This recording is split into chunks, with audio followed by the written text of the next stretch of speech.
This is George Reed. Well, hiya, George. What's troubling Floyd's of England this time? Johnny, one of our clients, only quite frankly, he's far more than just a client. Oh? Yes, his life is being threatened. Oh, George, you know I hate these bodyguard assignments. Every Johnny, time I handle one of them, it ends up with my own life being in danger. I fully realize Yeah, that. one of these days, my luck may run out. Heaven forbid. Nonetheless, Johnny... If somebody needs protection, why don't you just call in the police? Well, there are certain, confidential aspects of this case that... Well, if any sort of publicity can be avoided... Johnny, Yeah? if it can any way help to minimize the danger to yourself, I'll gladly go along with you on this one. You mean literally, physically go along with me? Yes. Well, now, George, that's not the way I usually like to work. I know, but as I told you, this involves a man who is more than just a client. Yeah? Just what does that mean? It's my brother, Johnny. My own brother. Oh. Yes. Okay, George. I'll be able to see you.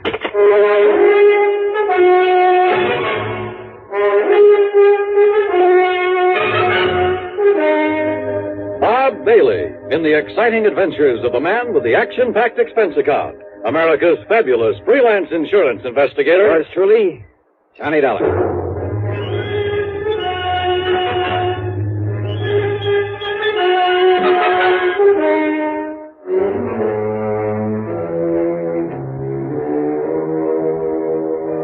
Expense account submitted by Special Investigator Johnny Dollar to Floyd's of England, North American Office, Hartford, Connecticut. Following is an account of expenses incurred during my investigation of the Twin Trouble matter.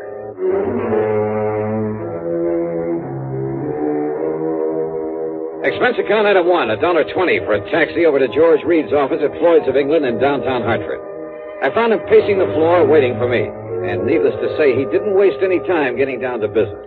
As I told you over the phone, Johnny, this matter involves my brother, my twin brother, Adam. Oh, you're a twin? Yes, we're identical in every way, except perhaps for our manner of speaking. Why is that? Well, you see, Adam completed his education at the University of Dublin, whereas I stayed on in England, then did postgraduate work over here. Oh, I see. About 18 years ago, Adam and his wife came here to the United States. Is he also with some branch of Floyd's of England? No, Johnny, Adam owns a small brokerage office down in Newark, New Jersey.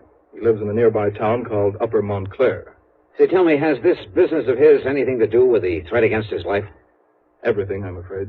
Now, don't tell me he went around selling a lot of worthless stocks and bonds, and now somebody wants to get even with him. Of course not. Adam is a completely honest, reliable dealer in legitimate securities. Then what's the trouble? Well, you see, when he first arrived in this country, he traveled around quite a bit, not only sightseeing, but looking for a good business connection. Figures.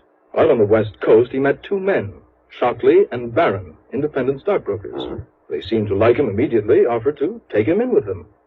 Well, since his funds were beginning to run out, he jumped at the chance. Naturally. But, Johnny, it turned out that they were swindlers of the worst possible sort, dealing in completely worthless securities. Uh-oh. Yes. Because of his lack of familiarity with American manners and methods, it took Adam quite a while to catch on. But when he did... George, I'm way ahead of you. What? When he finally got wise to them, he called in the law. So they got sent up the river, including your poor misguided brother. And now... Yes, Johnny. It was Adam's information, his testimony, that brought the whole foul operation into the open. As a result, of course, his prison term was a relatively mild one. I didn't know there was such a thing. But now that the others are free, they're out to get him. At least the one named Shockley is. It's he who has contacted Adam with this impossible proposition. Uh-huh. When did he and Barron get out of the clink? About 2 weeks ago. I see. So what's the proposition Shockley has made your brother? Johnny, Adam has spent the past 9 years, ever since he was released out there, building up this small brokerage office here in the East. Now he and his wife are finally beginning to reap the fruits of their labors. Children, 2 fine, upstanding kids, are in college over in New York State. So? But if it were ever to become known that he once served a term in prison for participation in a stock swindle... Yeah, I know. It would kind of pull the rug right out from under him, wouldn't it? It would completely ruin him, Johnny. And it would probably kill his wife. What then? This 9 years of struggle of trying to make up for that one mistake has been just as hard for her as it has for him. Right now, she happens to be in the hospital with a serious heart condition. Oh, I see. Is she the beneficiary of his insurance? Yes, she, and then, of course, the children. All right. Now, what is this proposition that Shockley has made? He's demanded $75,000. 70? Wow. Yes. Unless Adam pays it, in cash, in unmarked bills, Shockley will release to the papers, anonymously, of course. Well, he'll tell them all about Adam's unfortunate part in that stock-selling racket years ago. Yeah, which means that if Adam had a single customer left inside of a week, it'd be a miracle. Then Shockley says, after he's ruined him, he'll kill him. He'll what? Unless he pays this money, of course. He'll make it look like suicide. After all, under the circumstances, well, you know, the ruined businessman. Yeah, I do know. Sure, there'll be no reason for anyone to think it isn't suicide. Exactly. Wait a minute. That's the insurance angle, isn't it? Yes. If Adam's death is called suicide, his policy will be void. His wife and kids will get nothing. And if this man Shockley is as clever as Adam says he is, he'll do it in such a way that any court in the land will call it suicide. George, I just can't believe it. And yet, I suppose... He's told Adam that he's already got away with this sort of thing once before Adam knew him. But why doesn't he call in the police, the FBI? If this man already has a criminal record... No. Well, maybe the other one, Boron, is still working with him. No, Johnny, don't you see?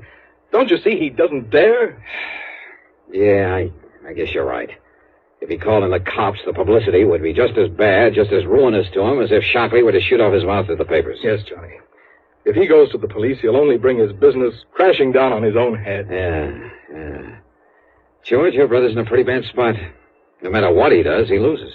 If he pays off, $75,000. But who knows whether that one payment would be the end? Well, of course it wouldn't. But if he doesn't, don't you see it means not only his business, his wife, his children, but his own life? I know. If it were me, alone, a bachelor with nobody else to think about. But with Adam, Johnny, he couldn't do it. He might as well cut his own throat. So we'll have to do something about it. What, Johnny? What can we do? George, I wish I knew. It was obvious this was to be more of a personal affair than business, in spite of the insurance policy involved. So for once, I decided to forget padding out the old expense account. Okay, then. Item 2, $4.35, a tank full of gas for my own car. It was after business hours by the time we got down to Jersey, so instead of trying to catch Adam Reed in his office, George phoned ahead and we went directly to his home on Highland Avenue in Upper Montclair. George stood beside me when the front door was open, and you know something? It was like looking at George in a mirror. Yes, can I... George! Even their clothes were alike. Hello, Adam. Yeah, these twins were certainly identical, except for the slight difference in their manner of speech. Adam, this is the man I told you about on the phone. The man I hope can somehow help you. Johnny Dollar. Yeah, how are you, Mr. Reed? And excuse me for staring. Oh, it's quite all right, Dollar. Quite understandable. And please call me Adam, if you don't mind. Sure. But so help me, I've never seen two people look so much alike. You know something? What, Johnny? What are you thinking? Just a wild, crazy idea, Adam. George. This perfect similarity might... No, well, we'll see. Well, now, wait. Maybe you have an idea there. No. Look, George, forget all about it.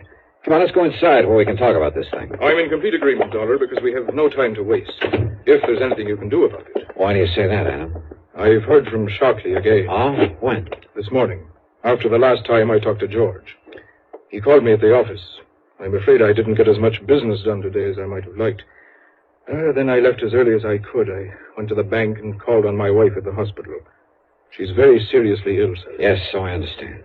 I've not yet had the heart to tell her about this whole ungodly affair. And I can't say that I blame you. And yet, what difference would it make? Whatever happens, whatever this man does to me, it's bound to affect my darling. Oh, it's a terrible thing, darling. Now, this phone call today. Yes. Shockley says that he's coming here tonight. Tonight? Yes. Uh-oh, with my car out front. Well, that's why I stopped at the bank today. He says he must have $10,000 as a sort of down payment, as evidence of my good faith. $10,000? Well, I say that he won't get it. Oh, now, wait a minute, George. No, Johnny. I tell you, I won't let Shockley get away with it. George, if he comes here tonight and demands that money, I'll kill him rather than let Adam give him a single cent. Now, listen, will you? I told you, Johnny, with me it doesn't mean a thing. But with Adam, his wife, his children... You think he'd come in here with my car out front? If he does, I want to be ready for him. Give me your gun, Johnny. George. This whole rotten thing has gone too far. I tell you that if I have to in order to stop it, I'll... No, Adam, wait. Is there an extension phone? In the next room, in the library. Good. But, Dollar, if it's Shockley and he hears you pick it up... He won't, if we do it right. Now, wait till I call to you, then pick it up immediately. I'll do the same on the other end. Yes, all right, Dollar. Can you hear me? I can hear you. All right. Now.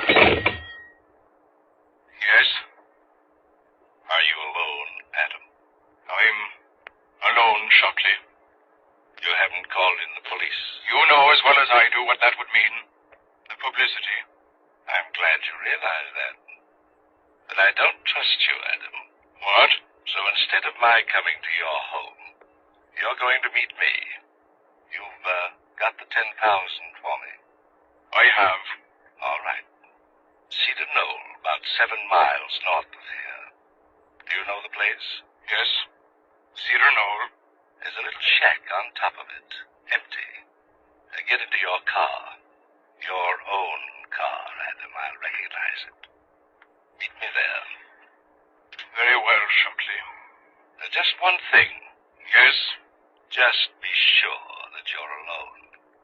Because if you're not, somebody's going to die, Adam.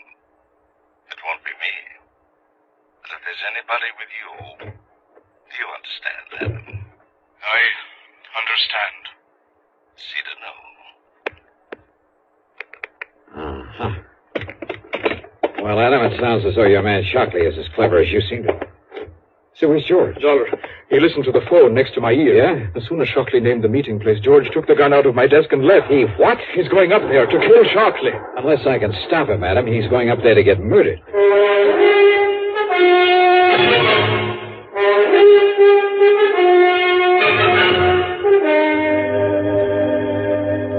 Where is it, Adam? The Cedar Knoll, where Shockley will be. Here, Dollar. I can show you on a map.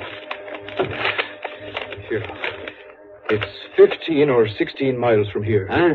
Shockley said it was only about 7. Then he must have been somewhere along the way when he called. That means he'll get there long before George can. Yes. Look now. Here it is on the map. Yeah, I see. Straight up 23 and west of Pompton Plains. Yes. All right. Now, George took your car. What kind is it? That little coupe I saw out in the street? That's it. Oh, fine. There are 10 million of them on the highway, all alike. What's the license number? Well, come on. I don't know. I don't remember it. Then, Adam, all I can do is try to get there before George does. Before he gets himself killed.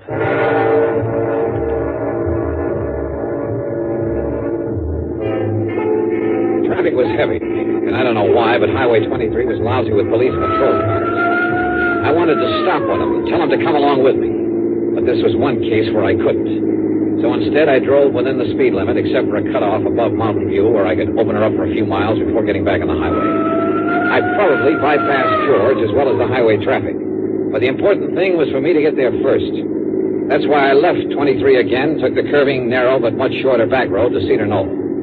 Finally, I could see the knoll, a sort of big mound, a high, barren hill. I could see the little building on top of it in silhouette against the moonlit sky. And I could see a car parked up there, a big sedan. So Shockley had arrived and was waiting there. At the bottom of the knoll, I pulled off to the side, cut the engine, doused the lights, and went the rest of the way on foot.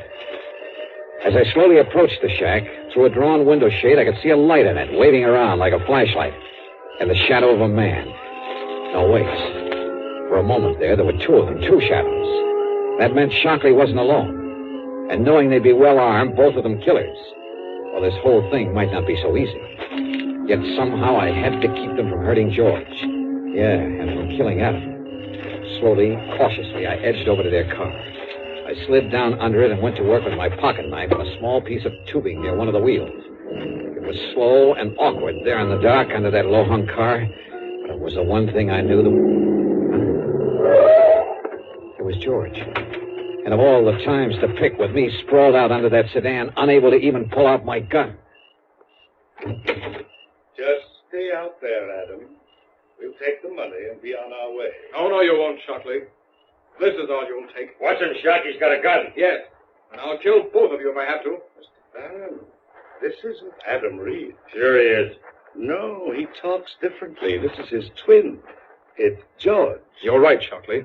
And I'm here to put a stop to this nefarious scheme of yours. Well, listen to the fancy talk. Of course it isn't Adam, so it must be George. And George, my name... No, don't move. Just drop your guns, both of you.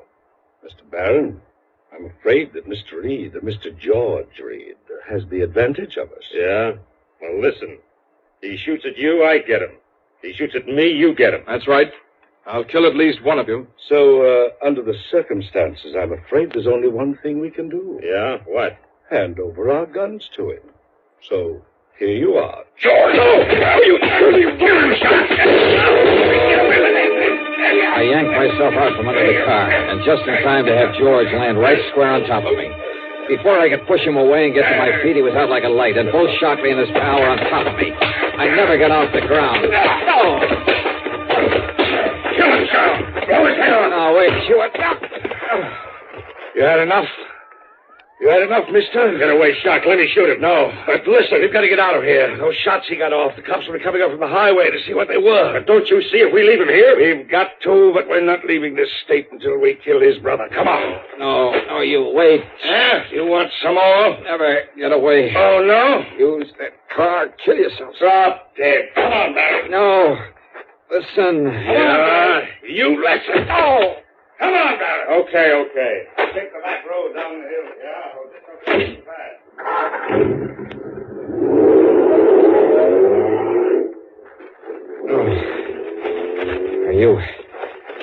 Are you okay, George?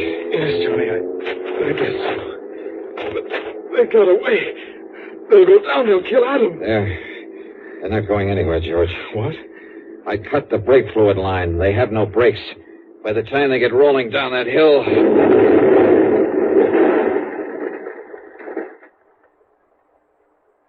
Good heavens. No, George. They're not going anywhere.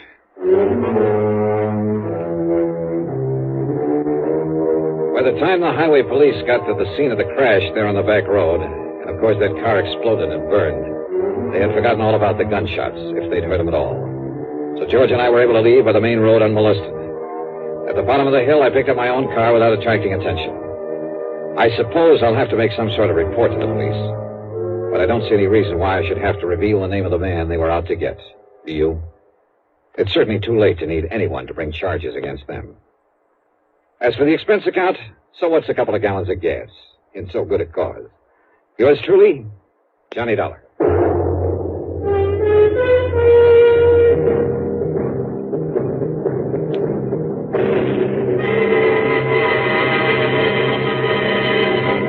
Now, here's our star to tell you about next week's story.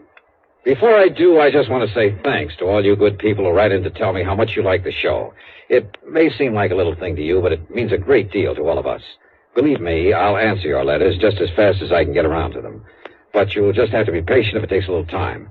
Now, as for next week, well, I suggest you read The Cask of Amontillado by Edgar Allan Poe. Then join us, won't you? Yours truly, Johnny Dollar.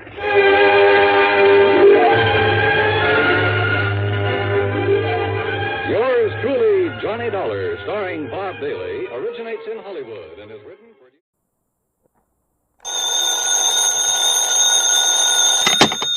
Johnny Dollar. Johnny, this is Ray Connolly. Oh, yeah, over at Continental Insurance Company. That's right, yeah. Oh, what's the problem, Ray? Problem? No problem at all, actually. Huh? Are you busy tonight, Johnny? No plans at all. Well, you see, my wife's out of town for a few days, and Johnny, well, I wonder if you'd have dinner with me tonight. Can you do that? Why, sure, why not? Good. Just name the time and place, and I'll meet you there. Well, I happen to have a nice, thick fillet of prime beef in my refrigerator at home, and if you like steak... Sure do. Well, why don't you run over to my place at, say, 6:30? I'll pour you a couple of cocktails, and we'll tackle that steak. Okay, Johnny? Ray. Yeah. You're sure there isn't something that's bothering you? 6:30, Johnny? Yeah, okay, but now listen. Good. I'll see you then. Well, why don't you...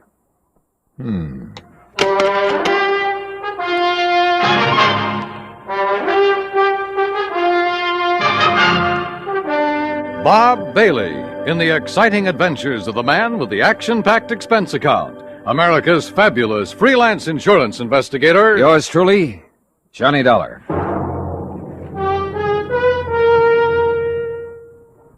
Each weekday on CBS Radio, there's a bright package of lively entertainment that goes by the modest title, Just Entertainment. It's where to find Pat Buttram, his cohorts, and his warm humor. Mr. Buttram is ably aided by lovely Marion Morgan and that singing foursome called the Halloran Quartet. Just for entertainment, sample Just Entertainment with Pat Buttram tomorrow on CBS Radio. Also on the recommended list, a fascinating fact-filled 10 minutes each weeknight with Ron Cochran. Recently, he's given the Answer Please treatment to listener queries on such topics as the Chesapeake Bay's Oyster War, the Irish Sweepstakes, Spring Fever, and underseas exploration of the Arctic. Be listening tomorrow night. Discover how you can ask Ron Cochran to give your question the answer, please.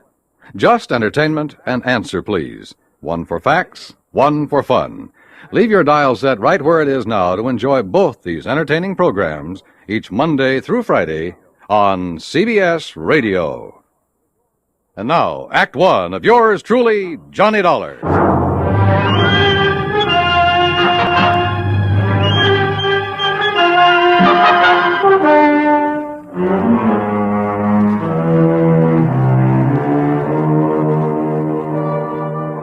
Expense account submitted by Special Investigator Johnny Dollar to the Continental Insurance Company, Home Office, Hartford, Connecticut. Following is an account of expenses incurred during my investigation of the fatal Filet matter. There was something very funny about Ray Connolly's sudden invitation to have dinner with him, much less cocktails.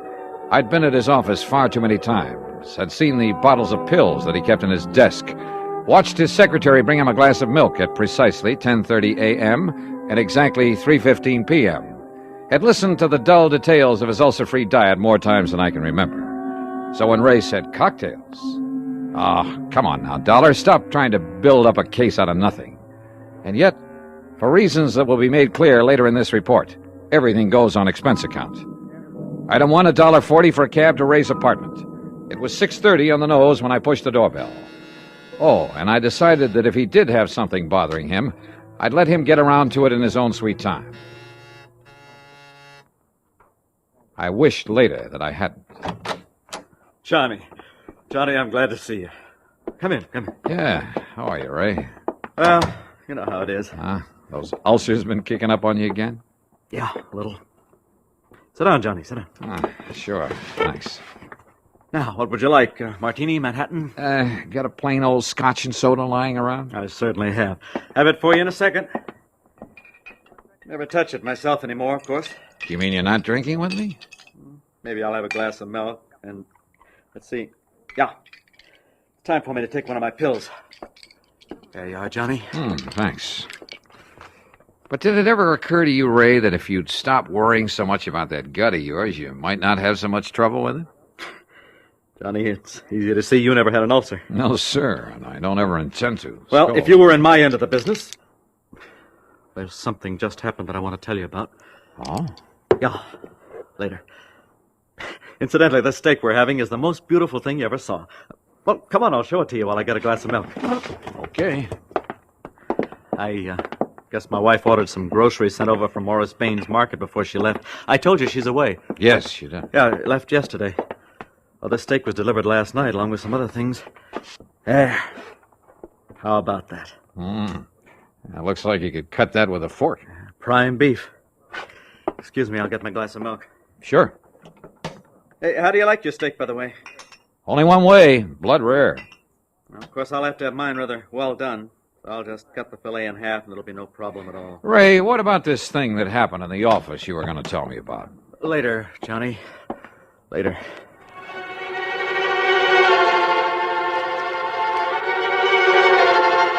Again, looking back, I wished that I'd pressed the point, but I didn't. Instead, I had another drink, watched him sip his glass of milk, listened to him complain some more about his pet ulcer, and then, finally, we sat down to dinner. There we are. Isn't that the most beautiful steak you ever saw? Oh, no. Huh? Ray, didn't you hear me? What? Oh, dear. Yeah. Oh, dear, I'm terribly Well, embarrassed. brother, you ought to be. That looks like a piece of shoe leather. When you said blood rare, and I forgot all about it. Ray, you are a dog.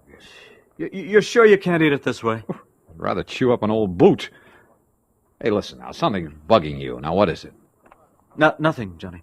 Look, I'll go out and buy another one for you, huh? And let yours sit here and get cold? No. Oh, Johnny, I'm terribly sorry. That's okay. Go ahead, Ray. Tear into it. I'll go out in the kitchen and see if I can find the makings of a sandwich.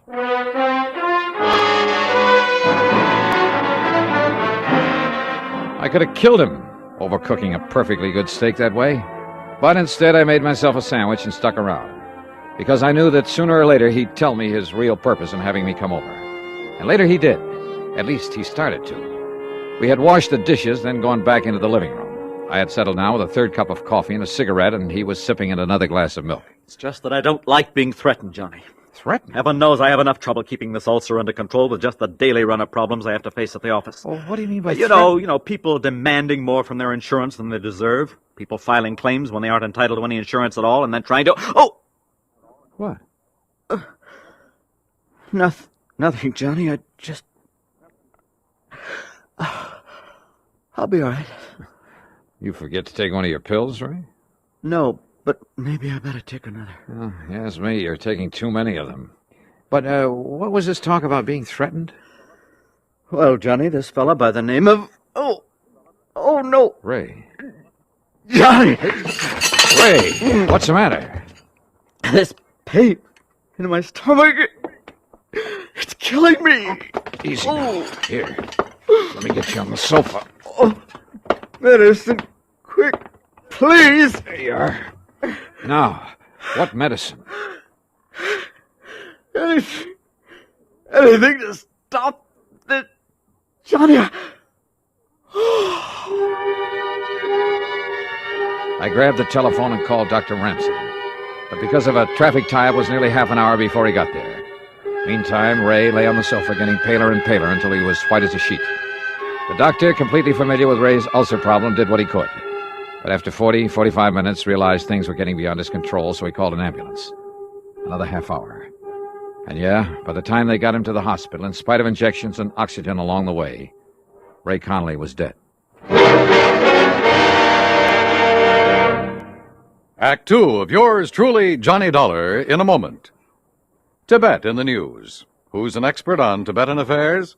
Who was the personal guest of the Dalai Lama in happier times at the top of the world? Why, Lowell Thomas, of course. Ask us another part of the world, and there's every chance the answer again would be Lowell Thomas. The roving raconteur has been just about everywhere, seen just about everything. So when a story breaks, he has that extra edge of intimate first-hand experience to give extra dimension to his reporting. One of the most colorful men in the industry, one of the most striking different sounds on the CBS radio network is Lowell Thomas, heard every Monday through Friday evening with his fascinating reporting. Only a network could bring you a Lowell Thomas. Only the CBS radio network does. Remember, the keen mind and formidable experience of this noted world traveler, lecturer, raconteur, and CBS newsman is an exclusive with the affiliated stations of CBS Radio. Monday through Friday evenings, don't miss Lowell Thomas. And now, Act 2 of yours truly, Johnny Dollar, and the fatal Filet matter.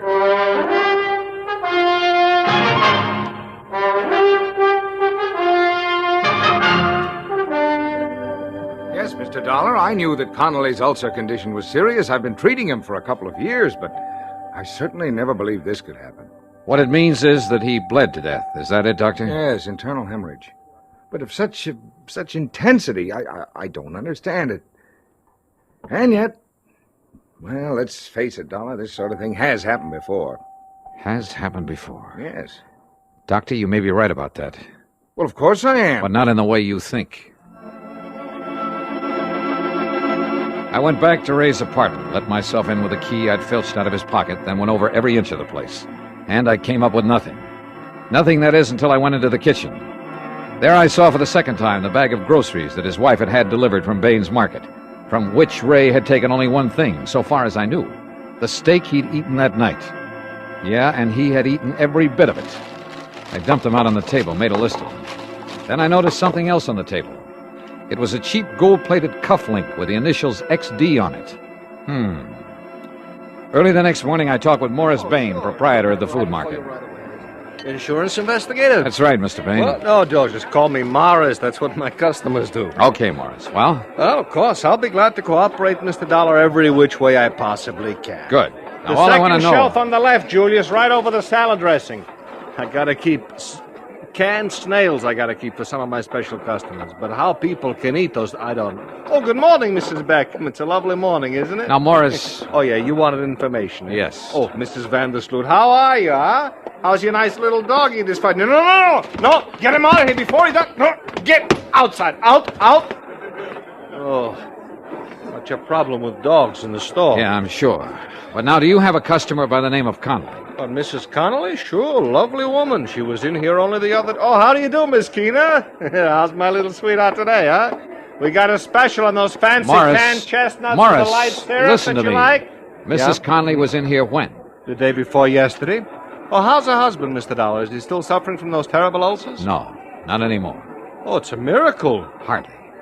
The point is, she ordered some stuff from you. Yeah, that's right. We delivered it, too, day before yesterday. What? What did she order? Well, right here in the office, Mr. Dollar. I'll tell you exactly what went over there, but exactly. Good. You wanted breakfast cereals, madam, right there in the second aisle. Yeah, you're welcome. Now, right here in this pile of bills is the one for whatever the... here we are. Mrs. Ray Connolly. Good. Let me compare with the list I have. Sure. Julius! Julius, take care of Mrs. Freeband there by the cheese. Such a time I have with her help. And such an exclusive clientele, you have no idea. Well, did you find what you're looking for? Yeah, everything checks, except for one thing, the steak you delivered. Steak? That's right, a prime filet, but it's not on the list. We don't sell meat. What? No, of course not. Sadie, double-check the Hathaway order. Somebody made a mistake last week. Wait a minute. That's a good girl. You're sure your delivery boy didn't take a steak to the Conleys? How could he? Oh, fine. No, But we thanks don't anyway, even sell Morris. them. No, it's a pleasure anytime. Be seeing you. Yes, sure. Sadie, did you deliver the Broomfield order, Xavier? So do it right now away. we try a different tack. Item 2 or 3, whatever it is, a dime for phone call to Dr. Ransom. I suggested he take whatever steps were necessary to make a complete examination of the stomach of the now deceased Ray Connolly. Item 4, 85 cents for a cab to the office of Continental Insurance. Ray's secretary had obviously been crying. Just can't believe it, Mr. Dollar. Yeah, I know, Gracie. Now listen. Did any of the people who've come here to see him ever threaten him? Threaten him? That's right. Well, lots of people have threatened lots of things when they didn't feel their claims were met properly, but he was the fairest, the most honest man. When, Mr. Dollar? Somebody in here yesterday, maybe? Well, yes, there was a man in here yesterday who was very angry about something. Oh? I could hear him pounding the desk in there and swearing. Who was he? I don't know. He must have come back with Mr. Conley after lunch, and I didn't see him leave, but look, he lost a cufflink. A cufflink? Let me... XD. What? Gracie, this is the man I'm looking for. Can you find me a policy with this man's name on it? Just from these initials with all the policies on file? Probably a beneficiary whose claim was settled or refused. You say the man, Mr. Dollar. Yeah, Gracie. The man who murdered your boss.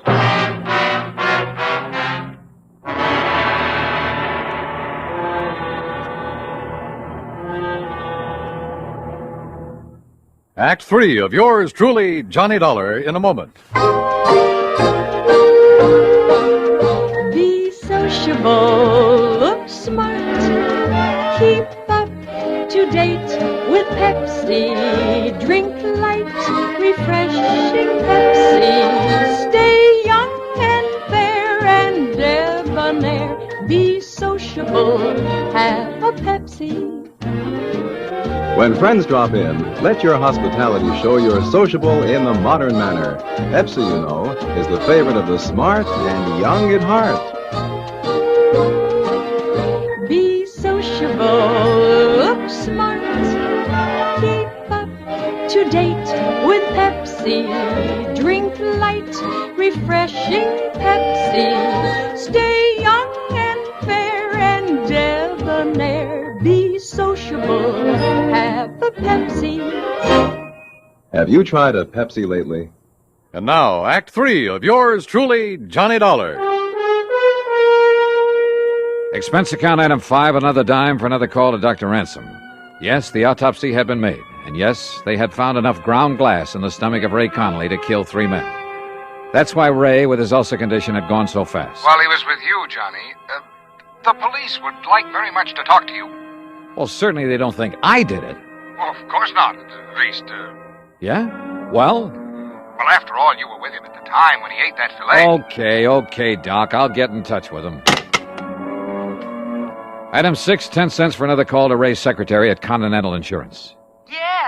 Yes, Mr. Dollar, I have. Nice going, Grace. What's his name? Xavier Donato. The folder was still at Mr. Conley's desk. Donato. And the address? 13425 Sunset. Sunset. Got it. And listen, the reason he was angry with Mr. Conley... Yeah? He was named as beneficiary of his father's life insurance policy. Yeah? But his father just committed suicide. You see what I mean? Yeah. Donato couldn't collect. Yes. I mean, no, he couldn't. So? Gracie, you're a doll. Item 7, $2.50 for a taxi to the address far out on Sunset Avenue. It turned out to be an old ramshackle rooming house in a pretty lousy neighborhood. Sure, look for yourself, but I tell you, he ain't here anymore. When did he leave? Yesterday morning, bag and baggage. There you are, see for yourself. Now don't tell me he's still living here. Well, I can't say that I blame him. What's that? Have you any idea where he might have gone? If I did, I'd send the cops to get the rent he owes me. The cops will want him for a lot more than your rent, lady. Yeah? What's more than that? Murder. Item 8, another phone call to police headquarters. I talked with Sergeant Jimmy Maxwell in homicide. Only I listened more than I talked. Cufflinks, huh? With the initials XD on them? That's right. What's the idea of not telling us before? As if you didn't know it, that's withholding evidence. And in a murder case... Hey, look, that's another thing, Dollar. If you suspected murder, why didn't you call us in instead of having that doctor order the autopsy? You trying to hide something? Are you kidding? Where are you, anyway? We've been combing the city for you. As if you didn't know it, you got a little explaining to do down look. here. And listen, who do those initials XD stand for? Well, if you let me get a word in edgewise, I might tell you. Well? The D stands for Donato, the X for Xavier. Xavier? What kind of a name is that? Xavier, if you want to say it that way. Oh, boy, that's a rare one. You got his address? He just left the place where he was living, so he's probably 1,000 miles away. But Xavier? Huh? Of course, and right under my nose. What? Johnny!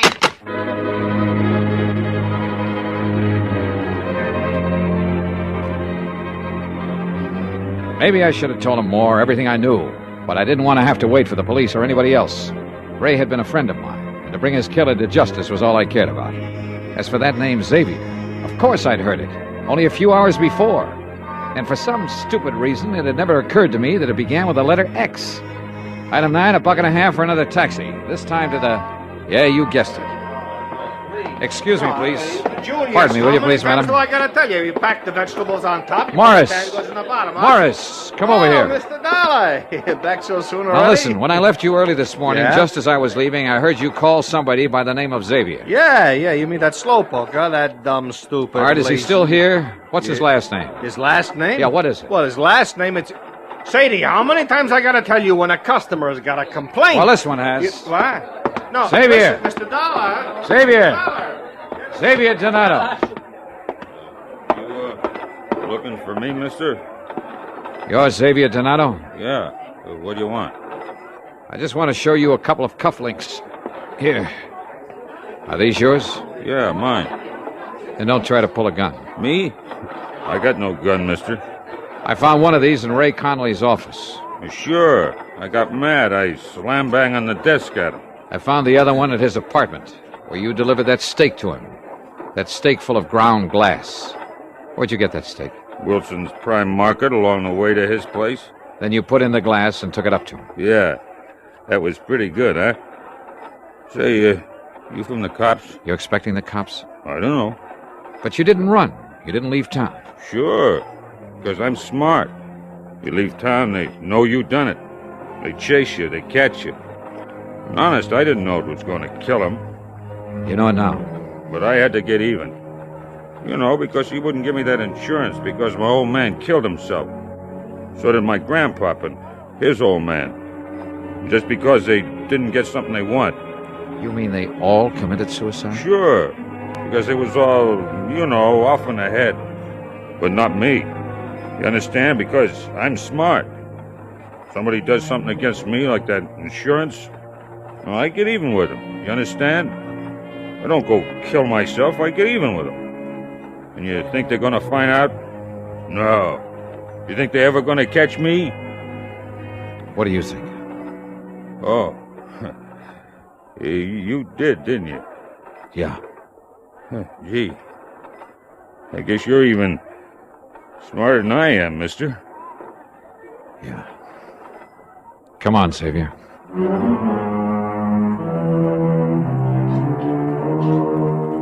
Prison?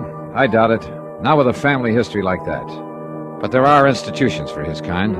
I'm sure he'll spend the rest of his life in one of them. And maybe, by studying his case, the doctors, the psychologists can learn more about helping such people before they go off the deep end. Expense account? Forget it. Ray Conley was my friend.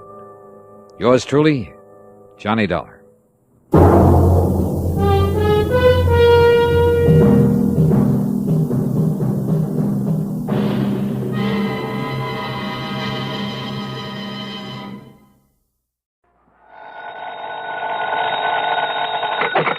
Johnny Dollar. Pat McCracken, Johnny, at Universal Adjustment Bureau. Greetings, Master.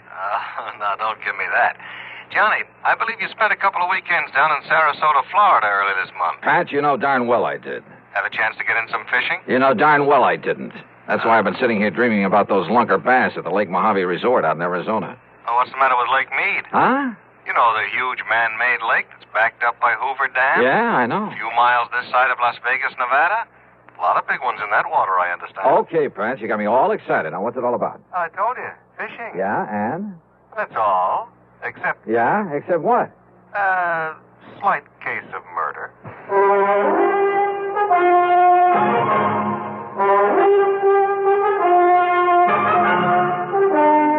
Bob Bailey in the exciting adventures of the man with the action-packed expense account. America's fabulous freelance insurance investigator. Yours truly, Johnny Dollar.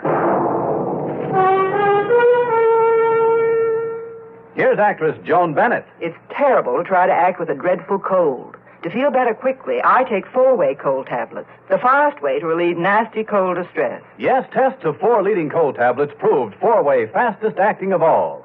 Amazing 4-way starts in minutes to relieve aches, pains, headache, reduce fever, calm upset stomach, also overcomes irregularity. When you catch cold, try my way.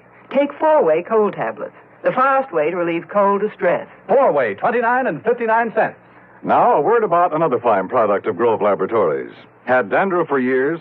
Now get rid of it in 3 minutes with Fitch Dandruff Remover Shampoo.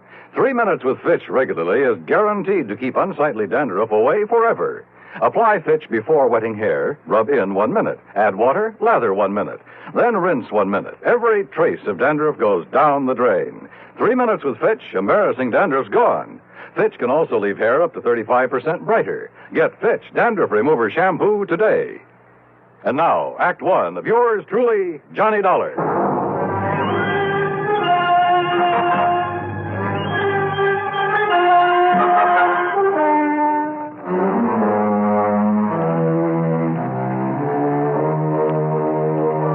Expense account submitted by Special Investigator Johnny Dollar to the Universal Adjustment Bureau, Home Office, Hartford, Connecticut.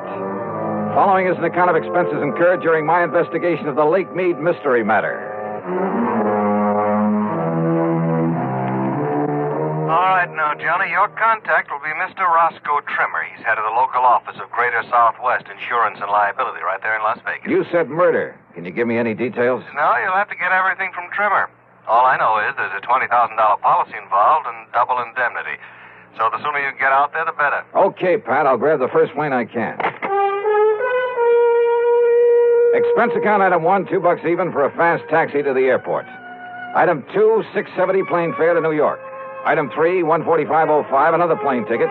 And I barely made the 12 o'clock noon mainliner, which promptly took off and headed west to Las Vegas, Nevada.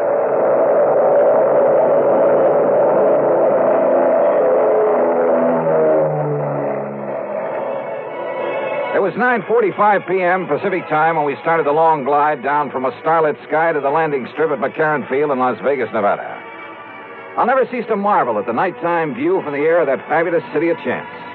Sitting alone out there in the middle of the vast Mojave Desert, the sky-filling glow from its millions of lights, it had put a rainbow to shame. Oasis in the desert. Yeah, and very beautiful. I knew that Roscoe Trimmer's office would be closed this time of night, so I looked for a place to rest my weary head. Item 4, $1.50 for a cab into the Flamingo. And I just happened to remember that the Flamingo has an excellent casino.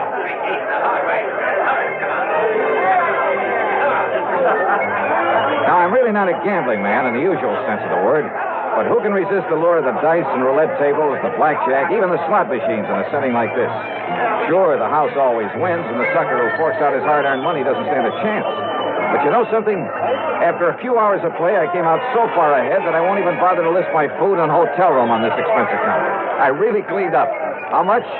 Well, if I told you, you'd probably want me to absorb the whole thing, so I won't. Then, early the next morning, I met Roscoe Trimmer at the office of Greater Southwest Insurance and Liability. Dollar, I'm glad you could make it. I don't like this one at all. How are you? Hiya, Rosk. Sit down, will you? Yeah, but sure. not for long. Huh? I've arranged a drive-it-yourself car for you. And the sooner you can get over to Lake Mead, the better. Well, just where, Roscoe? That's a pretty big lake. Overton. A little town 50, 60 miles north and east of here. At the upper end of the lake. So what's happened up there? Johnny, a client of mine, Thomas Mayfield Thomas, came out here from Chicago last year. Retired here. I don't know much about him except that our Chicago office sent me his file when he came and asked me to look out for him. Uh-huh. Go on.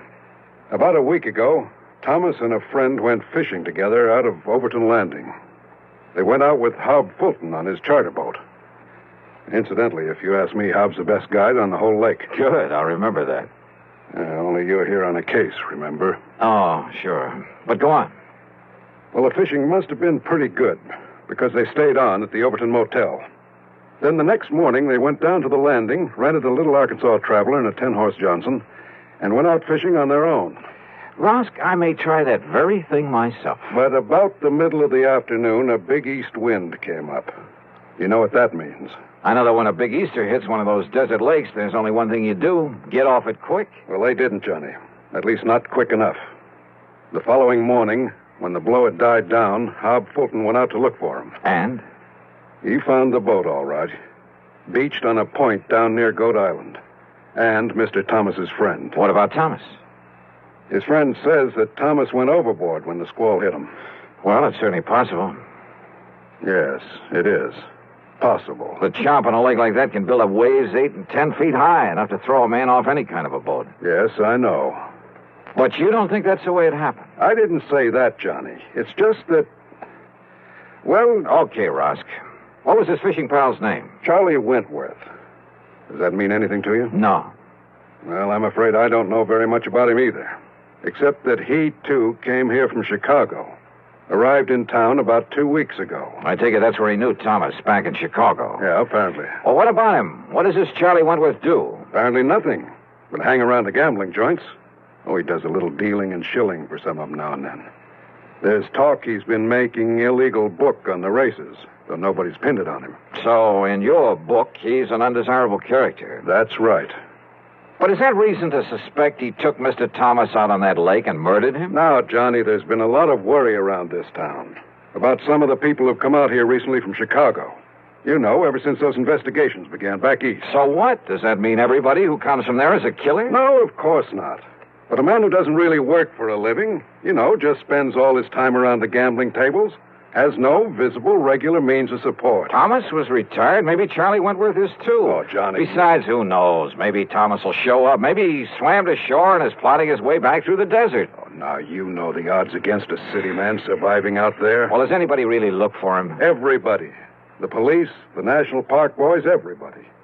Not only in boats, on foot, but they even use planes and a helicopter. They found no trace. Well, that still doesn't prove anything. Tell me this. Are the police holding Charlie Wentworth? No, they're not. Which means they don't feel they have any reason to. But you still think I ought to investigate? Yes, I do. Roscoe? So do I.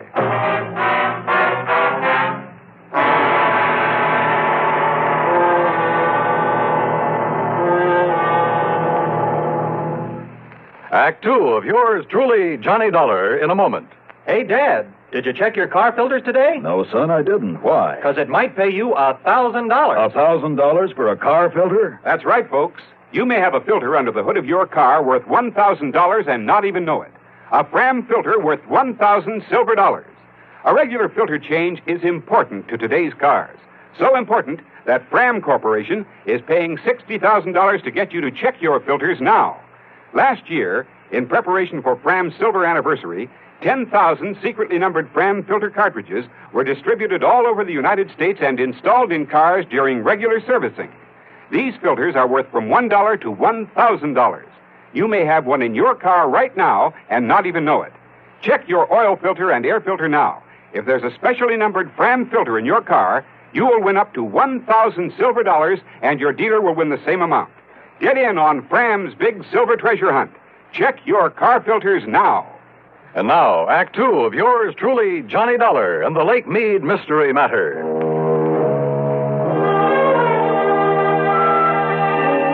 Neither the police nor anybody else in Las Vegas seemed to think Thomas was murdered out on Lake Mead. But what Roscoe Trimmer told me made me suspicious, of Thomas's fishing pal, a man named Charlie Wentworth.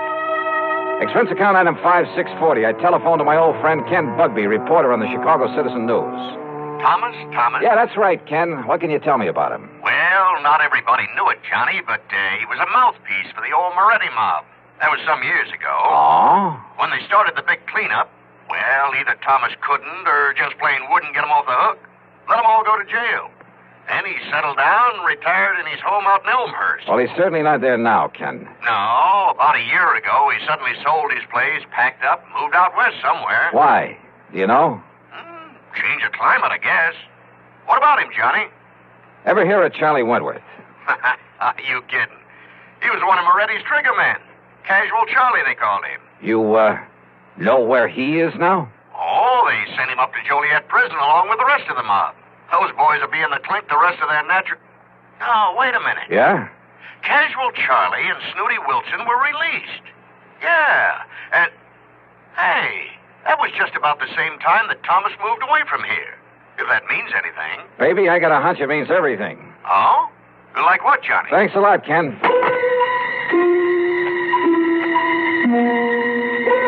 Next stop was the public library, the old newspaper files. Getting some info on the almost forgotten Moretti mob was a lead pipe cinch, especially about the time when the gang was broken up. And apparently, when Lawyer Thomas saw the jig was up for his boys, having made his pile, and to keep himself out of trouble, he left them flat.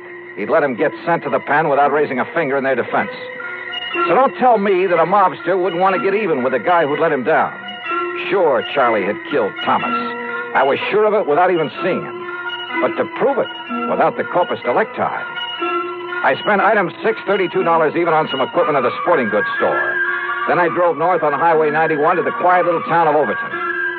There I learned that for once, Hob Fulton, the fishing guide, had a free day on his hands, that he was down at the lake some 12 miles east of the town. I met him at the dock, and within a few minutes we were on board as Higgins runabout and heading south. Lake Mead is a tremendous thing, something like a 550-mile shoreline, the biggest man-made body of water in the world, I believe. Just thinking about the record-breaking largemouth bass that have come out of that lake fairly made my mouth water. I carefully checked out the equipment I'd brought along. So you spent a lot of good money renting that stuff from Shelby's Sporting Goods down in Vegas, huh? Yep. Well, where's the spear? Bob, I don't think I'm going to need a spear. I don't think you can need any of that stuff. You ask me, Dollar, if you want to catch fish. Borrow one of those rigs I brought along. Bob, I just want you to take me to the same spots you took Mr. Thomas and Charlie Wentworth. Too bad about that, Mr. Thomas. I got him a lot of nice bass, though. You know, fishing only the real deep holes. That's where they are this time of year. That's what I figured. If only they'd had sense enough to come back in that next day when the wind started to blow. Did they seem to get along all right, Hob? I told the police about that, Mr. Dollar, but I guess it didn't mean anything. Told them about what? Well, you ask me. Mr. Thomas wasn't any too happy fishing with Charlie Wentworth. But Charlie kept saying, let bygones be bygones, and let's enjoy the fishing, so... When you found Charlie in the boat the next morning, was there tackle still in it? Have you ever seen this lake when there's a big blow from the east, Mr. Dollar? I've seen Lake Mojave when it's been that way, but you haven't answered my question. No, sir. Their tackle boxes got thrown overboard along with everything else. Even that big one of Charlie's. Dollar, he had enough stuff in that thing to sink the Queen Mary. He did, huh? Like what, Hob? Well, I didn't poke around in it. When I heisted on board. Oh, look, there's the glory hole. First place to stop for him. So if that's what you want, that's where we'll start. How deep is it? Oh, I'd say about a 3.5. A 3.5? Well, you know how high a fair-sized tree is. Glory hole's about a 3.5. Oh, I see. Johnny, if you're going to use that rig you brought along... I'll just pull up to the same spot you showed them where to fish.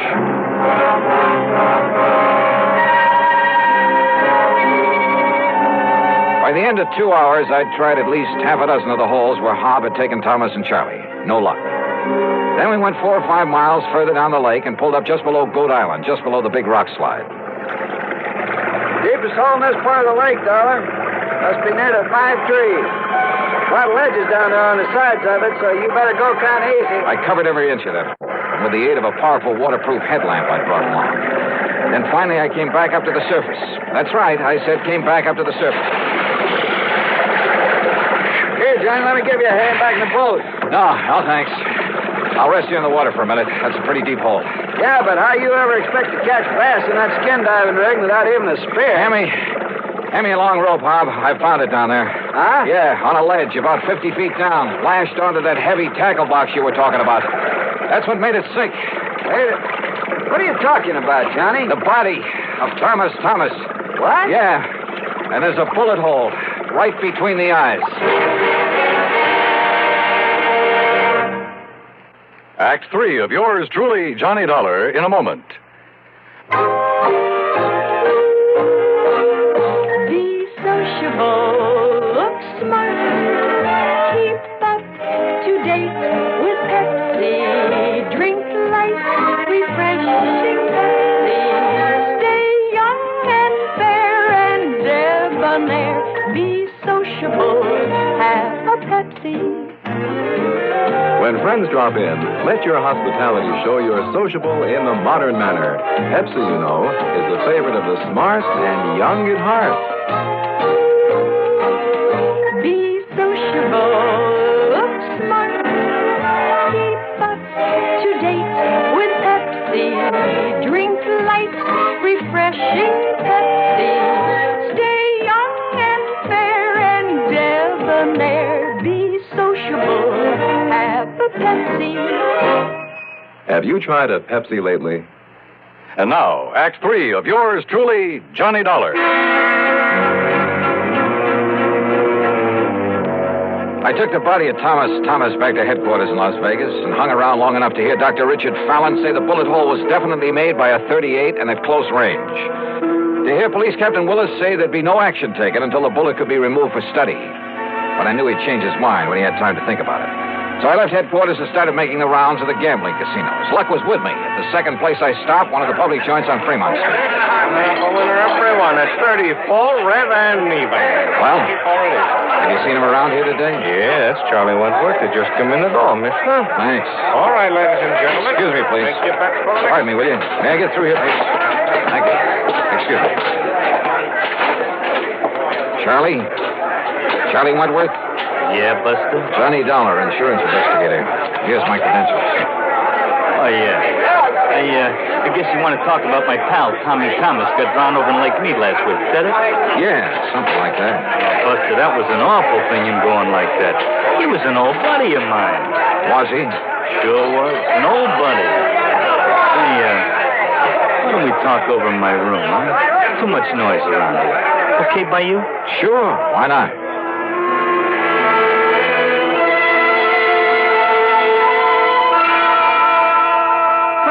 Are you kidding? I'm not kidding. No. Listen, Dollar, I haven't packed a rod since the old days of the Moretti mob back in Shive. I'll bet. That's a fact. It's a truth.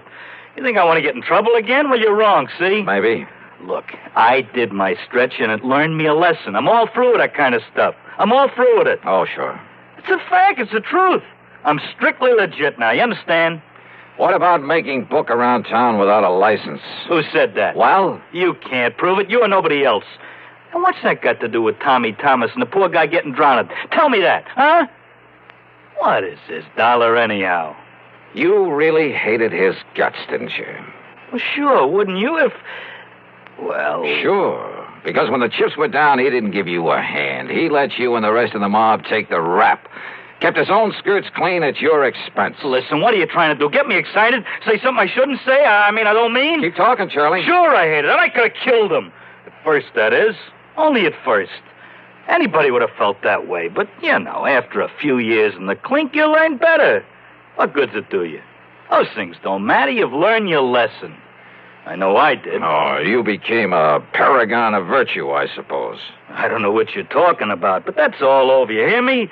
When I just happened to find him living here in Vegas, that was all over. Let bygones be bygones. I mean it.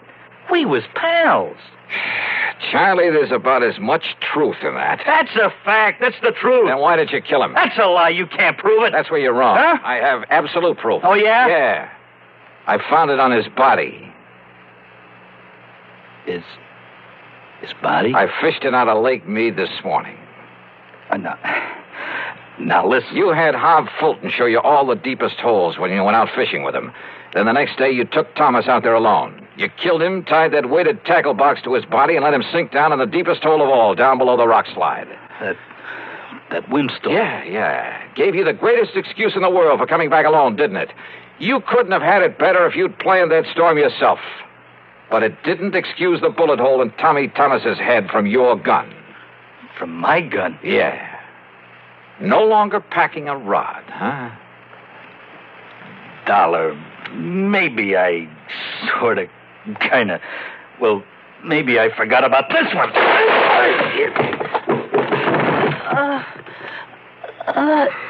Trigger man, huh? You're a lousy shot. And pretty slow draw, thank heaven. You know something? Now I think I have got proof. Yeah, this gun of yours.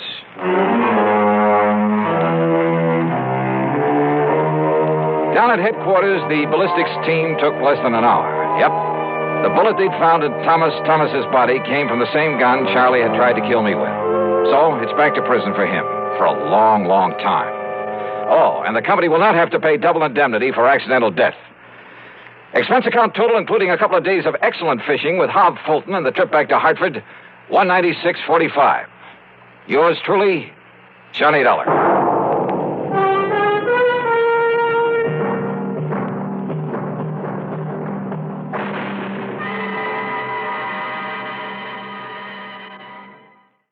From Hollywood, it's time now for...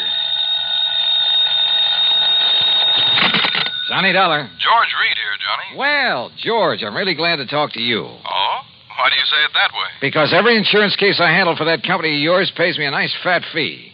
And right now I can use a little extra cash. Well, now, Johnny... So tell me all. What's Floyd's of England upset about this time? Well, I'm not sure. Uh-oh, here we go again. But, Johnny, I just received a transatlantic telephone call from Paris, France, from a man who wanted to contact you but didn't know where to call you.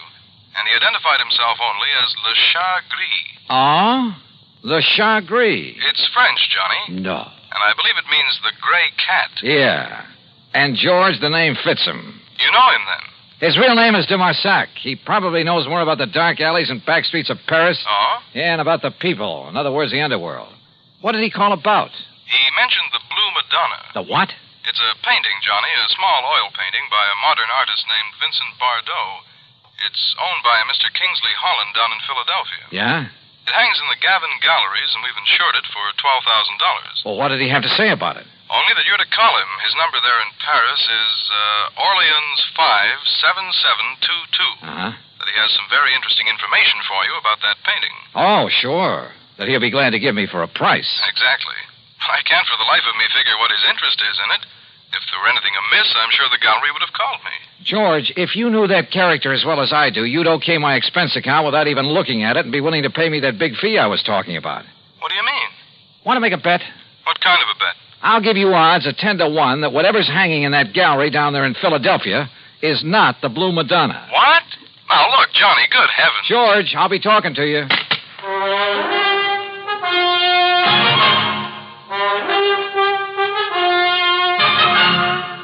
Bob Bailey in the exciting adventures of the man with the action-packed expense account. America's fabulous freelance insurance investigator. Yours truly, Johnny Dollar.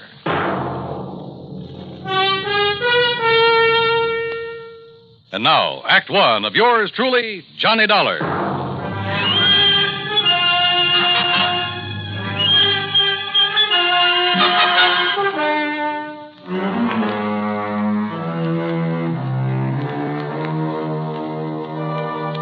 Expense account submitted by Special Investigator Johnny Dollar to Floyd's of England, North American Office, Hartford, Connecticut. Following is an account of expenses incurred during my investigation of the Blue Madonna matter. Expense account item 1, $12 even for a phone call to my underworld contact in Paris, France, a man by the name of de Marsac, who calls himself the Gray Cat. Oh, oui, Monsieur Dollar. This is your very dear friend, Le Chat Gris? Very dear friend, huh? Now listen, you telephoned George Reed that you have some real hot information about a painting his company insured. Ah, oui, Le Madonna Bleu. What did you call the Blue Madonna? Okay. How much you want this time? Oh, monsieur, you touch me to the quick. While one might think that I slave and suffer and risk my life on your behalf only for money. How much to Marsac? Say, $1,000. 1,000. Look, if your info's worth anything, I'll send you a check for $50. $50? No. 900? Okay, I'll make it 75. But, monsieur, 750? How about an even 100? 500. 2. 4? 3, that's final. Oh, please. 200? Okay, 200. Oui. Eh? No. It's all settled, $200. Now, what about the Blue Madonna? Yes. It is now here in Paris. Yeah, where? In the shop of Monsieur Dubuisson on the Rue des Pas de l'Amour. Dubuisson? Huh. You sure it isn't just a copy? That he'll try to foist it off on some wealthy sucker? Dubuisson is a crook, an evil crook. But he is an honest one. Oh, sure. Yes, and he knows the works of art. Also, he's very clever. To get his price, he will wait until the real Madonna is discovered missing. If it really is. That's what I'll check on now. And then you will send me the $500, my very dear friend. 200, remember? Oui, I cheated myself. But, monsieur... Yeah? Suppose I could find out who smuggled the painting into him, eh? Fine. That would be worth a lot to you, no? Say 1,000? We'll see. I'll be talking to you. Item 2, 420. I phoned to my old pal, Foster Harmon, down in Sarasota, Florida. Told him I'd pay his fare if he'd grab the first plane out and meet me in Philadelphia at the Bellevue Stratford Hotel. I knew that if anybody could identify the genuine painting, he could.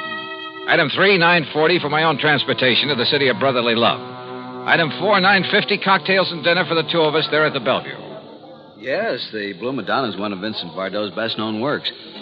I don't think there's another living artist who could so effectively use various shades of just one color. But what about it, Johnny? Well, first thing in the morning, I want you to come along with me and take a look at it. It's in the Gavin Galleries, isn't it, up on Walnut Street? Yeah, at least it's supposed to be. Suppose? Now, all I want you to do is take a good look at it, then reserve any comments until after we get out of the place. And? That's all. Well, but Johnny, Meantime, I want to check with the owner of that painting. The telephone directory gave me Kingsley Holland's address.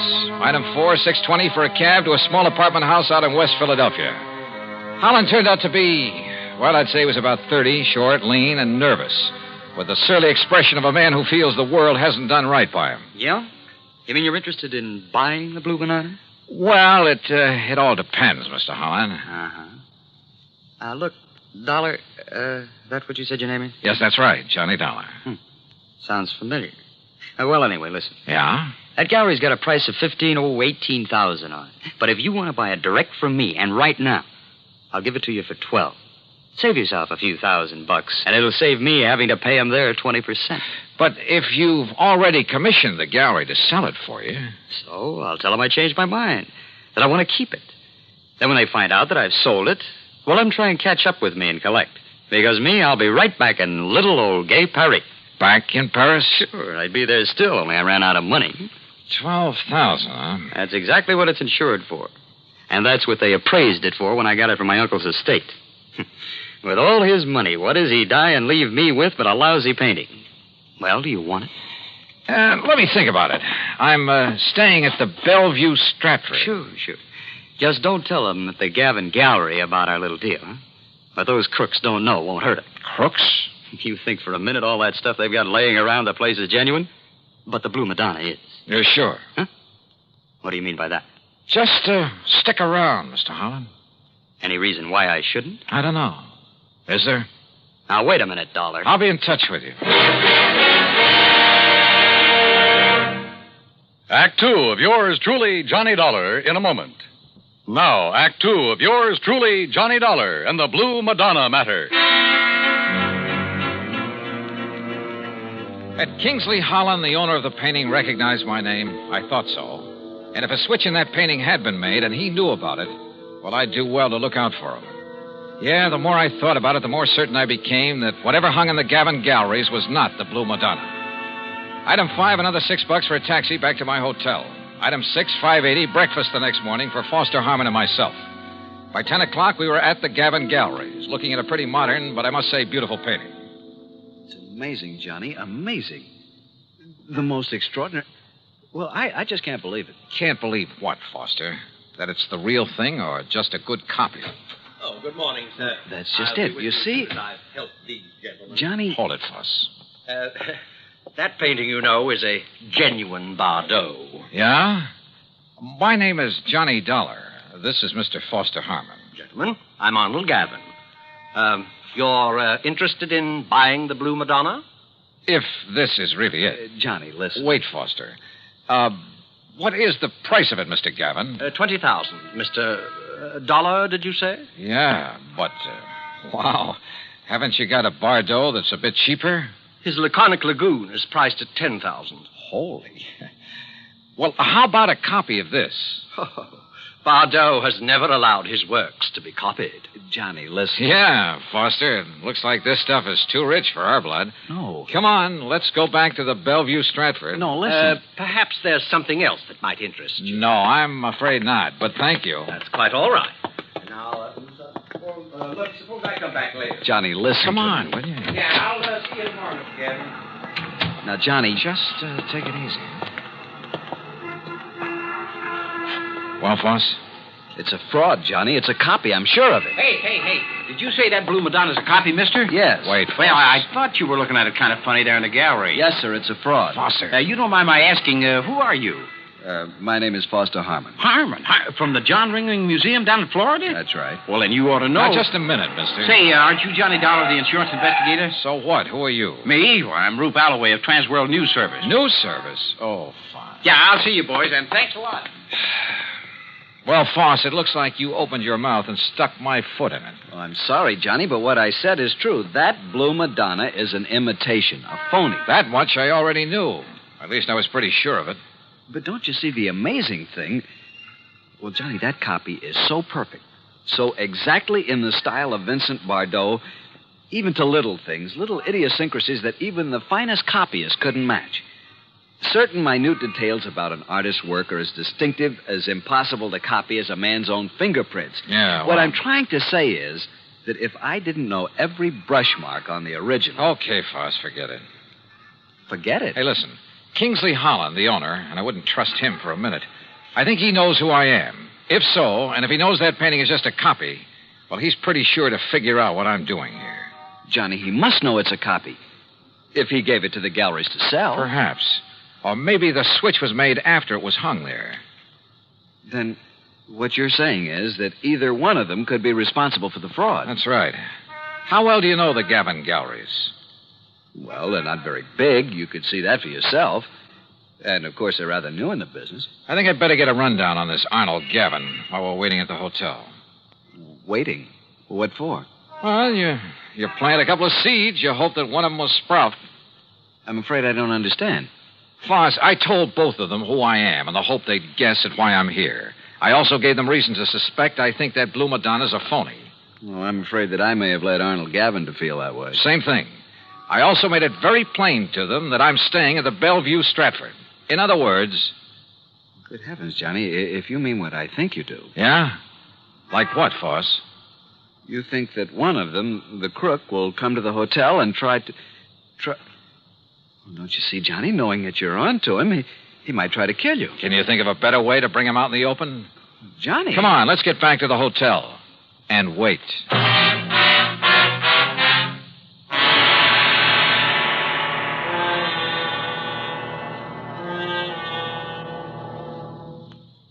Act 3 of yours truly, Johnny Dollar, in a moment.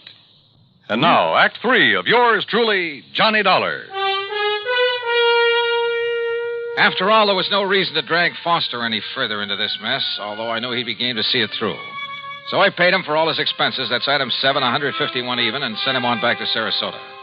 Item 8, 10 cents for a phone call to Sergeant Jerry Hawkins at police headquarters. About mid-afternoon, he called me back. Boy, did you ever start a riot. Well, what'd you find out for me about Gavin and Holland? Well, Holland's just a lazy kid that's been trying to live off his relatives all his life. And Gavin? Okay, so far as we know. But listen, you seen the papers? No. The story about that phony painting is on every wire service in the country. All you can see in the headlines is that name Bardot, and I don't mean Bridget. Johnny, you and that Foster Harmon ought to collect a publicity fee. Are you holding Gavin or Holland? Well, what on? Sure, the boys have questioned both of them, but unless we can show some evidence that one of them pulled the switch. Johnny, you got any ideas? Yeah, Jerry. Suddenly, I think maybe I have. Well, then start talking so I can make a pinch. No, I don't think you will. What do you mean, if you know who did it? Well, I didn't say that. But, Jerry, I've got a hunch, a real potent one. And if it's right... Yeah? Well, read tomorrow's papers. Huh? Item 9, $1.50 for an evening paper and a tip for the bellboy who brought it up to me. Yeah, the sergeant was right. This was the most free advertising any artist has had in years. Prices on genuine Bardeaux were skyrocketing. As for the fake Blue Madonna, I put in a fast call for Paris. But before the operator could get it through...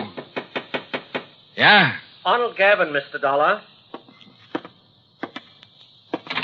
Well, Mr. Gavin... Do you see what has happened? Have you seen the papers? I sure have. And the police have closed my shop, my galleries. Can you blame them? But don't you understand? I've had offers of up to $30,000 for the Madonna. I've received wires offering me nearly $20,000 for the other Bardeaux, the real one. No kidding. Well, I'll show you how much I'm kidding. I've cabled Bardeaux to paint some more for me. Paint anything.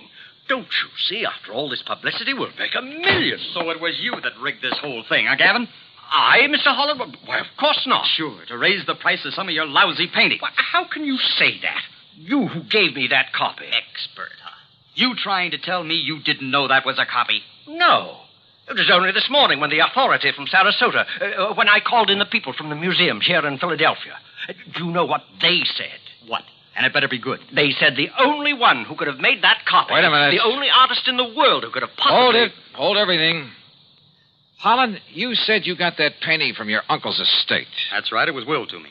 Where did your uncle get it? Why, Well, listen. I'm listening. Dollar, that Madonna was smuggled into. Smuggled? That's right. But by whom? Well, believe it or not. I think I can tell you who. And if this is my call to Paris, well, maybe I can even tell you where he is now. Johnny Dollar. This is your dear and faithful friend, Le Chagris. Good. Now listen. And for the information I can give you this time, you will have to pay me a vast sum of money. You're about to tell me that the Blue Madonna was smuggled into Paris by none other than the artist himself. This? By Vincent Bardeaux. Exactly. So that should be worth it. But how did you know? All right. All I want to know now is where is he? You know. He's not in Paris. Where is he?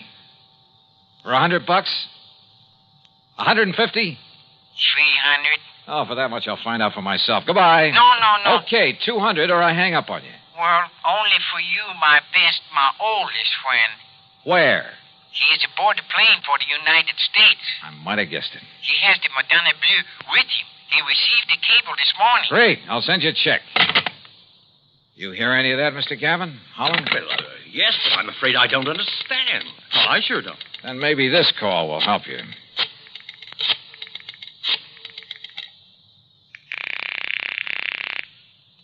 Headquarters? Sergeant Jerry Hawkins. Yes, sir?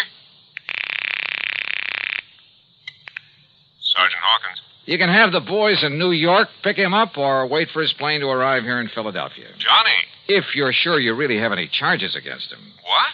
Yeah, he's on his way in from Paris. The guy who painted the copy of the Blue Madonna. Or maybe this is really the original over here. Huh? Well, at any rate, he'll have the other copy with him. So do you want to tell the papers or shall I? Look, will you make sense? Oh, and his name is Bardeaux. Bardeaux? That's right, Vincent Bardeaux. Well? You mean that he painted two of them? Sure, with probably something like this in mind. But I can't And believe... look what it's done for him. Put him on the map. Anything he paints now will net him a fortune. And I don't think you'll suffer particularly either, Mr. Gavin. Well, no. As for you, Holland, well, you'll get a lot more than you thought for that painting of yours. Man, what a fast. Sure. But you know something? What, Mr. Dollar? I just wonder if Le Chagris was in on this thing with him from the beginning. Le Chagris? So help me, I wouldn't put it beyond him.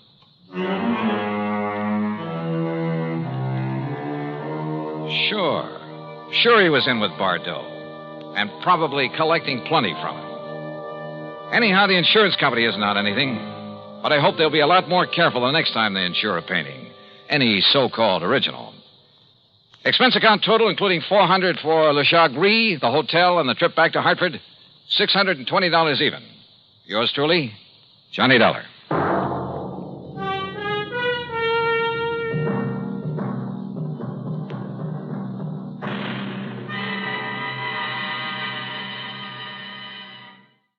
From Hollywood, it's time now for Johnny Dollar. Hi, Johnny. This is Steve Kilmer at Providential Life and Casualty. Steve, it's been a couple of years. Yeah, I know. Listen, Johnny, how'd you like to attend a wedding? Well, why not, as long as it isn't mine? Yeah, I know what you mean. Oh, you're a bachelor, too, huh? Well, I would be if it weren't for a wife, 4 kids, and a couple of grandchildren. Whoops. Johnny, do you by any chance remember Martha Mayfield Merriman? The old gal down in New York who owns Consolidated Tire and Rubber Company? Yeah, and a half a dozen other companies. Well, sure, one of my old sweethearts. Don't you remember back in '57 when I cleared up that false report of her death? Well, I thought she rigged that herself in order to make a killing in the stock market. Well, of course she did. But Steve, she must be 73 or 4 years old. 74. Well, don't tell me she's getting married again. No, it's her son, Edgar. Oh. But she insists that you be among those present at the ceremony. Well, now that's kind of funny. I wonder why. Yeah, so do I. And I wonder why she'd have me call you. Unless she anticipates trouble of some kind. Johnny? Okay, Steve. I'll run on down there.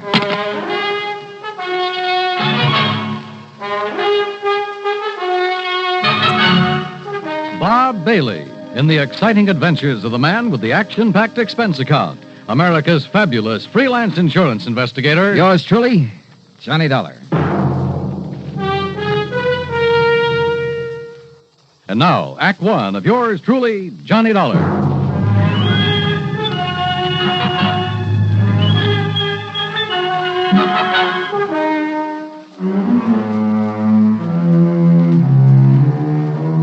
Expense account submitted by Special Investigator Johnny Dollar to the Providential Life and Casualty Insurance Company Home Office, Hartford, Connecticut. Following is an account of expenses incurred during my investigation of the Shankar diamond matter.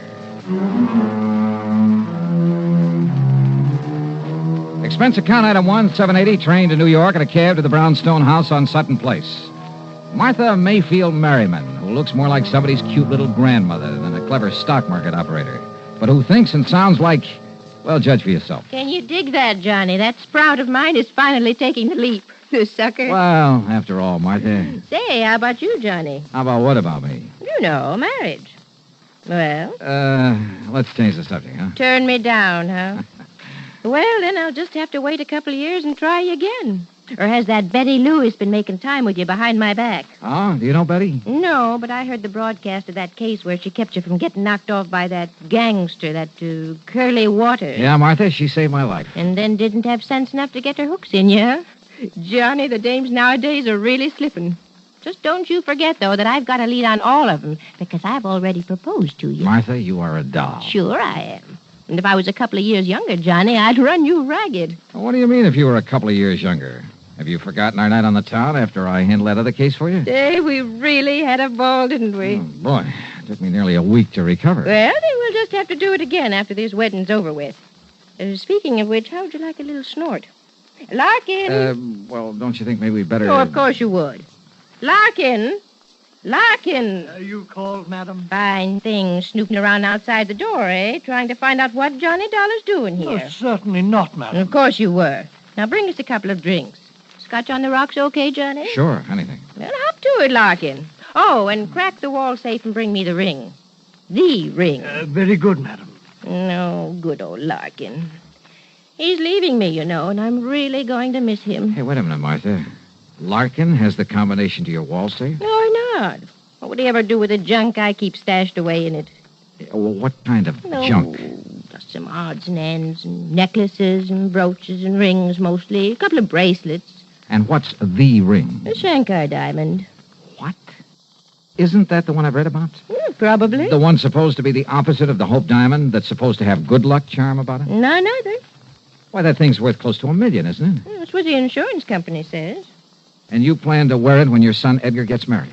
Well, it's silly superstition, I suppose, but maybe it'll bring him and Mary Luann good luck in their marriage. Mary Luann? Mary Luann Melanie Beaufort Exum Culpepper. Sounds like something out of Gone with the Wind. The most gorgeous belle in Greensboro, North Carolina, sir. Oh, is that where the wedding's going to be? And at the old family plantation right outside of town. You're going to escort me to the wedding and the bang-up reception afterward. I understand those southern folks really know how to throw a wingding. Hey, tell me, Martha, do you expect somebody to make a try for that diamond? Well, sure, I always do. Some of the top jewel thieves in the country have tried to snatch that rock. Uh-huh. Now, who else knows that you've called me in? No, not a soul. Well, good. Let's keep it that way. I'm with you. Okay, then. I'll run on back to Hartford and get some clothes to fit the occasion. Johnny, with you and tails and me and a set of threads that Balenciaga socked me a couple of G's for, we're going to knock 'em dead. Then I'll come back here, we'll pick up the diamond and go down to Greensboro together. I know. We'll take one of my company planes. Just the two of us, Johnny, with maybe a case of champagne on board. How about that? Martha, we will have us a ball. Quite a gal. And if I have that much get up and go when I'm her age, well, I hope she'll live forever. Yeah, the trip to Greensboro sounded like it would really be a ball. But just before I left her, Larkin brought in the Shankar diamond. All 34 carats of it. Flawless. Perfect. Beautiful. And it suddenly occurred to me that somebody who wanted that stone, wanted it really bad, might not hesitate to kill for it.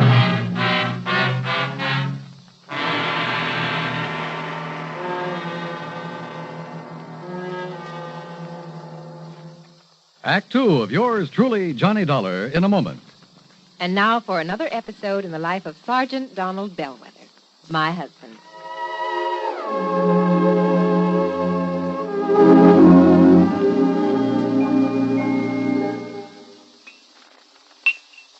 Oh, that's what I call a good dinner, Reba. Oh, that was delicious. Well, I'm glad to hear that, dear.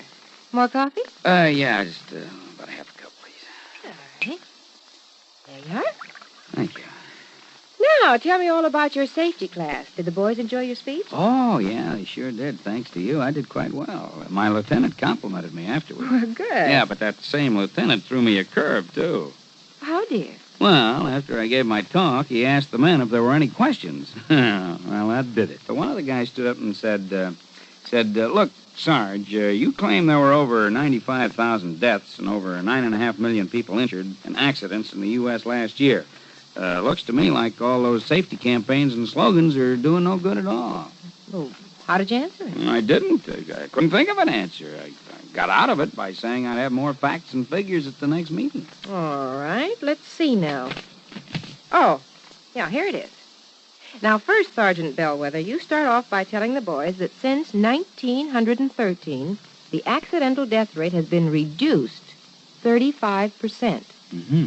Or, in other words, if there hadn't been campaigns and safety measures put into effect to reduce accidents, almost 1 million more people would have been killed in the last 46 years. Is that right? It certainly is. I'm reading it right out of the National Safety Council record book.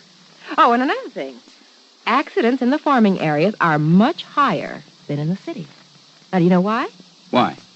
Because in rural areas, there are fewer policemen enforcing safety laws and less traffic signs and signals to guide the motorists. Mm-hmm.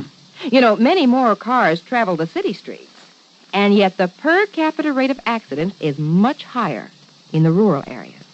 Of course, the reason is obvious. In the city, more safety measures are instituted and obeyed. Reba, you are wonderful. That's a good, logical answer.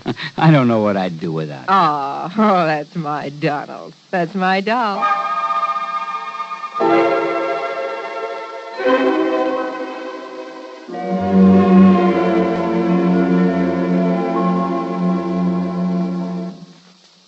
And now, Act 2 of yours truly, Johnny Dollar and the Shankar Diamond Matter. Expense account item 2, $16.50, the trip to Hartford for my formal clothes, then back to New York in the home of Martha Mayfield Merriman. By the time I arrived, she was packed for the trip to Greensboro, North Carolina, and the wedding of her son Edgar. Her chauffeur drove us to the airport and then, much to my surprise, took over as pilot of the huge private 2-engine plane that was waiting for us. Within a few minutes, we were airborne and on our way. And in my pocket was the ring, the Shankar diamond. What are you looking so glum about, Johnny? You, Martha. Oh, what are you talking about? I'm the one who ought to have the sourpuss. I proposed to you. You turned me down. Martha, I don't think you really level with me. You think I wouldn't marry you? You're good-looking. No, I mean about this diamond. Well, now, Johnny, I don't dig you. Well, if there'd been some real serious attempts to steal it before, I would have been warned by the insurance company. Well, so they forgot to tell you, is all. Is it? Or do you have reason to think that somebody's going to try to get it now, while you're away from your usual police protection? Yeah, I thought so. Okay, Martha. Who? Did you get a look at my chauffeur, Johnny? The laddie who's steering this crate? Well, I could hardly help it. If you mean to say... Yes. Yes, Johnny, I think the only reason Eric ever took a job with me was to get his hands on that diamond. Eric who? Eric Melvin Chatterley. Chatterley? Yes, he's a distant cousin of Larkin, my butler. And Larkin's leaving you shortly. To spend his last days in his beloved England. Did Larkin recommend him to you? No. Actually, he didn't even know much about Eric, in spite of their being related. Well, how long has Larkin been with you? Oh, years. And this Eric? 5 or 6 months. Martha, why do you suspect him? Well, now, 2 reasons. In checking up on him after I hired him, I found out that his old man, Byron Chatterley, is still serving time in an English prison. What for? He was a jewel thief. Sure. I remember reading about him. He was a real expert, painstaking and patient. Spent over 3 years working on a plan to get hold of the crown jewel. But he didn't plan long enough, and that's when they nabbed him. And if some of the head shrinkers are right, if crime is in Eric's blood, well... What was your second reason? Well, about a week ago, I found Eric alone in the study. And I think he was casing the wall safe. But you're not sure? He had a dust cloth, and he started flicking it around, muttering something about giving Larkin a hand, which is highly unlikely. You didn't accuse him? No. I just made it known that I was going to take the diamond with me to the wedding, and I sent for you. But if he knows who I am, what my business is... I don't see how he can. I beg your pardon, madam. Wait, Johnny, is there any way he could have been hearing us up there in the pilot's compartment? No, I don't see how. Yes, Eric? We'll land in Greensboro in about 5 minutes, madam. Thank you, Eric. We'll be ready. Well, Johnny? Martha, the only time you'll have this diamond is at the wedding. And the reception. After all, that's the only chance us old biddies will have to show off our furs and jewelry. Okay, and the reception. The rest of the time, it'll be right here with me. But nobody's to know that. Martha could be wrong, of course. About Eric, I mean. The fact remained that within a few hours, everybody in Greensboro knew about her being there with the Shankar diamond. The Culpeppers made us comfortable in the old mansion. The suite they gave to Martha was big enough to house a family of 12. During the next 24 hours, the place was, well, I'd call it a kind of dignified madhouse, what with all the preparations for the wedding. There were house guests by the dozens. Some were obviously very wealthy, but some had just as obviously seen better days. And I couldn't help wondering if a couple of them might have designs on that $1 million diamond. I stayed as close to Martha as possible and at the same time kept a constant watch on Eric. The police who'd been hired for the occasion appointed him as a special guard. Darn fools. They didn't know it, but they were playing right into his hands. If, that is, Martha's suspicions were right. Then, late the following afternoon, the wedding went off without a hitch. The blushing bride was beautiful, and the bridegroom looked appropriately happy. After the ceremony, the ladies all retired to bedeck themselves in their most fetching gowns and furs and jewels. And finally, about 8 p.m., the big reception got underway. There must have been a couple of 100 people in that ballroom, and the champagne and bourbon flowed like water. Yeah, and I danced with some of the prettiest, most gorgeous girls I've ever seen, right out of Charles of the Ritz. Then, it must have been well after midnight. I caught a glimpse of a shadowy face outside one of the big French windows. As I looked again, it disappeared, but I was sure that it was Eric. I excused myself from Martha, with whom I'd been talking, and, well, that was a mistake. As I reached the window, all the lights suddenly went out, and behind me I heard a scream. It was Martha, no question of it. By the time I fought my way back through the crowd to where I'd left her, the lights came up again. And yeah, there she lay, unconscious on the floor.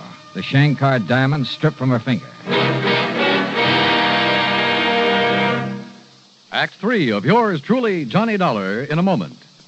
Do you know who said, absolute freedom of the press to discuss public questions is a foundation stone of American liberty? Those words were said by former President Herbert Hoover.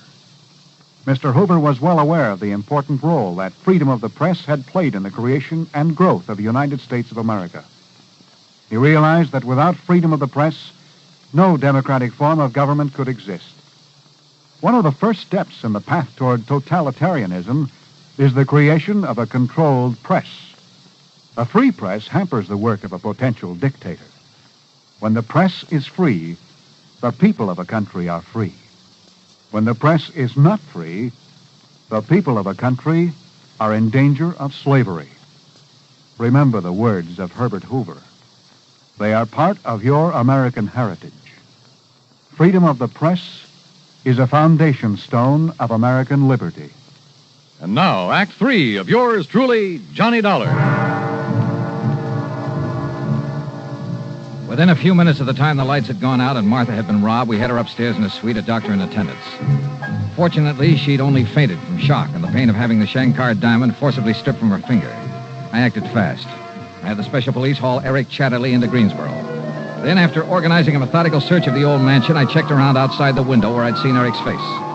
And there, sure enough, was a main fuse box where the lights had been turned off. I checked back with Martha to be sure she was okay, then borrowed a car and drove into Greensboro to police headquarters. You all better give us some other reason to hold them on, Mr. Dollar. What do you mean, Chief?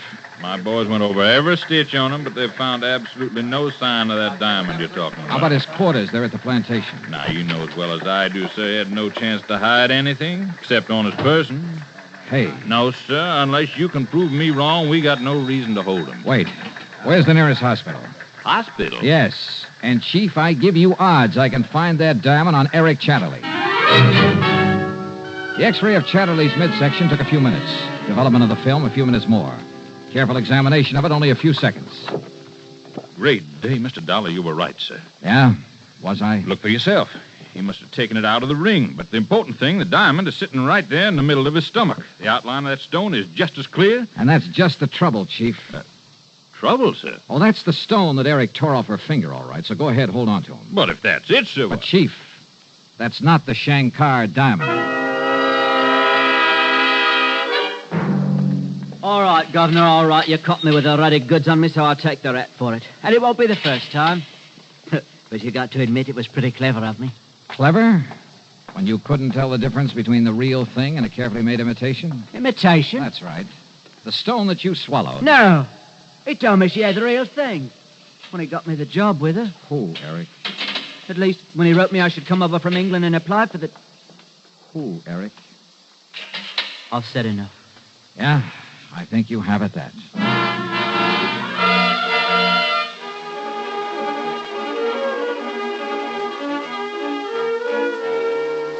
Eric have the combination of that wall safe? Of course not. As I told you, the You're only... sure, Martha? Well, of course I am. When you say paste and imitation... Johnny, are you kidding? When's the last time you wore the Shankar diamond? At the big charity ball last spring. If it was the Shankar, not this imitation you're talking about. You haven't had it cleaned or checked by a jeweler since. No, why should I? Then it probably wasn't the Shankar, and you're sure you didn't know about this imitation. Do you think I'd go around flashing a phony? Now, look here, Johnny. I love you dearly, but don't you cool me with a line like that. Don't rile me, boy. Okay, honey, okay. Keep your head on. Just get ready for a quick trip back to New York. As soon as I can find us another flyboy. During the flight back to New York, Martha asked a lot of questions, but I sidestepped all of them, promised her a real dramatic ending to the case. And I kind of quietly prayed for one myself. When we reached the old brownstone house on Sutton Place, we told Larkin the butler about the robbery. Then, at my insistence, went upstairs to his quarters on the 4th floor. Here you are, sir.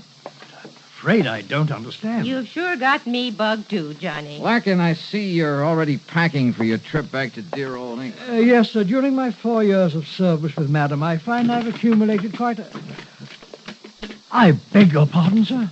I'm going through every one of these bags of yours, Larkin. Now, Johnny. Maybe even tear them apart to look for false bottoms, hidden compartments. Sir. I'll do the same thing to your clothes, your shoes, if necessary, until I find the Shankar diamond. Mr. Dollar, Madam. Now, Johnny, what's the gag?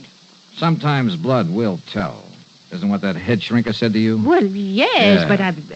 You were thinking only of Eric, of his relationship with the notorious Byron Chatterley, the man who quietly, patiently spent years working on a plan to get hold of a precious stone.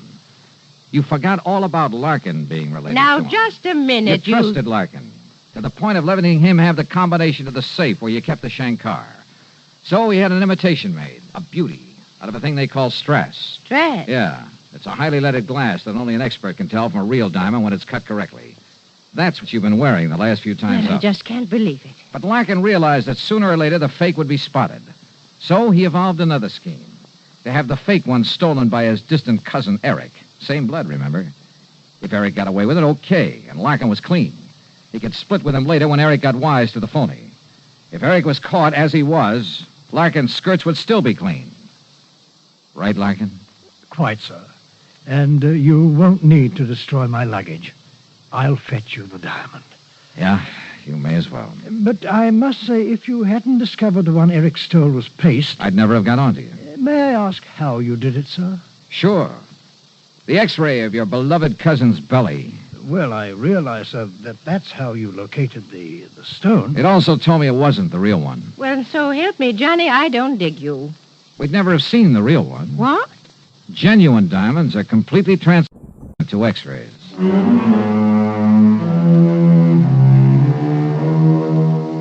So, the diamond's safe and sound, and Larkin and his dearly beloved cousin are in the clink. Martha was a bit upset over what Larkin had done, but, well, she'll get over it. Yeah, and I sure hope I get over this headache. That brawl she threw for me by way of celebration was a dilly. Expense account total, including incidentals and the trip back to Hartford, call it $50. Yours truly, Johnny Dollar.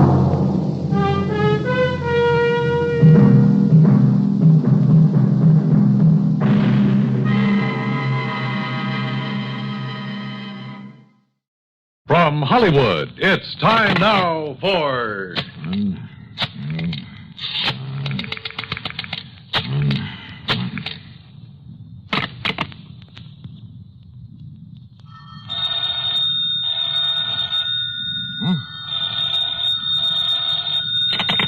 Johnny Dollar. Betty Lewis. Hey, it worked. Sure it does. So hang up that extension. Come on back here in the living room. We'll finish up our cocktails and be on our way. Yes, sir. How about that, Johnny? Where'd you learn that trick of making your own phone ring? And the extension, too. From the man who put the extension to my apartment. Yeah, it's kind of a line check. You dial that number and hang up. Then if both phones ring, you know the extension is okay. Oh, what do you know? Yeah, there's another line check number that you can dial. I forgot what it is, and all you get is a busy signal. It could be an awfully cute gag sometime, you know, on somebody who didn't know about these numbers. Yeah. Oh, let's finish our cocktails and go... Oh? Well, I'm sure you didn't make it ring this time. I kind of left your number with my call service. Oh, no, so Johnny. Maybe I'd better take it. Huh? Now, listen. If that's some insurance company, well, you can just tell them they'll have to wait until tomorrow. Sure. This is the third time in a week that we've tried to have dinner together. First, it was that Curly Waters who tried to kid you. Oh, no. Take it easy. Maybe this call's for you, one of your faithful boyfriends. Oh, well, then maybe I'd better answer it. Well, just leave it to me. I'll scare him off. Johnny Dollar. Burton Wells at Masters Insurance and Trust. Oh? I've got to see you, Johnny, here at the office, right away. Well, look, I have a date, Bert, so can't whatever's bothering you wait until some other time? Listen. Huh? You have a date, huh? Yeah, that's right. We're just about to go out for dinner. No. Johnny, unless you get over here right away, you may find you have another date. What? A date with death. Well? Okay, Bert.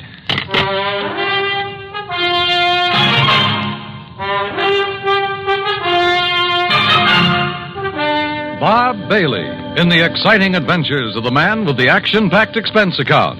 America's fabulous freelance insurance investigator. Yours truly, Johnny Dollar.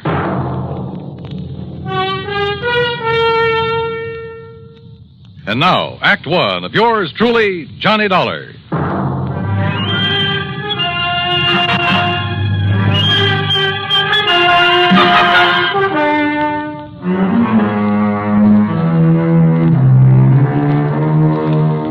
Expense account submitted by Special Investigator Johnny Dollar to the Masters Insurance and Trust Company, Home Office, Hartford, Connecticut.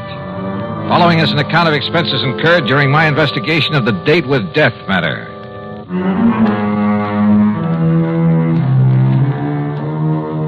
I told my date, Betty Lewis, to stay there in her apartment until I called her. Then I spent item one, $1.20 for a cab to Masters Insurance and Trust.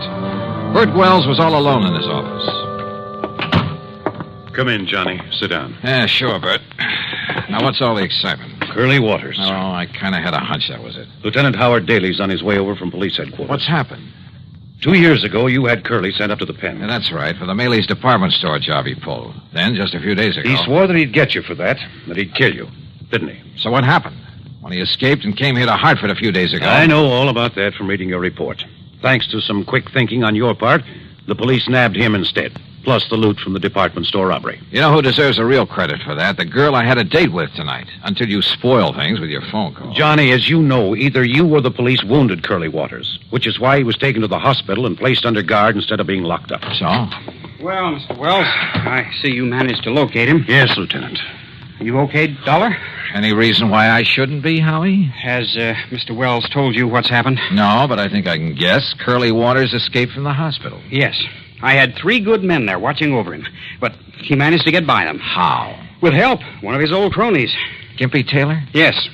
Gimpy created a disturbance out in the hall, and when they went after him, Curly crashed out through the window.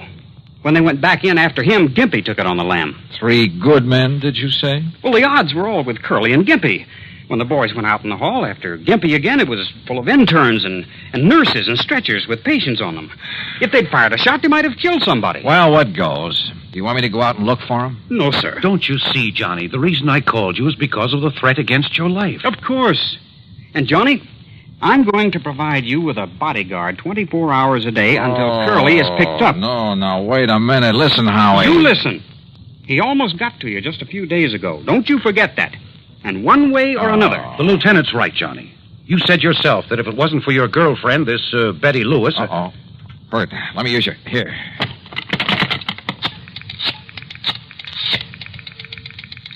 You said one way or another, Howie. That's right. And, yeah, maybe through your girl. Is that who you're calling? Yes. Are you sure she's at home, Johnny? That's where I just left her. I told her to stay there, not to move until she heard from me. Johnny. Oh, if Curly Waters ever... Come on, Betty. Pick it up, pick it up.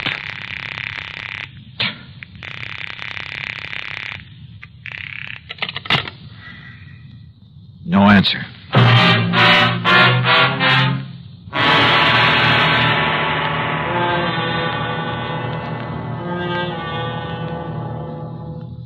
Act 2 of yours truly, Johnny Dollar, in a moment. And now, Act 2 of yours truly, Johnny Dollar, and the Date with Death matter.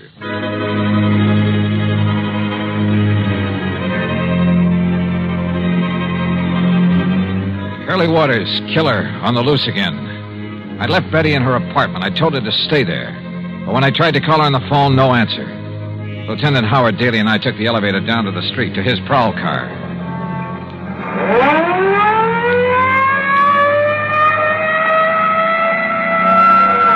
Next turn left, Howie. Take the next left.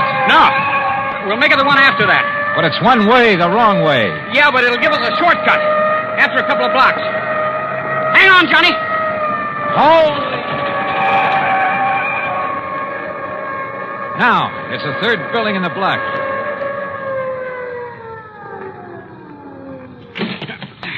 Lead the way, Johnny. Where's the elevator? Come on, forget it. The stairs are quicker. Johnny, if Curly has got to her... I'll say it. Haven't you got a key? I have not. Stand back, Johnny. I'll see if I can smash it open. Wait a minute. Betty. Betty. Wait, look, it's open. Betty. Betty, are you...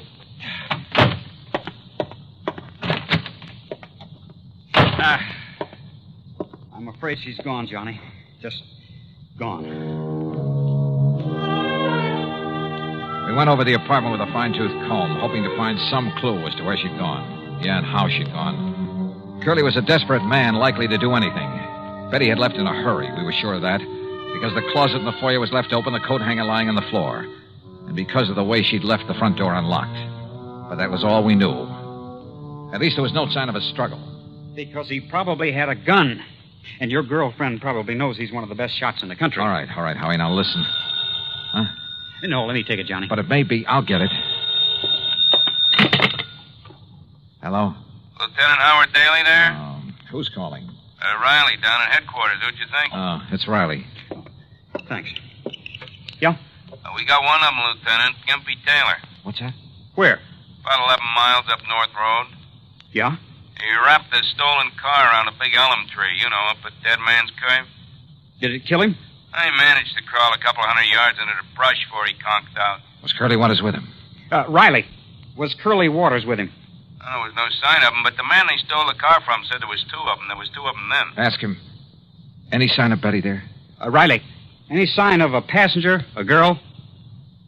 No, sir, Lieutenant. Well, okay, I'll keep checking with you. You hear it all, Johnny? Yeah. 2 men stole the car. So the other one must have been Curly. Yeah, but whether they were both on the rack and Curly was able to get away. After all, if Gimpy was able to crawl a couple of 100 yards... Yeah. Curly may be a couple of 100 miles away by now. Or maybe not. Howie, I don't think he left town with Gimpy. Helped him steal the car, yeah, to make it look as though he was leaving.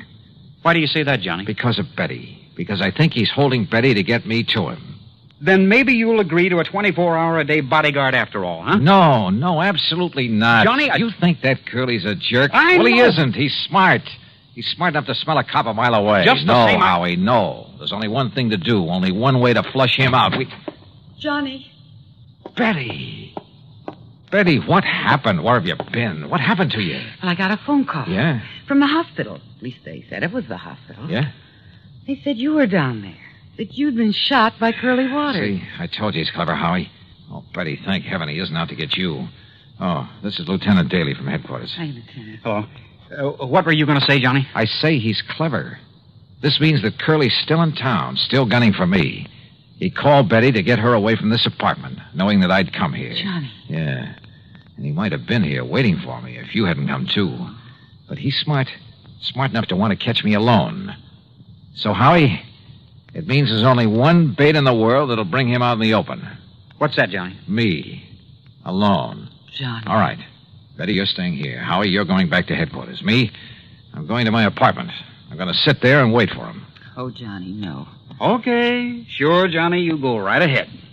But I'll have enough men hidden away surrounding that place of yours. No, then you'll never get him. Then he'll have to skip out. Maybe skip the country. I'd like to see him try it. Howie, he's an actor, a good one. If that costume of a priest he was going to use before, he can... Well, in that, he could have walked right by you or me or anybody else and never have been recognized. And with a phony passport, which he already has, he'll skip the country, all right. But when he comes back, I won't know. I won't be ready for him. Right now, I am. Oh, but please, Johnny. Yeah, listen. No, Howie. But you'd be a sitting duck for him. Sorry. It's the only way. Act 3 of yours truly, Johnny Dollar, in a moment. Now, Act 3 of yours truly, Johnny Dollar. Johnny Dollar. Pigeon. Maybe soon to be a dead one. But the only way to bring Curly Waters out in the open was for me to wait for him. Wait for him to come and try to kill me. So after making Betty promise to stay in her apartment and Lieutenant Daly to go back to headquarters, I went over to my own apartment. And I waited. Believe me, I felt anything but brave. But I'd rather take my chances on having it out with him now than spend the rest of my life knowing he was still alive, somewhere, still gunning for me. That sooner or later he'd catch me off guard. 11 p.m., 12, 12:30. Huh? My impulse was to raise my gun and pull off a couple of shots right through that door. Yeah? Who is it? It's Howie. Open up. Oh. Oh, Howie, what the devil are you doing here? Just checking up, Johnny. Checking up. You got a bunch of your boys scattered around out there? No. Those bodyguards you were talking about? No, Johnny, but listen, will you? Sitting here alone, waiting for him, you're taking too much of a chance. Can't you get it through that thick skull of yours? I tell you, it's the only way to make him show himself. And I tell you, it's the surest way in the world to get murdered. You don't think I'm able to take care of myself, huh? I didn't say that. Well, then? I'm a cop, Johnny. I just can't let you do this. Oh? You mean you're worried that maybe you'll be set down to pounding a beat again? Oh, no, you crazy fool. I'm worried about you. Won't you change your mind? No. Now you better leave, Howie, and for heaven's sake, don't come back again. But unless I do, how can I tell? How will I know? Oh, you'll know. If he does come, and I'm sure he will, if you don't scare him off. I hope and pray he doesn't. Well, when it's all over, I'll call you. Johnny, if he kills Oh, go you... on, Howie, will you? You're just holding things up. And don't tell me he doesn't know you've come here. So go on, baby, beat it. Okay. And you give me your word that you won't come back until I call you. But what if he gets you? Your word on it? Okay, Johnny.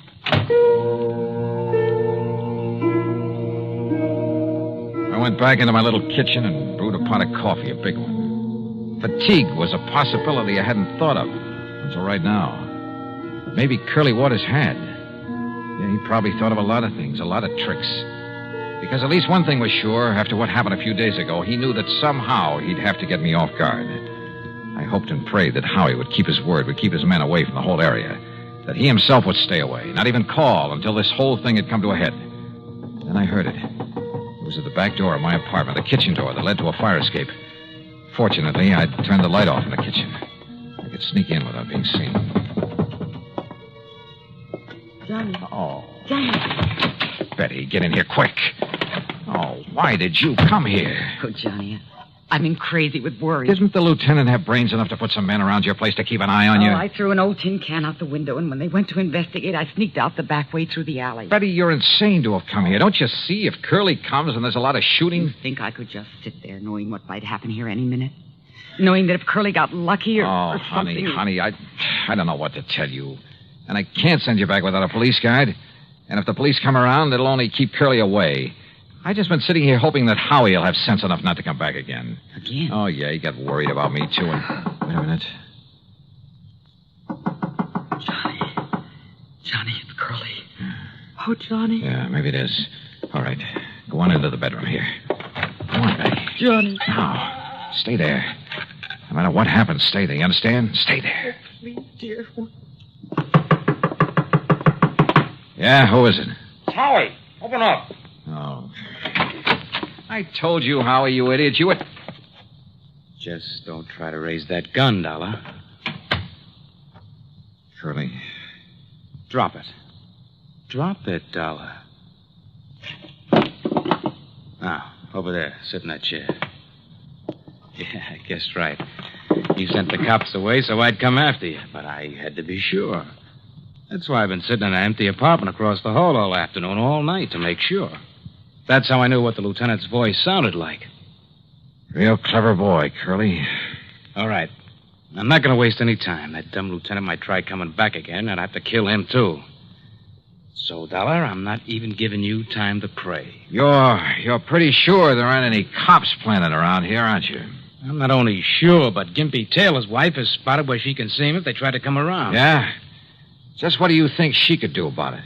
One shot into the alley across the street, and they'd forget all about you. Dumb cops. All right, tell me, Curly. Forget it. Goodbye, Dollar. No, don't answer. Not a word, Dollar.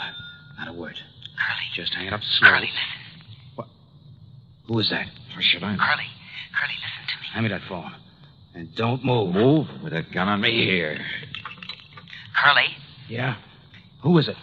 Myrtle, Gimpy's wife. Myrtle? Now listen, Dollar isn't alone. He what? In the bedroom, waiting for you. Listen, is the door to that bedroom open? No, it isn't. What goes, Curly? Quiet. Now listen to me. If the door of that bedroom starts to open, don't wait. Start shooting. Hey, Dollar, hold this phone. Keep the line open. And don't move out of that chair. Mind telling me why? Quiet.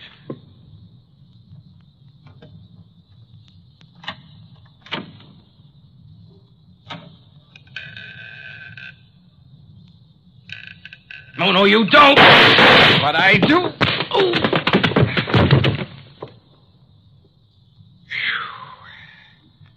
Okay, Betty. And thank heaven you remember the number to dial and make those phones ring.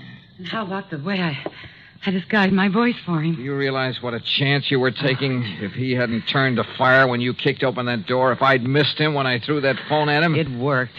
That's all that counts. And look, one of his bullets nicked you right here on the arm. Nicked me? Oh, blood. Oh, hold me, Johnny. Oh, sure.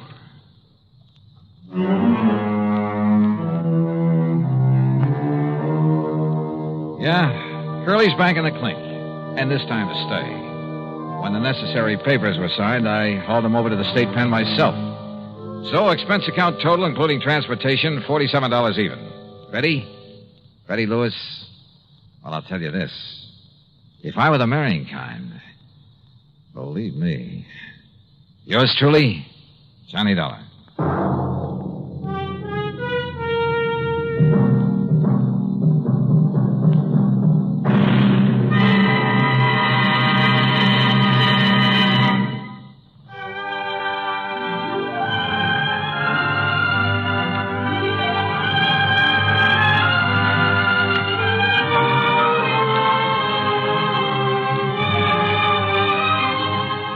Yours truly, Johnny Dollar, starring Bob Bailey, originates in Hollywood and is written, produced, and directed by Jack Johnstone. Heard in our cast were Lucille Meredith, James McCallion, Russ Thorson, Sam Edwards, and Herb Vigran. Be sure to join us next week, same time and station, for another exciting story of yours truly, Johnny Dollar. This is Dan Cubberly speaking.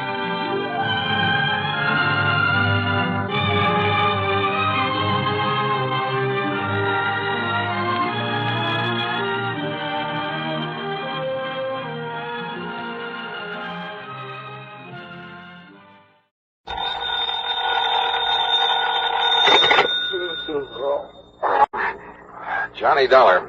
This is Carol Carson, Mr. Dollar. Oh? You don't know me, and I'm sorry to be calling so late. What time is it, anyway? About 1 a.m. A friend of yours, Mr. Ralston, mentioned your name to me yesterday. What, Ralston? He said you were here in New York for the weekend and mentioned your hotel. Look, Miss Carson, is it? Yes, Carol Carson. Yeah, it's nice talking to you and all that, but it is rather late. When I realized what had happened a few moments ago, you were the first person I thought of. Maybe you can help me, Mr. Dollar. I need help badly. What's the trouble? I'm at the apartment of Everett Reed on East 67th. Could you come over? Any particular reason? Yes. I think I've just killed him, Mr. Dollar. I'll be right over.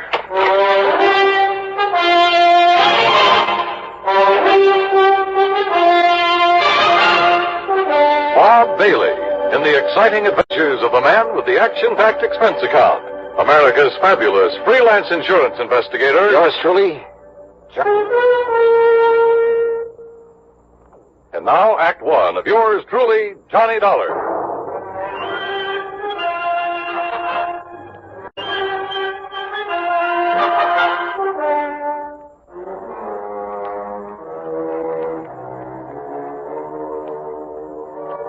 expense account submitted by Special Investigator Johnny Dollar to the Universal Adjustment Bureau, Home Office, Hartford, Connecticut. Following is an account of expenses incurred during my investigation of the Deadly Doubt matter.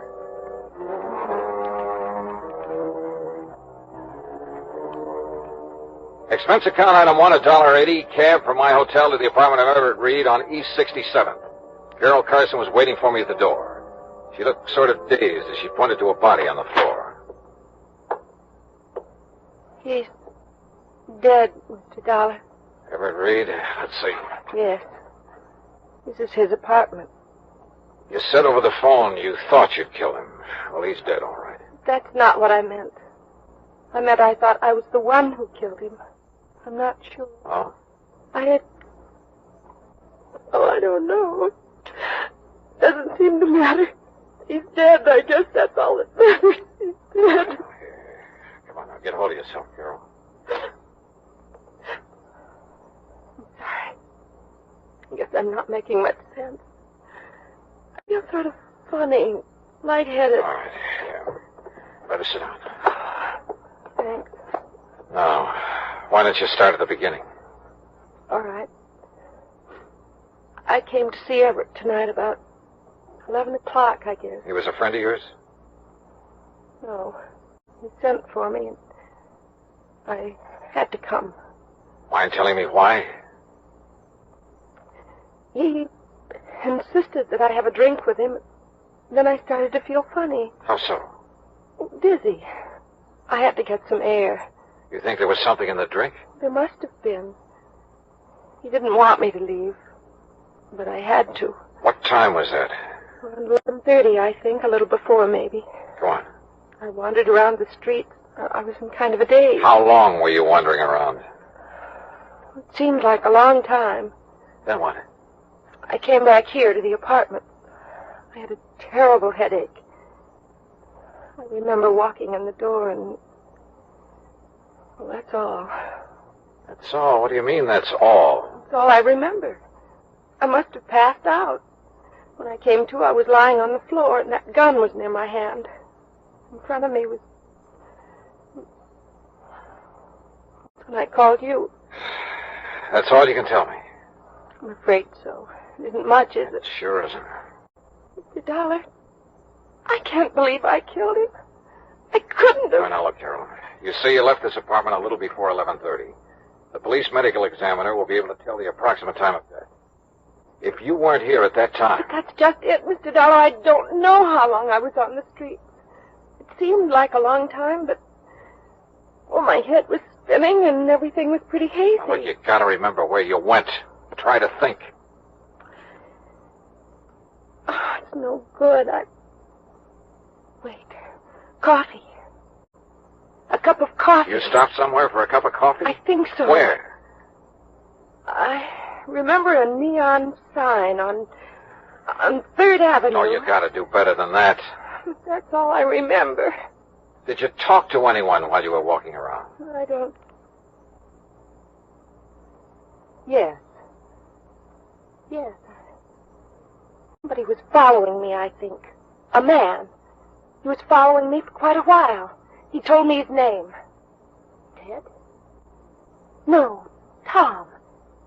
Yes, it was Tom. What did he look like? Curly hair, I remember that. Dark eyes. Oh, look, that description fits thousands of guys in New York. I know, Mr. Dollar. The whole story, well, it doesn't sound very convincing, does it?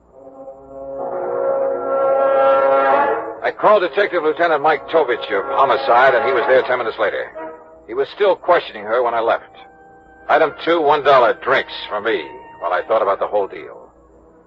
Of all the guys in New York, why did she have to pick on me? But yeah, I'd do what I could to help her.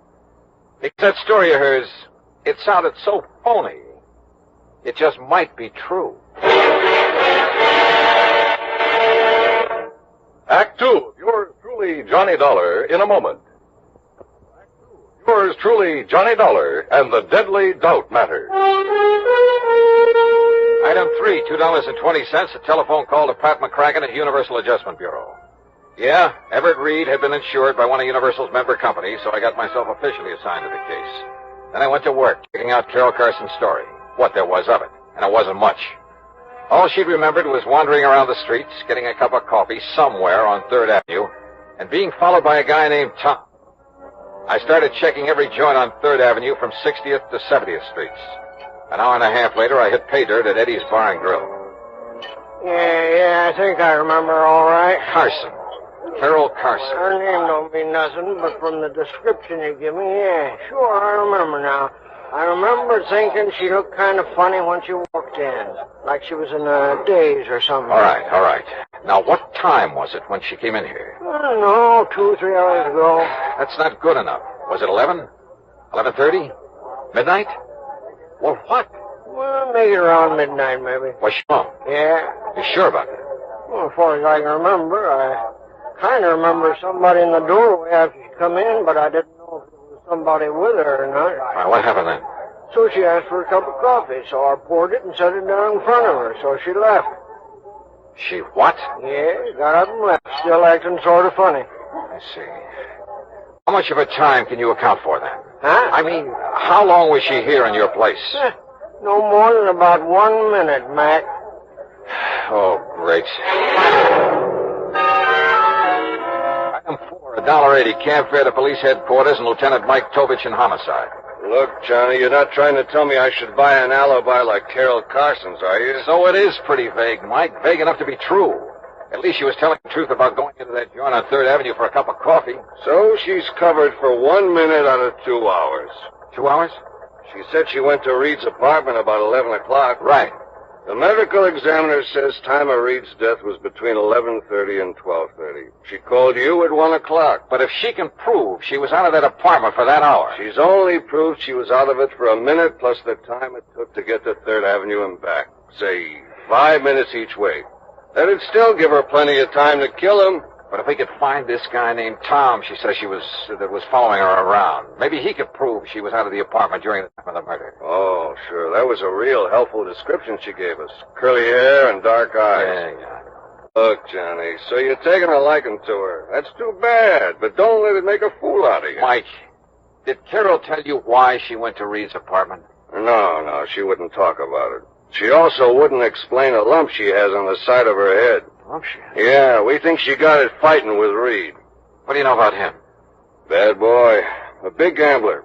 And the way we heard, he'd been winning pretty big lately. Maybe somebody he won from couldn't pay off, except with a bullet. Yeah, maybe anything, Johnny. Prove it, and I'll listen. Who did Reed run around with, you know? Usual crowd, Johnny. Jack Vissel, that outfit. Vissel, huh? Now, if Reed won a lot of money from him... Like I say, Johnny, anything you can prove. Yeah. Come in. Senatovich? That's right. I'm Larry Bowman. I want to know what's going on with Carol Carson. Oh? What's it to you, Mr. Bowman? She's my fiancée, and you've got her locked up. That's right. Suspicion of murder. Oh, that's ridiculous. She didn't kill anybody, and you know it. Look, Mr. Bowman, if I knew it, she wouldn't be locked up, would she? Now, maybe you can tell us why she went to this Everett Reed's apartment last night. I don't know why she went, and I don't propose to ask her either. I trust the lieutenant. And if she went to see him, she had good reason. But Carol's not the kind who could kill anybody. You must have realized that just talking to her. The main thing that I realize is that my personal opinion is beside the point, Bowman. Look, the thing we need to know is if Carol was away from Reed's apartment for almost an hour and a half, like she seems to think she was, walking around the streets. Why didn't you say that sooner? I can prove she was. How? I was with her. Oh? Funny, she didn't mention it. She was probably confused. You sure you're not the one who was confused? Now, look, I tell you, I was with her. Okay. Where were you? On the street. What street? Well, I don't remember. 68th Street, I think. That's not the street Carol says she was on. As I say, she was probably confused. Where'd you go? To a bar. What'd you have to drink? Oh, Carol, too? Oh, sure, why not? Oh, you're fighting a losing battle, Bowen. Carol says she had a cup of coffee on 3rd Avenue and that a guy named Tom was following her. Now, listen, You told us enough, Bowman. I can't blame you too much for trying, I guess, but it won't work. You weren't with Carol and you know it. I know she didn't kill him. You mean you hope she didn't? When it comes to knowing, right now every bit of evidence we got says she did. And we've got nothing that says she didn't.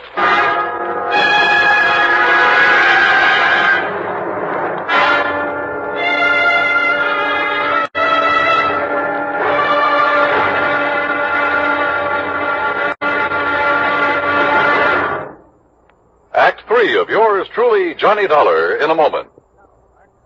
Yours truly, Johnny Dollar, and the Deadly Doubt Matter.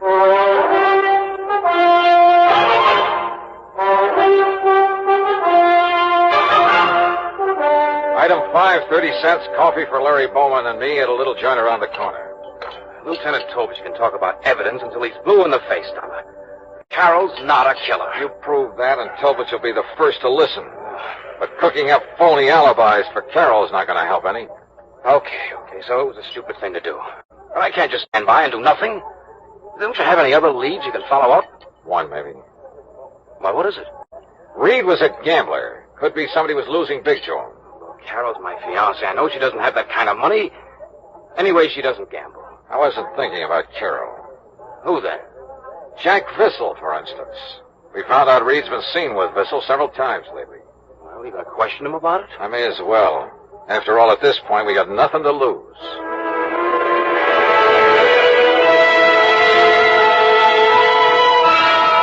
You're barking up a wrong tree, Dollar. What reason would I have to kill Reed? Could be a real good reason, Vissel. Maybe you lost money to him gambling. Some nights you win, some nights you lose. So maybe you lost more nights than you won. So maybe you owe Reed some money. Oh? That could be the motive. Look, Dollar, why don't you take your crazy theory someplace else? Yeah, I owed Reed money. I owed him all of 2 bits. Now, is that enough to bump him off? So, I started making the rounds along 3rd Avenue again. But I got nowhere. Nobody remembered seeing her, and nobody remembered the guy named Tom, the one she told me had been following her. 2 hours later, I gave up. I was beat. I went back to my room and flopped on the bed. Yeah? Okay.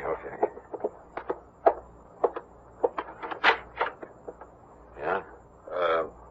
Johnny Dollar? That's right. Who are you? I'm the guy you've been looking for. What? My name's Tom. That ring a bell? It sure does. Are you the one who was walking around the streets with Carol Carson? That's right. I'm her alibi. So I bust my neck trying to find you, and it ends up with you finding me.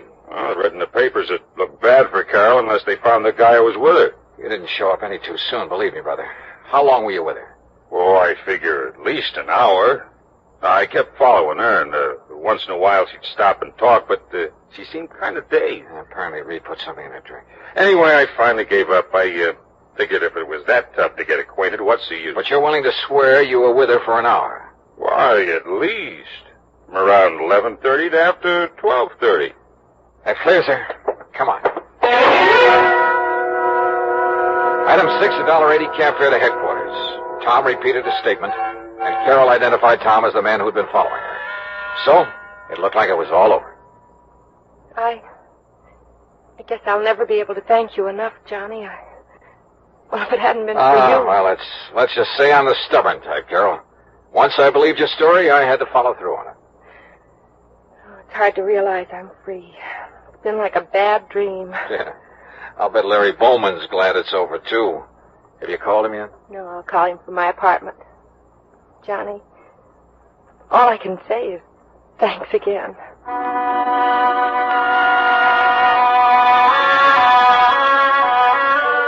Carol took a cab to her apartment.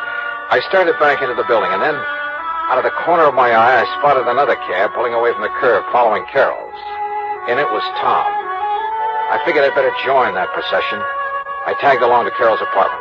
Inside, I could hear voices. The door was unlocked. Carol was in the process of handing over some money to Tom. Johnny! Yeah. Looks like I got here just in time to witness the payoff. So you bought yourself an alibi, Carol. No. Now, look, Dollar. You better stay out of it. Carol, I gotta hand it to you. You really had me fooled. You don't understand, Johnny. Don't be a sucker, Dollar. Cut yourself in on the pie. I'm willing to have a partner. What are you talking about? Well, last night when I followed Carol back to Reed's apartment, just as I was leaving, I spotted somebody coming down the fire escape. I followed him, found who he was and where he lived. Then when the story came out in the papers, I realized I knew who the killer was. So I figured I could make some dough out of it. But not as long as Carol was in jail. Johnny, just now when he wanted money to keep him from telling the police, I didn't know what to do. I thought if I gave him what I had, it would keep him satisfied until I could figure... Larry! No! No! I spun around, but it was too late. Oh! I kicked at the open door. It struck Larry's arm, deflected his shot. Before he could shoot again, I nailed him. Oh.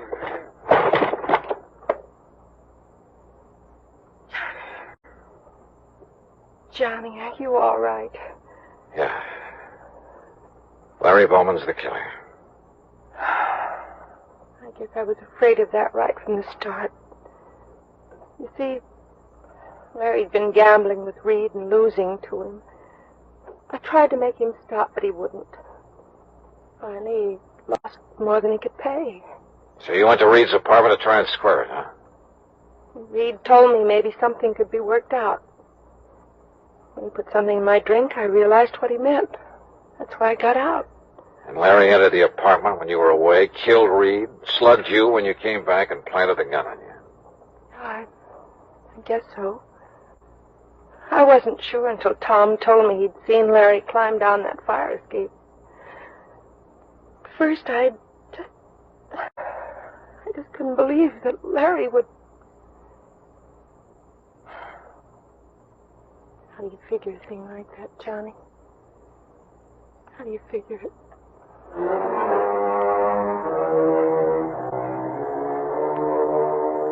I didn't try to answer that one, because I didn't have an answer. It just isn't any. Item 8, $13.40, incidentals and transportation back to Hartford. Expense account total, $41 even. Yeah, Larry Bowman's gambling was a big fat mistake. First with Everett Reed, then in trying to frame Carol. I guess that's the trouble with gambling. You push your luck too far. And sooner or later, you're bound to lose. Yours truly, Johnny Dollar.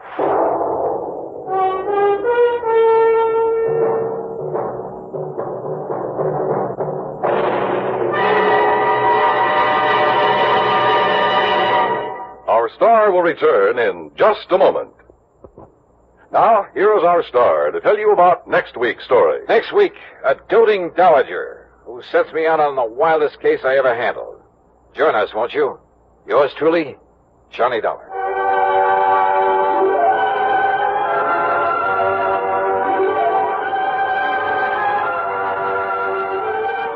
Yours truly, Johnny Dollar, salutes station KRMG in Tulsa, Oklahoma. From Hollywood, it's time now for... Johnny Dollar. Mr. Dollar, my name is Parley Barron. I'm calling from Hollywood. Hollywood? What insurance company, Mr. Barron? None. You handle all investigations for Eastern Liability and Trust. Yeah, I guess I do. Well, I am sure that they'll be calling you in shortly. What about, sir? A little matter of embezzlement. Oh? Nearly $10,000 that's been stolen from the Berkeley Furniture Manufacturing Company there in Hartford. You're connected with Berkeley Furniture? No, actually I am not. Then what's your connection with this embezzlement? I suggest you check with Berkeley and, of course, the insurance company. Of course. When you have learned the facts from them, I am sure you will find it of the utmost importance to contact me. You sent in Hollywood? Yes. Goodbye, Mr. Dollar. Yeah, but where in Holly... Hello? Hello? Oh, he's a lot of help.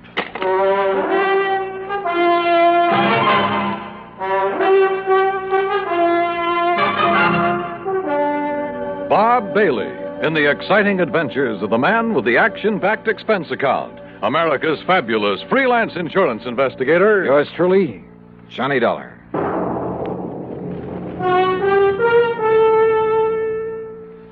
And now, Act One of yours truly, Johnny Dollar.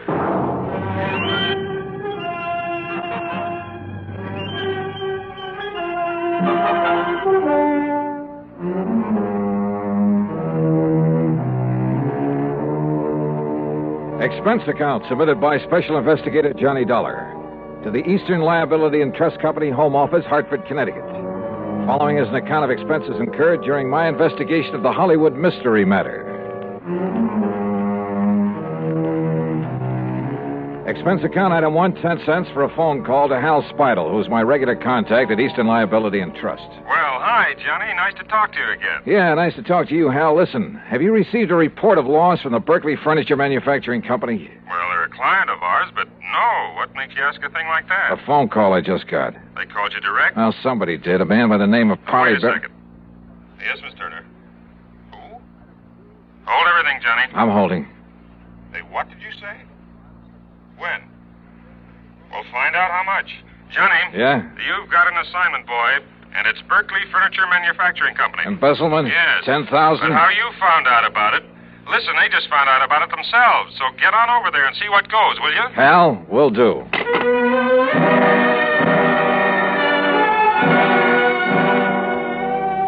Yeah, my informant, the man who'd called me, had really known something. But how to locate him? Item 2, $1.45 taxi to the Berkeley plant on the northwest edge of town.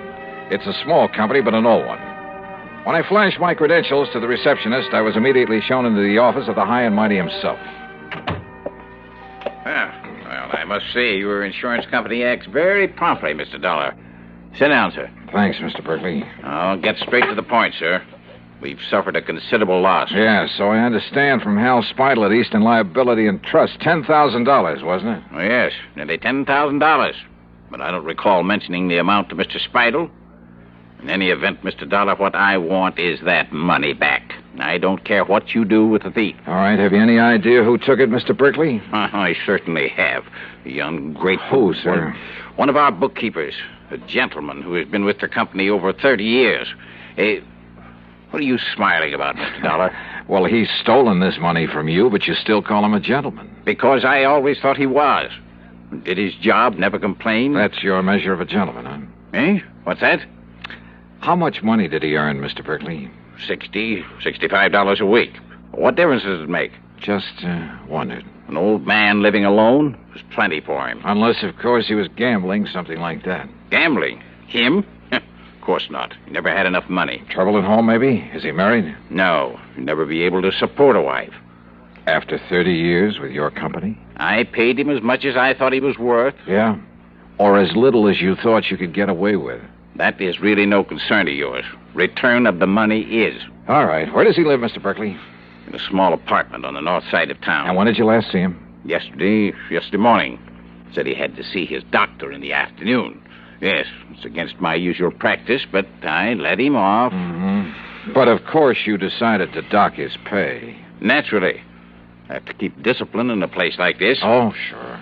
And this morning, when I opened the safe, I discovered that the money was missing. $9,984.75. The cash that we had on hand for emergencies. I also discovered that he hadn't come to the office. So I phoned his apartment. And? I learned that our respected gentleman bookkeeper left town yesterday afternoon, bag and baggage. That doesn't necessarily mean that he took the money. I'd like to know why not. Well, was he the only one who had access to the safe? Of course not. All of the bookkeepers have. How many of them? Others, I mean. 3. But you think for 1 minute they'd dare take that money and then come back here and face me? Maybe you got a point there. What? Have you notified the police of this loss? No. I prefer that the whole thing be kept as quiet as possible for the sake of my company's reputation. Please, remember that, sir. Whatever you say, Mr. Berkeley. That's why I have no desire to prosecute him, why I'll refuse to even file charges, as long as I get the money back. Yeah. Now, what's his address? 11231 North Maple Street. 11231. But as I told you, he isn't there. He's left town. Yeah, you told me. How old a man is he? In his 60s. But what difference does that make? Oh, and Mr. Dollar. Yeah? Just how did you happen to know about this so soon? I mean the amount that was stolen. From somebody who called me on the phone. Oh? Somebody who apparently knew a good deal about it. If I can locate him, get in touch with him, he can probably be a lot of help in running down this Come to think of it, you haven't told me what his name is. The bookkeeper? The embezzler? Yeah. Barron, sir. What? Yes. Parley Barron.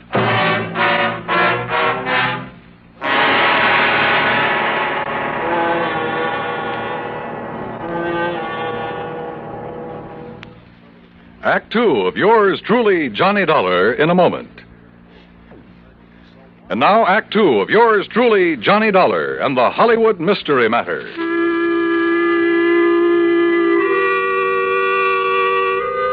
So the embezzler of the $10,000 was Parley Barron, the same man who'd called me on the phone. Apparently called me before the company even knew the money was missing. And he'd had the audacity to inform me that I should contact him. Yeah. Somewhere in Hollywood. Which is like saying the needle is somewhere in the haystack. Item 3, $250 for a taxi to the little apartment house on North Maple Street. I paid off the driver, then walked into the open foyer and looked for the usual bank of mailboxes to find out which apartment was Parley Barron's. Hey, you want me to wait for you, mister? No, that's all right, driver. You go ahead if you want to. Okay, let me see. Now, let's see. Nelson, Davis, Parrots. Oops. Oh, excuse me, sir. That's all right. Spaulding, Pierce, Robeson. Taxi, wait a minute. Oh, here we are. Barron, apartment 103. Just a minute, young man. Are you a salesman? Oh, no. I was just looking up the apartment number of Mr. Parley Barron. Well, he ain't here, mister. You're sure? No, sir. He left here bag and baggage yesterday afternoon. Any idea where he went? No. Who are you? Cops or something? Here. My credentials. Johnny Dollar Insurance. Yeah, that's right. Now, look, I want you to let me into his apartment. Well, yes, sir. Right this way. Something wrong, Mr. Dollar? No, just a routine investigation. No. Well, I was sure he'd done nothing wrong. Oh, why do you say that? Why, nice, quiet old man like him, why should he? Only excitement he ever has is when his niece comes to visit with him. His niece? Yes, sir. Name's Virginia. Jenny Locker. Wonderful girl. Sort of drops in here to look after him once in a while, cook him a good meal. Now, here we are.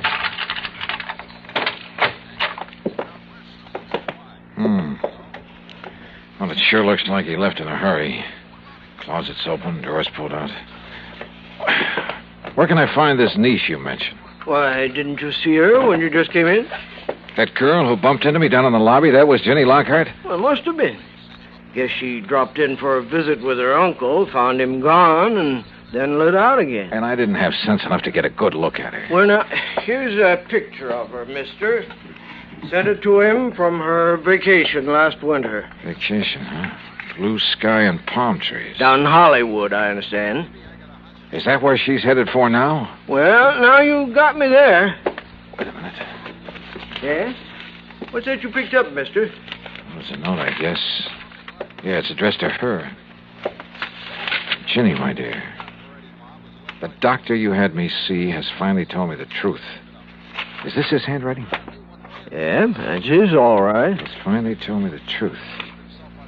I have less than a week to live. Oh, my. And so for the first time in my life, except for some happy moments with you, I'm going to really live.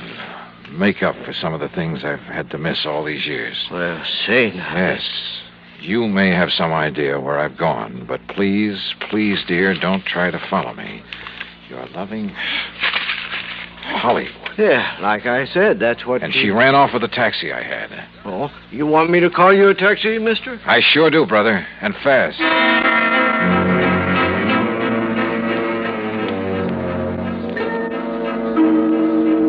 Item 4, $7.50 for a trip to the airport that should have got the cabbie locked up for life.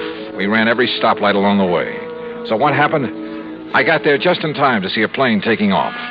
And the man at the ticket counter politely informed me that Virginia Lockhart was among the passengers headed for New York. And where would she go from there?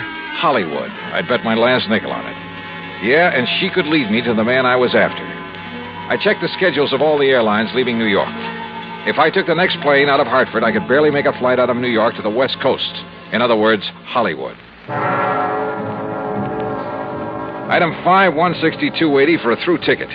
When we arrived in New York, where I had only seconds to change planes, I was the first one off. And then I saw her. She was boarding a plane from another ramp. By breaking a couple of records for the 100-yard dash and bulling my way through the gate, I managed to climb aboard just as the doors were being closed. A quick flash at my credentials kept the stewardess from throwing me off, and in a couple of minutes we were airborne. Now, I guess we'd better make some arrangement about your tickets, sir. Huh? Tickets? Yes, sir. Oh, no, here, I already have it. Here you are. Oh, thank you. I'll just... Mr. Dollar? Yeah? I'm sorry, but this ticket is for Los Angeles. Well, sure, that's where I'm going. Well, not on this plane, I'm afraid. Huh? This is a non-stop flight to Miami. What? Yes, sir. Miami, Florida. Act 3 of yours truly, Johnny Dollar, in a moment. Now, Act 3 of yours truly, Johnny Dollar, and the Hollywood Mystery Matter. Wait a minute. This plane is headed for Florida? Yes, sir. Non-stop flight to Miami. But I thought this was... Look, I gotta get to Los Angeles, to Hollywood. I'm sorry, Mr. Dollar. Oh, not half as sorry as I am. So what do I do now? Well, I'm afraid there isn't much you can do. So why don't you go up in the cabin where there's one extra seat and, well, just relax and enjoy it. Okay, miss. Great. I'd been so sure it was Virginia Lockhart I'd seen climb aboard this plane, that she'd lead me to her uncle in Hollywood, to wherever he was in Hollywood. So what happened? I was stuck aboard a plane to Miami. All right, I took the advice of the stewardess and walked forward into the cabin to find a seat. And for once, luck was with me. The one vacant seat in that whole plane was right next to, yeah, you guessed it, to Ginny Lockhart. But why Miami?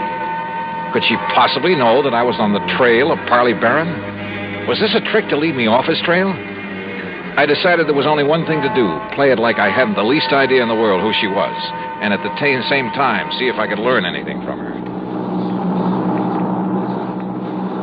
As long as we're seatmates on this trip, we may as well know each other. My name's Johnny, Johnny Dollar. Miss, How do you do, Mr. Dollar? Be kind of nice to get on down south and away from all the snow and cold, won't it? Would you like some champagne? I understand all I have to do is flag down the stewardess, and she'll be... how about it? No, thank you. Well, excuse me for saying so, but you look worried about something. I'm sure it wouldn't interest you. No, maybe not.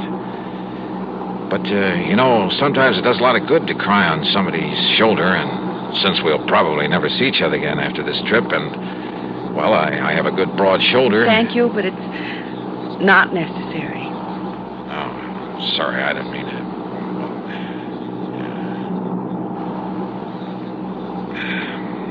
Going down to Florida for a vacation? No. I'm going to Florida to try to save somebody's life. Oh? But I'd rather not talk about it. And she didn't. Or did she talk about anything else during the rest of the flight? As we came into Miami, I decided the only thing I could do was transfer to a plane for Los Angeles and hope for the best. But she was my only real lead to Parley Barron. And if I left her here and went on to Hollywood... So I changed my mind. I decided to stay with her. Item 6, $9 even for a taxi that followed hers out of Miami Airport, then headed north. And where do we end up? Hollywood. Hollywood, Florida. Hollywood by the sea. And the Diplomat Hotel. I watched her make inquiries at the desk, heard the clerk tell her room 716. I managed to get an elevator before she did. By the time she reached the door of 716 and raised her hand to knock, I was standing right beside her.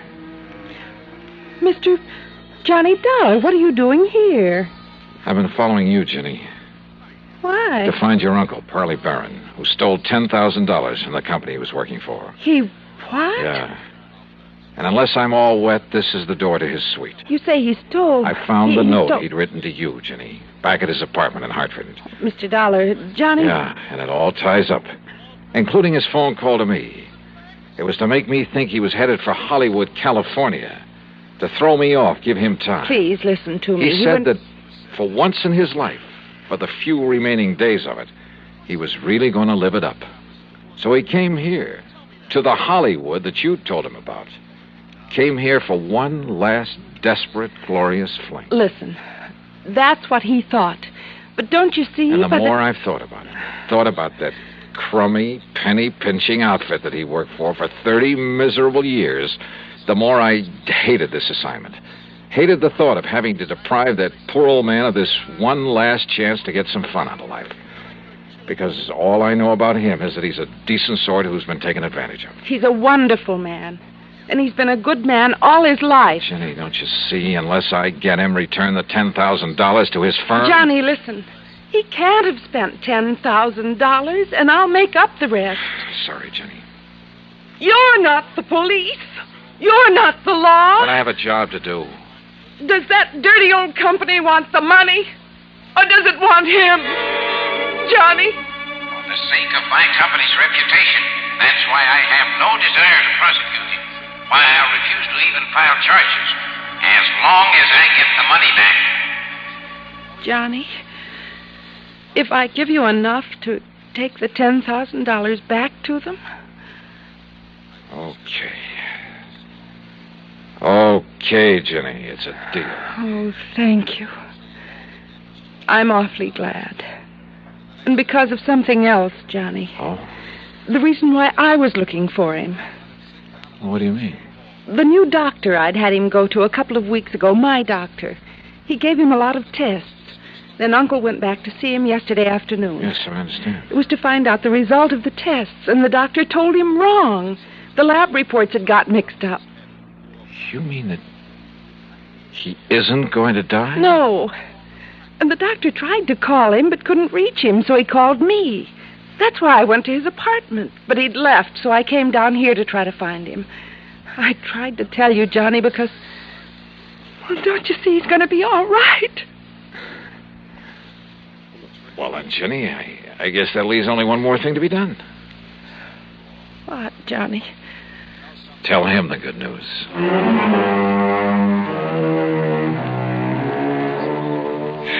Oh, I don't know. Maybe I'm just a sucker for a good-looking girl. And maybe this makes me an accessory to the crime. But you know something? And you can blame it on the holiday season, anything you like.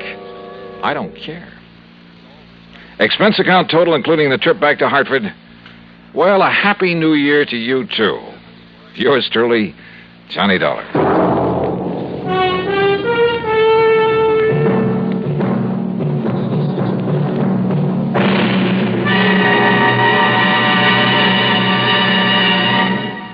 Our star will return in just a moment. Because of another adventure in Hollywood, Florida. But that one you'll have to read about in the February issue of Harper's Bazaar. It's just out, so grab a copy, will you? Yours truly, Johnny Dollar.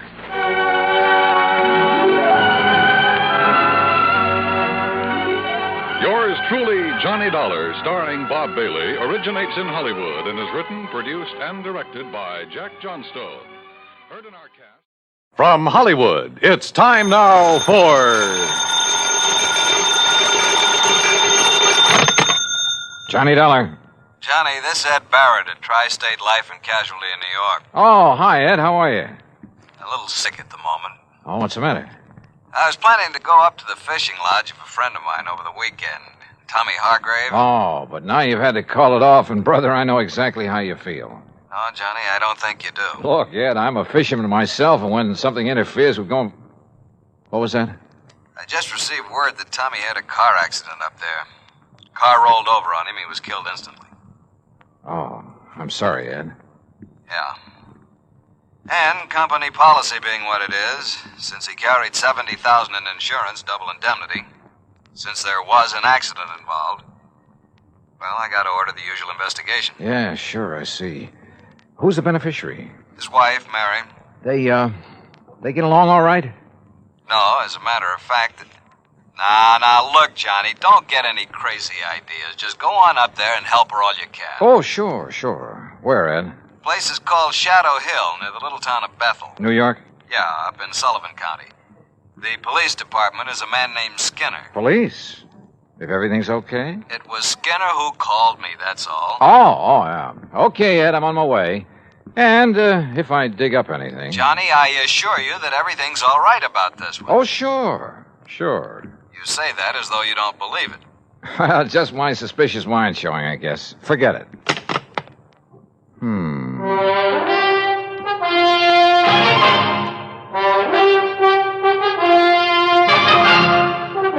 Bob Bailey in the exciting adventures of the man with the action-packed expense account. America's fabulous freelance insurance investigator. Yours truly, Johnny Dollar.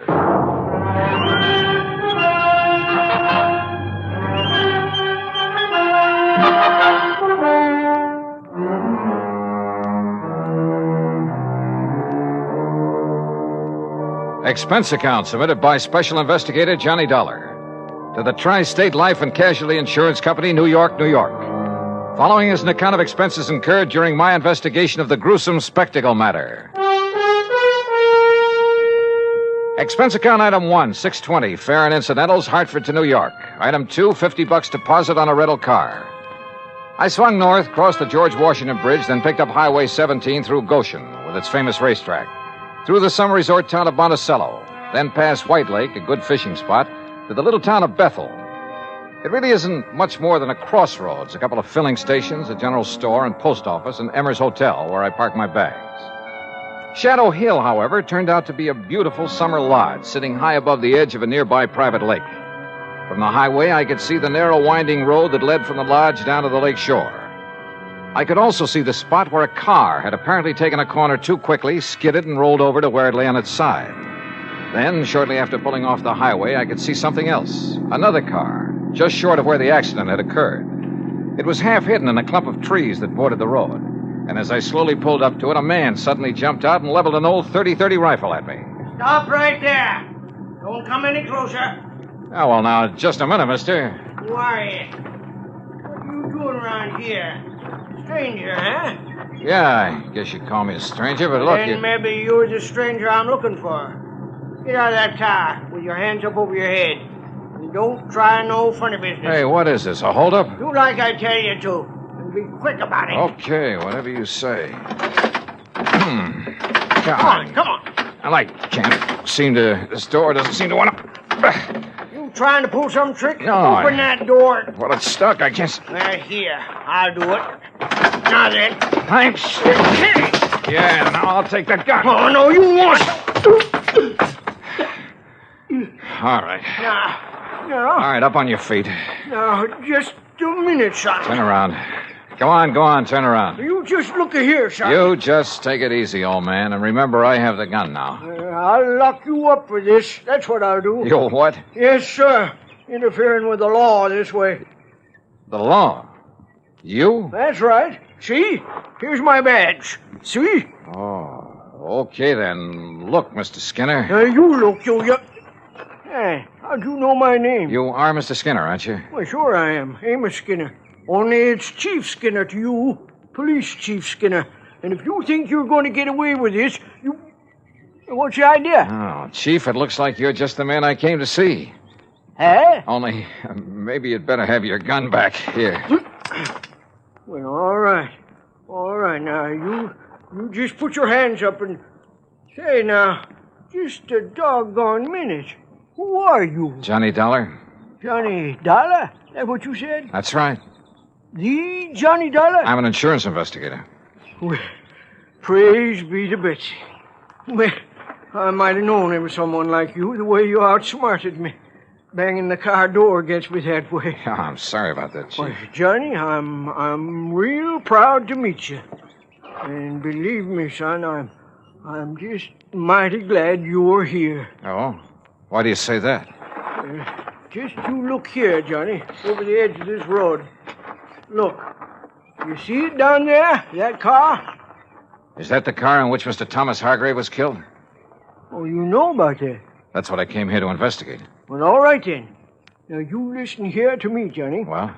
I'm the one that telephoned down to Mr. Hargrave's insurance company down to New York. So I understood. I did it as a favor to Mary. That's his wife. On account of she was so broke up and all. Never did like her, but she was pretty upset. Very considerate of you, Chief. And I told the insurance company just what I told everybody else. That Tommy Hargrave took this turn in the road too fast. Now, you see the turn right above here? Yeah, that's a sharp one. Well, he took this turn too fast and skidded off the side, and the car went over and pinned him underneath it, and that was that. Killed him. Well? Well, all right. Now, Johnny, I just come over here from old Doc Walton's. It was down to Doc that I took Tommy's body yesterday just after it happened. And you know why I come back here? Well, I can think of one good reason. Yeah. From something you just told me. Yeah. And from what I can see of the car down there. Yeah, well, it was because I suddenly started thinking, how could a man who knows this road so well ever make a mistake of...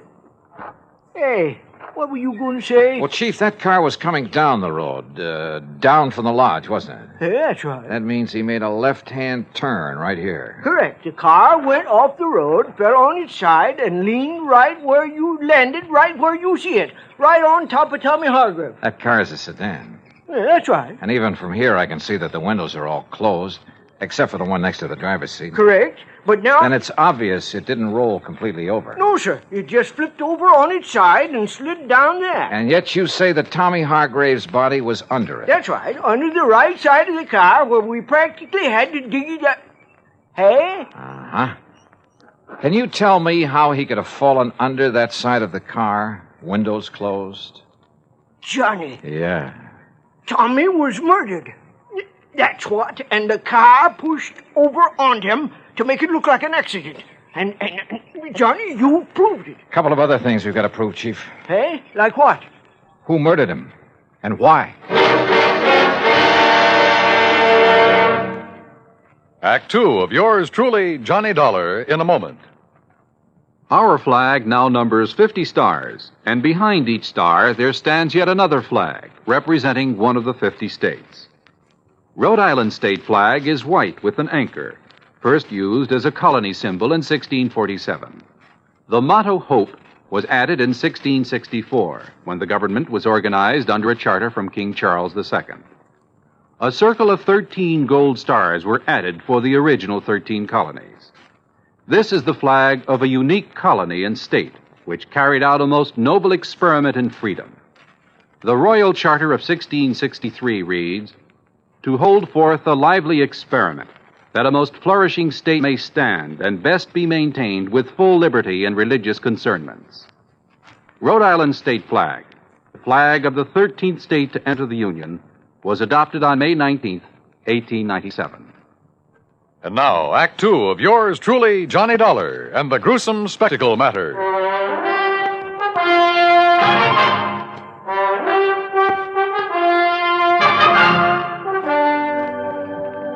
All right, Chief, tell me this. When and how did you learn of this so-called accident that killed Tommy Hargrave? Well, from Mary, his wife. Oh? It was like this, Johnny. I was sitting down at Bob and Ernie's and... Who are Bob and Ernie? Well, they run that mobile gas station down the highway you pass on the way. Oh, go on. Well, we were just sitting there talking about the Hambletonian and all the money... What do you mean, the Hamiltonian? Well, you know, the big harness race they run down to Goshen every year. Oh, yeah. Why, it's world famous. Bigger than the Kentucky Derby. Yes, I know. Go on. Well, we was talking about how much money Barney Marson has made taking bets on those races, and we... Oh, Chief. You mean you have a bookie here in Bethel? Well, now, Johnny... And that you, as chief of police, condone such goings-on? Well, now, we... Oh, I'm surprised at you, Chief. Oh, well, it's just a little sort of harmless betting is all. Oh, sure. Every man's entitled to a little... Well, you know how it is. Yeah, I sure do. Now, let's get back to the subject. Yeah, sure. Well, like I say, we was sitting there talking... And we seen Mary Hargrave driving by on her way back from New York, where she'd gone to do some shopping that day. She wasn't here when it happened? Well, no, sir. She couldn't have been. You're sure? Well, like I told you, she was in New York. Anyhow, she drove on up here, saw what had happened, and drove right back to tell us at the gas station. We came up here, dug Tommy's body out from under, took it down to Doc Walton's office, and that was it. How carefully have you inspected that car down there? Well, that's what I was about to do when you come. All right, come on. Let's take a look at it. Well, sure. Have you any way of proving Mary Hargrave was actually in New York? Well, no, I guess not. Hey, look here, Chief. Huh? Keys are still in the ignition, but the ignition's turned off. You're right, Johnny. You're right. This car wasn't rid over the side of the road. It was pushed. Here, let's see if we can get this door open. Yeah, I'll give you... Now, let's see if some of this... Yeah, very good. Well, what are you doing with that handful of dust? Well, it's not very professional, but some of this fine dust ought to bring out any fingerprints on the steering wheel, and we'll be... No prints there that I can see. No, you're right. Chief, this wheel has been carefully wiped off. So whoever did it... Huh? What'd you find? Did Tommy Hargrave wear glasses, spectacles? Tommy? No, sir. What? Come on, Chief. First thing I want is a look at his body. At Doc Walton's, you say? That's right. Then let's go.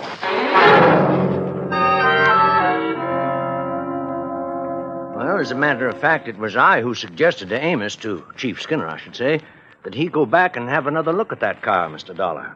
Just why, Dr. Walton? Because a couple of things about this body made me wonder. Look here, the way the clothes are torn, as though he'd had some kind of a struggle. Scratches and contusions on his hands. But more important, here. Yeah? Here at the base of the skull, this mark. Up where that car is, there are no rocks, no stones, no anything that could make a mark like this. And there's another on the face below the eye. You know what that looks like to me, Doctor? Oh, what's that? The mark from the butt of a .38 automatic. And I've seen plenty of them. My Betsy, Johnny, you're right. Then that would indicate Hargrave was murdered. And the car pushed over on him to make it look like Yes, sir. And Johnny and me found a few other things around that car that would indicate the same thing. Doctor, I understand Tommy Hargrave did not wear glasses. No, not that I know of. Of course, Mary, his wife... She wears them? Yes, she does. Can't do without them. What kind? Well, just regular tortoiseshell, you know. Something like these, maybe? Well, no. Granted, one lens is smashed and part of the frame is broken, but is this the kind she wore? Yes, Mr. Dollar, I'd say so. Of course, a great many Johnny, surely you don't think his own wife... They didn't get along too well, did they? Well, no, but after all, when any couple's been married 10, 11 years... Also, she just happens to be the beneficiary of his sizable insurance policy. Good heavens, Mr. Dollar. Yeah, I think we'd better pay a little visit to Mrs. Mary Hargrave.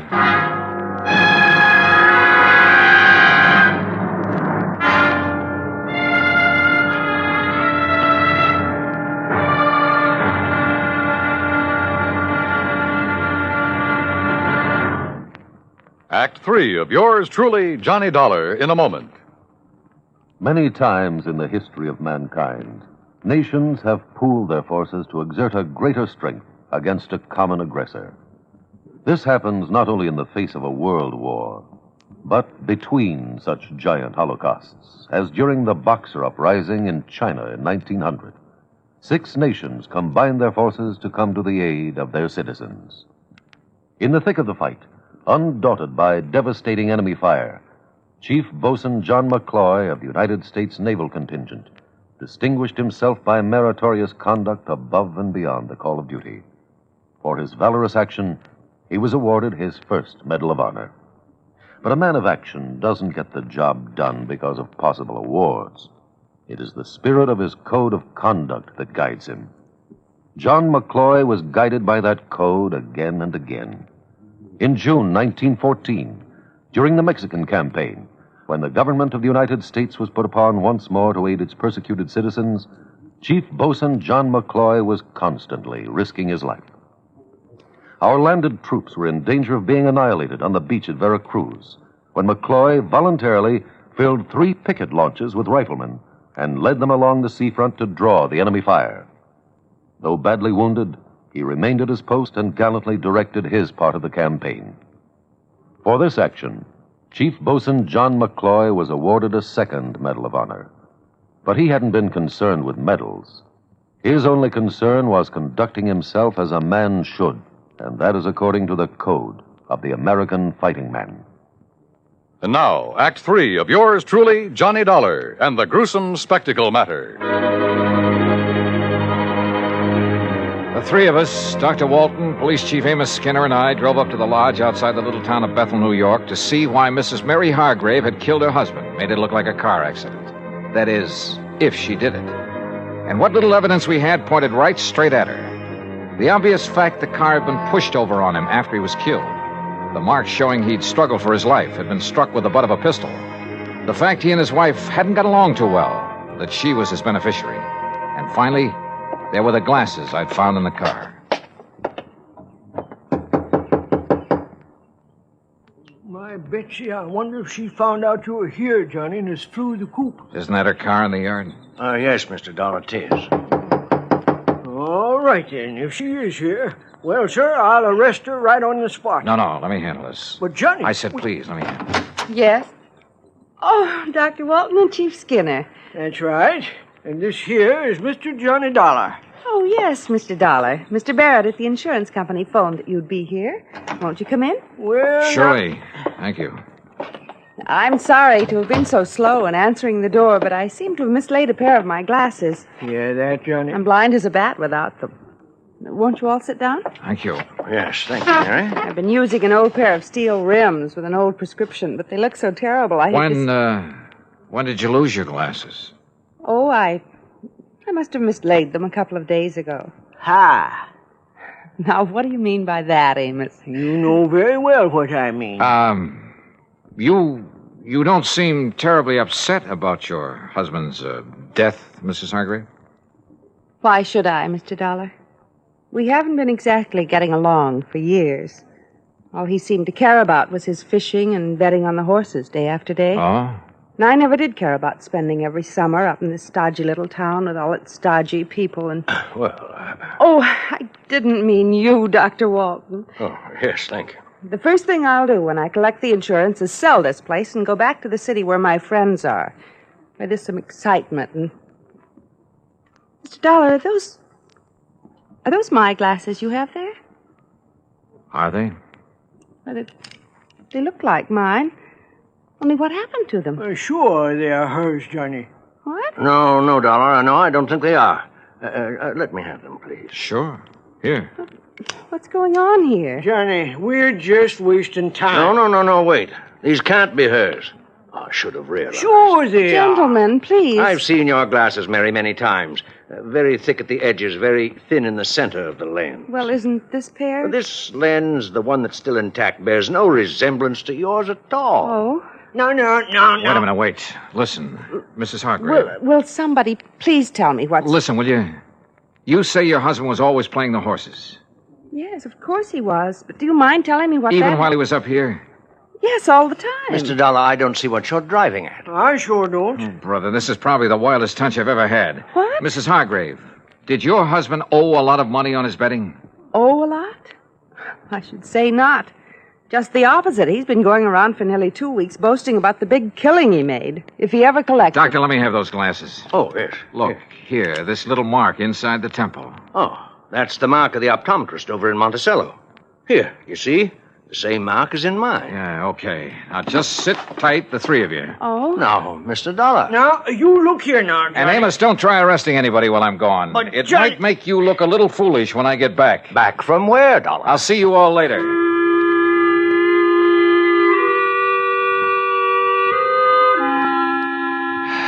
Well, that's really just about all there is to this case. Oh, except, of course, for the fact the optometrist in Monticello had no difficulty at all in matching the glasses I'd found with the prescription of... Yeah, you guessed it. They had belonged to the bookie Chief Skinner had told me about, Barney Marston. Of course, Barney wanted to put up a fight when we faced him with the facts. But then he couldn't seem to explain the various and sundry bruises he was carrying around. Until we reminded him of the fight he'd had with Tommy Hargrave. Yeah, he'd killed him and pushed the car over on top of him. The reason for it all? Simple. Tommy had won a cool $25,000 from him. Had threatened to put him out of business if he didn't pay, which he couldn't. So, Barney killed him and tried to fake the accident. And you know something? I have a sneaking suspicion Chief Amos Skinner isn't going to stand for any bookies operating in Bethel, New York from here on out. Oh, and Mary Hargrave found the glasses she'd mislaid. Expense account total, including mileage on the rental car and the trip back to Hartford, $148 even. Yours truly, Johnny Dollar.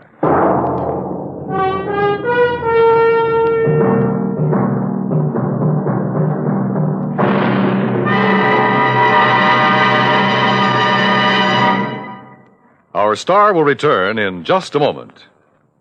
Our flag now numbers 50 stars, and behind each star there stands yet another flag representing one of the 50 states. Kansas' state flag is dark blue, and in the center is the state seal, surmounted by a large sunflower, the official state flower.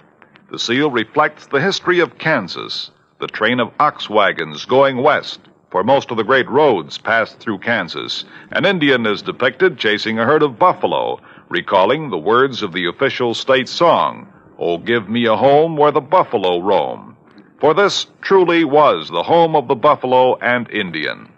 The East is represented by a rising sun, and the promise of future prosperity is indicated by the steamboat on the river and the farmer plowing the field. Above a mountain range are 34 stars, for Kansas was the 34th state admitted to the Union.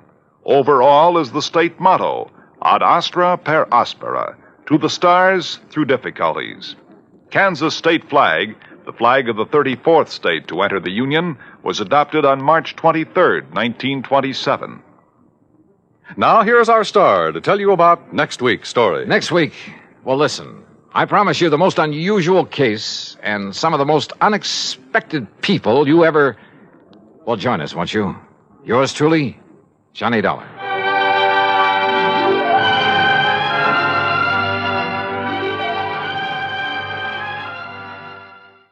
From Hollywood, it's time now for... Johnny Dollar. Pat McCracken, Johnny, Universal Adjustment Bureau. Oh, hi, pal. What's on your mind? At the moment, you. Huh? Johnny, you've been working too hard. Oh, this I've been convinced of for years, Pat, but I've never been able to convince anybody else, especially you. Okay, I'm convinced. What you need is a nice vacation, all expenses paid. Whoa. Southern California's very nice this time of I year. just came back from there. Be beaches, the swimming, sun, golf, Look, nightlife. Pat, thanks a lot, but no thanks. Well, now, Johnny. The last time you invited me to take one of your vacations, I got hit over the head, almost run down by a truck, and kicked around by a guy 7 feet tall. Yeah, but this one's different, Johnny. It's a real simple job. Oh, they all are, according to you. All I want you to do is pick up something out on the coast and bring it back here. That's all. Yeah, what? $100,000. Oh. Oh. I'll be right over.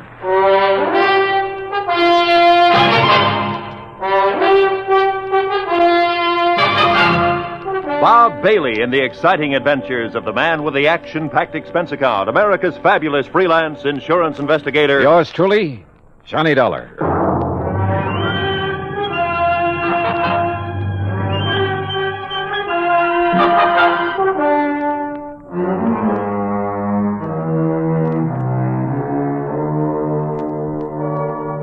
Expense account submitted by Special Investigator Johnny Dollar to the Universal Adjustment Bureau, Hartford, Connecticut. Following is an account of expenses incurred during my investigation of the Johnson payroll matter.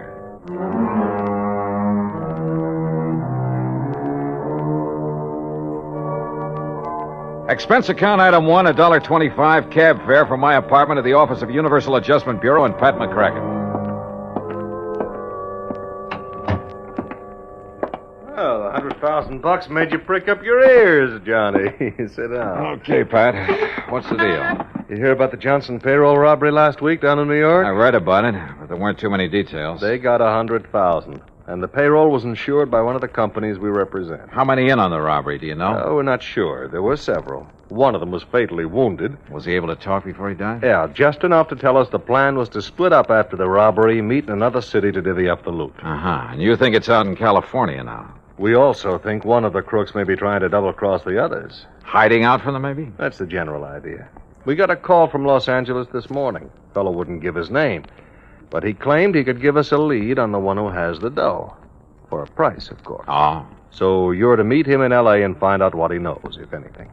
What do you figure his angle is, Pat? Oh, maybe several, Johnny, but I don't care. What I do care about is getting the money back. All right. How do I contact this man in Los Angeles? You don't. He'll contact you. At your hotel, the Nestor. The Nestor. Okay, Pat, I'm on my way. Oh, just one thing, Johnny. Yeah? Maybe it's occurred to you, maybe it hasn't. There will be others looking for that money, too. The other guys involved in the robbery? Yeah. Of course, if you can get there first. I'll try. Oh, and don't bother telling me to be sure to get back here in one piece. That I'll really try to do.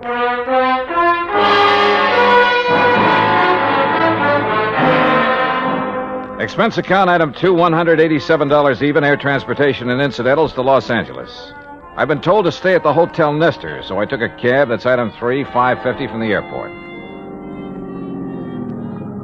It was just getting dark as my cab pulled up in front of the place. Before I could get out, somebody got in. Oh, I'm sorry. I didn't know this cab was occupied. Well, that's okay. Welcome aboard. Here, I'll get out. It's okay. I've got you. Sorry, I lost my balance. Must have got my heel. You may be sorry, but I'm not. I can't think of a better way to arrive in a strange city than with a beautiful girl in your arms. If you'll let go of me. Oh, yeah, well, if you insist. Thanks. I'm sorry. Oh, wait a minute. You can have this cab as soon as I get my stuff out. Oh, that's all right. I'm in a hurry. I'll get another one. Goodbye. Oh, wait a second. I mean, after all... Oh, well.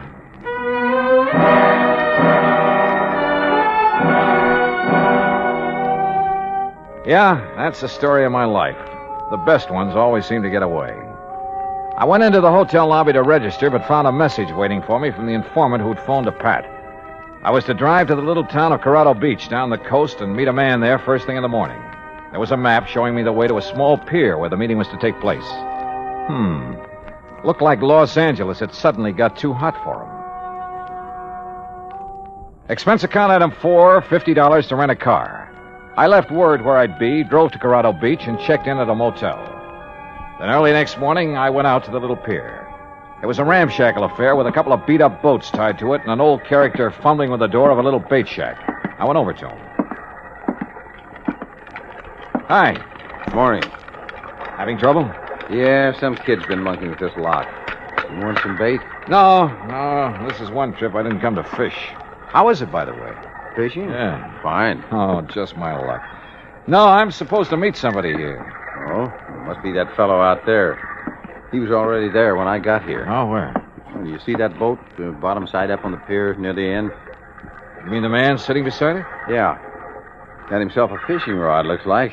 Could be he wants some bait. I'll walk out with you and see if you don't mind. No, not at all. So the fishing's been good, huh? What have they been catching? Oh, quite a few bass last couple of days. Off the pier? Yeah. There's some kelp beds in close, brings them in around here. Funny. Your friend there, you don't seem... Hey. Asleep, I guess. Hey, watch out, he's slipping. Grab him. I got him. But... Hey, mister. Mister, he isn't sleeping. That's right. He's dead.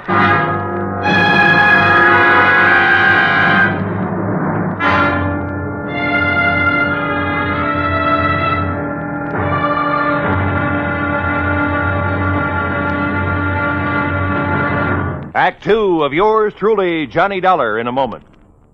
Our flag now numbers 50 stars, and behind each star there stands yet another flag, representing one of the 50 states.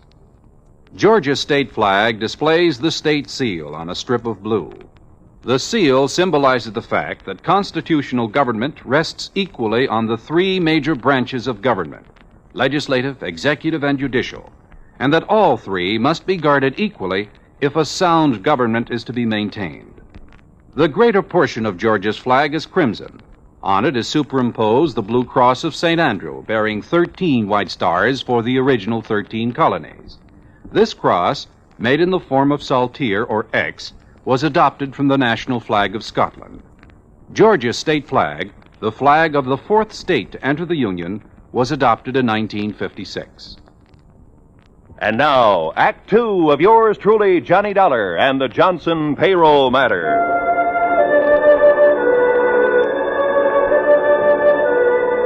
I'd flown 3,000 miles to meet a man, only to find him dead at the end of a rickety little pier at Corrado Beach, a knife between his ribs.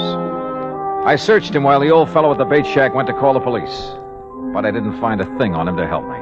No identification, even. Later, talking to the police, well, they didn't have any line on him either. My only lead on the payroll robbery was dead. I waited around the motel most of the day, hoping the police could turn up something on the dead man, but it was no soap. Item 5, $2 for drinks in the town's only bar while I tried to figure out my next move. And my next move was to the phone booth in the corner to call Pat McCracken back in Hartford. Collect. Oh, tough luck, Johnny. But are you sure the dead man is our informant? There was no identification on him, but he was right where he told me he'd be in the message he left for me in L.A. Probably not much doubt about it, then. Oh, incidentally, I sent some mug shots out to you. Some men who might have been involved in the Johnson payroll job. Send them airmail special. Yeah, I got him about an hour ago. We're not sure if any of them are the ones or not, and we don't have any line at all on the leader of the gang. Well, what's your next move, Johnny? Search me. Right now, I'm right in the middle of nowhere. I guess I... Hey, wait a minute. What's the matter? Maybe I'm not out of leads after all. What do you mean? Pat, I'll call you later.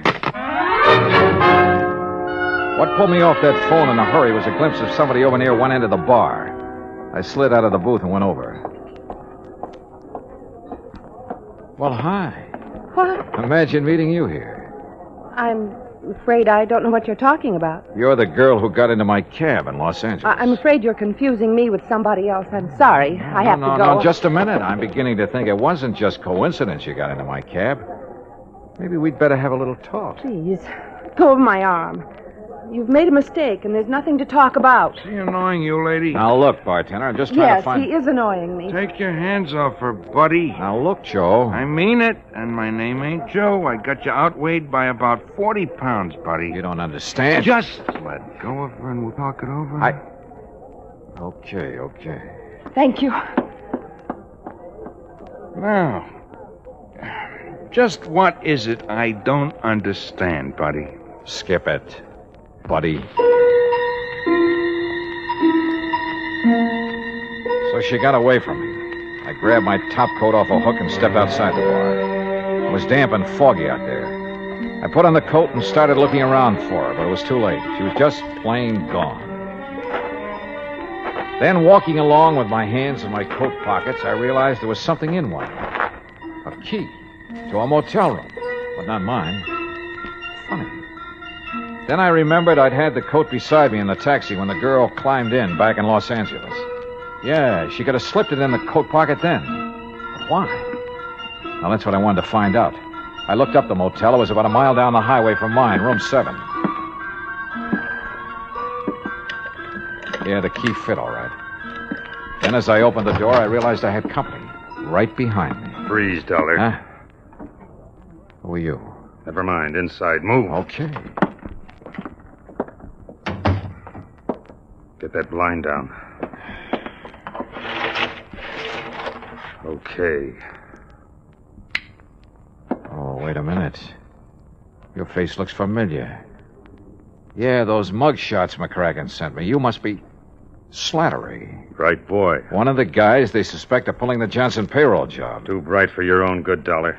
You must be the one who killed the man out on the pier. The man who was going to tell me where the payroll door is. That's a nice stall, Dollar, but it won't work. What do you mean, Slattery? Blake killed him, and you know it. Yeah? Who is Blake? You want to play it coy, huh, Dollar? Okay, we'll do it your way. Blake's got the payroll door, and you're working with him. Just how do you figure that? Blake's girlfriend climbed in your taxi in Los Angeles. I figure she slipped you the key to this room. Hey, look, you got a few things all twisted. Shut up and stand still. This gun has a habit of going off sometimes. No kidding. So where's the dough? Take it or leave it, Slattery. I don't know. Well, it better be in this room. Yeah? And if it isn't? You guess. I don't think I need more than one. If it isn't here, I'm not leaving. That the idea? Oh, you leave, all right. It's just that you won't be walking out of here. Act 3 of yours truly, Johnny Dollar, in a moment. Over 150 years ago, the Swiss poet Henri Amiel wrote, "Heroism is the brilliant triumph of the soul over fear. Heroism is the dazzling and glorious concentration of courage." During the Korean campaign, Corporal Ronald Rosser was attached to the heavy mortar company of the 38th Infantry, 2nd Division, United States Army. Rosser, a veteran of World War II, rejoined the Army and shipped to Korea when he heard that his brother had fallen in the winter assault of the Chinese Communists. One day, Rosser's company moved into enemy territory. At the time, the corporal was a forward observer and carried a radio. Suddenly, in the midst of an enemy attack, Rosser handed his radio to a buddy, slipped the safety off his carbine, and filled his shirt with hand grenades. He charged at the enemy through fierce mortar and artillery fire, shooting from the hip. Straddling a bunker, he riddled its occupants. Still advancing, he accounted for 2 more of the enemy, shooting one through the head and clubbing another to death. Continuing his one-man charge, he jumped into a trench full of enemy soldiers, opened fire, and forced his way relentlessly down the length of the trench, killing right and left with grenades and carbine fire. Out of ammunition, he returned to his company, where he replenished his supply. Then he charged the enemy again and again. Finally, he returned to his own area, and taking the radio back from his friend, he moved out with his company. Corporal Ronald Rosser was awarded the Medal of Honor for his action. Action which had shown the enemy that his personal code of conduct wouldn't let them push around either his kid brother or his country. And now, Act 3 of yours truly, Johnny Dollar, and the Johnson payroll matter.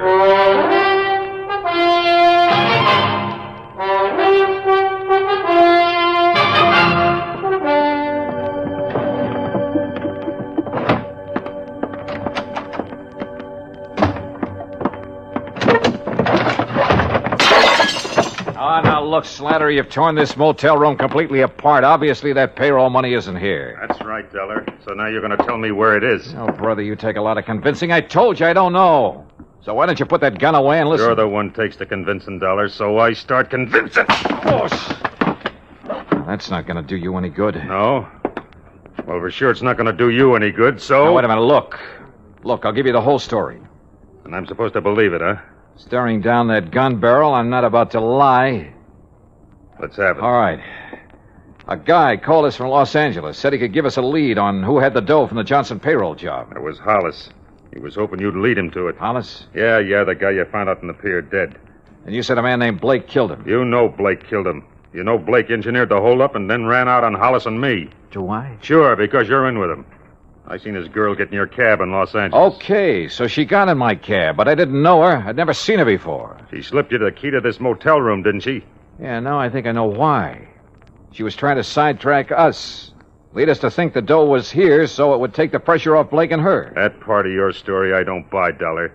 I think you know where that dough is, and I want it. Now, look. Talk!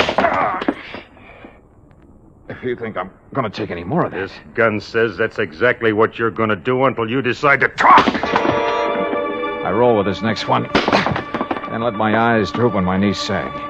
He reached out to steady me, and I gave him a left hook in the stomach that flattened him. By the time he got to his feet, I was out the door. I dove behind some bushes down the road, and I waited. He pounded right on past me, gun in hand. I waited until he was out of sight, then doubled back to my car. Apparently, Slattery didn't know Blake's girl was around here somewhere. One thing was sure. I had to find her, but fast. There were only 3 motels in town. The one I was staying at, the one where Slattery had been playing patty cake on my jaw, and a third off the highway near the beach. I drove to that one and checked the register. It showed a Myrna Grant in number 8.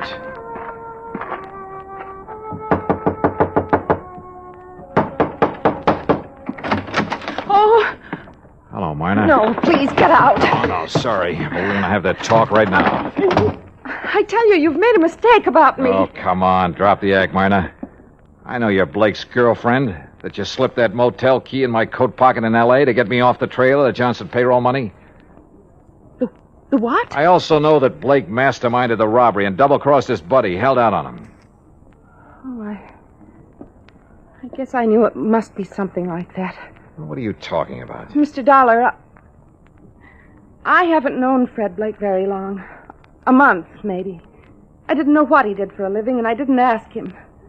2 days ago, he said he was in trouble and needed my help. He wanted me to slip that key into your coat pocket in the taxi in Los Angeles. To take Slattery off his trail. Then he told me to meet him here at the beach. When I saw you in the bar a while ago, I got panicky. I didn't know what to do. But that's all I know about it. Mr. Dollar, I didn't know Blake was a criminal. Honestly, I didn't. Yeah? Now, will you help me find him? Yes. I will, Mr. Dollar. If I can. The trouble is, right now, I don't know where he is any more than you do.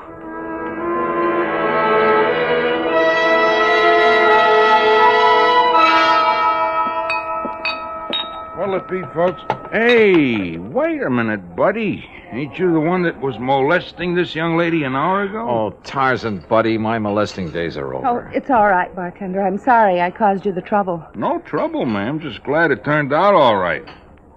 Things, happen fast here at the beach, I guess. I don't suppose you've ever heard of a guy named Fred Blake, have you? Well, not that I remember. You looking for him? Yeah. What's he look like? Medium height, dark hair and brown eyes.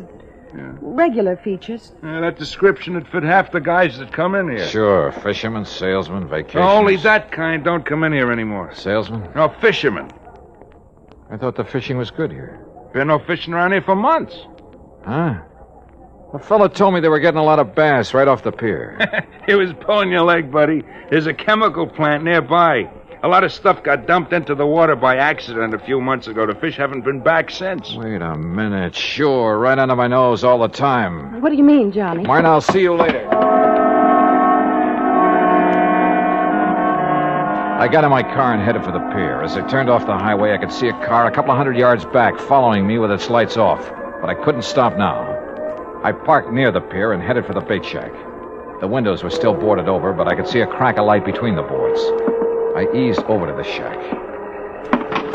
Oh, no. I flattened against the wall as the door came open and Blake came out with a gun. I hacked it out of his hand. What? All right, hold it, Blake. Well, the fisherman's friend, huh? Look. You killed that guy on the end of the pier just before I showed up this morning. You didn't have time to leave, so you covered by making like you worked here. Then it occurred to you this was a pretty good hideout until Slattery got off your trail. Look, maybe we can make a deal, Dollar. Oh, we're going to. You turn the stolen money over to me, and I turn you over to the police. Drop your gun, Dollar. Huh? Drop it. Okay, Slattery. Hello, Blake.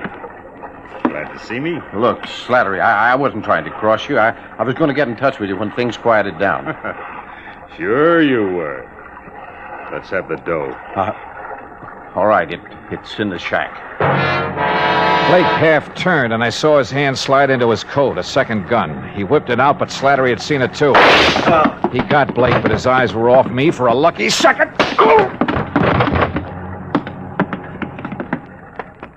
I checked Blake. He was still alive. Yeah, they'd both keep. For a long time.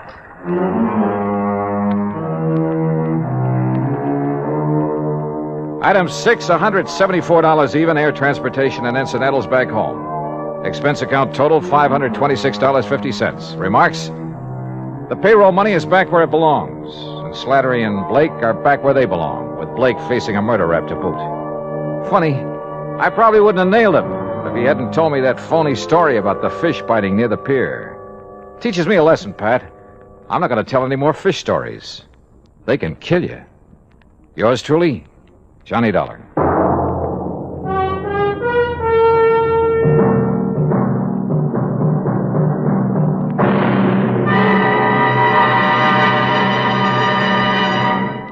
Our star will return in just a moment. Our flag now numbers 50 stars, and behind each star there stands yet another flag representing one of the 50 states. Ohio's state flag is the only pennant-shaped flag, or burgee, as it is correctly called. The Buckeye banner is the creation of an engineer who created a blue triangle for the hills and valleys, red and white stripes for the roads and waterways of the state. There are 13 stars for the original 13 colonies, and 4 extra stars to indicate that Ohio was the 17th state admitted to the Union. A white circle with a red center represents the initial letter of Ohio and suggests its nickname, the Buckeye State.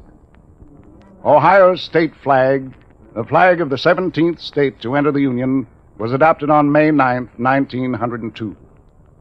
Now, here's our star to tell you about next week's story. Next week, a pair of common, ordinary glasses solve a case for us. The gruesome spectacle matter. Join us, won't you? Yours truly, Johnny Dollar.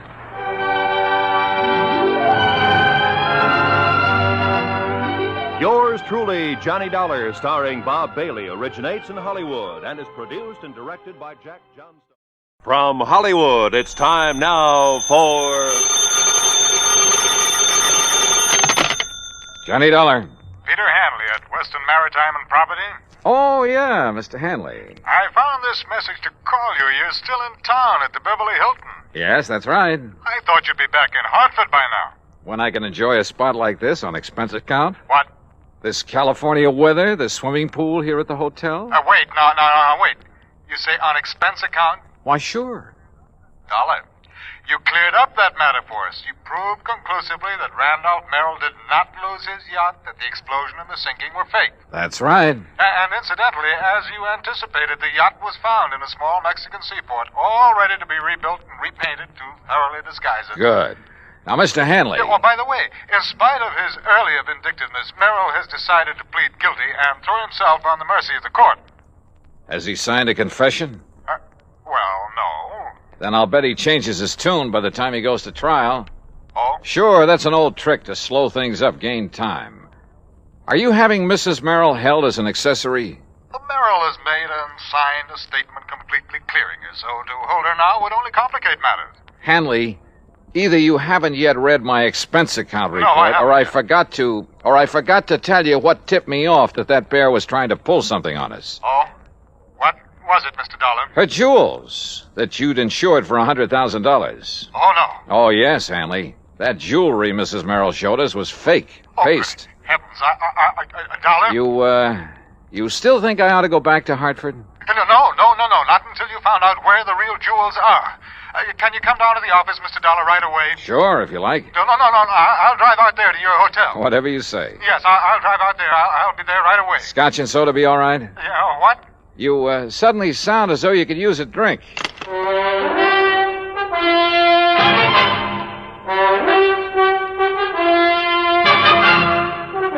Bob Bailey in the exciting adventures of the man with the action-packed expense account, America's fabulous freelance insurance investigator. Yours truly, Johnny Dollar.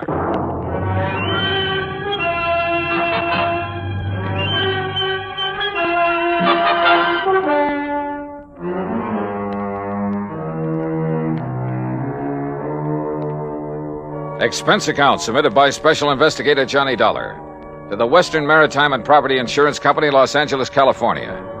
Following is an account of expenses incurred during my investigation of the Wayward Diamonds matter.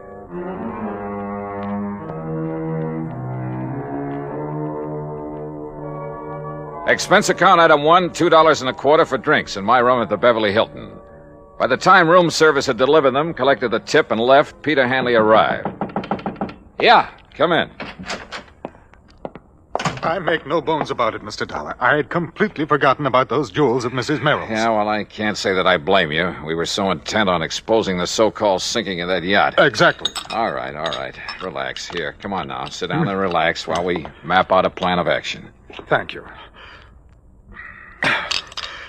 After you hung up, I suddenly remembered that you had mentioned the fact that those jewels were fake. To Mrs. Merrill herself. Yeah, that's right. All right. Well, how did you know that they were fakes, Mr. Dollar? You remember when we sat in their living room out in Westwood while they gave us that cock and bull story about the yacht going down? Yes, I remember. All right. She handed me the jewels to look at. I kind of absent-mindedly dragged one of the so-called diamonds across the glass top of the coffee table and realized it didn't scratch it. Oh. Nor did any of the others, which proved they weren't diamonds at all, but some kind of imitations. Look, why kid about it, Hanley? Up to that point, they'd had me believing their story about losing that yacht. You weren't alone, Dollar. You weren't alone. But now I suppose we'd better call in the police about that jewelry.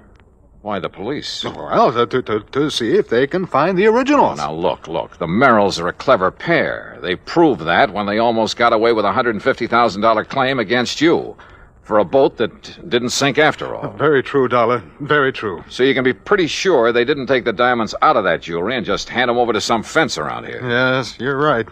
Later, I suppose she figured to lose the fakes, have them stolen, and then claim the insurance. Yeah, probably. If we hadn't nabbed the old man for the yacht fraud. You say she hasn't been held? No. But I see now that she should have been, in spite of her husband's statement that she was completely innocent of any complicity in the whole scheme. Yeah, I think she should have. You know, it's going to take a lot of money to defend him. And with him in the clink, she's the logical one to raise it. With the diamonds. The real diamonds. Uh-huh, that's my guess. Very well, then I'll go over to police headquarters right away, charge her with fraud. You know, because of the diamonds themselves, and see that she is held until she tells us where we can recover them. Hadn't you better get evidence of fraud first? Well, the mere fact that she substituted paste for the real diamonds in that jewelry, Dollar. Well, a lot of people do that. Never wear the real stuff in public unless they have a lot of guards around. Well, even so... No, Hanley. You've got to prove that she's actually got rid of the real ones. Or tries to. You see, I don't think she's had a chance to yet. Why not? No, listen. I'm running up a nice fat item for you on my expense account. What kind of an item? Well, so far it only amounts to $150. What for? Fee to a private detective agency. Somebody to tailor 24 hours a day. In the hope of finding out what she's doing with the genuine stones? More important, to find out how she'll try to dispose of them. But she may have done that some time ago. No, I doubt it. Why? It's only recently they've needed dough. Granted. They had two plans. The phony sinking of their yacht, and later, if that worked, a phony loss of their phony diamonds. But why later? Well, to run them both together would look suspicious. What's more, apparently saving the jewels made the yacht accident look legitimate. Yes, I suppose so. Sure. And remember this. She made a big thing of having saved her jewelry. When we still believed the wreck was legitimate. That's right. She made a big point of displaying those phonies to us because she wanted to be sure we'd not only see them, but believe they were the originals. That we'd be witness to the fact she still had them. Yes, I see. But you must recall that you finally recognized them as paste. Yeah, but like you and I almost forgot about it simply because they had nothing directly to do with the matters at hand. Yeah, and she may think that we have forgotten. I doubt it. The point is, now she needs money. He saw to it that she stayed free to raise it. And the diamonds are probably her only way of getting it. Which is why I put a detective on her. Oh, excuse me. Johnny Dollar. Yeah? What? Well, how did... Yeah. Well, look, I'll be right over. What is it, Dollar? Oh, that detective I was talking about has just lost his job. I don't understand. He just came to. Came to? Yeah, at the home of Mrs. Merrill. He's in her home? Yes, but she isn't. She's gone.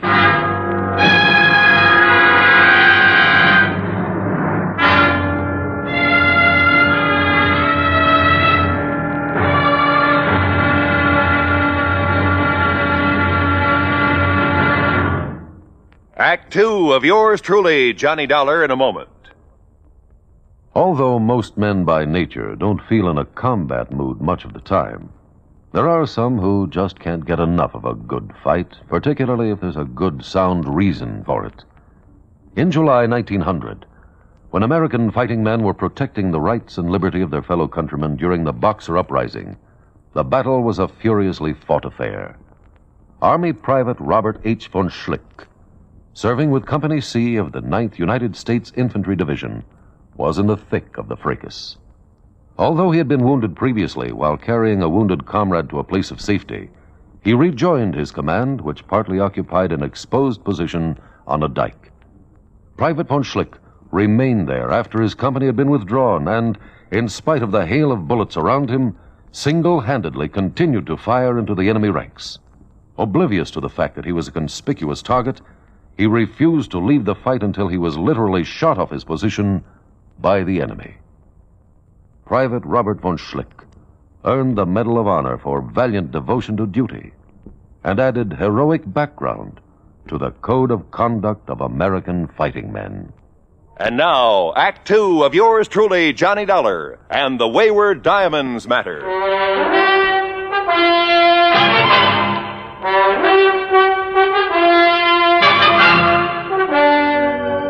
In separate cars, I still had my rental job. Pete Hanley, the insurance man, and I drove out to Westwood, just beyond Beverly Hills. You're sure that detective was here at the Merrill home when he called you? Well, that's what he said. But if he was supposed to simply tail... Come on.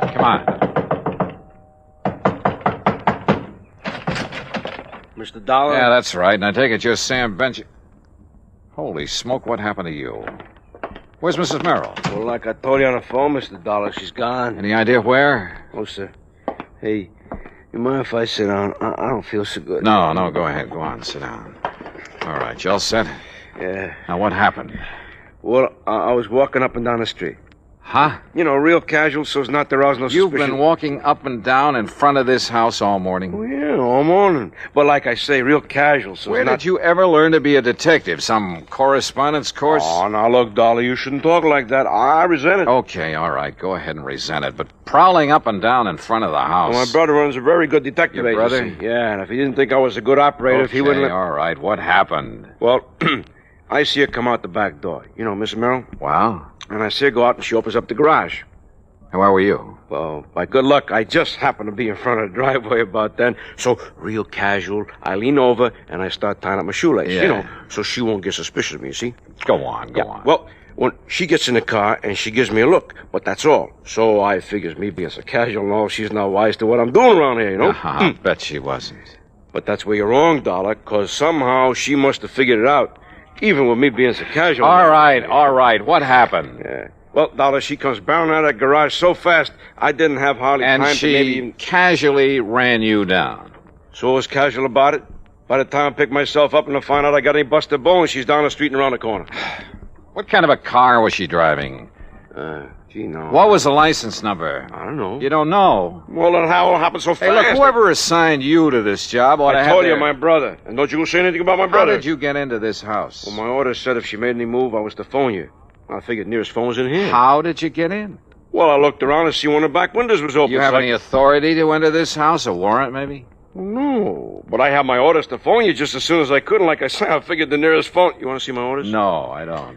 Well, look, see here. Now, you here. look. You can take those back to your office and shove them in your darling brother's face. Oh, And now when you say it do, against my just brother. don't forget to tell him you're fired. Oh, now look, Dollar. Anybody can make one little mistake. You asked me, you made them all. Now go on, get out of that chair and get out of here. Oh, now listen. Oh, and I suppose that car that's parked right across the street, I suppose that's yours. Oh, sure. Oh, no. So if she made a move, I could follow her without wasting no time. Real casual, huh? Sure. So she wouldn't know you were following her. Of course. All right, go on, get out. Oh. Now look, you wasn't really serious About what you being said fired? You bet I was. And you can tell your brother he and his agency are... Oh, go on. I'll settle with him later. Look, I'm not used to being treated like this. And when I told my brother... Oh, brother. Well, Hanny, it looks like I called in the wrong detective agency. I'm sorry. I'm afraid so. And I suppose you and I have no more right to be in this house than that idiot had, so perhaps we'd better leave. Yeah, sure. But not until you get on the phone and call the Department of Motor Vehicles. Oh? Find out from them the year, make, and model of Mrs. Nancy Merrill's car. Oh, better still, I can call my office. Your office? Well, yes, we issued the insurance on that car. Well, good. Meantime, rather than just sit here and twiddle my thumbs, I'm going to have a look around. But, Dollar, if our simply being here is illegal... Will you stop worrying about it and get on that phone? In the bedroom, I found the jewel box, all right, but no sign of the jewels. However, in a desk, I did find a receipt. A receipted bill for some work done by a jeweler in Westwood Village. The amount of the bill? Yeah. It was more than enough to cover the substituting phonies for the diamonds in that jewelry. So when Hanley got the description of Nancy Merrill's car, I sent him over to West L.A. Police Headquarters to have my pals over there put out an APB on it. Then I hopped into my own car and headed for the jewelry store in Westwood. And you know something? If I'd had any idea of what was waiting for me there, believe me, I'd never have gone alone. Act 3 of yours truly, Johnny Dollar, in a moment. Our flag now numbers 50 stars, and behind each star there stands yet another flag representing one of the 50 states. Kentucky's state flag is dark blue, with the seal of the Commonwealth encircled by a wreath of goldenrod, the state flower. Within the seal, two friends embrace, their right hands clasped, their left resting on each other's shoulder, their feet on the verge of a precipice, which illustrates the motto beneath them. United we stand, divided we fall. Kentucky's state flag, the flag of the 15th state to enter the Union, was adopted on March 26, 1918. And now, Act 3 of yours truly, Johnny Dollar, and the Wayward Diamonds Matter.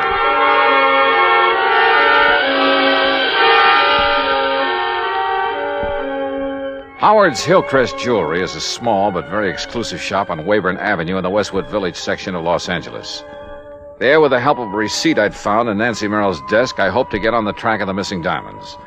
I entered this snooty little shop and asked for the owner. I'm sorry, my good man, but Mr. Howard is engaged with one of our important clients. Well, I'm here on rather important business. Well, if you care to leave your name and he wishes to see you, perhaps we shall call you. Ah, Mrs. Smythe Kenworthy. Hey, look, Buster. How delightful to see you said... again. And did little Chi-Chi like the jeweled collar we selected for him? Chi-Chi. Such a lovely puppy. You know, he's the favorite of all my doggy friends. Just as you're my favorite. Maybe I'd better look for this Howard myself. Mrs. Smythe Kenworthy, you have no idea how it brightens the day to have you drop in. Oops, now, wrong department. What can I show you today? Some little trinkets for your pussycat rat. We have some perfectly privacy things and real emeralds. No. But you must please. Oh? Nancy, my dear. Yes, Howard. My pet, when I removed the genuine diamonds from your various pieces and replaced them with paste, it was with the distinct understanding... I know, dear, I know. But now I have to have the real stones put back. Why? As I understood, it was in order to have the fake gems stolen so that you could collect on the insurance. Oh, of course it was, of course. Not so loud, Nancy, please. Howard, our plan to claim that the yacht exploded failed. Randolph is in jail. He didn't involve you in that, I must say, rather foolish plot. Oh, no, but I have to go through the motions of getting him legal help. Excellent, my dear. I hope they keep him in jail. Howard. Randolph has stood in the way of our romance too long, my pet. Howard, please, listen. Because of the yacht, they sent an insurance investigator out here. Investigator? Yes, a Mr. Johnny Dollar. Dollar? Good heavens. You know him? I know about him. I don't like this. And he found that these jewels I have now are paste. Now, you've got to put the original stones back so that when he sees them again, he'll think he was mistaken. Impossible. I've already disposed of them through various connections. Why did you show him those fakes? Well, I thought... You thought wrong, you stupid wench. Oh, Howard. Don't you see you may have opened the door to investigation of some of the other favors I've been doing you and other customers to beat your insurance companies? Oh, but I didn't think... Oh, of course you didn't. But if Dollar ever connects me with those imitations... Oh, dear. Oh, I know. And if they ever find out that the loss you faked here in the store that you collected so much on... Nancy, if they ever discover that that was faked, I'll go up for life, thanks to you. Oh, no. I could kill you for being such a fool. Oh, but darling, I didn't know. I didn't realize... You don't know anything. Howard, please. Oh, shut up. Shut up and let me think. Oh, if there's anything I can do... I said shut up! Howard... Will you be quiet? I got to think this thing out. I knew from the beginning that stupid trick with the yacht wouldn't work out. I told you so. But it fooled the police and the Coast Guard. How were we to know the insurance company would send that Johnny Dollar out here? Will you stop talking about him? We've got to figure our way out of this mess. Now, who else besides Dollar knows about the phony jewels I made up for you? No one, Howard. Except my husband, of course. Are you sure? But how could they know? Well, what if your husband talks? Oh, he doesn't dare. Don't you see? He's the one who sent me here to get the stones back. So the Dollar can't prove he saw the imitations. And I tell you, I can't get them back. They're probably scattered all over the country by now. But don't you see? Unless we can show them to him, the real ones, I mean, show them to this Johnny Dollar. No, it's impossible. So, that means only one thing, Nancy. Replacing the fakes with some other genuine stones? No, that would take months. No, Nancy, it means that I have to get rid of this man, Dollar. That gun! That's right. You'd kill him? Yes, Nancy, I'll kill him if I can find him. I'll save you the trouble of looking for me, Howard. What? Dollar! And is that the gun you plan to kill me with? Yes, that's right. And I think I'd better kill you right now. Oh, Howard, darling, please. Oh, put that thing down, Howard. You're not going to shoot with customers out front. My private vault is just outside this back door of my office, Dollar, and it's open. In there, the sound of a shot won't be heard out front. No kidding. No kidding. All right, walk. Out that little door. Walk. Well, you don't really leave me much choice, do you? Now, open it carefully. No tricks. Tricks? With a gun on my back? All right, open the door. Go ahead. Well, it seems stuck. Maybe you'd better open it. I said no tricks. You open it. Oh, Howard, you don't know what you're doing. You bet I do. Go ahead, Dollar. You may be sorry for this, you know. Will you quit stalling and open it? Whatever you say. Mr. Howard!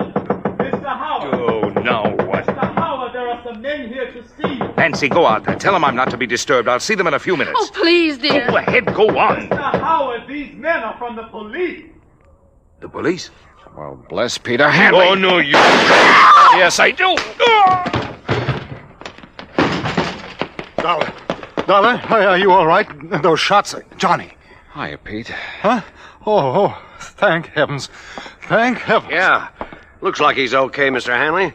But, Dollar, what under the sun did you do to our friend Howard here? Well, we had a little argument, Sergeant. I'll tell you all about it, and then you can haul him off to the clink. Oh? Hey, listen, if you've got something on Howard, you'll be our friend for life. Sergeant, I've got plenty. Good, because, brother, we've been trying to catch up with him for years. Oh, incidentally, have you got a cell for Mrs. Merrill, too? You bet we have.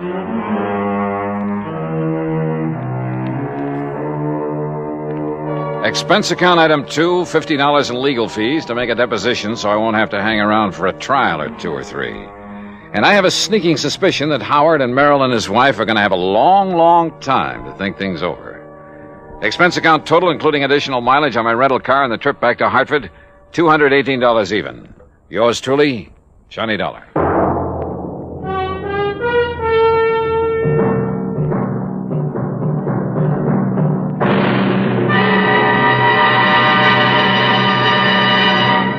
Our star will return in just a moment. There are some men who, after being practically pushed into the service, find their element and commit heroic deeds. Frank Luke was that sort of young man. Soon after the United States entered World War I, Luke was taunted by his patriotic family into joining up.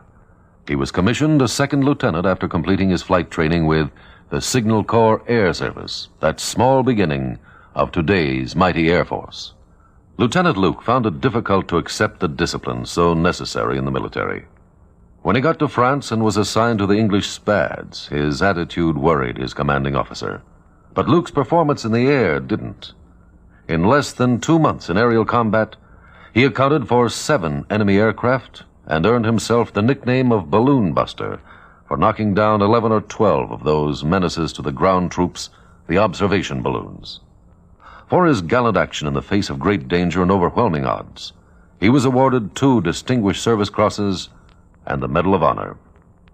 Shortly before the end of the war, Lieutenant Frank Luke made his last heroic combat flight. After having just returned from a sizzling air battle, he refueled his Spad and took off on an extra duty mission. Pursued by 8 enemy planes, he shot down 3 balloons. He was wounded, and his plane was so badly damaged in the action that he had to make a forced landing in a German cemetery. Perhaps the irony of it struck him at the time.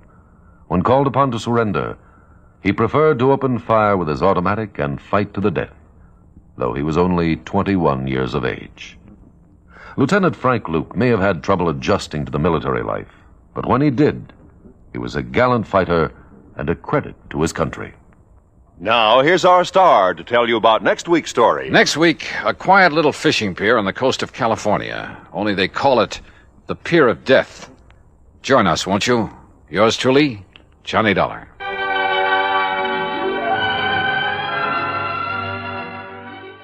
I wish you to investigate the death of one of our clients. All right. Have you ever heard of J. Lamont Schofield? The old theatrical producer? Yeah. Sure. World famous for the beautiful girls he employed in his reviews on Yeah, Broadway. well do I remember. Now, what about him? Well, if you've seen the papers, you know that he died yesterday. No, I didn't know. As natural causes, the medical report stated. But you think otherwise. I do. Why, sir? Because of the beneficiary named in his $750,000 insurance policy. $750,000? Yes. So I think you'd better come over here and see me. Yeah, Mr. Westbury. I think I'd better.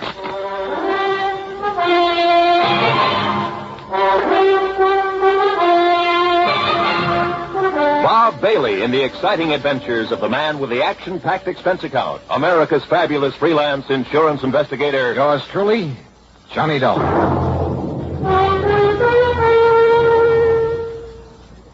And now, Act One of yours truly, Johnny Dollar.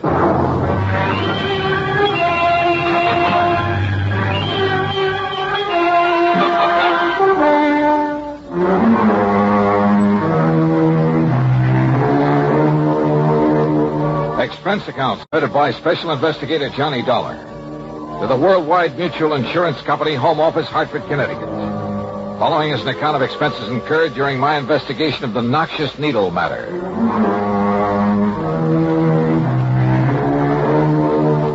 Expense account item 1, 85 cents for a taxi to the office of Worldwide. When I got there, I had to go through a receptionist and 2 secretaries to get into Mr. Waldo R. Westbury's private office. Please sit down, Mr. Dollar. Thanks. Well? Now, here's the policy I mentioned. Providing $750,000 insurance on the life of the late J. Lamont Schofield. That's a lot of money, Mr. Westbury. Incidentally, was he married? Schofield? Surrounded by beautiful women all his professional life? No. Then who was his beneficiary? This policy has been in effect only 13 years, but... Now, look here. Look at these riders. Changing the beneficiaries. Goldie LaFern. Sounds like a burlesque queen. She was. After his money, of course. Toodles Tempest. Wow. Horrid name. Baby Boodles Baker. That's worse. Bubbles Jones. Holy smoke. Pepper Caprice Carstairs. Cupcake DeLon. And hey, what's this doing here? Mary T. Smith. She is the present beneficiary. Well, that's quite a come down from all those babes. Yeah. Mr. Dollar, the initial T stands for torso. The stage designation she used. Oh, and you think she bumped him off to collect the insurance? Bumped him? Oh, yes, I do. But if a medical report says the old man died of natural causes... At the time of his death, Mary Smith, Mary T. Smith, was his private nurse, responsible for his care, the medication he received, and so forth. Ah, I see. I'm glad you do. Because if you can prove she murdered him... In spite of the doctor's report? Yes. You can save our company a great deal of money. I don't often say this, Mr. Dollar, but in view of the amount involved, there'll be no questioning any necessary items on your expense account, no matter how high. Necessary items? Well, surely you wouldn't think of listing any unnecessary expenditure? Dream on, Mr. Waterbury. Hmm? Well, what? Nothing. You say that Schofield died yesterday? Yes, today afternoon. Where? At his home in Cranford, New Jersey. Do you know who his doctor was? Yes, Dr. Leonard Foote. Good. Now, I wonder where this nurse is. Anybody keeping an eye on her? Yes, you'll find her there at Schofield's home. Obviously, she's a very smart woman. You mean smart enough not to run? I'd put it the other way, Mr. Dollar. Smart enough to have made him name her in his policy and to stay around to collect. Do you know anything about her? Only that she was a showgirl before making this pretense of being a nurse. Yeah, but if a doctor was willing to have her take care of him, you know anything about him? Frankly, no. Then I have a sneaking suspicion I'd better pay him a visit. Item 2, $4.15 for another taxi, then a train down to New York. At Grand Central, I ran up item 3, $50 deposit on the drive-your-own-car. Item 4, 50 cents to get through the tunnel to Jersey. From the city of Elizabeth, I headed west on Route 28 to the pretty little town of Cranford. Then directly to the combination home and office of Dr. Leonard Foote, where I cooled my heels for a half hour in the reception room. Bye, Doctor. Goodbye, Jimmy. Come in, please, Mr. Dollar. I'm sorry to have had to keep you waiting. Oh, that's quite all right, Doctor. But if little Jimmy Sayer doesn't stop eating green apples, he's going to have worse than a tummy ache. Your company called that you'd be here because of the death of J. Lamont Schofield. Sit down. I'll be very honest with you, Doctor.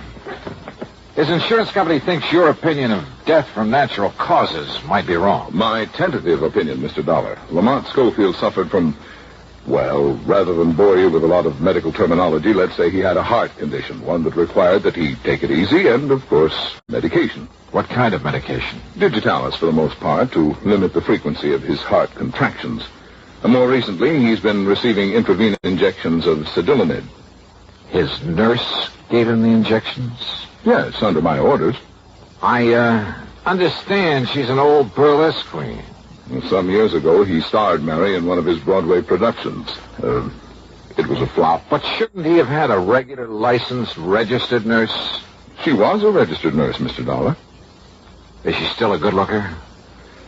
Over the years, Lamont kept himself pretty well surrounded by, well, some of them were very pretty girls. But not this Mary Smith. No doubt they were all after his money. Including Mary. Well, Mr. Dollar, I told you my tentative opinion was death due to natural causes. So the papers reported. But now let's face it, Doctor.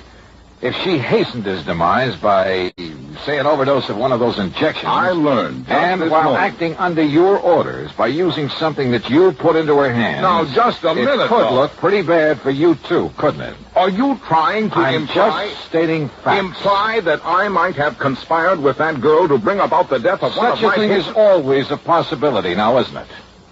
Well? Are such tactics usually part of an investigation like this? Why not? If you were guilty, if I could get you riled up, catch you off your guard. I see. I don't like you, Dollar. I shall expect your apology. We'll see. As I started to say before you interrupted me, I learned just this morning from Monty's attorney that Mary Smith is the heir to Lamont's estate and the beneficiary to his insurance policy. You didn't know this before? I did not. Nonetheless. As a result, I have ordered his body held at the coroner's office. Oh? Yes, so that a complete autopsy can be made. Oh, I see. I'm sorry, Doctor. Would you like a towel, Mr. Dollar? Towel? To wipe the egg off your face?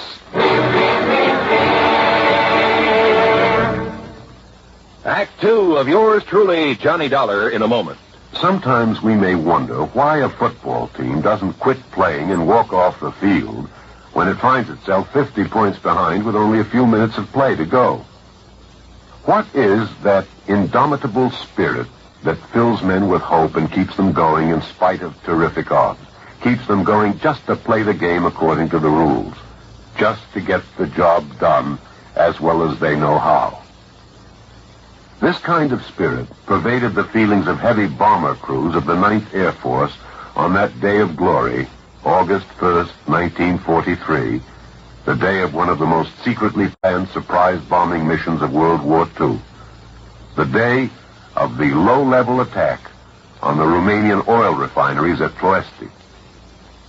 More than 170 B-24 heavily loaded bombers took off in a swirl of red dust from Benghazi, Libya, to bomb a highly defended priority target.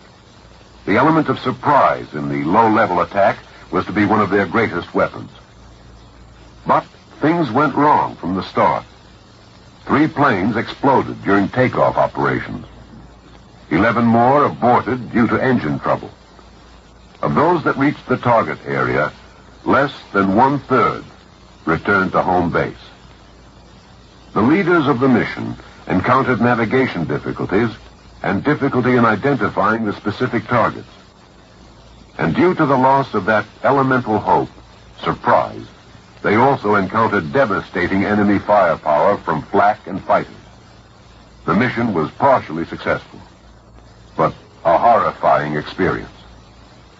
5 medals of honor were awarded to the heroes of the Ploesti raid for valorous action above and beyond the call of duty.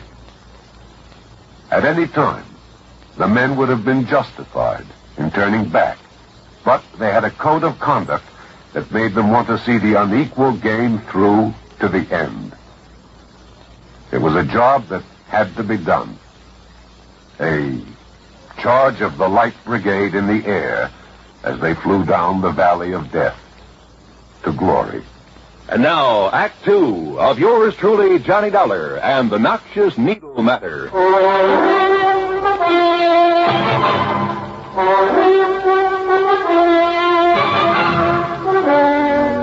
Yes, Mr. Dollar, as soon as I learned that this ex-showgirl was to be Lamont Schofield's sole heir, well, I realized the same possibility that I'm sure you must be considering. That she may have helped him over the hill. Precisely. I know, all things being equal, Doc, do you feel that he should have lived on a while? Where a bad heart is concerned, one can never be certain, of course. But knowing his desire to live, his willingness to adhere to my instructions, take care of himself, plus the medication I provided. Medication given by this Mary Smith? Yes. I would have wagered he could live on for 10 or 15 years. When do we know the results of the autopsy? A toxicologist by the name of Stanley has been called in at my request. It may take several days. I see. Meantime, then, I'm going to see this Mary Smith. Incidentally, the police found no sign of any poison, of anything that might have been used to cause Lamont's death. You mean the police have been in on this? Yes, they've been very thorough. Then why the autopsy and a toxicologist? Because the least detectable means would have been an overdose of medication. I see. Now, Doctor... I've really told you all I can, Mr. Dollar. Why don't you go along and see Mary Smith? Yeah, well, I intend to, but now tell me... Call me if you need me after you've talked with her. Goodbye, Mr. Dollar. When that autopsy report comes through... I'll let you know. Goodbye, Mr. Dollar. And that was all I could get out of him. The home of the late J. Lamont Schofield turned out to be a small place on 3rd Street, nestled in among some fine old oak trees that gave it a quiet sort of isolation. A far cry from the bright lights of Broadway. Apparently, he had taken his doctor's advice. I wondered about the ex-Burley Queen turned nurse who'd managed to save enough of her looks and figure to charm him into leaving her his all. Matter of fact, I've often wondered how a lot of those old war horses... Yes? Oh, how do you do? That is, I'm looking for a Miss Mary Smith. I'm Mary Smith.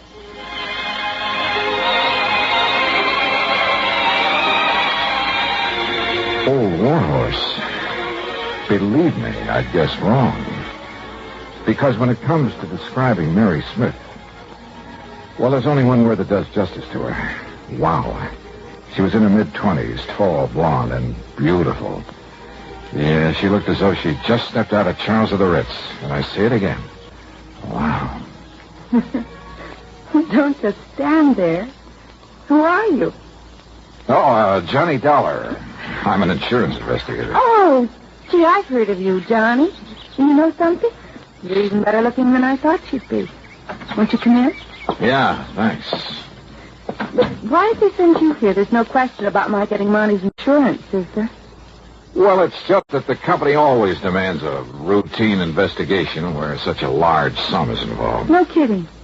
Sit down, huh? Yeah, thanks. Can I pour you a drink? No, thank you. Oh, come on. Have one with me. Been so glum around here since Monty died, and nobody here except a lot of crepe hangers. A little one? Okay. Okay.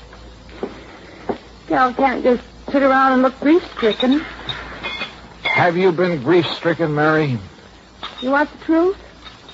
No. What good was it doing Monty living that way, not able to tear around like he used to, putting on shows and having a big time? Here, Johnny, here's to life, love, and the pursuit of happiness. Skull.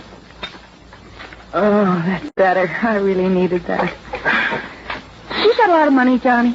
I? Well, no, not much. No, I never had any either, but I will now. Plenty. Then you know you're Lamont Schofield's heir. Oh, you bet your life I do. I had to work for it long enough, feeding him and nursing him, taking care of him, and fending off a lot of old biddies from the old days who were trying to get their claws on him. But you managed to get your claws on him. Well, wouldn't you have done the same thing? See? Now it's paid off. Took him a long time to die, though, didn't it? Johnny, I've been on 24-hour duty here for 2 years, for 2 solid years, and I make no bones about it. There were times when I thought he was going to live forever. There were times when I wished I could help him out of this world. So finally you did? Johnny. Here, let me freshen your drink. Mary, I think you killed Lamont Schofield. Well, I'd like to see you prove. I don't think I'll have to. Oh? Why not? Isn't that why you came here? No, I came to make sure you don't try to slip out when the autopsy report comes in. Oh. Does that scare you? No, of course not. Let's face it, Mary. When somebody shows an attitude like yours, it means you're completely innocent. Sure. Or guilty as the devil. But at least it makes it very confusing for you. And for the police, doesn't it? So you're having a ball. Of course I am. Listen, Johnny, I don't blame you a bit for thinking I killed Monty. I wanted him dead. I wanted his money. Did what I had to do to get it, and then I'm going to get it. Yeah, did what you had to do. So if the autopsy shows he was given poison... Don't worry, it won't. Or that he was given an overdose of digitalis, or whatever it is he was getting... No, that would be stupid, with nobody here but me. Nobody but you? Hadn't been a soul in this house except me for over a week. Since the last time Dr. Foote came to see us. You're sure of that? Well, of course I am. Then if somebody did kill him, it would have to be you, nobody else. Yes, sure. Remember that, Mary. Would you like me to put it down on paper for you and sign it? Yeah. Would you? Sure. I'll do anything, Johnny. If it'll confuse you. All right. Then start writing. Why not? Now, let's see. I, Mary T. Smith. Is that all right for a start? Oh, excuse me. No. Keep writing. I'll take it. All right. I, Mary T. Smith. Oh, yes, Doctor. Yes. Oh, I see. Not even the possibility of too much of... I see. And you're sure? Of course he's sure. Okay, Doctor. You disappointed, Johnny? Because they found no poison? No overdose of Filet? I guess you know the answer, don't you? Of course I do. The autopsy showed nothing. You can't build a case out of thin air. So here. Here's your little paper, all signed and sealed. Well, Johnny, I don't want it, and you said you did. You're far too smug, Mary. I have a right to be. You're barking up the wrong tree. You cannot build a case on nothing but thin air. Yeah, I know. So what do I do, Johnny? Just sit here and wait until your company pays me the money? Build a case. Until the estate is settled, or can I collect it? Yeah, Mary. You stay right here. And thanks for saying that. Huh? Johnny, what do you mean?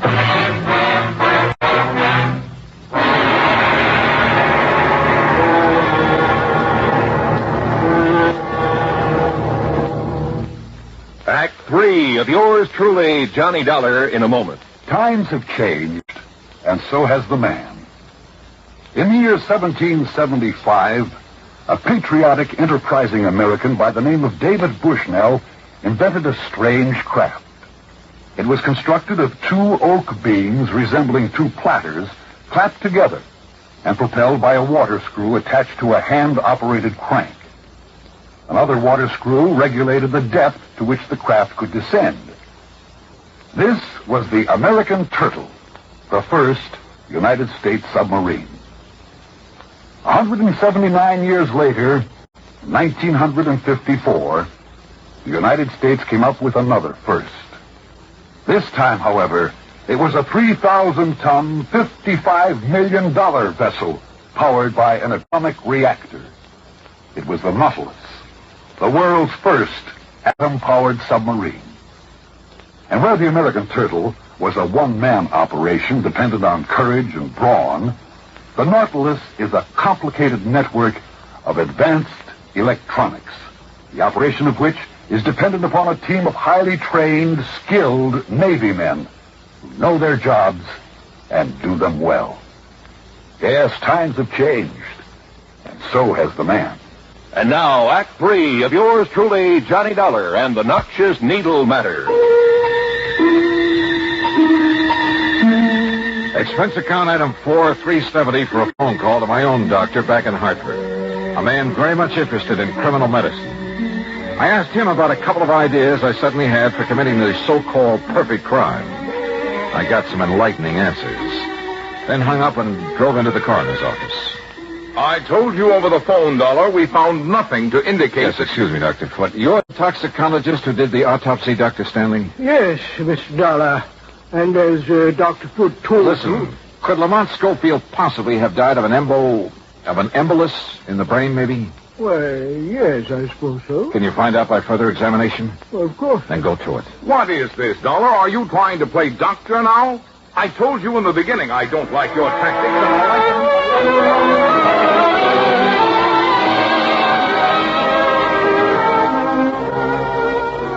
You were right, Mr. Dollar. An embolus in the brain. Though what should have led you to suspect... All right, now listen. I don't know where the equipment is that Mary Smith used to give the medication to Mr. Schofield. I have it all here, Dollar. The remains of the bottle of Cedilanid that I prescribed, the hypodermic with which she administered, all in this kit. Which needle did you use, Dr. Foote?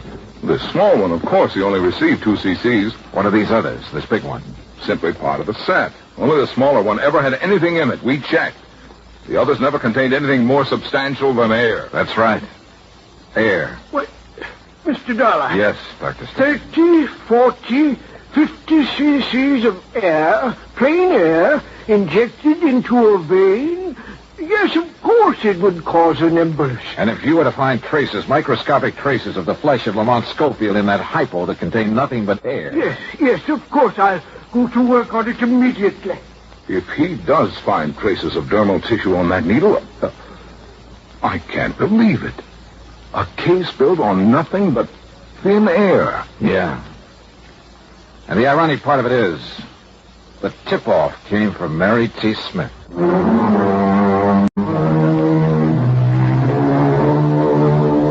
Yes, the microscope showed that needle had been used on J. Lamont Schofield recently. Pretty slim evidence, I know. But when Mary was faced with it, well, I'm still not quite sure why. Maybe we scared her. But she broke down and confessed the murder. If she'd been wrong, sometimes you can build a case on nothing but thin air. Expense account total, $61.20. Yours truly, Johnny Dollar.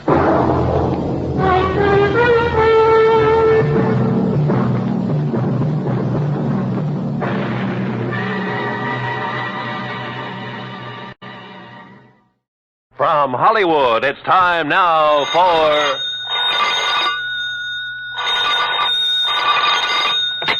Johnny Dollar. Here's your number in Kingman, Mr. Dollar. Oh, thank you, operator. One moment. Jake Kessler. Johnny Dollar, Jake. So you found out I was right. You've left our fair state of Arizona and gone back to Hartford. Wrong. Huh?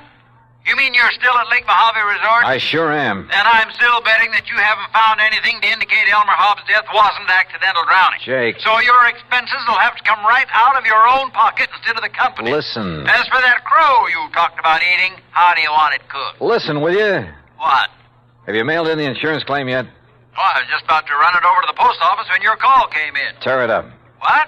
Because, Jake, Elmer Hobbs was murdered.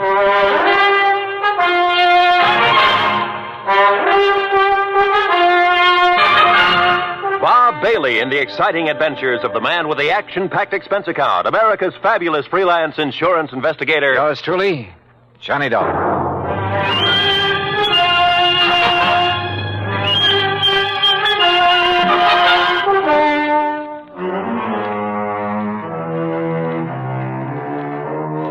Expense account submitted by Special Investigator Johnny Dollar to the Greater Southwest Insurance and Liability Company, Kingman, Arizona office. Following is an account of expenses incurred during my further investigation of the Mojave Red matter.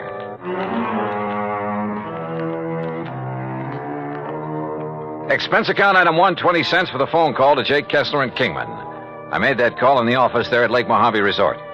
And needless to say, Jake didn't quite believe me at first. Murdered?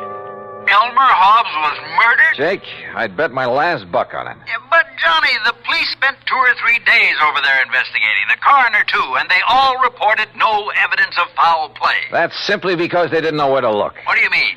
You know Red Barrett, the old fishing guide over here? Well, I've heard of him.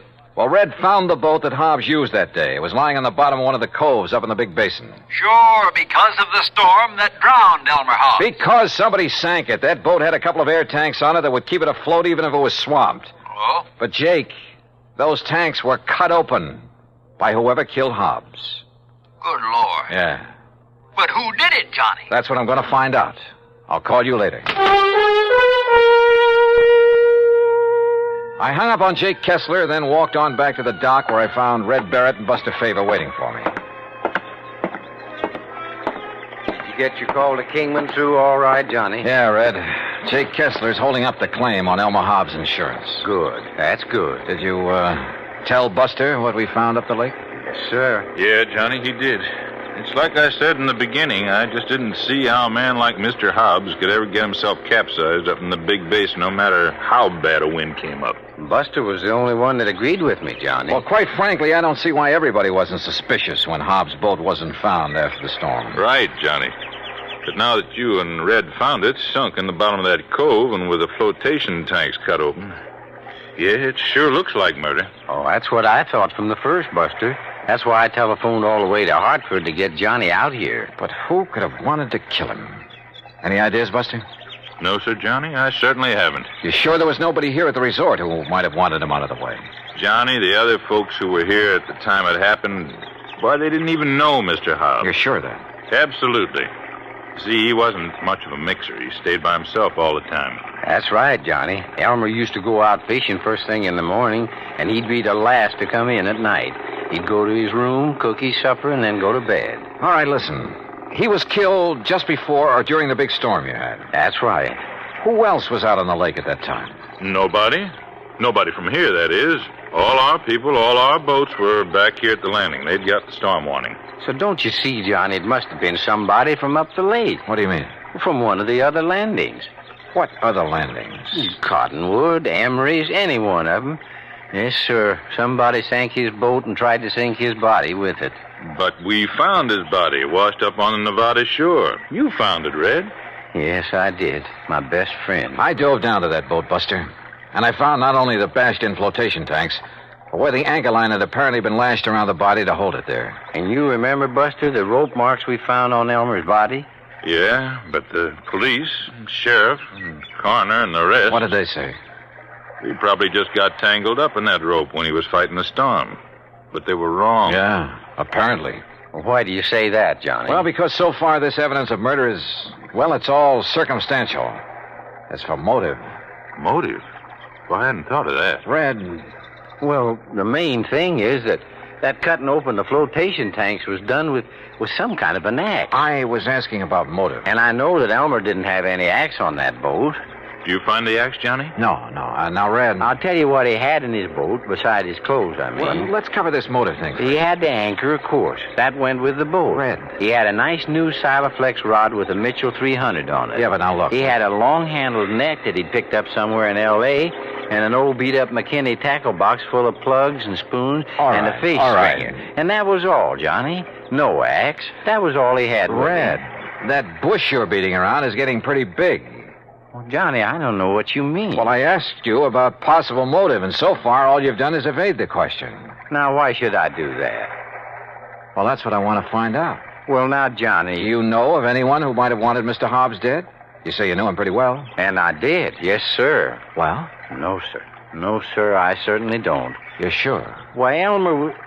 Well, nobody could want to kill a fine man like him, Johnny. He was one of my best friends. Yeah. At least while ever he was here, I mean.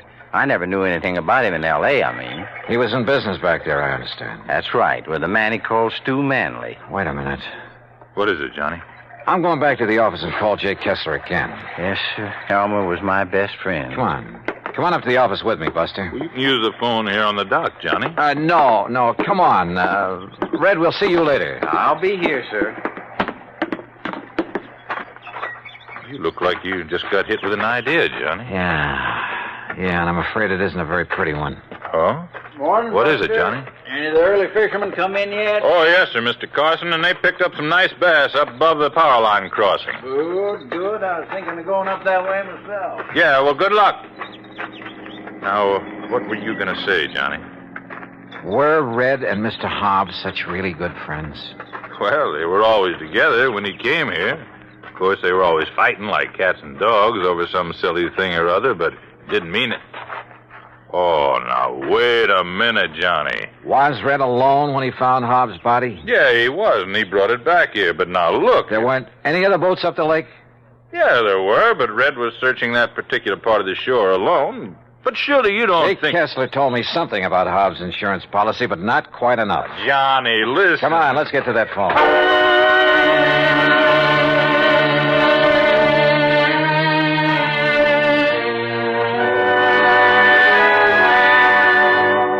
Well, then, Johnny, don't you think you ought to call in the police? No. If you're right, that is. No, let me handle this alone for the moment. Now listen, Jake. Yeah? Didn't you tell me that the insurance claim was filed by one of Hobbs' beneficiaries, plural? That's right, by his business partner in L.A. Who were the others? Just one other. If you'd taken time to listen to Who me. is it? You were so all fired up when I drove you down Who there. is this other beneficiary, Jake? You're still sure Hobbs was murdered, huh? I'll bet on it. So now you're looking for somebody with a motive, huh? The beneficiary, Jake. Like I told you. One of them was his business partner, J. Stewart Manley. And the other? Red. Red. Yeah, Red Barrett. Act 2 of yours truly, Johnny Dollar, in a moment. Our flag now numbers 50 stars, and behind each star there stands yet another flag representing one of the 50 states. Illinois' state flag uses many of the symbols of our nation's great seal. The eagle, the symbol of our national strength, rests on a shield representing the states, indicating that the states and the nation are bound together, for in unity there is strength. The arrows in the eagle's talon indicate military preparedness, and in his beak is a scroll which reads, State Sovereignty, National Union, a reminder of the greatness of the state of Illinois and its pride in being a member of the United States of America. Illinois' state flag, the flag of the 21st state to enter the Union, was adopted on July 6, 1915. And now, Act 2 of yours truly, Johnny Dollar, and the Mojave Red sequel.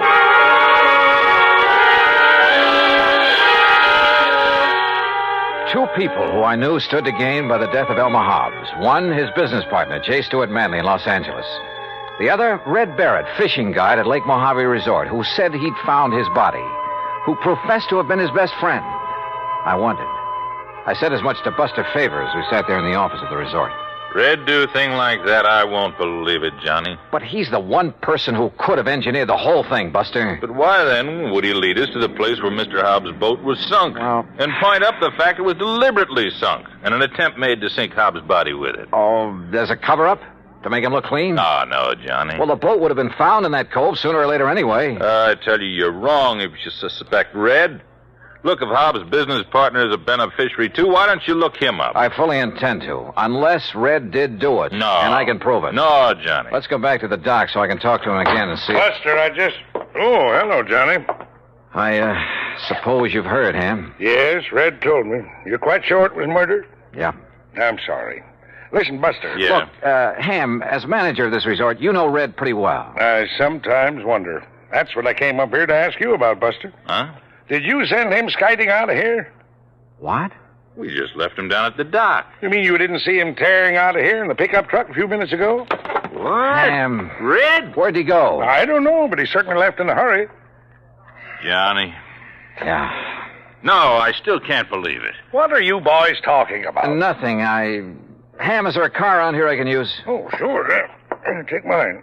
There are the keys. Thanks. Now, look. Incidentally, Buster, I was poking around where Red kept his fishing tackle trying to find that rig he borrowed from me last week. What did you find, Ham? Well, I thought Buster might know where the old coot got hold of that new spinning outfit. Silaflex rod. What? Yeah, and a brand spanking new... Mitchell Reel. Oh, yes. Oh, no. All right, Ham, Buster, you just sit tight. If Red comes back here before I do... Comes back? Yeah, say nothing to him about what we've learned. Just keep him here and tell him I'll return to talk with him later. Nothing else. But, Johnny... No, do as I say. Look, boys, what's going on I'll here? see you later. Well, now, Johnny... Red was one of Elmer Hobbs' beneficiaries. He was the one who'd found the body. He had the fishing tackle that had belonged to Hobbs. And when it was discovered by Ham Pratt, he'd left in a hurry. All pretty incriminating. Which is not why I took off in Ham's car. West on 77, south on 95, and west again on 66. Item 4, $1 even for a sandwich and a Coke and Barstow. Item 5, $4.80 for a tank full of gas at the sign of the Flying Red Horse. Then westward again. And always with an eye out for Red in the old pickup truck. Finally, as the sun was disappearing over the edge of the Pacific, I pulled into Los Angeles. The real estate office of Manley and Hobbs was closed. A directory at the nearest phone booth gave me J. Stewart Manley's home address. 1308 Pandora Avenue in the residential section called Westwood. The neat white stucco house was dark, the garage empty. I let myself in through a back door by slipping the lock with the aid of one of my business cards. It was hard to see inside, but I didn't want to turn on any lights. And that was a mistake. Because as I quietly rounded a corner and started toward the den, I guessed wrong. Somebody was at home, was in that den behind the now closed door. And that somebody knew that I was in the house. There was only one thing to do, try to bull my way through. Well, Mr. Manley, you're just... Oh, you killer! Wait a minute. Oh.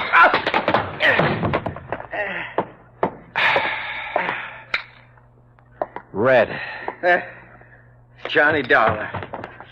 Well, it kind of looks like I made a mistake, doesn't it? Yeah, Red. The biggest mistake of your life.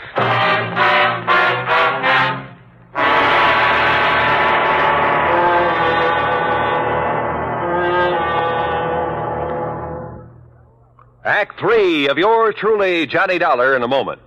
A question that has been asked many times is, at what age does a boy become a man? It isn't when he reaches the age of 21, but when the qualities of grit and determination within him make him face up to the responsibilities of a job to be done, no matter what the difficulties. On May 21st, 1862, during the Civil War battle at Corinth, Mississippi, William H. Horsfall was serving as a drummer with Company G of the 1st Kentucky Infantry. During the furious and deadly engagement, he saw his captain fall wounded between the lines. Although, as a non-combatant, Horsfall was supposed to stay out of the range of fire, he rushed bravely forward at the risk of his own life to aid his wounded captain. Ignoring the fact that they were in the midst of a continuing and deadly hail of fire from both sides, the courageous drummer dragged the wounded officer to a place of safety thereby saving his life. Later on, Horsfall grabbed a gun and some ammunition and went into the fight. But his commanding officer finally sent him to the rear, recommended him for the Medal of Honor, and gave him a furlough. Gallant as the drummer's valorous actions were, the officer felt that 14-year-old William Horsfall was still too young for battle. But Horsfall's personal code had already proved him a man. And now, Act 3 of yours truly, Johnny Dollar, and the Mojave Red sequel.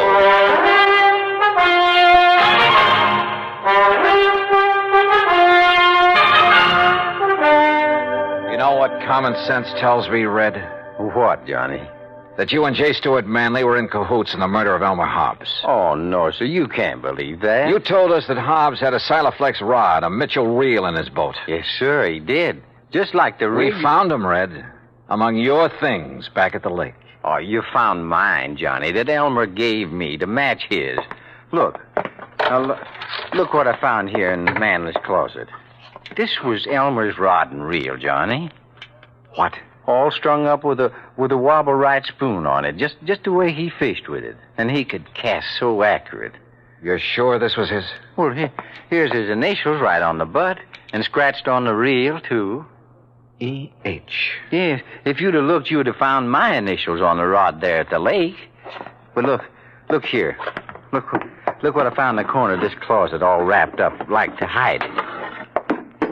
The axe. And I'm no detective, Johnny, but just look at these marks, like it was used to hack at some kind of thin metal. The flotation tanks on that boat. Maybe you are a detective, Red, and a good one. But why did you come tearing in here to L.A.? In the hopes, Johnny, I'd find these things. I thought from the first that Manley might be the one. Elmer never did really trust him. He told me that many a time. But you didn't accuse him when I talked to you at the lake. I wanted some proof. Manley'd not only get a hunk of Hobbs' insurance, but a share of the business. That's right, sir. I pulled a little trick on him, too. What do you mean? Well, I stopped along the way and I phoned him to make sure that he wouldn't be here for a while. Well, what did you tell him? I disguised my voice, Johnny, real good. That voice of yours? I told him that this was a friend, I said. That I thought he ought to know that you were working on the case. Oh. That if he'd left any evidence at Lake Mojave, he'd better get there and steer you away from it. Red. And that's the way I got him away from here so I could find this stuff. But if he's gone to Lake Mojave... Oh, I knew you could take care of him. And if I did find these things like I did, I was going to phone you there to be ready for him. Well, then why did you attack me when I came in here? Sorry, Johnny, but I thought maybe he'd got wise and come back and maybe recognized my voice after all. Exactly what happened, Red. Mr. Manley? Sir? That's right, J. Stuart Manley. And this is my wife, Mr. Dollar. Red. Shoot them. Kill them, Stuart. They're burglars, don't you see? And we caught them robbing the house. Quiet, Mary. I suppose that means we were right. That you did kill your partner, Elmer Hobbs. That stupid old man, fishing all the time instead of tending to the office, taking all the money. Mary! But now we'll have some money for a change. Own the business. Mary, shut up. I see you found old Elmer's things. No, sir. This fishing rod is his, not yours. Oh, put it down. Pretty foolish of you to bring that stuff here, Manley, especially the axe. I'm sure any good police lab will find traces of aluminum from the boat on it. Kill him, Stuart. They're robbers. Their fingerprints will be all over. Yeah, Mary's right. Your prowler's ransacking my house. And I can see the bulge of your pistol, Dollar. So any court in the land will uphold my right to kill you in self-defense. And Dollar, you go first. Listen, you think you can shoot as straight as I can cast a fishing plug? Huh? Like this? Oh, no.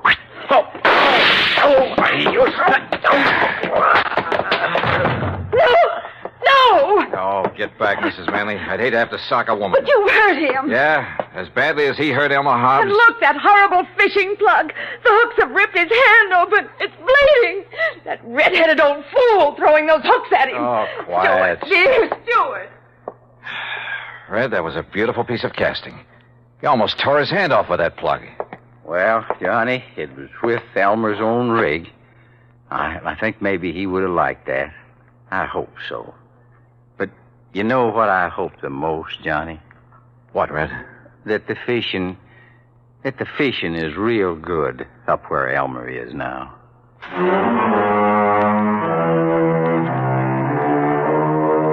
Manley and his wife Yeah, Red had figured right. The morning of the day that Hobbs was killed, they'd rented a boat out of Cottonwood Landing, a few miles up the lake, then ambushed him there in the big basin. Bob Cole at Cottonwood had noticed the new rod and reel when they'd come back off the lake, just before the big storm. Had noticed the axe, too, when he'd wondered about it. Now he knows. So, from here on in, it's up to the sheriff's office and the courts. Expense account total, including return of Ham's car, a few days of fishing, and the trip back to Hartford, $307 even. Yours truly, Johnny Dollar.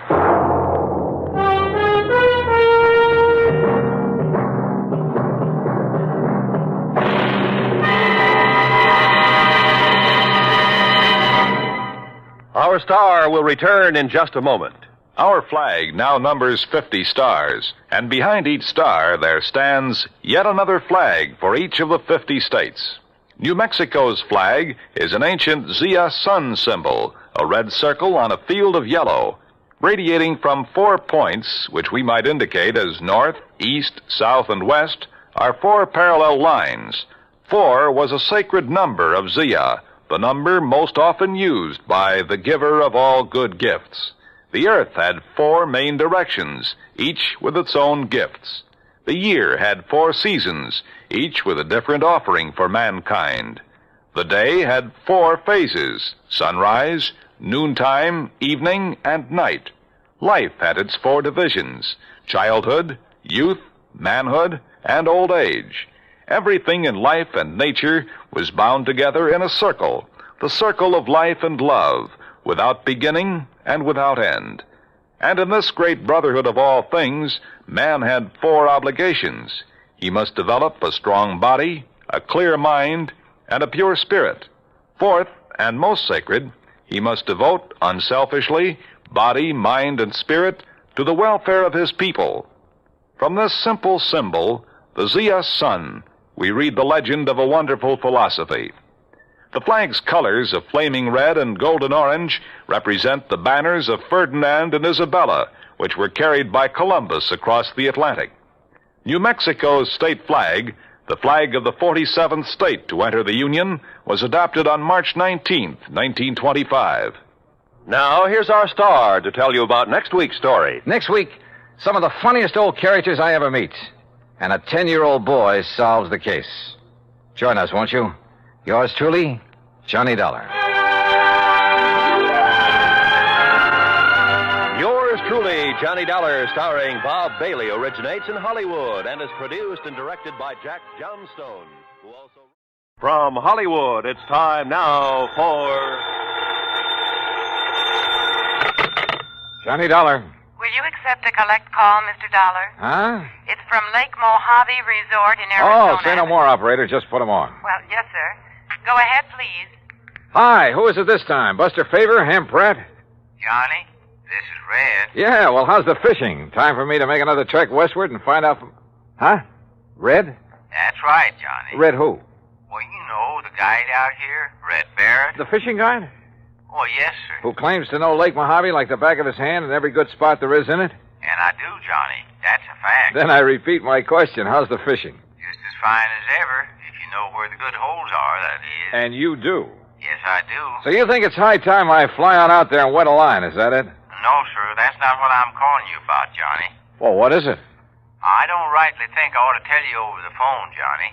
But I think you better come here just about as quick as you can. But unless I know why... I'll tell you when you get here. Well, look, I usually do my traveling on expense account for an insurance company. And you can this time. Huh? What company? The one that insured him, the Greater Southwest Insurance. Insured who, Red? Johnny, I'll tell you all that when you get here. Now look. They tell me there's a plane leaves New York right at high noon. Listen, Red. That'll get you into Las Vegas about 9:45 tonight, okay? Okay, listen. Goodbye, Johnny. Red! Crazy old coot. He thinks for 1 minute that I'm going to get on him. And yet, on second thought...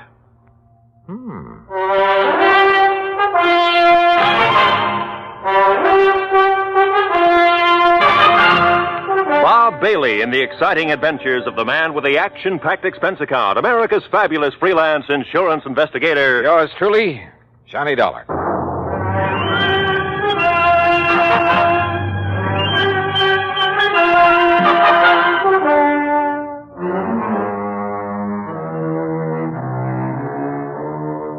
Expense account submitted by Special Investigator Johnny Dollar to the Greater Southwest Insurance and Liability Company, Kingman, Arizona office.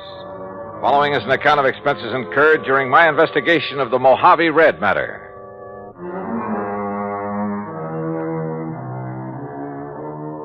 Expense account item 1420, phone call to the Kingman, Arizona office of Greater Southwest Insurance and Liability.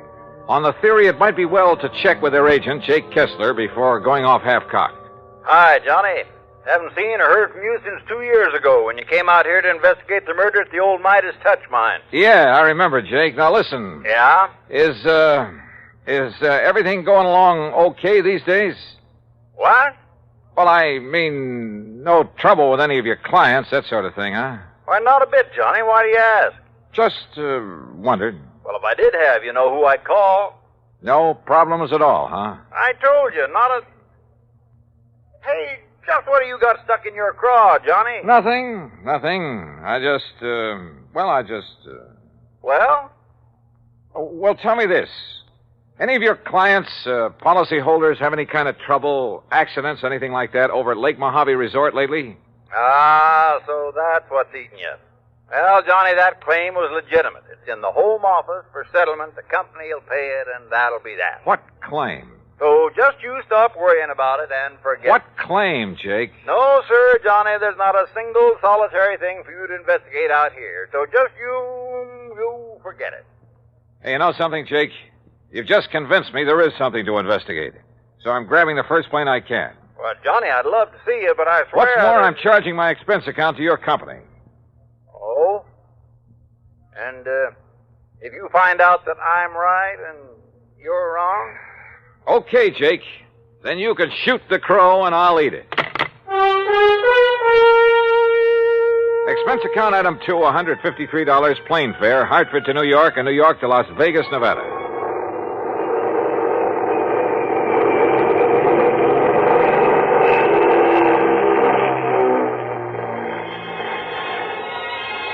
It was 9:45 on the dot as the big mainliner slowly circled down out of the clear, starlit sky. Unless you've seen the millions of stars that twinkle brightly through the clean, dry air over the Mojave Desert, you've really missed something. And as we glided down toward the landing strip on the south edge of Las Vegas, the multicolored lights of the fabulous resort town made it sparkle like a vast field of jewels. Beautiful. Yeah, and expensive. That is, if you insist on trying your hand at the gaming tables and the casinos that line the main drag. Believe me, brother, I know. But that's neither here nor there. As I grabbed my luggage and started for the car rental office, a tall, angular man, well-tanned and dressed in blue jeans, high-heeled boots, and 10-gallon hat sauntered over to me. So you wouldn't take my word for it. Oh, Jake. That's right, Jake Kessler in person. And, Johnny, if you're here to investigate the claim on the Hobbs policy, well, there just isn't Hobbs, anything... huh? Well, now I know that much. And suppose you tell me who Hobbs is, or was. I'll tell you all about it, and when I have, you can hop on another plane and go right on back to Hartford. And all at your own expense. I still don't see whatever made you come out here, Johnny. Apparently the Hobbs matter, so start telling me. Well, come on, Jake, come on. All right, Johnny. All right, Elmer P. Hobbs, real estate in Los Angeles. Came over to the Lake Mojave Resort about 2 weeks ago, spent a few days fishing with his old pal, the guide they have there. You mean Red Barra? Yeah. Well, okay, go on. And on Tuesday, a week ago, he rented one of the boats and went out by himself. Apparently he went up to a place called the Big Basin.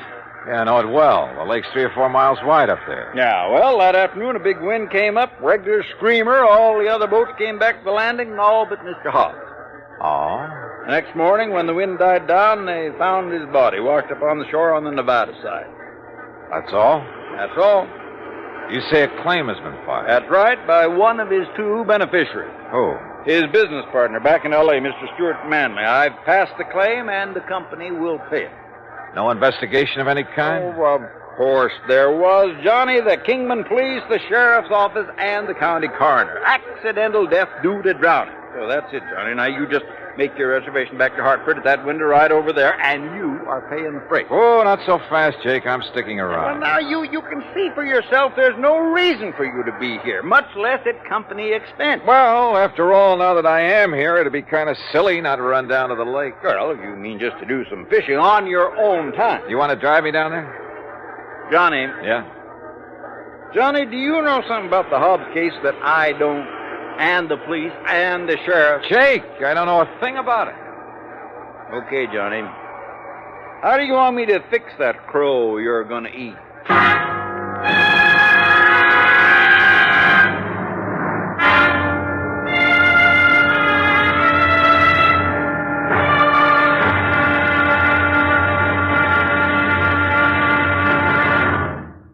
Act 2 of yours truly, Johnny Dollar, in a moment. Our flag now numbers 50 stars, and behind each star there stands yet another flag representing one of the 50 states. Vermont's state flag, in its early form, imitated our national flag, uniquely bearing 17 stripes and 17 stars, with only the inscribed word Vermont to distinguish it. The good people of Vermont assumed, as did our national government, that stripes as well as stars would be added as each new state entered the Union. Vermont entered the Union after Tennessee and Ohio, and with Kentucky to join shortly, the Vermonters naturally put 17 stripes on their flag. In 1818, the United States Congress put a stop to this, and since then the stripes have always been at 13, and only stars are added for each new state. Vermont's present flag captures the famous beauty of the Green Mountain State in its coat of arms, and inscribed is the phrase, Vermont, Freedom and Unity. Vermont's state flag, the flag of the 14th state to enter the Union, was adopted on April 26, 1923. And now, Act 2 of yours truly, Johnny Dollar, and the Mojave Red Matter. Elmer P. Hobbs of Los Angeles had died of drowning when his small boat capsized in a high wind on Lake Mojave. At least that's what Jake Kessler, his insurance agent, told me. Accident pure and simple, he said, and I could hie myself back to Hartford and forget about it. But I didn't. Simply because of the phone call I'd received from old Red Barrett, fishing guide at Lake Mojave Resort. I persuaded Jake to drive me over there on the excuse that as long as I was nearby, I might as well do some fishing. So he dropped me off, and since it was after midnight, went on back to Kingman. I wandered on down to the dock and boathouse. Hello? Who's that? Ham? Huh? Johnny? Johnny Dollar? Yeah. Johnny Dollar. Hi. What are you doing here? Hiya, Ham. Hey. You know darn well what he's doing here, Ham. The fishing has never been better. Only how'd you get the word? And how are you, Johnny? Oh, just great, Buster. Did you stop by the office, let Marilyn fix you up with a room? No, because as I recall, old Red usually sleeps here on the dock. Oh, Red. Oh, why do you say it that way, Buster? Because Ham and I are wasting good sleeping time down here, wondering why he hasn't come in yet. You mean he's still out on the lake? Yes, crazy But it's as black as the ace of spades out there. And no moon tonight. Buster and I were about to take off and about to look for him. He pulled this very same stunt night before last. We finally found him drifting around about 9 miles up. He said he'd run out of gas. Showed his empty tank to prove it. Yeah, but we knew better. What do you mean, Buster? I mean, when he saw us coming after him, he dumped out what gas he had. Oil slick all over the lake. If somebody'd struck a match, why? You know, Red's been doing a lot of crazy things this past week or so. Ever since his old friend Mr. Hobbs died, they were pretty close. And that is why he phoned me. Red phoned you? Yeah, early this morning. And if you ask me, it's because he doesn't believe Mr. Hobbs' death was accidental. Johnny? You know something? I didn't quite believe it myself. Well, sure, we have some pretty big winds on the lake now and then, and it was a big one that day. Yeah, and then when the coroner and the other authorities, well, who's to argue with them? Do you know if Red has found out anything? Anything at all? All we know is he's given up taking out fishing parties and spends all his time prowling around the lake every day. And night. Says if he can find the boat Mr. Hobbs used... What kind of a boat was it? One of our regular rentals, an aluminum Arkansas Traveler. Yeah, with a 10-horse Johnson on it. Well, listen. Those boats have flotation tanks. Why, yeah. So even if it did capsize, it wouldn't sink. You're right, Johnny. And there's been no sign of it? None at all. Then let's go up to the lake and find Red.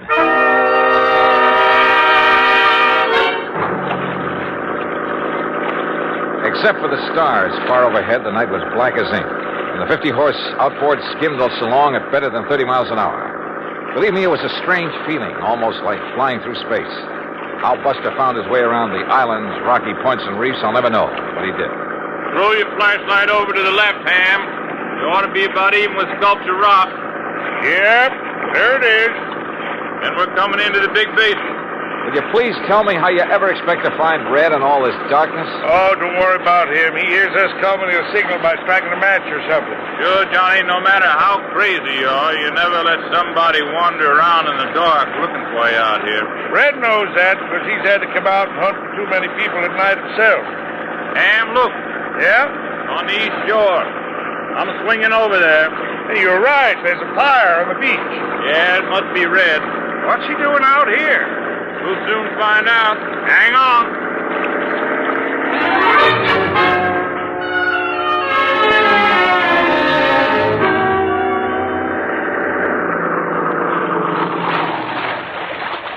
Well, all I have to say is you took long enough to bring Johnny up here. Red, you old reprobate, what under the sun are you up to this time? I just told you. I've been waiting for you to bring Johnny. Now you can leave us and go on back to the dock. And I thank you very much. Red, we're not leaving until we find out what this is all about. And if I tell you, will you promise to leave us alone? Sure, we'll promise anything. Oh, you see, I need Johnny's help. Yes, well? Because with him to follow up what I found today, well, Johnny, you and I are going to prove that my old friend Mr. Hobbs was murdered. Act 3 of yours truly, Johnny Dollar, in a moment. Every American fighting man has heard the expression, above and beyond the call of duty. How many of us have sat down and considered just what that word duty means? According to one dictionary definition, duty is man's conduct as required by his station or occupation, and that to which he is bound by moral obligation to do or not to do. When a man does more than his duty requires, he becomes more of a man in the eyes of his fellow men. One such was Captain John Philip Cromwell, commander of the submarine USS Sculpin, flagship of a submarine-coordinated attack group of the United States Navy. Possessing secret intelligence information of our fleet movements, strategy, tactics, and attack plans, Captain Cromwell led his attack group in patrol of enemy waters around Truck Island in November 1943, just prior to the launching of our first large-scale offensive in the Pacific. Despite savage enemy opposition, he established a line of submarines around the enemy-held stronghold of Truk until his ship, the Sculpin, became so rocked and battered by depth bombs that he ordered it to the surface. He engaged the enemy with deck guns, giving his crew an opportunity to abandon the mortally stricken ship. Determined to sacrifice himself, rather than risk capture and the subsequent danger of revealing the secret plans to the enemy, Captain Cromwell remained aboard the Sculpin as she plunged to her death. He thereby preserved the security of the mission at the cost of his own life. Captain Cromwell earned the Medal of Honor for deep integrity and uncompromising devotion to the call of duty in the service of his country. But what he did defined the word duty better than any dictionary. And now, Act 3 of yours truly, Johnny Dollar, and the Mojave Red Matter.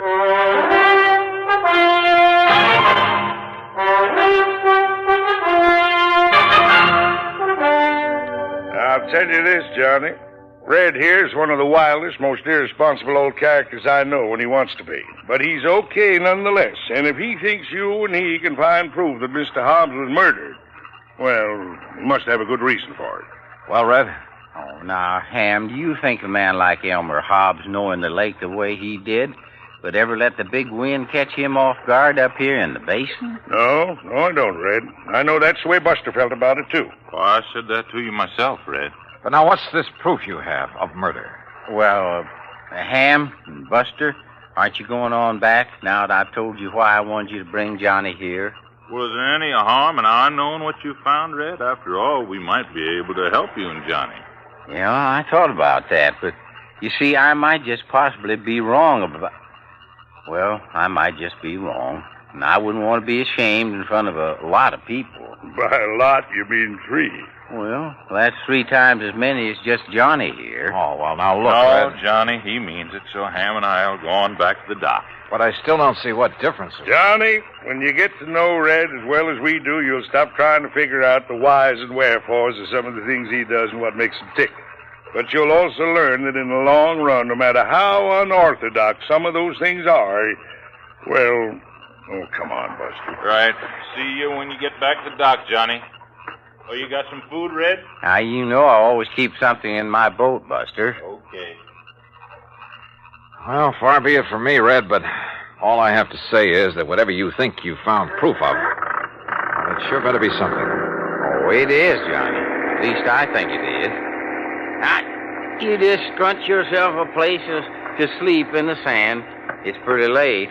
Huh? Well, it took you so long to get here, and we can't see anything in the dark anyway. Oh, now look, Red, for heaven's sake. Good night, Johnny. Sleep well. And that was the end of our conversation. And I began to wonder if Jake Kessler hadn't been right in the first place. If I hadn't come out here on a wild goose chase after all. But the more I wondered and thought about it, with nothing but the warm desert night about us, the twinkling stars, the magic sound of fish jumping in the lake, the sleepier I got. So I slept. The smell of bacon frying over the campfire awakened me, although the sun still hadn't shone over the mountains that border the eastern side of the lake. Douse your face in the lake, Johnny. Then grab yourself some of this bacon and eggs. I did as I was told. Then, squatting in the sand in front of the fire, stuffed away a hearty breakfast of bacon, eggs, and pancakes made from sourdough. And you know, there's something about a meal cooked over a campfire that, well, we had other things to do. So we climbed into Red's old aluminum boat and slowly drove up the lake, staying close to shore. Finally, we reached a small rocky cove. Right here is the spot, Johnny. This little cove. The spot for what, Red? You know, you still haven't told me. You see there? You see where somebody has climbed up the rocks? No, but I'll take your word for it. Well, he couldn't have climbed up off of the water, so he must have climbed out of a boat. So? And there's footprints leading away across the desert. And, Johnny, they aren't Elmer Hobbs' footprints, no, sir. So somebody climbed out of a boat here for one reason or another and took a walk into the desert. The man who killed Elmer Hobbs. What makes you think so? Look down over the side, in the water. Yeah, a boat sunk down there. That's the boat that Elmer had. Can you see it clear? Yes, very. Then you can see it wasn't damaged enough to sink it. Not that boat. You're right, Red. Particularly since it has flotation tanks. But it's down there. It's sunk. So you better strip to your shorts, Johnny. I'll go down and take a look. Me? I already have. But I want you to look, Johnny. And remember, I knew everything that Elmer had in his boat when he left the dock. Remember that. Okay.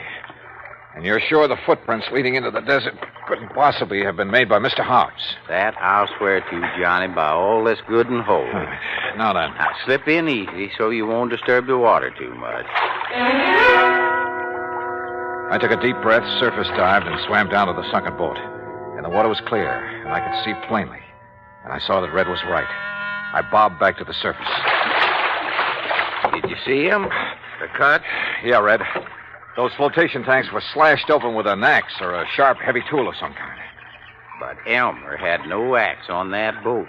So it was somebody else, Johnny. Somebody who murdered him. Yeah. And then sank the boat. Red, I'm afraid you're right. Elmer Hobbs was murdered.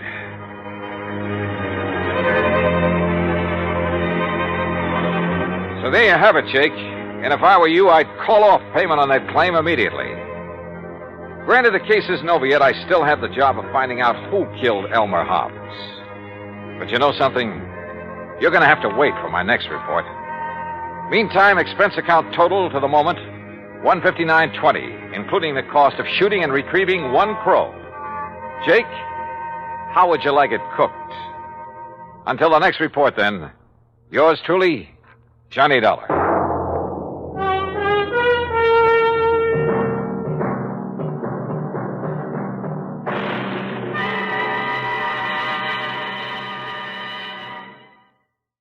From Hollywood, it's time now for Johnny Dollar. Fred Wills of Surety Mutual Limited, Johnny. Oh, hi, Fred. What's on your mind? At the moment, San Francisco. Oh, nice town to have on your mind. What's new out there? That's what I hope you're going to tell me. What do you mean? Johnny, there's an importer out there named Andrew Foreman. We're carrying a $50,000 policy on his life. So? So have you ever heard of an importer getting exported? I don't get you, Fred. I'm afraid that's what's happened to Foreman. Last night he disappeared. I'm on my way.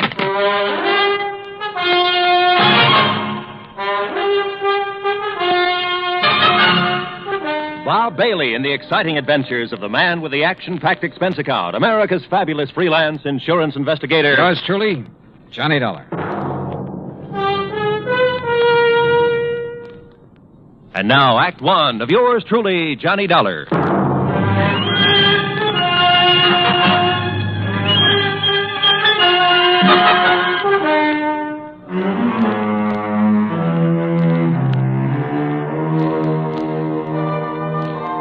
Expense account submitted by Special Investigator Johnny Dollar to the Home Office, Surety Mutual Limited, Hartford, Connecticut.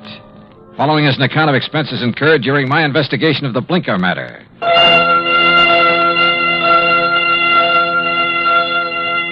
Expense account item 1, $178.50, transportation and incidentals to San Francisco. On the flight out, I studied the dope Fred Wills had sent me. Andrew Foreman, age 51. Occupation, importer. Health, good. Judging from the hefty premium he had to pay, his importing business must be okay. Wife, Marcia Foreman, age 35. 16 years younger than her husband. And Marcia was the sole beneficiary. My plane landed about 8 in the morning. An hour later, I was at the Foreman's apartment. It was spacious, modern, with a lot of glass, and the kind of view of the bay that you had to pay plenty for. Yeah, there was money written all over the place, and Marcia Foreman looked right at home. I'm just having coffee on the terrace, Mr. Dollar. Won't you join me? Oh, thanks. I could use some. Out here. Oh, you've sure got a beautiful view here. Yes. I never get tired of watching the bay, the ships. There's always something going on. Oh, here you are. Thanks. What is it, Mr. Dollar? Oh, I'm just looking up the bay. Alcatraz? Yeah. Such a grim-looking place. Yeah, it's a real exclusive club. But I managed to get a couple of new members into it. I don't think I care for the kind of job you have, Mr. Dollar. Trouble wherever you go. Suppose we talk about your troubles. All right. I told the police all I know when I filled out the missing persons report. But I'll go over it again for you. If you don't mind. Your husband disappeared the night before last. Yes, that's right. What time? I'm not sure. Oh? Around 9 o'clock that night, somebody came to see him. A strange sort of man. How do you mean strange? Well, he was dressed in rough clothes, a seaman's jacket. He said he was an old friend of my husband's. Did he give you his name, Mrs. Foreman? Only Blinker. Blinker? Yes, he said that's what everybody called him. I guess because he kept blinking his eyes very rapidly. I see. Well, I showed this Blinker person into the den where my husband was and left the two of them together. Uh-huh. A few minutes later, my husband came out and told me he was going to drive Blinker downtown and find him a hotel room. So I went to bed. I was tired and went right to sleep. And? Well, my husband and I have adjoining bedrooms. When I went in to call him yesterday morning, he was gone. The bed, it hadn't been slept in. I called his office thinking he might have decided to work late, but they hadn't seen him. Then you called the police? Yes. Mrs. Foreman, had your husband ever mentioned this man Blinker before? No, I'm quite certain he hadn't. Can you describe him? Well, he wasn't above medium height. Age, maybe in the 40s. A scar on his right cheek, a thin nose, and dark, rather beady eyes. I'm afraid that's the best I can do. Well, considering that you only got a brief look at him, I'd say that was a pretty complete description. Mr. Dollar, do you think this person Blinker could have done anything to my husband? I don't know, but I'm sure the police are looking for him. Just one more question, Mrs. Foreman. Suppose Blinker had nothing to do with your husband's disappearance. I'm afraid I don't follow you. Oh, well, what I mean is, can you think of any reason at all, why your husband might want to disappear? No, Mr. Dollar. Absolutely not.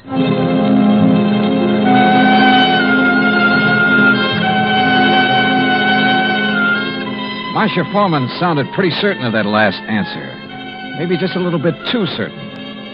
Expense account item 2, $1.80 cab fare to the office of an old friend of mine, Detective Lieutenant Scapella. Jono, if Foreman took this character Blinker to a hotel, it's no hotel we ever heard of. We've covered them all. You think Blinker could have killed Foreman? It's a possibility. What's another? Maybe there is no Blinker.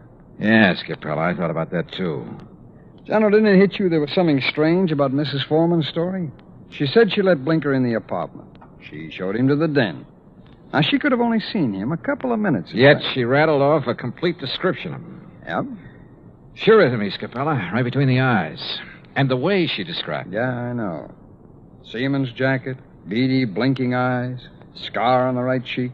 Oh, he sounds real distinctive. Real distinctive. Or real faked. Well, the trouble is, smelling a fake's one thing. Proving it's another. What have we got for a motive? For one thing, $50,000. She was Foreman's sole beneficiary. It's interesting. That's real interesting. Excuse me, John. Capella. Oh? Oh, yes. What? I see. Yes, okay. Yes. All right, thanks, Mr. Arnold. John, it looks like we better back up and start all over. What do you mean? That was Wayne Arnold. That's Foreman's attorney. He had a telephone call this morning. From Foreman? No, but from somebody just as interesting. Blinker. Yeah, Blinker.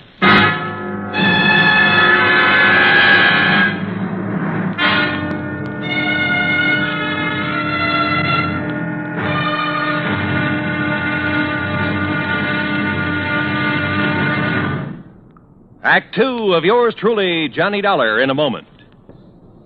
And now, Act 2 of yours truly, Johnny Dollar, and the Blinker matter.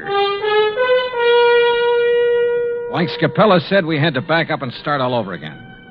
Just when we talked ourselves into thinking Marcia Foreman's story about Blinker was phony, her missing husband's lawyer phoned and told us he'd just heard from Blinker. Item 3, $1.70, cab fare to the office of Wayne Arnold, Foreman's attorney. I met him just coming out his door. Did you wish to see me? Mr. Arnold? Yes. I'm Johnny Dollar. Oh, yes, the insurance investigator. Mrs. Foreman told me you'd been questioning her. Look, I'm sorry, but I'm in rather a hurry. I have an appointment, and I'm late for it. Sorry, but this will only take a minute or two. I was in Lieutenant Scapella's office when you phoned a while ago about this man Blinker, Mr. Arnold. Oh, yes. When did you hear from him? Just a little while ago. I called Marcia Foreman right away, and she thought I ought to call Scapella. What did Blinker say on the phone? It was a strange conversation. He sounded nervous, excited, almost out of breath. Said he wanted money, $10,000. If he didn't get it, he'd... And that's as far as he got. He stopped suddenly, said he'd contact me later, then hung up. What do you make of it, Mr. Dollar? I don't know. Could be he's holding Foreman for ransom. That's what it sounded like to me. I take it you don't know this Blinker. I never heard of him until Marcia told me about him showing up night before last. Okay. Just one more thing, Mr. Arnold. How long have you been Foreman's attorney? 3, 4 years. Why? Any reason you know of why he might want to disappear? None that I can think of. Another woman, maybe? I doubt it very much. How about his importing business? As far as I know, it's in excellent shape. Okay. Thanks, Mr. Arnold. Mr. Dollar. Yeah? This man Blinker, why would he have it in for Andrew Foreman? Good question, Arnold. Sorry I don't have an answer to it. I went down the elevator and outside. I stopped at the corner to get some cigarettes, and that was my first lucky break. Because just as I was leaving the counter, I saw Arnold come outside. And the way he looked up and down the street made it plain he wanted to see if anybody was watching him. He got into his car and drove off. I grabbed a taxi, that's item 4, and trailed him. He drove into Golden Gate Park and stopped. I got out down the road and worked my way toward him behind some bushes. Pretty soon, a woman came over and got into his car. I couldn't hear what they were saying, but I didn't need to. Because when I saw the kiss, I got the message. The woman was Marcia Foreman. I went back into town and waited for Marcia outside her apartment door. She showed up about half an hour later. What? Why, Mr. Dollar. What is it? Is something wrong? Yeah, something's real wrong, Mrs. Foreman. I want to talk to you. All right. Come in. But I've already told you all I know. The story you told me about this man, Blinker. There's no such person, is there? What? You and Arnold made it up. Why, no, that's not true. What about you and Arnold, Mrs. Foreman? I don't know what you're talking about. Well, then tell me, did you enjoy your visit with him in Golden Gate Park an hour ago? Oh, that. Yeah. Well, all right, Mr. Dollar. Wayne Arnold and I have... Well, we've been in love for some time. Did your husband know? I'm not sure. We were trying to find the right time to tell him. I don't think he'd really have cared very much. Oh. My husband and I haven't gotten along very well the last year or two. I guess I really didn't know him when I married him. Mr. Dollar, this has nothing to do with my husband's disappearance. You must believe that. That's so. I didn't make up the story about Blinker. I didn't kill my husband, if that's what you're thinking. Has he been killed? I don't know. You've got me confused. If you didn't do it, how about Arnold? No. He'd have no reason. Besides, he wasn't even in town the night before last. I can check that. I know you can. Mrs. Foreman, maybe you're telling me the truth, and maybe you're not. Sooner or later, I'm going to find out which. I am telling you the truth. Then can you give me any reason at all why your husband has disappeared? There's one possibility, Mr. Dollar. It might have something to do with his importing business. What's that mean? My husband, well, he seems to have made a lot of money out of his importing business. More than the kind of thing he usually imports would warrant. What does he import? Oh, trinkets, curios. From the Orient, mostly. Have you a key to your husband's office? Yes. Let me have it. I want to take a look around. I went over the papers in Foreman's office and found out his last shipment had come in 3 days ago on the Indian Princess. Mrs. Foreman had said Blinker was wearing a seaman's jacket. I headed for the waterfront, but the ship was gone. Near the pier was a beat-up eating place called Gus's Cafe. A woman with an apron came over. She was about 6 feet tall and almost that wide. What can I do for you, buddy? I want to talk to the owner, Gus. That's me. You're Gus? Short for Gussie. What's on your mind, buddy? Johnny Dollar. I want some information. You a cop, buddy? No, I'm not a cop. You look like a cop. Now listen, that freighter that shoved off from this pier, the Indian Princess. Docks there regular. You know any of the sailors from her? Just about all of them. They all come in here. Hey, look, Gussie. Gus. Okay, Gus. You ever happen to hear of a sailor named Blinker? Sure. You know him? Sure. About medium height, scar on the right cheek, blinks his eyes all the time? I said I know him. What do you want, an affidavit? Oh, Gussie, you're the most beautiful thing that's happened to me all day. That's what they all tell me, buddy. But flattery don't get 'em a thing. Might help you, though. You're kind of cute. Yeah. Look, did Blinker sail on the Indian Princess? Nope. Then where is he? Fact is, I don't know. Blinker's disappeared. Act 3 of yours truly, Johnny Dollar, in a moment.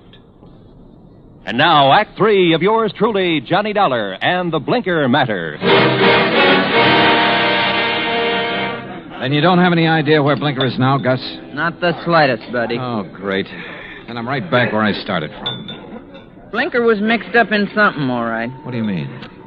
The Indian Princess docked the other night. Blinker come in here for a cup of coffee. That's one thing the sailors around here all miss when they're out to sea. My coffee. There's no one makes coffee like me. Why, there's nobody on the whole coast. Yeah, I know. About Blinker now. Well, he seemed pretty pleased with himself. Said he was onto something good. Did he say what he meant by that? No. Just sat there looking pleased with himself. Oh, yeah. He showed me the elephant. Said it was going to make him a lot of money. What elephant? He had a carved elephant about 6 inches high. Must have picked it up somewhere. Maybe he was going to sell it. I don't know. Foreman imported curios from the Orient. His last shipment came in on the Indian Princess. That elephant could have been part of it. Foreman? Who's he? Never mind.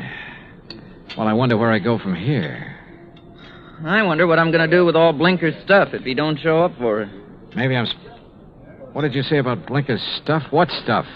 I got a back room where I let the boys keep their gear when they're ashore. You've got Blinker's things there now? Sure have. Why didn't you tell me? You never asked me. In the back room, I went through Blinker's sea bag. Near the bottom, I found a carved elephant. An ordinary-looking elephant, until I twisted one of the legs loose. It was hollow, and inside a little paper packet full of white powder. Suddenly, the whole deal slid into place, and just as suddenly, the whole deal made me slightly sick. Now I wanted to see the rest of those elephants real bad. According to the records in Foreman's office, the shipment was in a warehouse. I went outside and over to the pier. Johnny. What? Oh, Gus.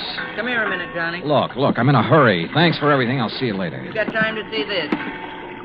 Over here, near the pier. Wait a minute. Yep. It's a body, all right. One of the boys just fished it out of the water. I sent him to call the cops. Looks like it's been in the water quite a few hours. Gus? Yep. It's Blinker, all right. I knew I had to work fast now. I headed out on the pier for the warehouse. Once I thought I heard footsteps somewhere behind me. I stopped and listened. There was no sound.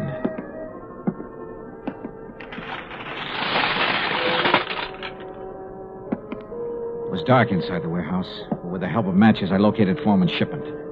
I took a crowbar and opened one of the crates. It was full of carved elephants. I picked up one of them. Yeah, it had a hollow leg.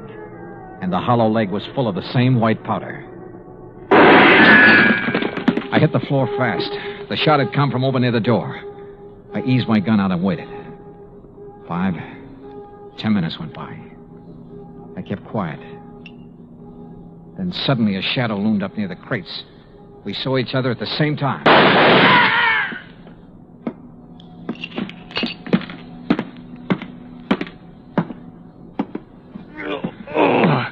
My shoulder. Well.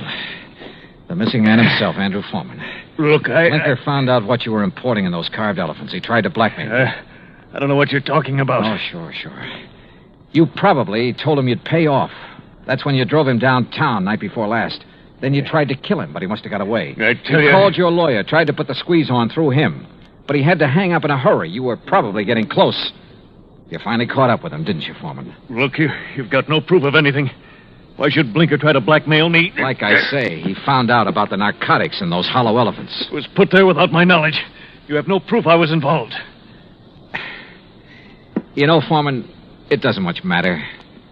You've got even bigger troubles than that staring you in the face. I don't understand. Blinker's body has been recovered from the bay. I wouldn't know anything about that. You've got no proof of that either. No. There were 2 bullet holes in Blinker. 5 will get you 10. The slugs in him came from this gun of yours. The gun? Yeah. This is something that can be proved. Well? All right. I just didn't have any choice.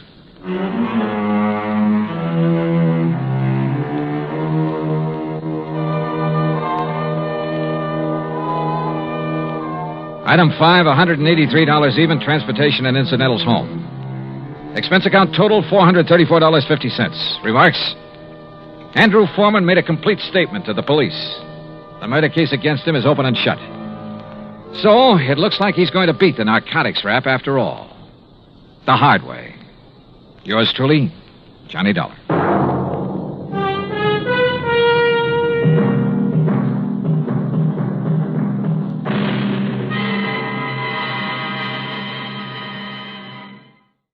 From Hollywood, it's time now for...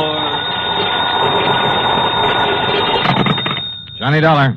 This is Barry Winters at Masters Insurance and Trust. Oh, hi, Barry. It's been years. Sure, Johnny, because we don't usually have trouble with our accounts. You mean you didn't? Huh? Until now. Well, yeah, I'm afraid that's about the size of it. And this time it's bad trouble. Tell me all. Simplex Tackle Company, Johnny, over in Danbury. Fishing tackle? That's right. Well, how come I never heard of them? Well, they're a small outfit, a kind of glorified partnership. What's that mean? Well, it's owned by 9 men. One of them, Hanley Thomas, is president. The others are secretary, treasurer, and a flock of vice presidents. So what's happened? Well, the 9 of them, plus the 20 or 30 workers at the plant, are all covered by a group life insurance deal. And listen. Yeah? We've just had to pay off on 3 policies in a row. Well, that's too bad, but why call on me? Because, Johnny. Why? Those 3 deaths were all murders.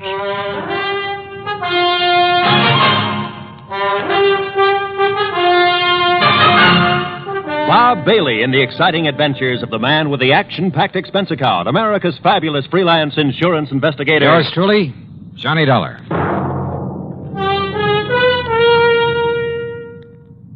And now, Act One of yours truly, Johnny Dollar.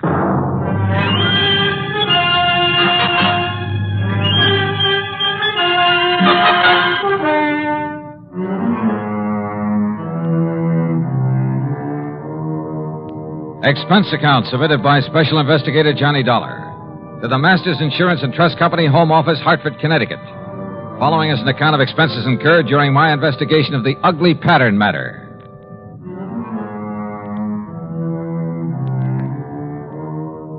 Expense account item 1, $1 even taxi to Barry Winter's office at Masters, where I hoped he could give me something more to work on than he had over the phone.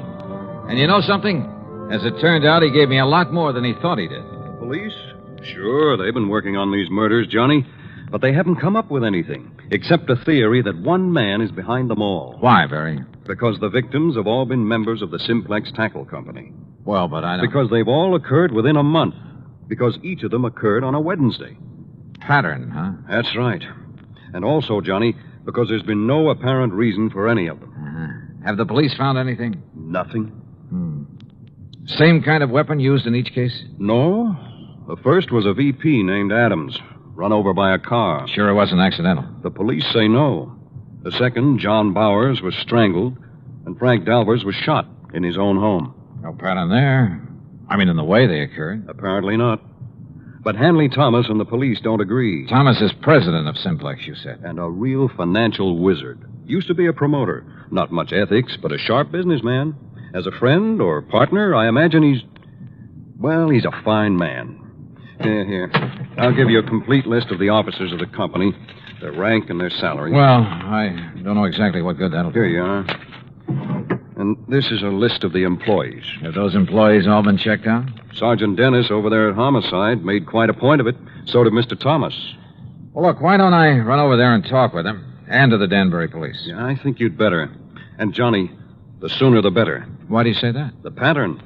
There are still 6 officers left in that company. That is, 6 who are still alive. Item 2, another $1 for a cab back to my apartment. There I picked up my own car, and from here on in, the charge will be for mileage. Except for item 3, $4 1/4 for a tank of mobile gas. It was almost noon by the time I'd covered the 60-odd miles to the Simplex factory on the far edge of Danbury. To my surprise, it was quite a plant, new and modern in every way. A receptionist took my card, and a few minutes later, I was ushered into the office of Hanley Thomas, president. Oh, this is a terrible thing. Adams, Bowers, Frank Dalvers, all within a few weeks. Barry Winters back in Hartford seems to think these murders have all been the work of one man. Police and I concur in that theory. There's been a sort of pattern followed by the crazy killer. But not an actual method, Mr. Thomas. No, I'll grant you that's true. Car accident, strangling, pistol shot. But they were done by someone who must have been very familiar with his victims. How do you mean? Well, someone who knew, for instance, that Ben Adams took a long walk alone each night. He knew the route that he took. Same thing applied to the second victim? John Bowers always drove to work through a little woods. It was there he was stopped and strangled. Frank Dalvers always stayed at home alone on Wednesday nights while his wife was out playing bridge. Someone broke in on him, huh? Have the police checked that? Well, it was someone he must have let in. In other words, someone he knew. That's a possibility, I suppose. I understand you've checked on all your employees. Yes, right off the bat, as much as the police could. Any particular reason to suspect one of them? Well, only because they were all in position to know these men pretty well, know their habits. We're a small company, Mr. Dollar. Our employees, including the girls in the office, only number 21. That was your only reason to think one of them may have done it? Oh, of course, we've had our share of labor troubles, a few dissidents in the ranks, so to speak. I suppose some of them resent the rather top-heavy management here. You mean the fact there are 9 executives to only 21 employees, huh? Yes, and I must confess the profits have been pretty good lately. Barry Winters gave me a list of, here it is. Now, according to this, all of these... What is it, Mr. Dollar? Well, I got thinking on the way over here. Yes? Part of the pattern you mentioned. The 3 men were killed in alphabetical order. What? Well, yes. Adams, Bowers, Dalvers. But now that I look at this list again... Of course. The pattern again. No, I think that was just coincidence. The pattern, if there is one, is based on their order of rank. That is, if these salary figures mean anything. I'm not sure I understand you. Well, look, first was Adams at the lowest salary among you officers. Well, yes. Adams received $12,000 a year. Yeah, look. Bowers came in next at $13,500. You're right. And Frank Dalvers earned $15,000. So if this pattern should continue... You mean to say you think there might be more of these murders? If this pattern continues, the next to go would be... Good heavens. Would be James Williams or Charles Hart, both earning $16,500. Then a couple of more. Then you, Mr. Thomas. Mr. Dolly. Where'll I find James Williams? Why, Williams is on vacation, a little place not far from here, Parvin's Pond. When did he leave? Last week, on Monday. Have you heard from him? No, I haven't, but... Of course, if the alphabetical pattern is the right theory. Oh, excuse me. Yes? Sergeant Dennis, Mr. Thomas. Oh, it's the sergeant at homicide, Mr. Dollar. So I hear. I'll hold the phone so you can get what he Mr. Thomas. says. Yes, Sergeant. I'm afraid I have some bad news for you. Oh? Another one of your partners. Williams. Mr. John Williams. Yes? Discovered his body over at Parvin's Pond this morning. He's been murdered. Good Lord.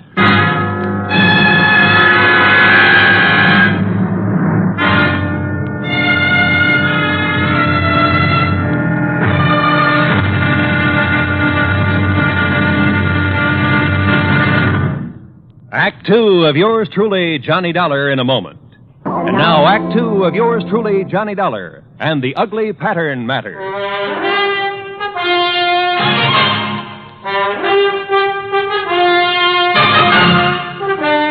Another of the executives of the Simplex Tackle Company murdered, bludgeoned to death in his little vacation cabin on Parvin's Pond, some 40 miles north of Danbury. And again, it was according to pattern. How those carefree kids can fish and water ski out there when there's been a murder right under their noses. Yes, Sergeant, I know what you mean. This the cabin Mr. Williams was using? Yes, sir. He came up here on his vacation Monday morning last week alone. There we are. Who knew he was coming to this particular spot, Sergeant? Why, everybody down at the plant, I guess. Now, the way the doc and I figured it out, Mr. Williams had just come in from fishing. Now, you see there, he just tossed his rod and stringer on the bed. Everything's just the way it was, huh? Yeah, except for his body. That's in Danbury at the coroner's. You said he was bludgeoned to death. Yeah, with that oar from his rowboat. You see it laying there on the floor? Yeah, I see. Who found his body?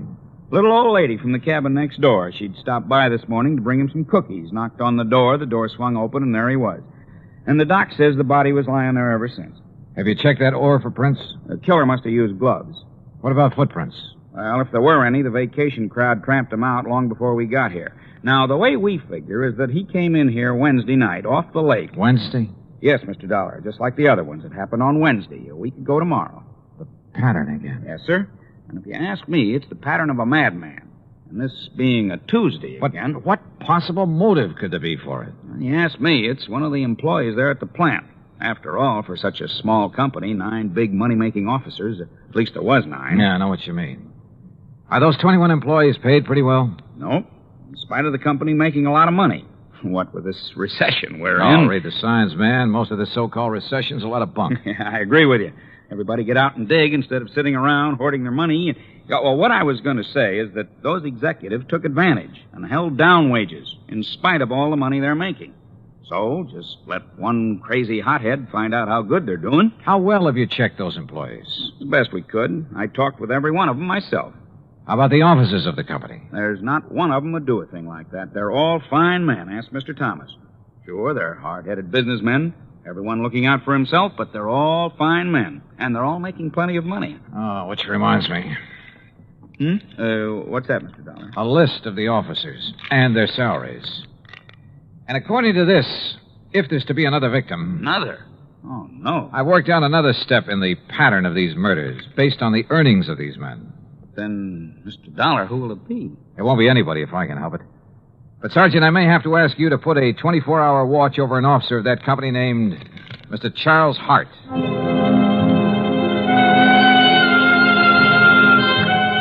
I didn't bother explaining my own idea of the pattern to Sergeant Dennis. After all, my theory could be wrong. But I drove back to the Simplex factory, to the office of Charles Hart. I found only a secretary there. No, he isn't here, Mr. Dollar. Well, where is he? To be perfectly honest about it, I don't know. Hasn't he been in at all today? No, sir. Hasn't been in since about last Wednesday. Look, Miss, whatever your name is, have you called his home, his wife? He's a bachelor, Mr. Dollar, and lives in a little apartment in Danbury. Have you tried to call him? Well, no, sir. You see, there was Does Mr. Thomas know about his not being here? There's nothing unusual about Charlie's leaving without telling us, Mr. Dollar. Oh, Mr. Thomas. He often goes off on sales trips like this. He was last seen the day Mr. Williams was killed. Well, surely you don't think Charlie Hart had anything to do with Jim Williams being... Oh, no. Did you find out anything over at Parvin's Pond? No, not much, I'm afraid. Could this Charlie Hart have had any reason for wanting Williams out of the organization, and Adams and Bowers and Dalvers? Of course not. Yes. Yes, he could. What? Miss Gregg. What do you mean by that? Mr. Hart was the one who built up this company. The one who developed the products, put all his money in it. Now, just a minute. He's the one who sold all the product that made all the money. He and Mr. Adams were the ones who started the business. Is that true, Mr. Thomas? Yes, of course. And when Mr. Thomas and his relatives came along... Miss Gregg. What she says is true, Mr. Dollar. Charlie Hart and Ben Adams did start this business.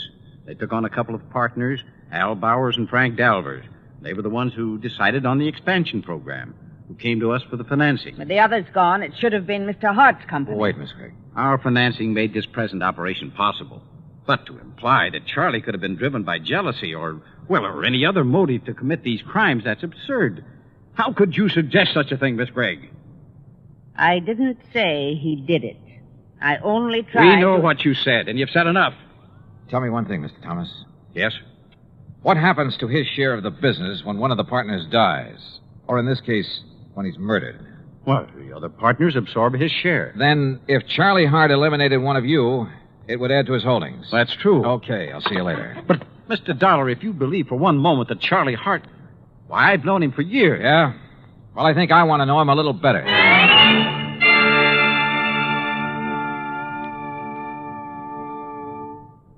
Act 3 of yours truly, Johnny Dollar, in a moment.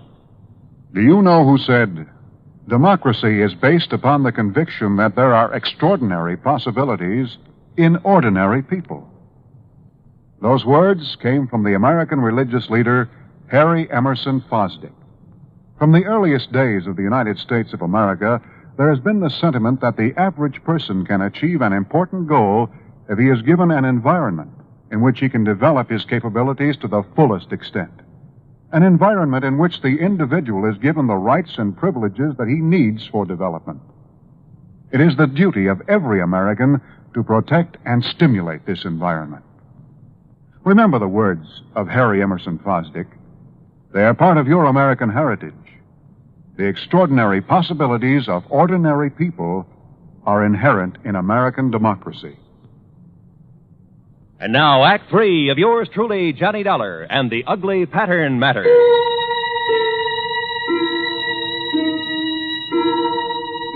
It was pretty plain that Charlie Hart, supposedly next on the list of victims, had plenty of motive for eliminating some of his partners in the Simplex Tackle Company.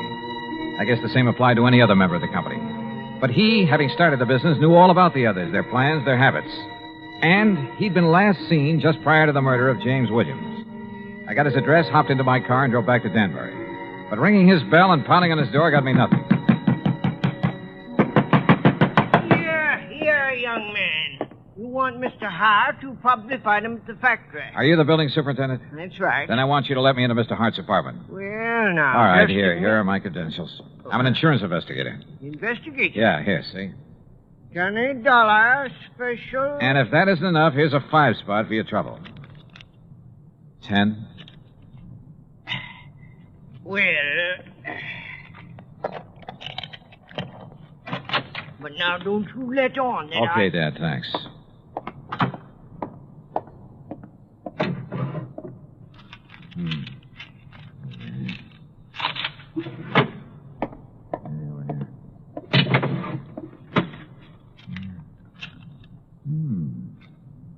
The same list that I got... The office. Huh?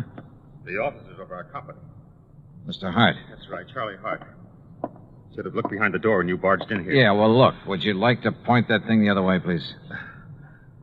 I'm sorry, Mr. Dollar, of course. Well, you know who I am. Yes, I heard you through the door. All right, is that the gun that killed one of your partners? That killed one of my... No. But listen. Tomorrow's another Wednesday. Wednesday, Mr. Dollar. I know. And look at that list you're holding. I finally realized the progression in which these murders are happening. Oh? On the basis of our salaries at the company. Adams, Bowers, Dalvers, And Williams or me. Yes, you've circled Williams' name. Yes, because he got it last week. That's why I'm staying in here, locked in. Because tomorrow, if the killer strikes again, that crazy maniac killer... Maybe. Or maybe that's what he'd like everyone to think. Charlie, a couple of questions. Anything if I can help you stop this. That company was once yours. Yes, that's right. You were the boss, the head man, until Hanley Thomas came along. Yes, Hanley and his brothers and his brother-in-law. And they took over as first in rank. Well, they were entitled to, Dollar. What? It was their money made the company what it is. I'm not an administrator, a man who knows and plays all the angles. I'm just a worker and a salesman. Now, wait a minute. You mean you're content with the present setup? Yes, of course. In spite of the prodding of a sweet old secretary who thinks that Wait a minute. But these murders, Mr. Dollar. You stay put. Keep that gun and don't move out of this apartment until I tell you to, no matter who comes to the door, to save your life. You think you know... Charlie, it's been right under my nose. The obvious. Almost too obvious. But I had no proof of anything. Only a hunch, but a potent one. So how to prove it out? Bluff? It might work, if I was right. I drove into police headquarters and picked up Sergeant Dennis, then out to the Simplex Tackle Company. But when I walked in, it was after hours, no secretaries about. When I walked into the office, I borrowed the sergeant's handcuffs and made him wait outside, his ear glued to the door. Well, Mr. Dollar, I didn't expect you back. What do the handcuffs mean? They mean arrest for the murder of your partners. That's a very bad joke. You and your brothers and brother-in-law, the whole company yours, once you got rid of the men who started it, who made it possible for your capital to make it pay off. But tell me, were you going to kill off your relatives, too, one by one? This is the most absurd thing. You covered your tracks pretty well. Perfect crimes. Except for that ore you used to kill Williams. Fingerprints as big as life all over it. Impossible. I figured the gloves you wore must have had holes in them, or have been worn very thin. What? That you just didn't notice in the excitement of the moment. And when I finally found those gloves... You've been out to my home, ransacking my home. And when your wife confessed that you weren't at home at the time of any of the murders... That's a lie. She helped me plan the whole thing. Oh. Then you admit the murders. After my bluff about the fingerprints. I see. But now that you know, you haven't had time to tell anyone. There's no one around to hear the shot, Mr. Dollar. No, but I heard a real clean confession, Mr. Thomas. Sergeant, No, that was just to protect myself from this... I'm afraid that kind of talk's a little late. No, it is. Look out!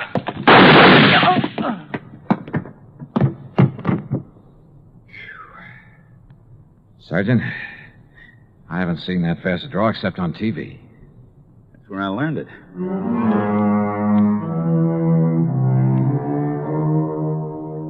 There'll be a lot for the courts to work on about who else was involved with Thomas. The sergeant's bullet killed him, by the way, and I'd call it good riddance. Or at least quick justice. So, expense account total, including a lot of mileage on my car, $101 even. Remarks? Why bother? Yours truly, Johnny Dollar.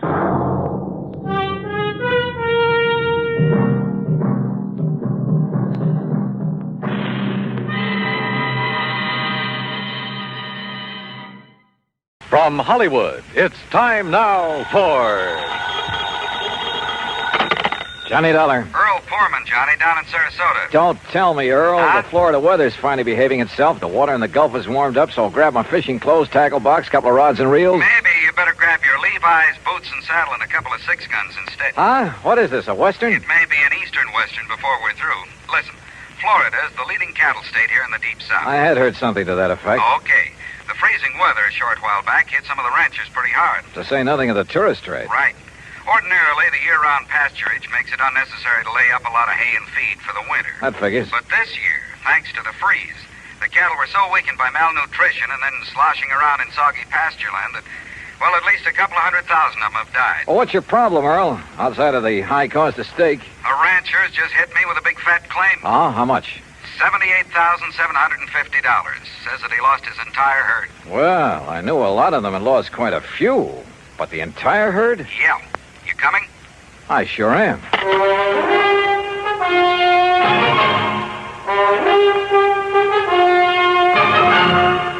Bob Bailey in the exciting adventures of the man with the action-packed expense account. America's fabulous freelance insurance investigator. Yours truly, Johnny Dollar.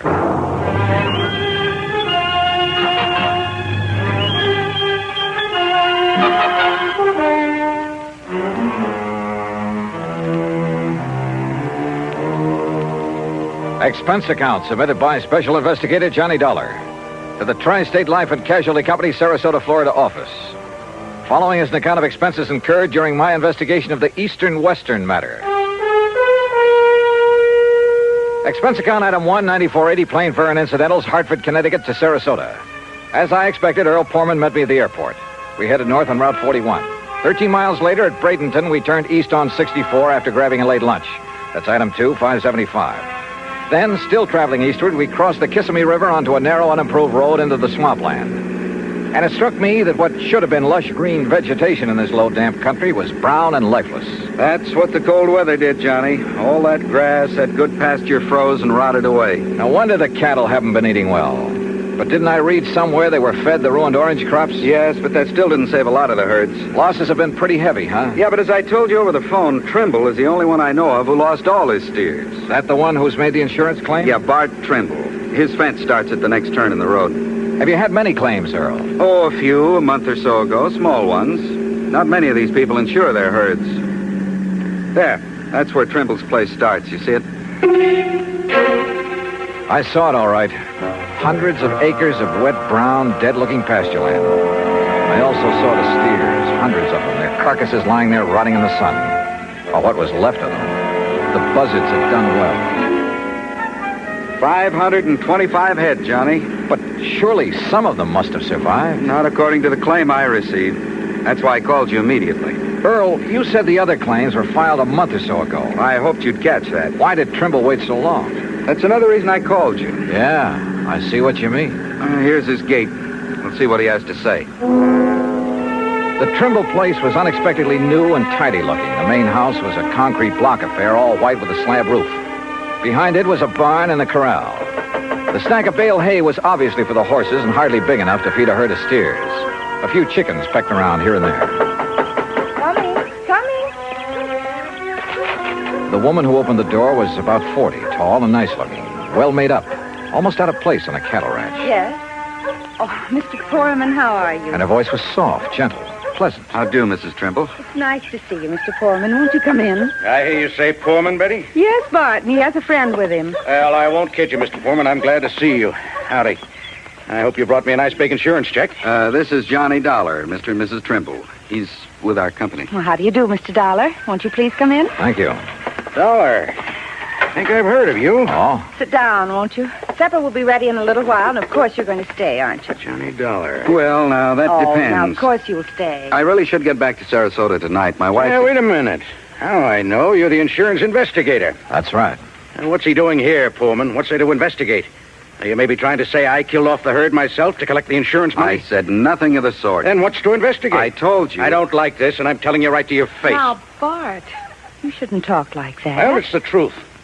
Just what do you think you're going to do around here, Dollar? Bart, please. Well, that depends, Mr. Trimble. Does he have to say it's okay, Pullman, before you can pay my claim? Yes, he does. Well, believe me, if I'd known this was the kind of outfit I was dealing with, paying premiums to... Okay. All right, poke around as much as you want. Stay around as long as you like. We'll bed you down, we'll feed you, we'll show you what kind of people we are. Just don't get in my way. I've got a lot of work to do. And don't tell me I'm a crook. Now, let's be reasonable about this. Me? I'm being reasonable. You're the one that... what do you want, Shorty? Well, you told me to tell you, boss. Tell me what? A truck has come to pick up them hides. And help them load them on the truck. Go ahead. You're selling the hides from those animals? I will. Sure. Why not? Oh, we could salvage, that is. Anything wrong with that? Nothing at all. All right. You want horses to snoop around? Help yourself.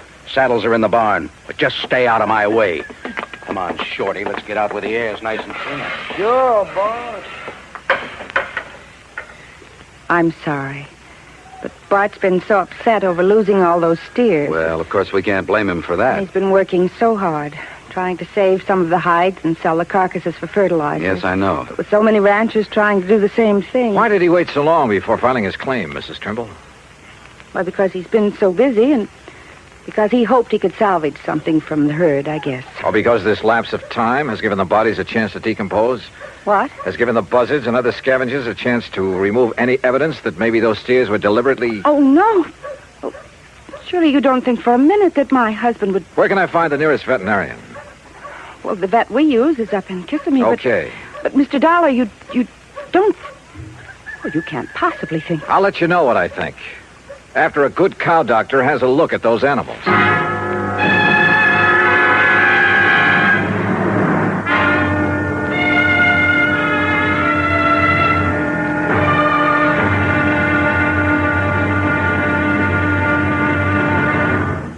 Act two of yours truly, Johnny Dollar, in a moment.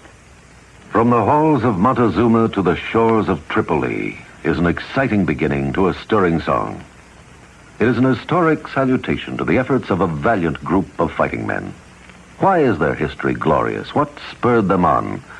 Patriotism and desire for excitement are sometimes given for reasons, but these are not the answers. The answer is, these were men of vision, men who understood our country's needs. Respect, honor, and prestige are things that go hand in hand with a country's greatness. Major Smedley D. Butler recognized this in the year 1915. At that time, our diplomatic negotiations with Haiti were disrupted by Coco bandits who perilously affected the lives of some United States citizens in Haiti. A contingent of Marines under the command of Major Butler was sent in to bring the bandits under control. Though they were holed up in Fort Liberté, Major Butler found an opening in the wall and led a terrifying charge through the breach that resulted in very dangerous hand-to-hand combat for himself and his men. Amid a furious onslaught of Coco bandits and a hail of enemy bullets, Major Butler succeeded in overcoming the resistance and creating a peaceful atmosphere. His grateful country awarded him the Medal of Honor for bravery, forceful leadership, and action above and beyond the call of duty. The second time he was awarded this high honor. Major Smedley Butler had a code of conduct born of years of devotion and service to the United States of America. And now, Act two of yours truly, Johnny Dollar, and the Eastern-Western matter.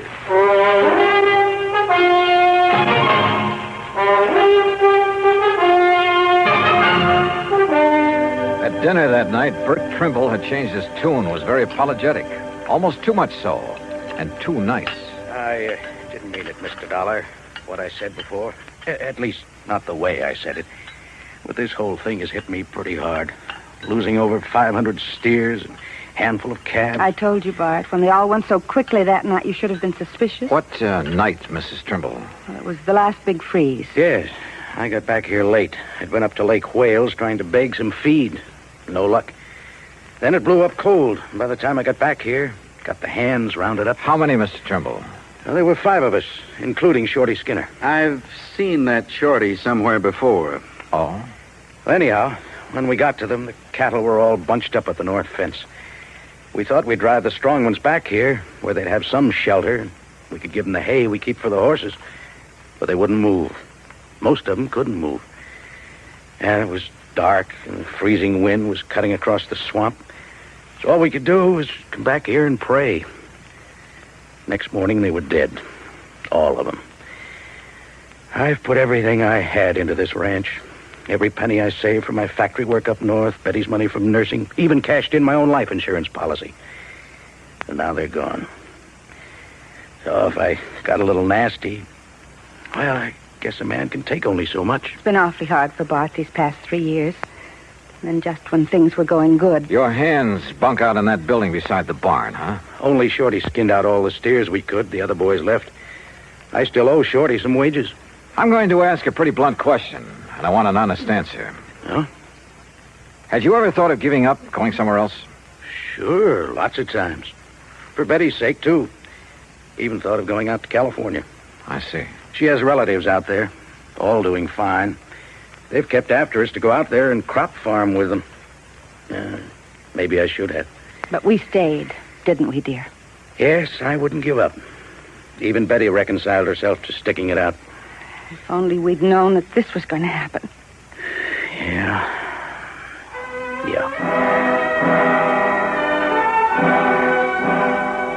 We talked on for a couple of hours, but got nowhere, and finally Earl and I plunked into our beds in the guest room. Mine was beside the open window. Now, when Earl Poorman sleeps, he's dead to the world, but he snores mightily. So after throwing a couple of shoes at him, I gave up and managed to drop off with the pillow wrapped around my head. That was a mistake. An almost deadly mistake. Johnny! Johnny, wake up! Wake up! Johnny, you hear me? Johnny! What? Wake up! Oh, my head. Now stand up. I'll help you. Breathe deeply. Can't you smell it? What are you talking? Deep breath. Come on. What is it? It's chloroform. Yeah, on your pillow. Holy hell. I threw it out the window, your pillow. It was saturated with chloroform. Give me a hand, Earl. I'm dizzy. Somebody came in that window. The pillow was over your head. You see him? No, but Johnny... Oh, let me sit down again. Yep. Here, by the window. Now breathe deeply. I rolled out of bed in my sleep, that narrow bed, or I'd never have wakened. I heard the door slam, then I smelled it. But who? Johnny, I knew I'd seen that Shorty Skinner somewhere. Yeah? It was on a road gang over near Sarasota, a prison gang. You sure? I was driving my brand new Cad. As I passed him and the rest of that glowering bunch, he let fly with a handful of mud. Now, if you ask me, he's the one who came in here and tried to chloroform. But why? That's what I'm going to find out right now. No, wait. I'll be feeling okay in a minute. Let me handle it.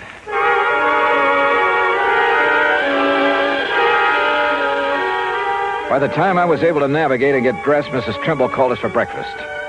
To say the Trimbles were upset over what had happened to me would be an understatement. Breakfast waited while we all went out to the bunkhouse. Shorty was gone. Took what little he owned with him, too. Has either of you any idea why he'd attacked me? Good heavens, no. But I never did really trust that man. He was such a sneaky-looking... like a little rat. Yet he was the only one who stayed when I couldn't keep their wages up to date. Where would he ever get hold of chloroform? That's the part I don't understand. From the locker, dear. Back in the barn. Huh? You know, the stuff we got to put that old sick mare out of the way. Oh, yes, of course. I think why Shorty did this is pretty obvious, Johnny. Yeah? He was afraid you'd find out what and who killed off this herd. Bart, look. Here, Betty. The note on top of this bunk. Here, let me see it. What's it say, Johnny? I'm tired working for no pay. I will leave you know where to send my pay when you collect on that there insurance. Shorty. Shorty Skinner. The crazy fool. Wanted his money. He knew I had none, but I could collect plenty on the insurance if he poisoned my herd. Oh, was it poison, Trimble? What? You didn't seem to think so before, but now that you have somebody to depend it on... No. Now you seem pretty sure of it. Mr. Dollar. No, Johnny, it must have been Shorty. Maybe not. When the vet arrives, if he decides the herd was poisoned, okay, we'll take it from there. Act 3 of yours truly, Johnny Dollar, in a moment. Our flag now numbers 50 stars, and behind each star there stands yet another flag, representing one of the 50 states. Wyoming's state flag pays homage to the monarch of the Great Plains, the bison, or buffalo as we call him. Set over the bison is the Great Seal of Wyoming, almost as a brand. The red on the flag's border represents the Indians who knew and loved the country long before white settlers arrived. It also represents the red blood of the pioneers who gave their lives in reclaiming the soil. The red, white, and blue border of the flag indicates Wyoming's oneness with the Union. Wyoming's state flag, the flag of the 44th state to enter the Union, was adopted on January 31st, 1917. And now, Act 3 of yours truly, Johnny Dollar, and the Eastern-Western matter. The veterinarian arrived from Kissimmee. He, Bart Trimble, Earl Poorman, and I rode out on horseback to inspect the dead cattle. As I had anticipated, the vet made it plain that the bodies were too far decomposed for him to tell anything. Until, that is, he noticed a pale purplish line around the inside edge of a watering trough at a far corner of the fence. Whoever used it didn't realize that it'd leave this telltale ring around the trough. Used what, Doctor? Well, let me scrape off a little, make sure. You think it's a poison, Doc? If I can taste it without getting enough to hurt me. Ooh. Well? Yeah, no doubt about it. Phenofic acid. That's what killed the herd? Yeah, beyond a shadow of a doubt. That's not a very well-known poison, Doctor. I know. It's used almost entirely in laboratory experimentation. I remember it well from my college days. But out here? Who did this to me? Who did it? You don't know? Shorty. Who else? Mr. Dollar. Look, I'm going back to the ranch house to a telephone. I'll see you when you get back there. I called the state police to get out on all points on Shorty Skinner. Then I started on the police in the neighboring towns. The second call to headquarters at Lake Wales got me unexpected results. Sure, we got him right here in the clink, sir. Oh? What are you holding him on? Just vagrancy, no visible means of support. Found him sleeping on a bench in the park about 9:30 last night, so we hauled him in, let him put his X on a police blotter. His what?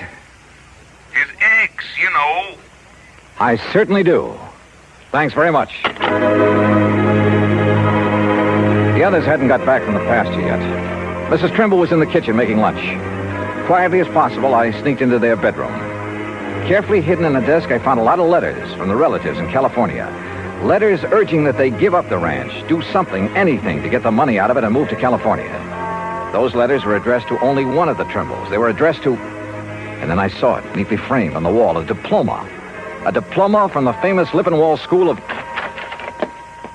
Why, Mr. Dollar, what are you doing? Mrs. Trimble, I found out that Shorty Skinner has served time. Shorty? At least to the extent of working on a road gang. What for, I don't know. Then he is a criminal. Then there's no question about who poisoned the herd. Oh? You know about the vet's findings? That they were poisoned? Well, no. No, but I thought it was understood. A lot of things have been understood. Wrong things. Did Shorty give you a home address when he came to work here? Yes. Yes, he did. But do you think he'd go there after what I'd like he's to done? see it, please. Well, it's here in this top drawer.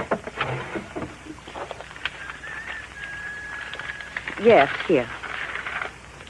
That's not his writing. No, that's mine. You see, Shorty can't write. Oh?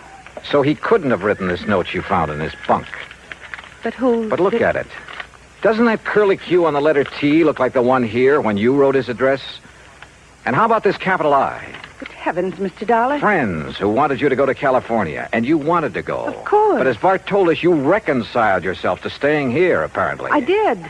I did stay here, even though I wasn't happy. Then the big freeze gave you a chance to kill off the herd, collect a lot of insurance money, and get away with it. You thought. Mr. Dollar, how dare you? The method?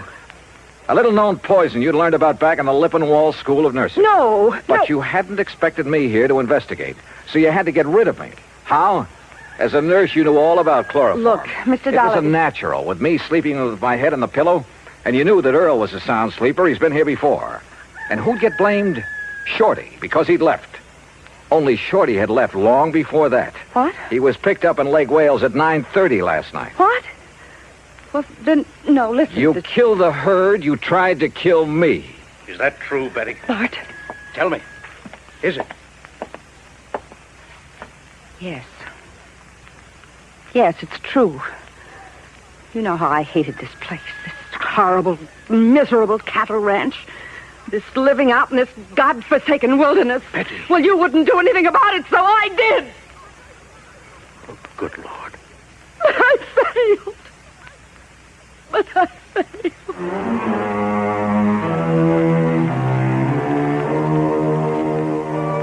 Item 3, $50 to a lawyer at the county seat who took my deposition. It'll be used in the trial of Betty Trimble. As for Bart Trimble, well, I'm sorry for him. Expense account total, including transportation back to Hartford, $207 even. Yours truly, Johnny Dollar.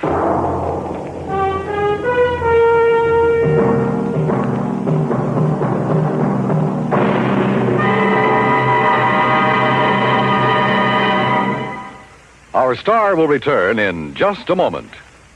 It doesn't take a war to make a hero, nor does it take a situation filled with an onslaught of deadly enemy gunfire, bombs, and mortars. It takes a man to make a hero, and a man's qualities of greatness are based on his code of conduct. It serves him in peace as well as war. In August 1916, when the United States was still at peace with the rest of the world, part of our fleet was anchored off Santo Domingo City. The USS Memphis was in danger of total destruction from a hurricane. Only the efficient operation of the engines and boilers could get her out of the critical area. Lieutenant Claude A. Jones was senior engineering officer aboard. In rapid succession, boilers and steam pipes began bursting about him, scalding him with clouds of steam. Thousands of tons of water came down on him. In complete darkness, Lieutenant Jones nobly remained at his post as long as the engines would turn over. His supreme, unselfish heroism inspired the men with him. When the boilers exploded, Jones, with 2 men, rushed into the fire rooms and rescued the men trapped there. In the face of death by drowning, burning, or suffocation from the scalding steam, Lieutenant Claude Jones performed a heroic feat because he felt it was his duty to do what he did. He earned the Medal of Honor because he had a code of conduct that served him well. Now, here is our star to tell you about next week's story. Next week, 1 honest woman, 2 honest men. Yet $100,000 was gone. Fact. Join us, won't you? Yours truly, Johnny Dollar.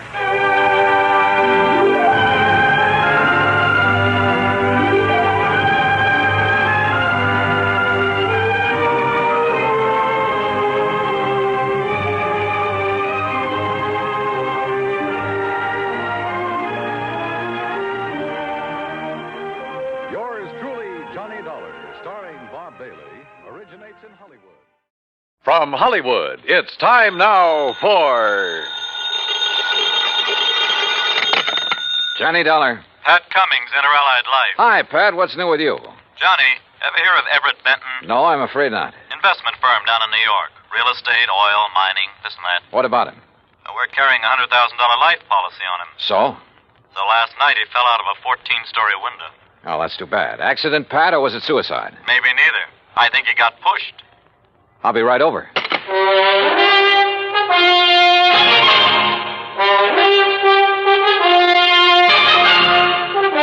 Bob Bailey in the exciting adventures of the man with the action-packed expense account. America's fabulous freelance insurance investigator. Yours truly, Johnny Dollar.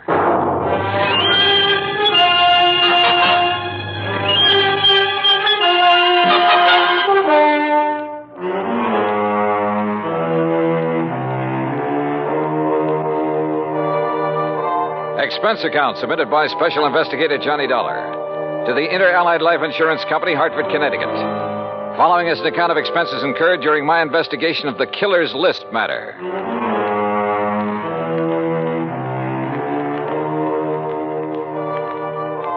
Expense account item 1, $1.20 for a taxi from my apartment to the offices of Inter-Allied.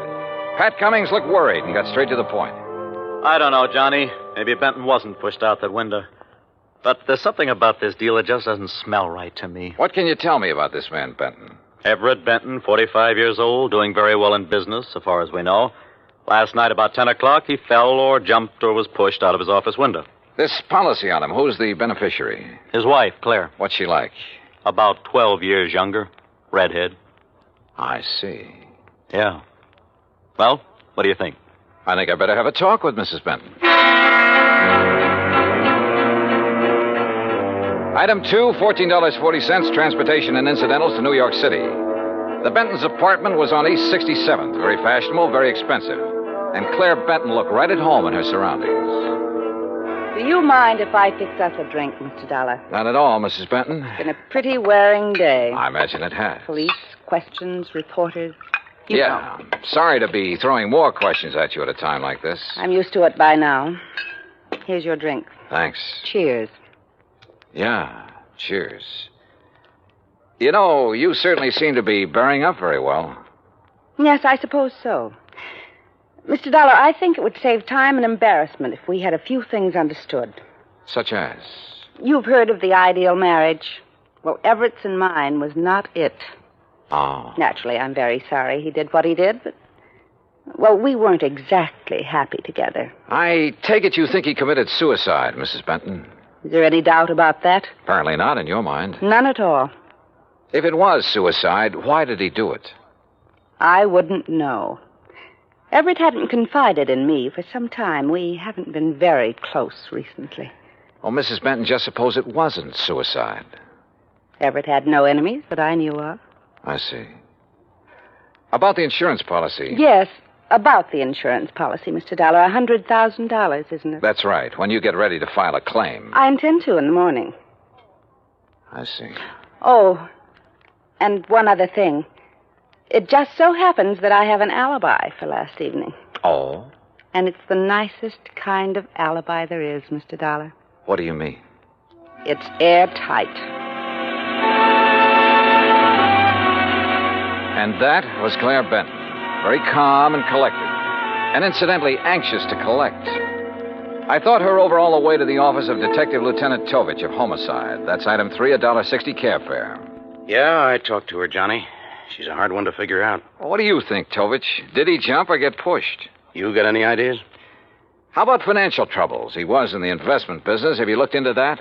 According to his lawyer, his affairs are in good shape. Oh, he'd made his share of poor investments over the years. Wildcat oil leases, stuff like that. But in general, he was doing okay. He was worth a lot of dough, Johnny. Okay, let's assume he was pushed out that window. What was he doing in his office at 10 p.m.? I've wondered about that, too. Any indication anybody was with him? No. The night watchman was in another part of the building when Benton came in. Let himself in with his own key. There could have been somebody else with him, all right. But who? Claire Benton says she has an alibi. Yeah. Don't know as I care for it much, but I haven't been able to break it down. Who is her alibi? Larry Santis. Santis. Runs a supper club over in the East 50s. Yeah. The Ace of Clubs, he calls it. Larry Santis. Thanks, Tovich.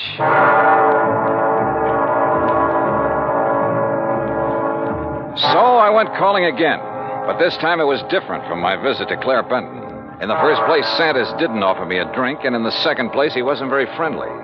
Look, Dal, I already told the cops that Claire was here in the club last evening. All evening? Until midnight. Out in the bar? Most of the time. What difference does it make? How about the rest of the time?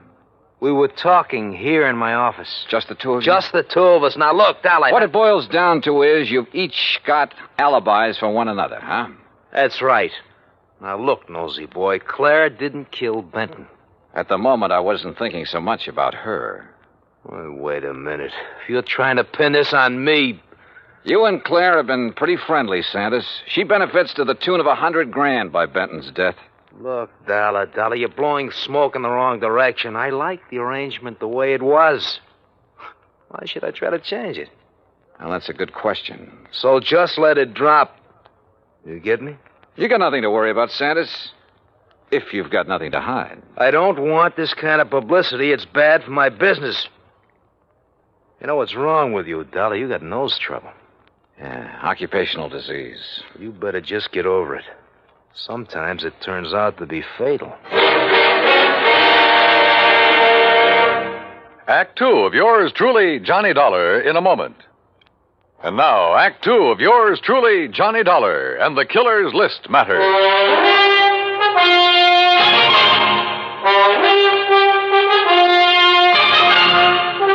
Well, looks like you didn't get any further with Larry Santis than I did, Johnny. Look, Tovich, both Santis and Claire Benton had a motive for killing her husband. Matter of fact, two motives. Money and getting Benton out of their way. Johnny, I'm with you. But we're not even sure yet it was murder.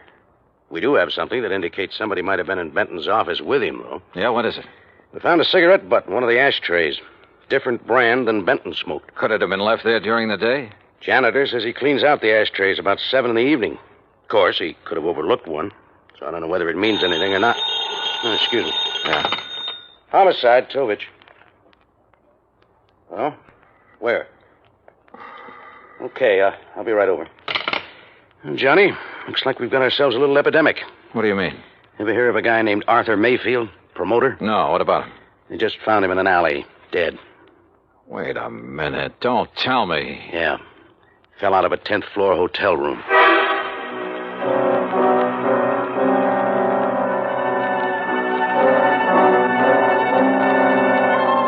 Lieutenant Tovich and I went over to the West Side Hotel where Mayfield's body had been discovered. There was nothing in his room to indicate anyone had been there with him. As a matter of fact, there was nothing period. Item 4, $1.80 cab fare to Claire Benton's apartment. Mr. Dollar, I really don't see the point of this. I've told you twice that I did not know this Arthur Mayfield. Did you ever hear your husband mention his name? I've never heard the name until now. From you. Mrs. Benton, mind telling me where you were last night around midnight? I take it that's when Mayfield died. Approximately. I suppose you have an alibi. You suppose correctly. You know something?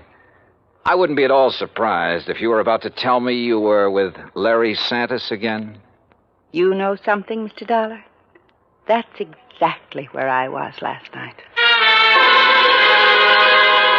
I know, Tovich. I know it could be just a coincidence that two guys fall or jump or get shoved out of windows within 24 hours. But I got a hunch there's some kind of connection between them. Could be, Johnny, but so far we haven't been able to find it. Well, how about their past? The armed forces, maybe. I've already checked that out. The answer's no. Could they have been involved in any sort of business deal? I asked Benton's attorney about that. He's checking through all of his papers. He's promised to call me. And you haven't been able to find any organization they both belong to, any situation in which they could have been thrown together? Not so far. Unless they served on a jury together, something like that. Well, don't laugh. That could be it. And they might have convicted somebody who took this way of getting revenge. Yeah, I'll check it out and call you if we find a connection. But don't count on it, Johnny. Don't count on anything.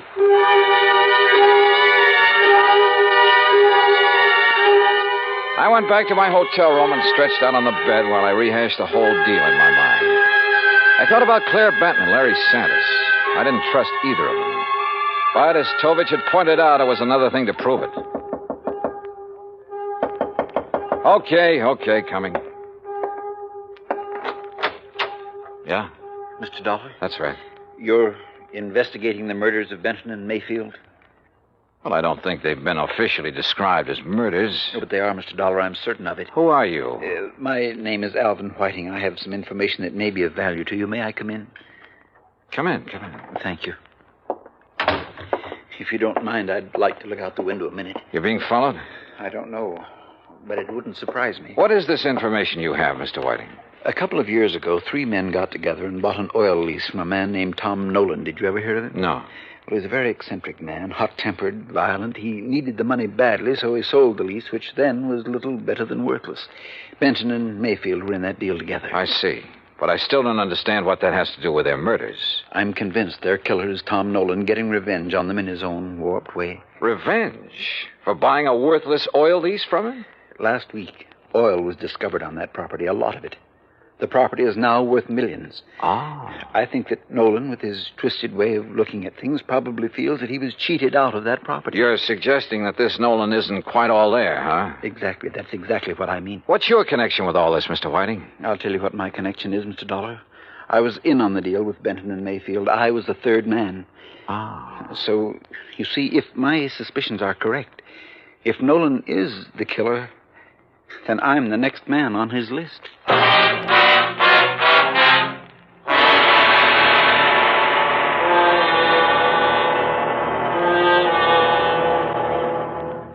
Act 3 of yours truly, Johnny Dollar, in a moment.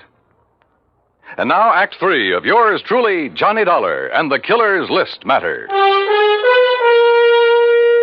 I took Alvin Whiting down to Lieutenant Tovich's office, and he told his story again. I could see that Tovich felt the same way I did, that at last we were getting someplace.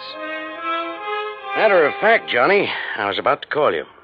Benton's lawyer just turned up the lease agreement linking Benton, Mayfield, and Mr. Whiting here. Question is, where's Tom Nolan? I don't think I'll draw an easy breath until he's been found and arrested. We have a bulletin out on him, Mr. Whiting. One thing we found out, about a year ago, he served time for assault and battery. Oh? Mr. Whiting, I'd suggest you take every precaution until we pick up Nolan. Don't worry, Lieutenant. I propose to remain in my apartment until you apprehend him. I'll post a man in the building to look after you. Thank you, sir. Homicide, Tovich. Oh, what's the address? Right. Thank you. We've located the little hotel where Nolan's been staying. Come on, Johnny.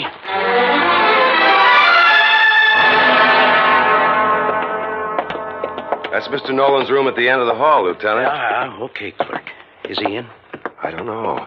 I really haven't seen him since he rented the room from me. How long ago was that? Oh, about a week ago, Mr. Dollar. If he's gone out since then, it must have been at night when I was off duty.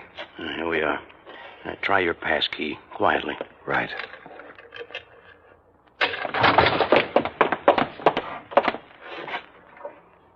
Well, gone.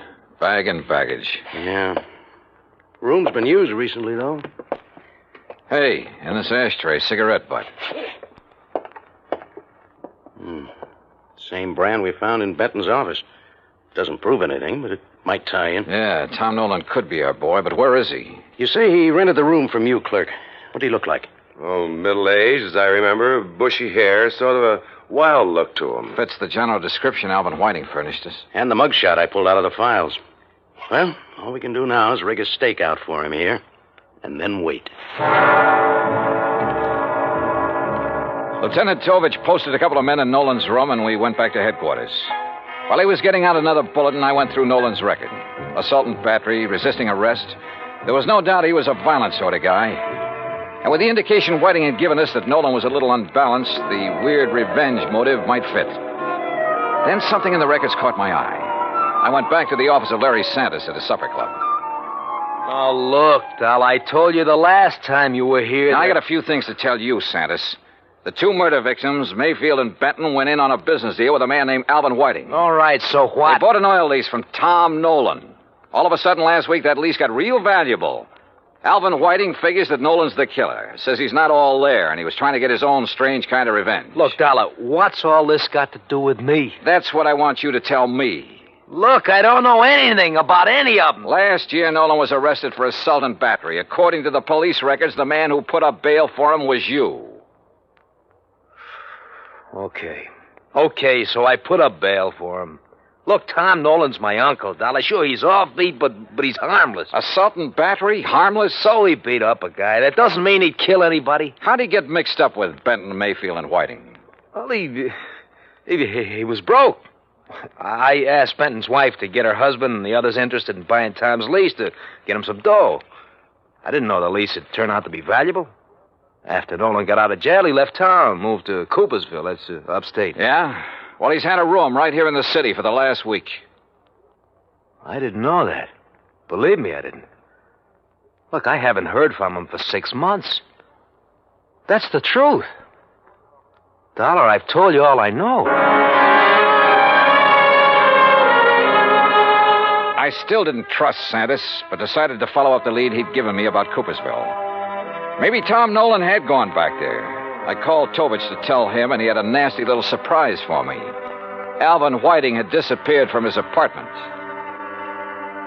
I didn't know whether Tom Nolan had gotten to Whiting or not, but I did know I had to find Nolan in a hurry. I hightailed it to Coopersville. It was a small town with half a dozen hotels and rooming houses. I made the rounds, flashing Nolan's picture. Finally, I struck pay dirt. Why, yes, I recognize that picture. That's Tom, all right. But he told me his last name was Niles. You say he roomed here, Mrs. Carr? Yes, kept himself mostly, but he didn't make no trouble for anybody as far as I could see. Oh, didn't hear about, 6 months ago. Around the end of September it was.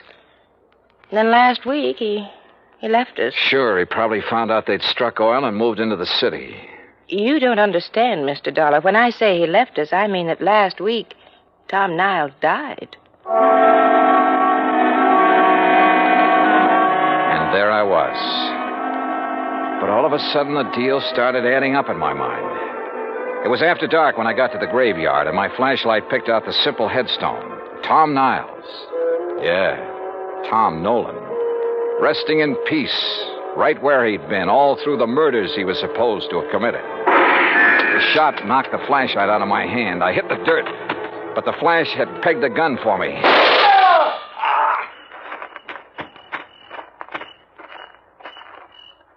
Well, Alvin Whiting.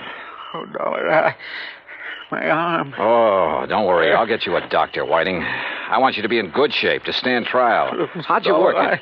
Hire some drifter to rent that room back in New York under Nolan's name? Some character you picked up in the park? No, you've got to understand. I had to have the money. I was in debt. I was desperate. You almost got the money, too, didn't you? Yeah, it almost worked. You rigged the story that Nolan was the killer, that you were on his list of victims. That way you end up in sole possession of the oil lease. If I'd only known he was... Yeah. Never try to frame a guy who's already dead.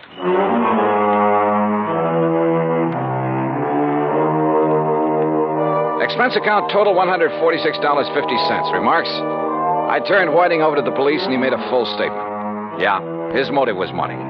He was in the hole, gambling debts and bills, high cost of living, you might say. But I guess he knows now it's still a real bargain compared to the high cost of dying. Yours truly, Johnny Dollar.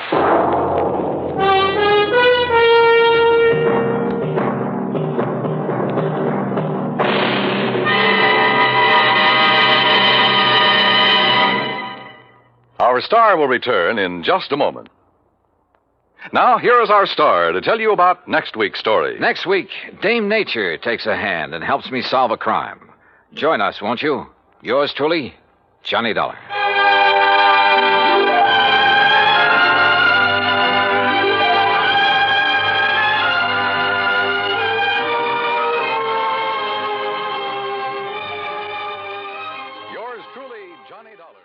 From Hollywood, it's time now for... Johnny Dollar. Perry Jameson, the Paramount Insurance Adjuster, Johnny. Hi, Perry. It's been a long time. I'd begun to think you're neglecting me. Oh, how you talk. Matter of fact, I've just been waiting for a nasty enough case to come along for you. Yeah, you do have a habit of handing me the dirty ones. What is it this time? 4 State, out in Denver. Oh, yeah, I've heard of them. Well, they're a small outfit. By contract, all their claims are routed through us. Damage appraisals, payment disbursals, and so on. So what's happened? Well, we've had to pay a lot of claims for them recently. Too many. What's more, they've all been big ones and on fairly young policies. Well, Perry, you know as well as I do that things will average out in the long run. Unless something's wrong. $60,000 on one policy, $35,000 on another, $70,000, and a cool $150,000 on one just last week. Shoot. And the beneficiary in each case has been the same man. Then no wonder you... Just leave the door open, Perry. I'll be right over.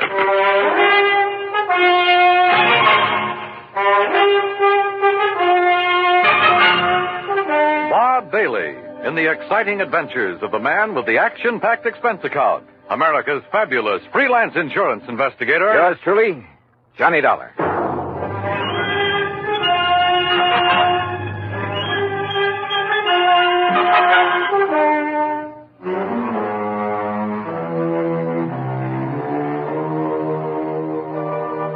Expense account submitted by Special Investigator Johnny Dollar.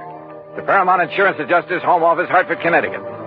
Following is an account of expenses incurred during my investigation of the Denver dispersal matter.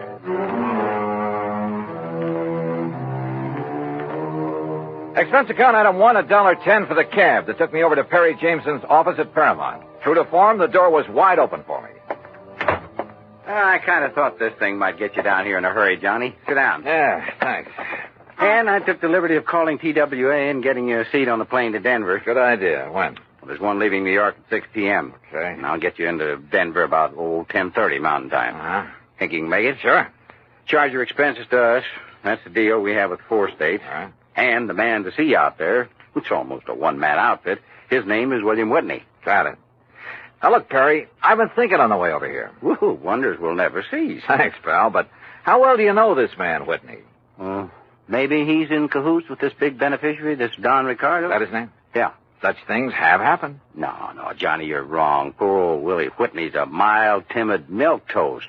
His wife, an ex-chorus girl who probably thought he had money. Well, you can be sure she's the one who wears the pants in the family. Well, Willie would cringe at the thought of hurting a fly. Well, it was an idea. I don't blame you, but no, forget it. Well, what makes you so sure something's wrong? Well, I didn't say I was, but $215,000 to one beneficiary in a period of only 3 months. Oh, I just want to be sure it's okay. And I called you in because I am willing to pay to make sure. No, don't worry, Perry. You will.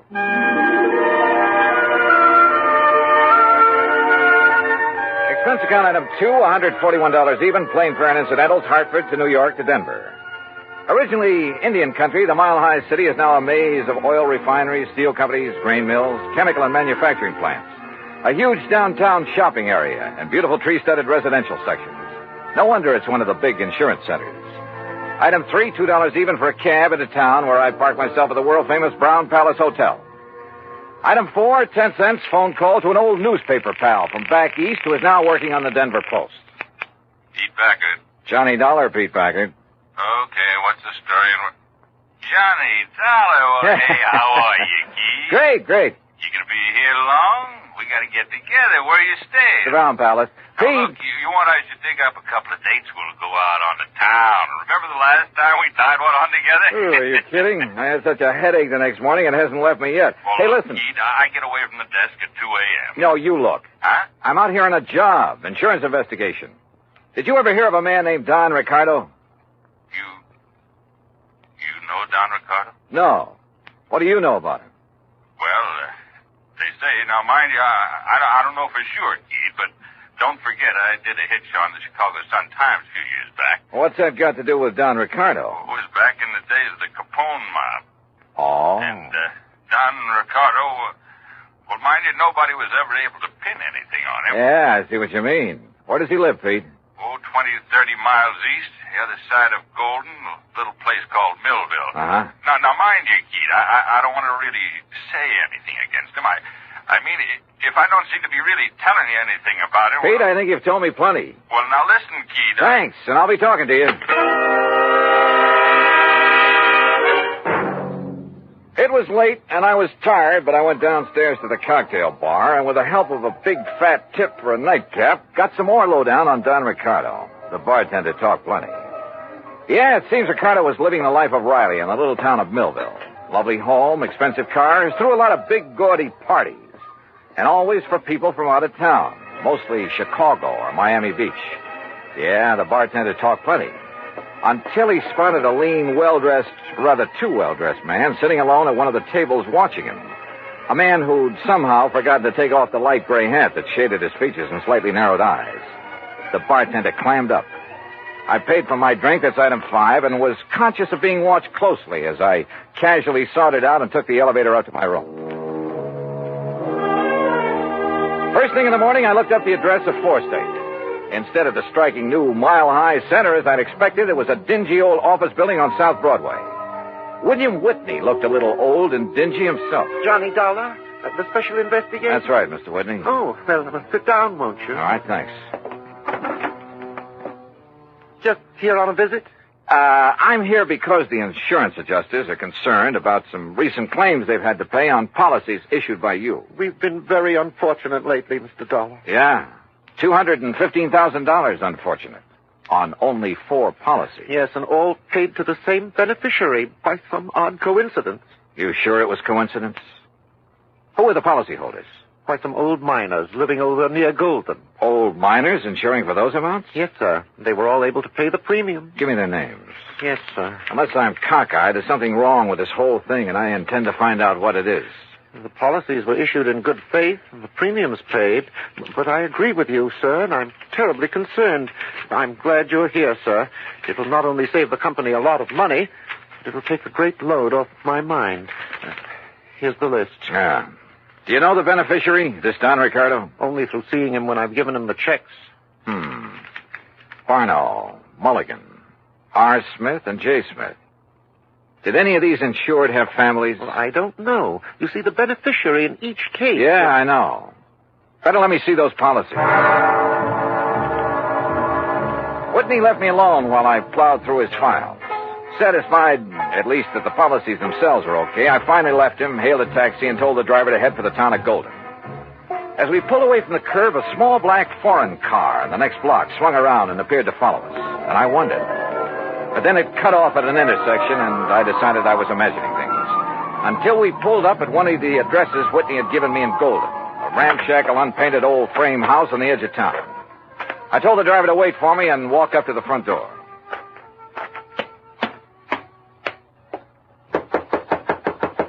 It looks to me like that house is empty, mister. You sure you give me the right address? Yeah, this is the address, all right. But I guess that... Huh? Hey, that door open by itself? I don't know. Hello? Hello? Anybody? No! Mister! Act 2 of yours truly, Johnny Dollar, in a moment. Our flag now numbers 50 stars. And behind each star there stands yet another flag representing one of the 50 states.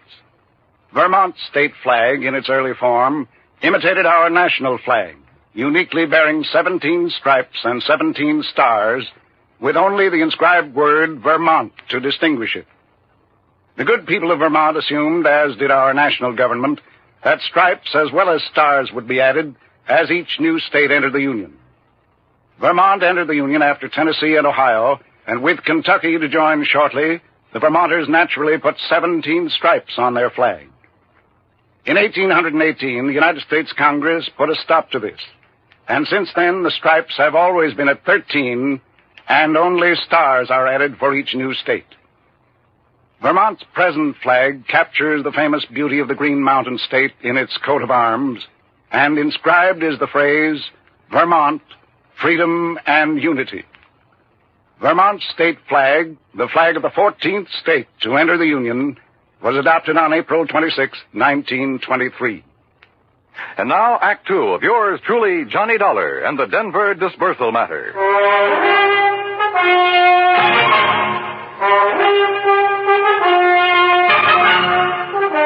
The old house at the edge of Golden, Colorado looked empty, but I knocked anyway. You sure you give me the right address, mister? Yeah, driver, this is the address, all right. But I guess that... Huh? Hey! That door open by itself? I don't know. Hello? Hello? Anybody? Oh! Mister! Mister! Go back. Get away from this open door. But you're hurt. Your neck, you're bleeding to death. Stay down. Barely nicked me. I'm all right. Holy cow. I thought you was a goner. Here, let me help you. You'll need help if you don't stay out of his line of fire. Well, who was it? You see anybody? Hey, listen. Yeah, that's a car pulling away from the back. Get a look at it. Well? I can't tell. That dusty side road back there. Looks like a little one, though. Foreign car? Too far away now. I can't tell. But it's black. All right, come on. We're getting back into your cab. Yeah, I'll get you to a doctor. No, I'm okay. You know where Millville is? Sure, a few miles east. It's an old mining... Come on. You know where Don Ricardo lives? For sure. You want to go there? Does he own a small black foreign car?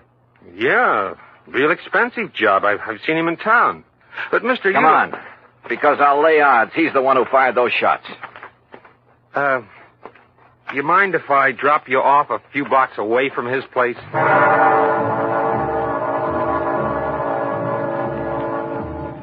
cab driver relented, dropped me off at Ricardo's front door, then hightailed it for other parts. It was a nice home, very modern, seemingly out of place in what had once been a prosperous mining center, but was now a little more than a ghost town.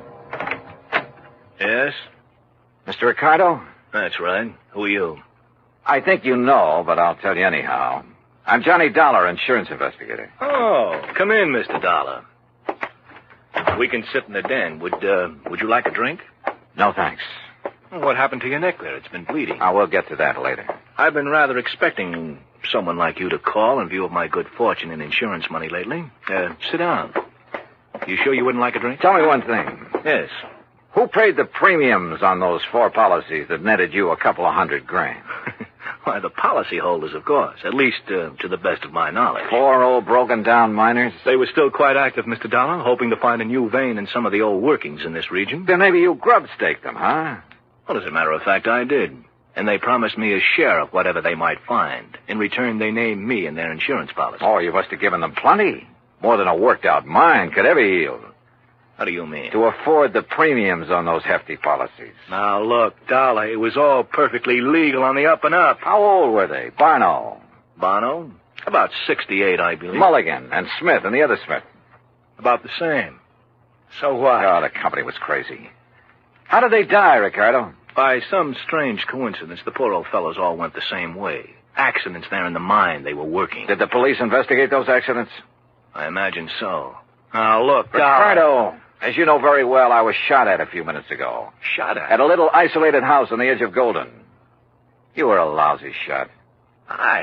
Now, look here. Also, you should have known better than to park that little foreign job of yours in the driveway, at least without washing it down. What are you talking about? That kind of purplish dust it's covered with. Dust? Yeah, I'm talking about the side road back of that house where you tried to plug me. Well? Okay, Dollar. Maybe you're right about the whole thing. So what if I did try to knock you off? Oh, you admit it, huh? Yeah, why not? But since I didn't kill you then... Oh, no, you're not.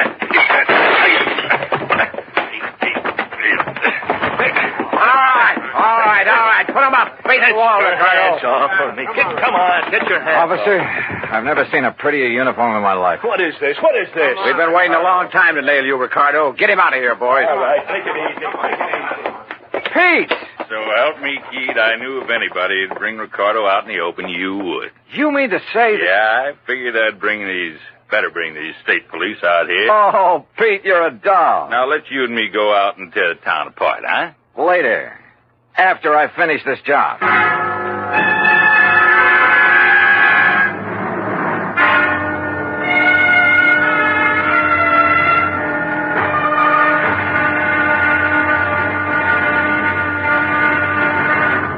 Act 3 of yours truly, Johnny Dollar, in a moment.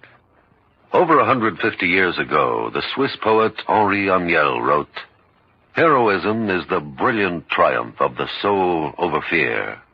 Heroism is the dazzling and glorious concentration of courage." During the Korean campaign, Corporal Ronald Rosser was attached to the heavy motor company of the 38th Infantry, 2nd Division, United States Army. Rosser, a veteran of World War II, rejoined the Army and shipped to Korea when he heard that his brother had fallen in the winter assault of the Chinese Communists. One day, Rosser's company moved into enemy territory. At the time, the corporal was a forward observer and carried a radio. Suddenly, in the midst of an enemy attack, Rosser handed his radio to a buddy, slipped the safety off his carbine, and filled his shirt with hand grenades. He charged at the enemy through fierce mortar and artillery fire, shooting from the hip. Straddling a bunker, he riddled its occupants. Still advancing, he accounted for 2 more of the enemy, shooting one through the head and clubbing another to death. Continuing his one-man charge, he jumped into a trench full of enemy soldiers, opened fire, and forced his way relentlessly down the length of the trench, killing right and left with grenades and carbine fire. Out of ammunition, he returned to his company, where he replenished his supply. Then he charged the enemy again and again. Finally, he returned to his own area, and taking the radio back from his friend, he moved out with his company. Corporal Ronald Rosser was awarded the Medal of Honor for his action. Action which had shown the enemy that his personal code of conduct wouldn't let them push around either his kid brother or his country. And now, Act 3 of yours truly, Johnny Dollar, and the Denver disbursal matter. It took hours, even with Pete Packard's help, and he finally had to go back to his job at the Denver Post. But there in Don Ricardo's house, carefully hidden away under a drawer lining and a sideboard, I found what I was looking for, a handful of canceled checks. It was well after dark when I appropriated one of Ricardo's fancy cars and drove back to Denver, to a little house in the south end of town, not far from the office of Four State Insurance Company. As I pulled to a stop, a big passing truck nearly sideswiped me. Good. It covered the sound of my stopping there. As unobtrusively as possible, I walked up to the front door of the place. Even above the sound of passing traffic, I could hear voices, loud ones, coming from somewhere in the rear of the building. Cautiously, I edged my way around the side to where I could see the lighted window of a bedroom. All right, I hate you. Only why don't you tell me why? Stop asking questions. Get the things back. Make sure it's only enough to put in the car. We're traveling light and fast. All right, Willie. All right already. Boy, you're bossier than Don ever was when you want to be. Forget Don Ricardo and collect your stuff. If it wasn't for me, you'd still be working in one of his nightclubs in Chicago. Lucky you never talked this way down to that insurance office of Oh, yours. stop that. I thought we was going to stay in Denver until you made a lot of dough at the insurance racket, huh? I left this happy domestic scene to walk slowly back to the front door. Yep. My original hunch at the office in Hartford had been right. What's that? Somebody at the front door. Well, why don't you go answer it? Huh? Willie? Oh, Mr. Dollar. That's right. Oh, my, I'm glad you're here, sir. Well, you look upset, Mr. Whitney. I am, sir. I am terribly upset. Handbags? They're in the hall? Yes. Going somewhere? It's that Don Ricardo. Oh? I thought you didn't really know him. I didn't. Oh, if only I'd done it before. I'd never have issued those policies naming him as beneficiary. Done what, Mr. Whitney? Investigated that Ricardo. But I did. After you left me this morning. He's a gangster. An ex-gangster, Mr. Dollar. No. Yes. I suddenly realized that in your investigation, you'd investigate him, and he'd think I'd had you investigate him. He'd think I was trying to make trouble for him. It frightened me terribly. And that's why you decided to leave town, huh? Yes, of course. Until this whole thing blows over. He's a dangerous man. He'd stop at nothing. He might even try to kill me. I must leave here immediately. Oh, I wouldn't be too sure of that. Where did you plan to go? Far away, anywhere where he couldn't find me. And where maybe I couldn't find you. Of course. What? Why did you say that? Well, I was just thinking. This morning when I was going through the files at your office, you left me alone for a while. Yes, I recall that I did. Why? To make a phone call, maybe? To Don Ricardo? What? Is that why he just happened to be waiting in his little foreign car a block or so up the street about the time I left your office in a cab? Oh, Mr. Dollar. Pretty good theory, isn't it? Especially when I have these little scraps of paper to back it up. What are those? Some of Don Ricardo's canceled checks. Made out to you. 20% of the take on those big, fat insurance payments. Where did you get those? Funny, too. They're all dated one day after you paid off on each of those big claims. Give me those? You don't. We're going to need these. No, I'll kill you. Mr. Milktoast, huh? You dirty. I'll kill you. Okay, baby. All right. Okay, Willie, get up on your feet. Yes, sir. Anything you say, Mr. Dollar. But please, you must believe me. Oh, I'm cut an it. innocent That man. timid soul Poles of yours may have sold insurance to a handful of suckers, wouldn't he? But it hasn't sold me a thing.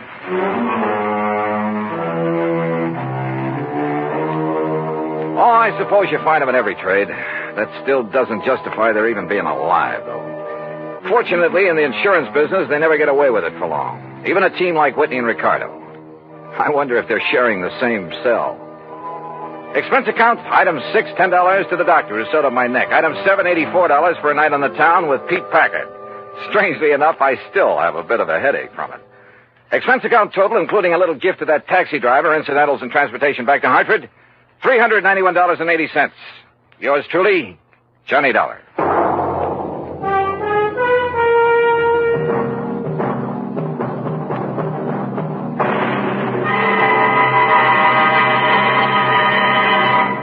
Our star will return in just a moment. Our flag now numbers 50 stars, and behind each star there stands yet another flag representing one of the 50 states. Idaho's state flag depicts the prime industrial pursuit of its citizens, mining. Balanced against this image is a female figure combining the virtues of the goddess of liberty, for she carries the spear and cap of liberty, and the goddess of justice, represented by the scales in her hand. A bright shining star in the heavens is an indication that Idaho has joined the nation. Overall is the motto, Esto Perpetua, may she endure forever. Idaho's state flag, the flag of the 43rd state to enter the Union, was adopted on March 12, 1907. Now, here is our star to tell you about next week's story. Next week, a killer's list. That's right, a list of victims. And guess who's on it? Join us, won't you? Yours truly, Johnny Dollar.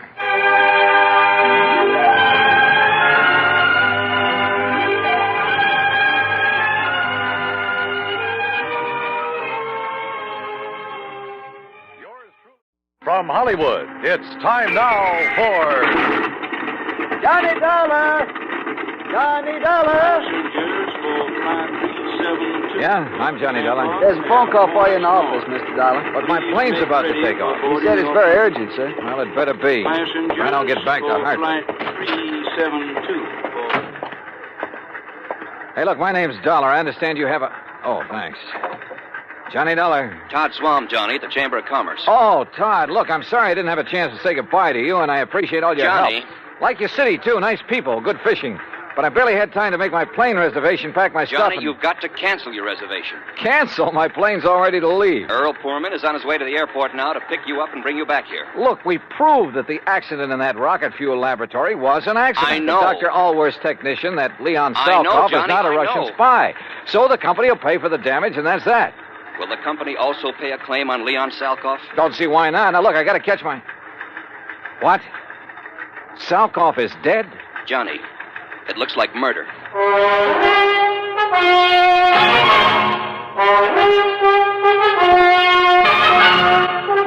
Bob Bailey in the exciting adventures of the man with the action-packed expense account. America's fabulous freelance insurance investigator. Yours truly, Johnny Dollar. And now, Act One of yours truly, Johnny Dollar.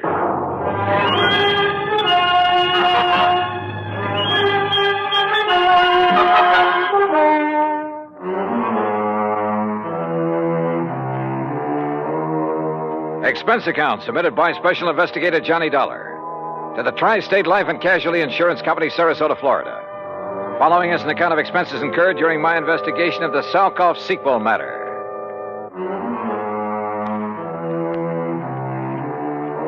Expense account item 1, $3, no-show penalty for canceling the flight back to Hartford. By the time I hung up the phone on Todd Swam, Earl Poorman had pulled a shiny new Cad into the airport parking lot, and we took off. I'm glad Todd caught you before you climbed aboard that plane, Johnny. Earl, he said that Leon Salkoff had been murdered. That's what it looks like. Well, what happened? Actually, he's just disappeared. But under circumstances that make it look like he's been murdered. Any idea who? Johnny, you know as well as I do that he was pretty deep in subversive activities during the last war. Yeah, but he's been given a clean slate, at least so far as our country is concerned. Right. But then, wait a minute. If some of his old pals, and we know there are plenty of them in this country, working for the other side. Right. If they know he's working for us, the first thing they'd do for the sake of their great and glorious cause would be to eliminate one Leon Salkoff. Yeah, or at the very least persuade him, and I mean torture him, into telling the formula of the stuff he's helped Dr. Allworth develop. Exactly. Where and how did it happen? Well, you'll have to get the details from Todd Swam. Us common people aren't even allowed to know where Allworth's lab is hidden away, you know. That's why I'm taking you to see Todd. Then drive on.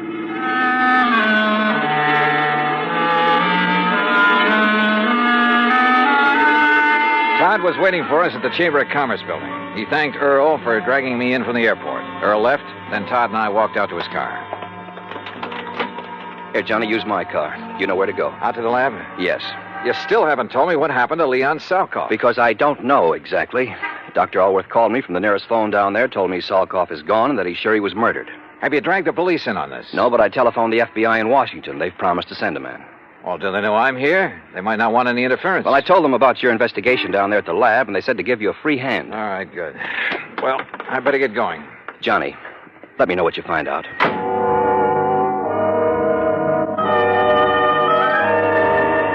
Once again, I headed south on Route 41, down through Fort Myers, where I swung left on 82 and on into the heart of the Everglades.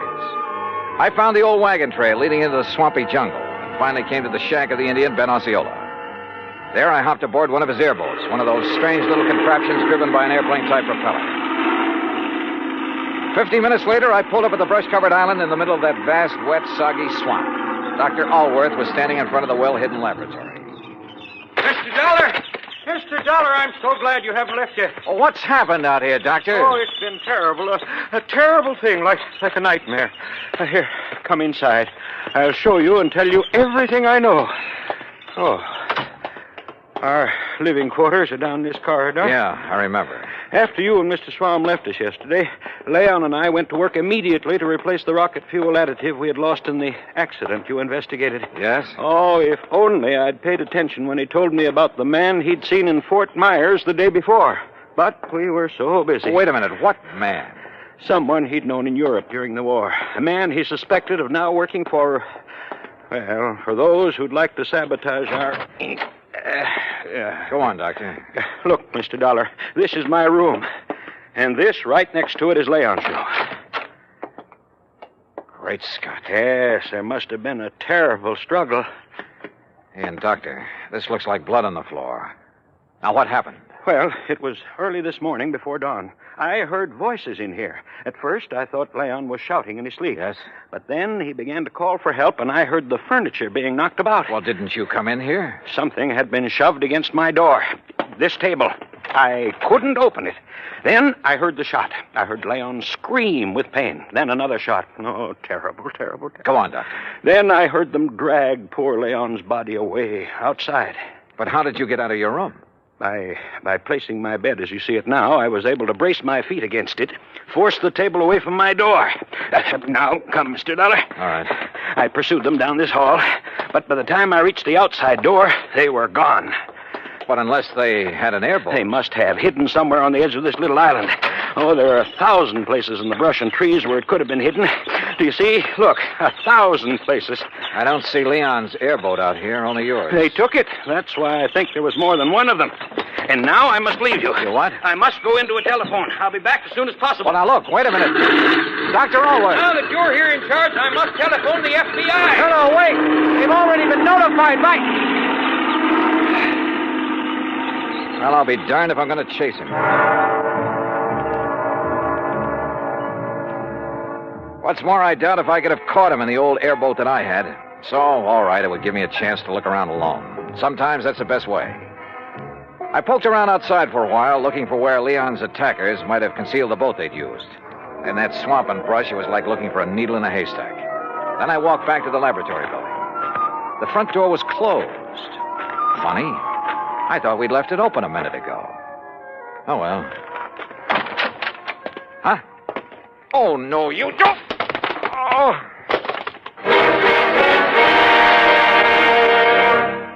Act 2 of yours truly, Johnny Dollar, in a moment. And now, Act 2 of yours truly, Johnny Dollar, and the Salkoff sequel matter. I don't know how long I was out after the attack on me at the hidden laboratory in the Everglades. But when I came to, I was lying in Alwa's bed. Across the room at a desk sat a well-dressed man going through files of papers and folders. I played possum because I wanted time to think. If Leon Salkoff had been murdered by subversives, then this man must be one of them. But how had he got here without Alworth knowing? Or did Alworth know?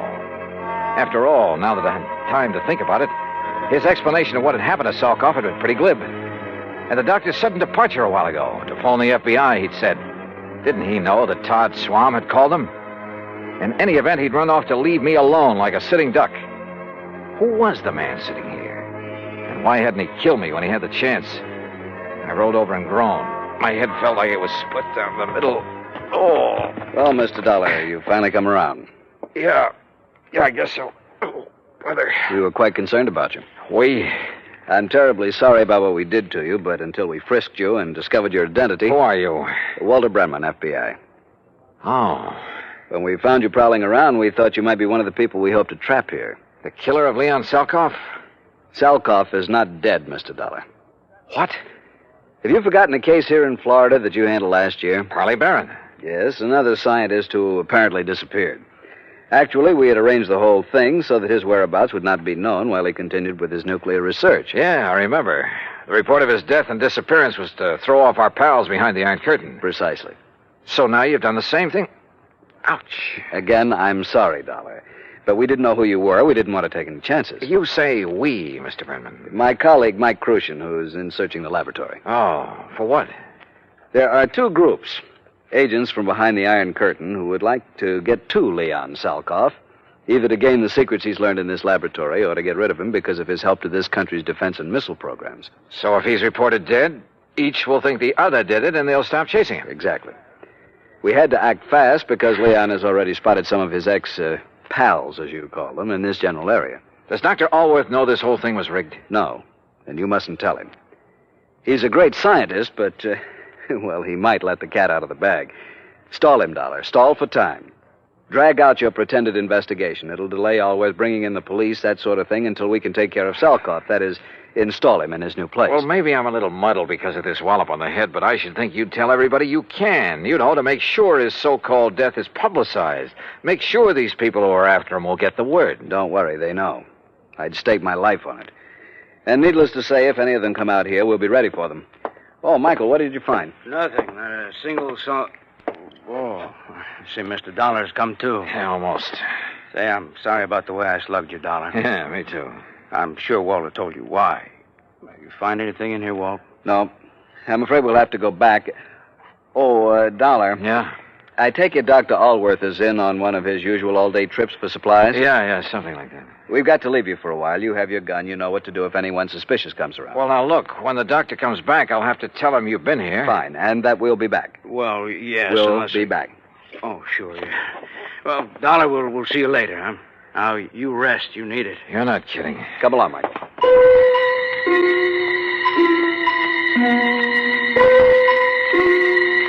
I felt so rocky, I didn't quite know what to make of it. I heard them leave by the outer door. Then a couple of minutes later, from off at one side, I heard their airboat leave. Wait a minute. It wasn't going out by the channel I'd been given to understand was the only way out of this place. Strange. Painfully, I rose and walked out. My head ached so much I could hardly think straight. There was something wrong here.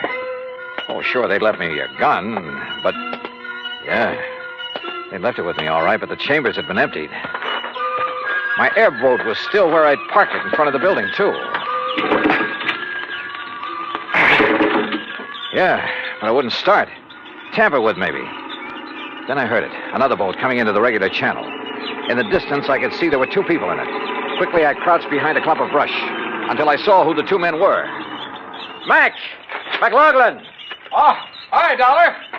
Dr. Always said you were out here. Mr. McLaughlin was already on his way when I telephoned. Why didn't you tell me the FBI had already been sent for, Mr. Dollar? I tried to, but you Good took off Lord, in such a Johnny, hurry. what happened to you? Oh, a couple of your own boys did this, Mac. What? Men from the Bureau? That's what they said. And I was so addled from this knock on the head. Johnny, that that's impossible. What do they look like, Walt? What are their names? Walter Brenman, for one. Brenman, 5'11", sparse gray hair, blue eyes, about 150 pounds, mark of spectacles on his nose. Perfect description. And the other? Michael Crucian. Heavy set, maybe 5'6", about 200 pounds. Right. Small scar above the right eye, heavy, almost gravelly voice. Yeah. Brenman and Crucian, huh? So they said. We're in trouble, Johnny. What?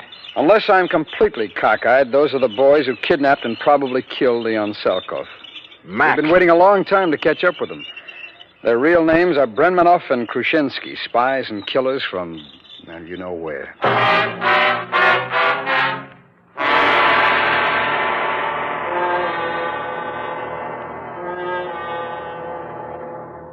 Act 3 of yours truly, Johnny Dollar, in a moment. And now, Act 3 of yours truly, Johnny Dollar, and the Salkoff sequel matter.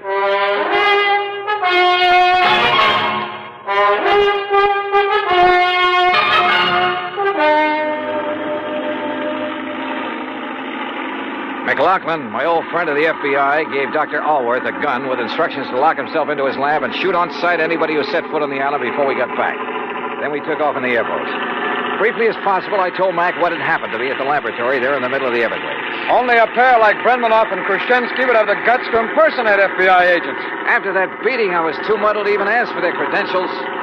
What I don't understand, Mac, is why they didn't kill me. They haven't yet learned the formula that missile fuels. So? They've got to leave every possible door open, Johnny. With you convinced that they're from the Bureau... So they think. Yeah? Well, it meant they could go back to the lab.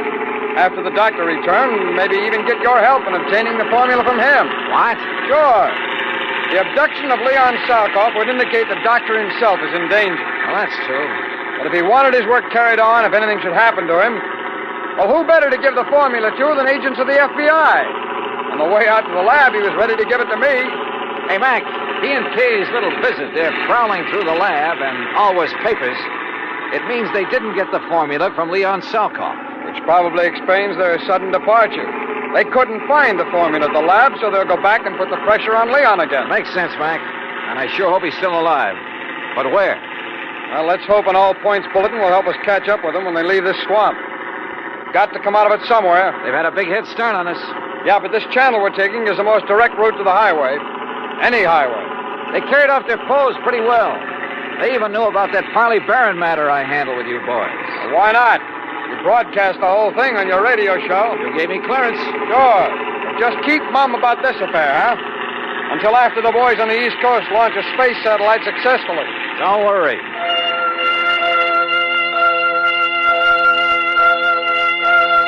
A few minutes later, we pulled up at Ben Osceola's shack at the head of the bayou where we'd left our car. We use mine, Johnny. It's better equipped than yours for whatever we may run into. I saw what he meant, because in back of the seat was a regular arsenal. As we tore out of the jungle and headed south on Highway 29, Mac short-waved in all points to every town in the area and to the state police. Keep me posted. Over. We're heading south, Johnny, because you said that's the way they left the island by airboat. Right, Mac. But with the way those rivers and bayous twist around in the swamp, they could come out anywhere. Well, I know this country pretty well.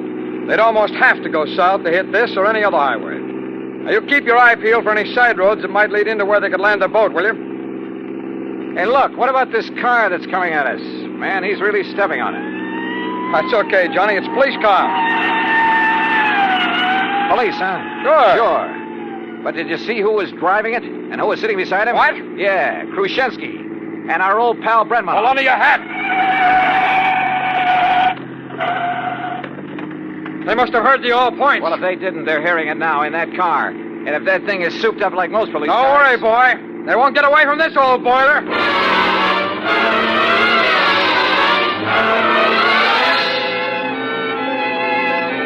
Mac wasn't kidding. How we held the road at over 100 miles an hour, I'll never know. Thanks to the siren on the stolen police car, the road ahead was kept clear. They must have recognized me, though, when we passed. When we finally started to pull up on them, they fired the first shot. I can't weave at this speed, Johnny. Stay down low. I've loaded this gun from the stub in the back. Watch. Put that lemon squeezer away. Grab the Tommy gun and back of the seat. Right. You got it? I got it. All right, Mac, keep your hands on the wheel. Those boys can really shoot. I told you, the killers. Let them have it. Right. Aim for the tires, Johnny. Aim for the tires. Hold it. Hold it. You've got them. They're going off the road. Mac, if they hit that row of cypress trees, they're gone.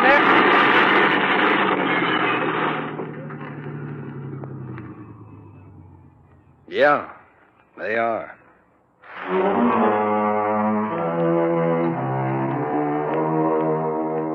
Beyond Salkoff, well, I'm afraid he gave more than his skill and efforts to the country he loved that had taken him under its wing.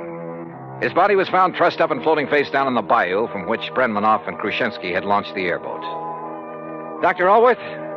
Well, now that a U.S. space satellite is carrying out its mission, he's safely and officially working in a government laboratory.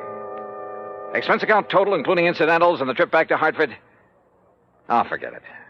If in any way it helped to get the Explorer out in space, in orbit, it's on me. Yours truly, Johnny Dollar.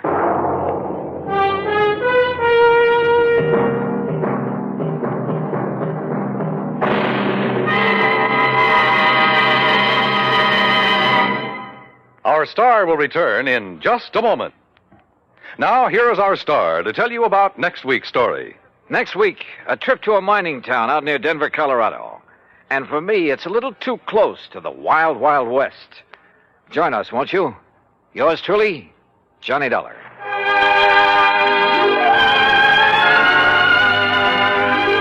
Yours truly, Johnny Dollar, starring Bob Bailey, originates in Hollywood and is produced and directed by Jack Johnstone, who also wrote today's story. Heard in our cast were Herb Ellis, Vic Perrin, Harry Bartell, Jack Crucian, Lou Merrill, and Stacey Harris. From Hollywood, it's time now for...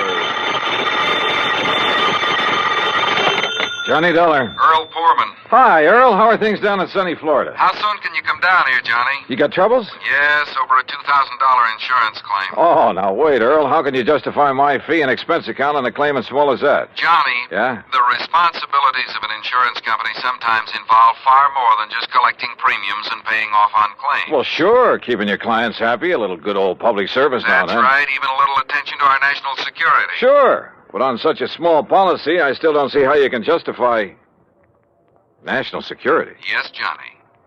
I'll grab the first plane.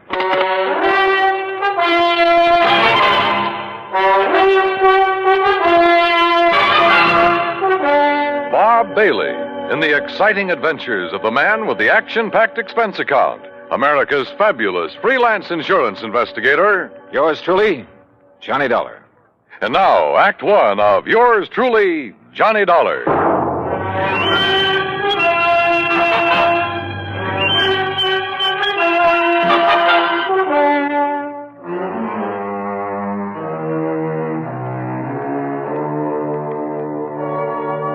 Expense account submitted by Special Investigator Johnny Dollar. The Tri-State Life and Casualty Insurance Company, Sarasota, Florida. Following is an account of expenses incurred during my investigation of the Wayward Moth matter.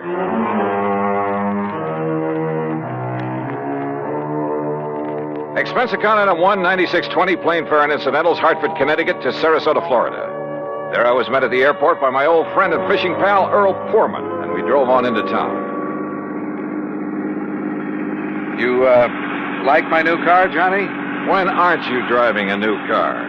Well, now let's get down to electric cases. windows, power seat, air conditioning. Yeah, sure. Look, you said something about national security in connection with this insurance claim. Yes, Johnny, I did. Well, explain yourself. Well, that's the trouble. I can't. You mean to say you had me fly all the way down here? Now, wait, Johnny. Or was it just some trick to inveigle me into fishing, huh? Is that it? A crack at some of the great Florida fishing you've been promising me all these years? Well, who knows? Maybe while you're here, we will be able to get in some fishing, too. Two?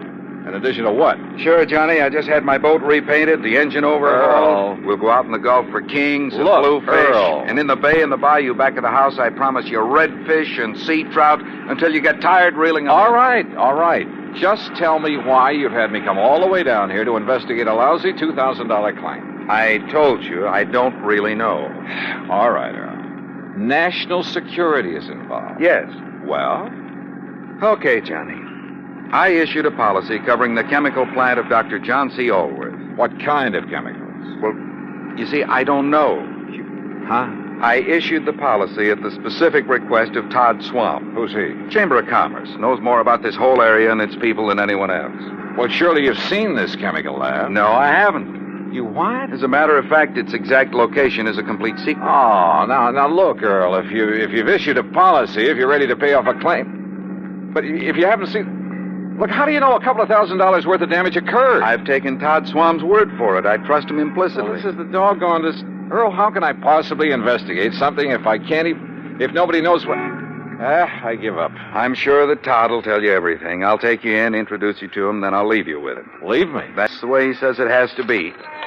Here, take the keys to my car. You'll probably need them. But how will you get them? And if you need anything or if I can be of help, you know where to call me, at the office or at the house out on St. Armand's Key.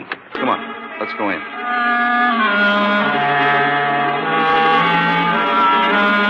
Todd Swam is a young, pleasant, aggressive sort of chap. Serious, alert, perceptive. He thanked Earl for bringing me, then led me alone into his private office.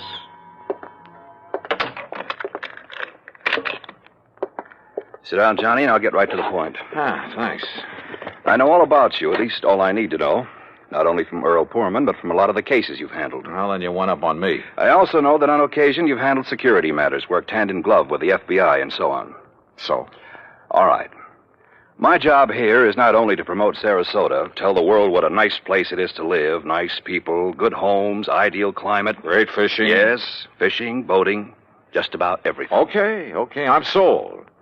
But what about this Dr. John Allworth? My job is also to be of whatever service I can to the people of the city. All right. Dr. Allworth has lived here for years. Chemist, retired. Until recently, that is. Well, go on. Now, in his small laboratory, carefully hidden in the swamps of the Everglades, for security reasons, Dr. Allworth is producing an important rocket-fuel ingredient. Oh? For use at one of the testing centers here in Florida. Cape Canaveral? He and his assistant work entirely alone, for obvious reasons. Look, Earl says there's been some damage at his place. That's why I asked him to have you come down. But only a couple of $1,000s worth. That is beside the point, Johnny. I think it's a case of sabotage. But if nobody's even permitted to know where the place is... And if you're ready, we'll go out there right away. Okay? Right.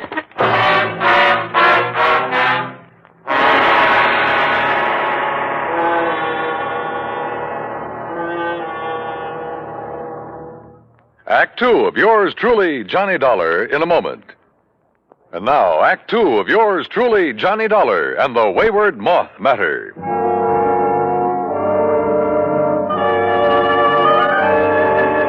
Todd Swam, manager of the Sarasota Chamber of Commerce, suggested we use 2 cars, so I got behind the wheel of the one Earl Poorman had left for me and followed him. We drove south on Highway 41 through Fort Myers, then swung left on Route 82 into the Everglades, and finally into the Big Cypress Swamp Country. A few miles further south, I'm not permitted to say how many, we left the main road for a pair of wagon tracks leading into the swampy jungle. We stopped in a little clearing. From a small shack on the edge of a bayou, a tall, husky Indian emerged. He lowered his high-powered rifle as he recognized Todd Swam and walked over to where we'd parked. You bring a man, Mr. Todd. Ben Osceola, this is Mr. Johnny Dollar. Hi, Ben. How do you do, Mr. Johnny? Ben, he's to be let through here anytime he wants. Very well, Mr. Todd. Have you the airboat ready for us? All ready. Back of my house. Good. Come on, Johnny.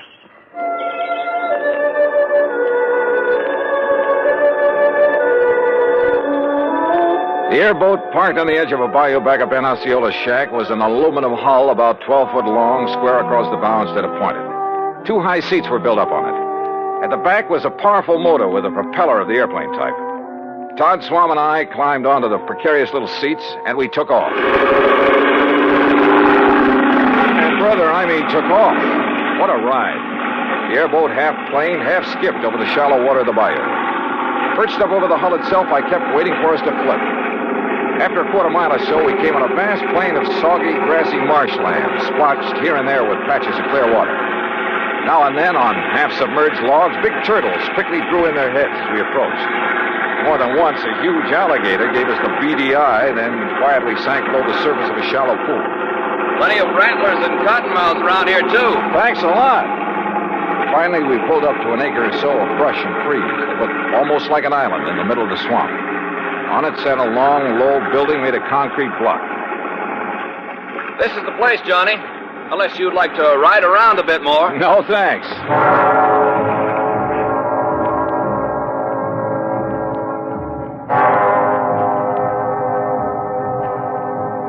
Todd Swam got the introductions over in a hurry.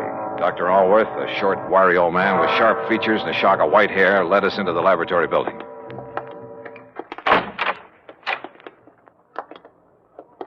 No, Mr. Dollar, not in there. Oh.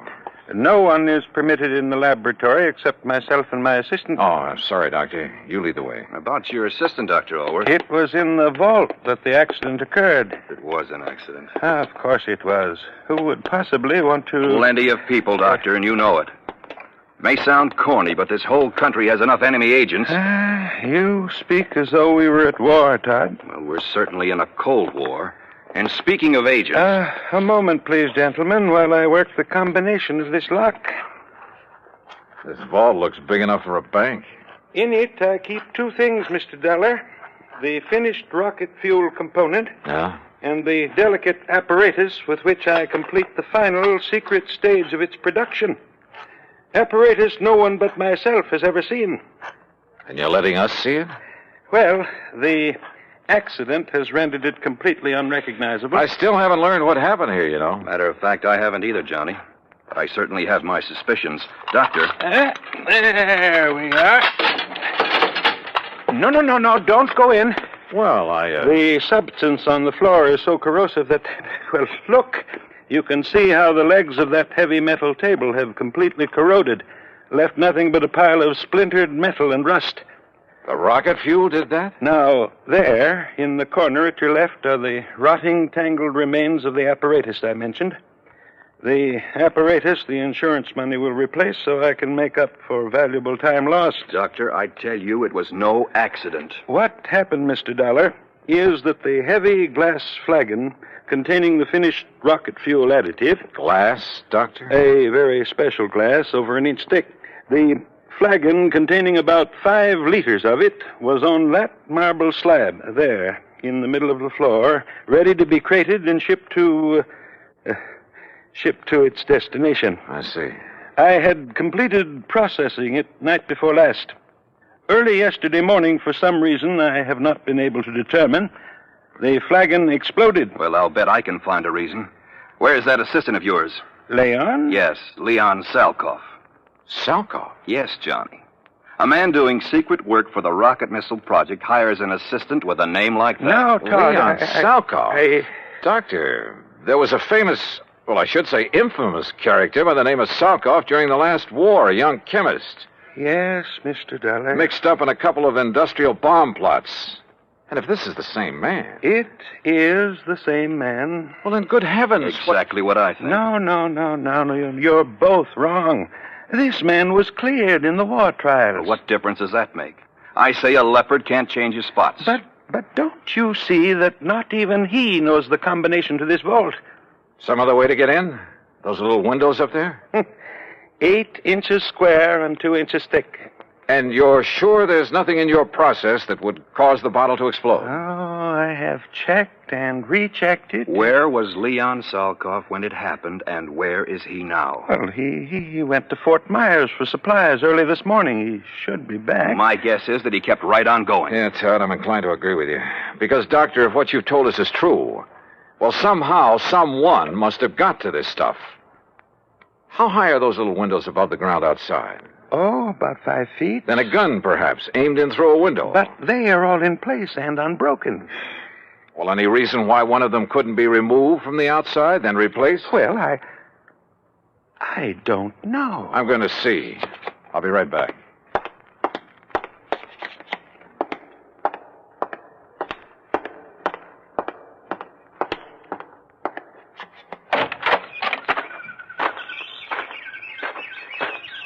Stop! Don't move! What? Do not move, mister. Or I will shoot you right through the heart.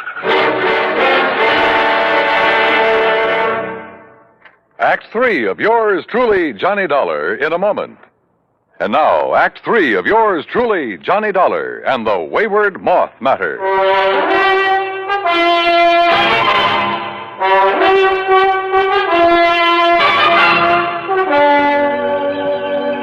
Put your hands above your head, mister. Now, wait.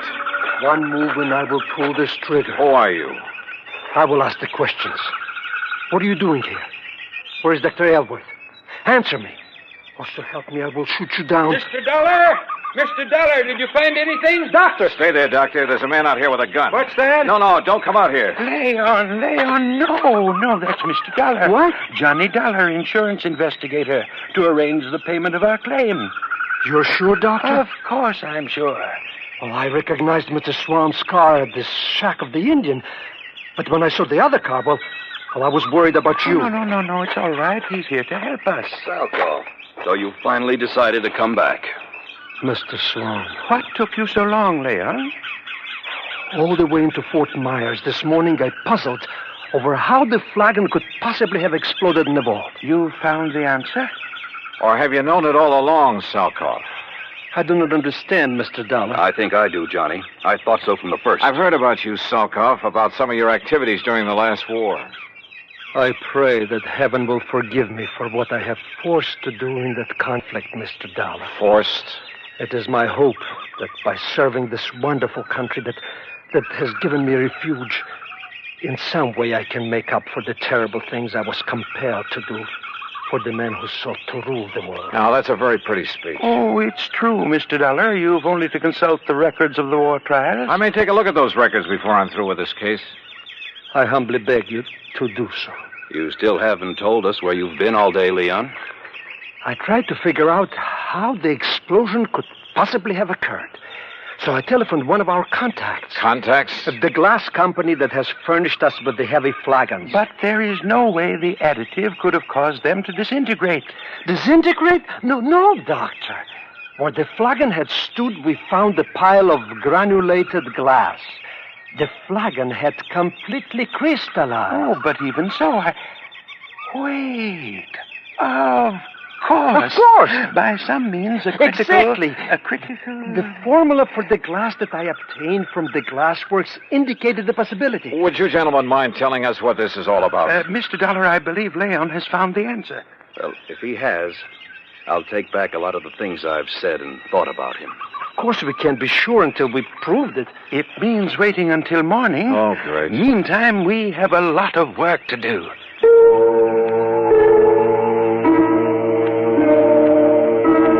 We spent most of the night working like dogs, swabbing out the vault with a powerful neutralizing solution. Then, early in the morning, the four of us gathered in the vault. A flagon like the first one was placed on the marble slab in the middle of the floor. We sat around and waited. A long time. Then I noticed something. The rays of the sun, coming through one of the tiny, thick windows. The light was focused, as though through a magnifying glass. Slowly, the powerful, searing pinpoint of light worked its way over to the flagon. Dr. Alworth rose and held a piece of paper where the rays converged. It burst into flame. There! Now you can see the tremendous heat generated at this point. Yes. And on the flagon itself. Exactly. The tempered thick glass wall of the bottle, tempered perhaps to a highly critical degree. But to crystallize, Doctor? The way the other one did? Leon, I still don't believe it. Well, many things will cause glass to crystallize. Vibrations of many kinds.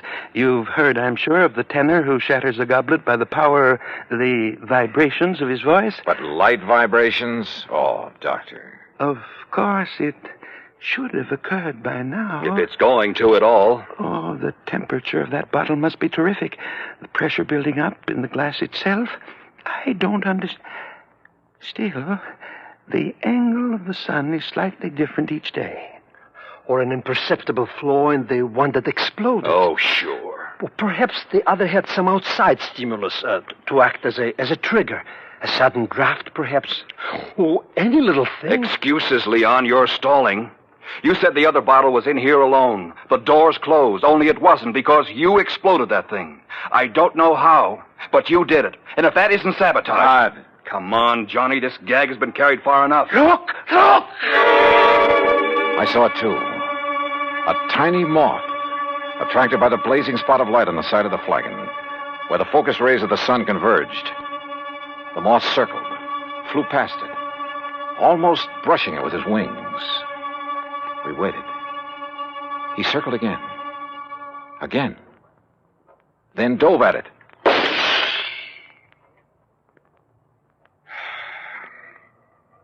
Well, Todd. Yes. Leon, I apologize.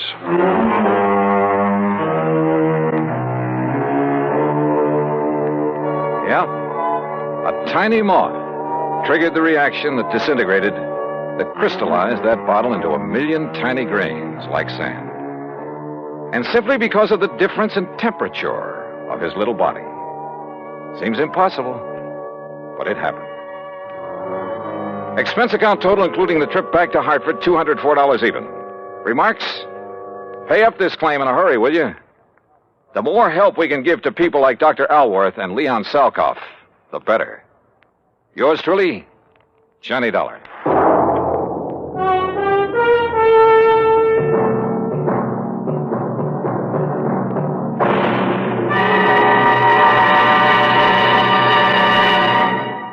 Our star will return in just a moment.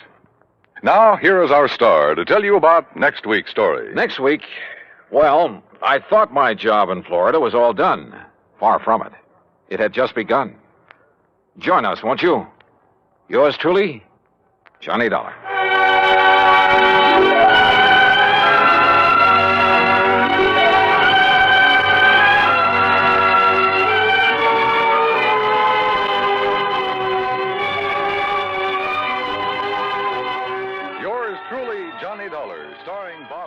Originates in Hollywood.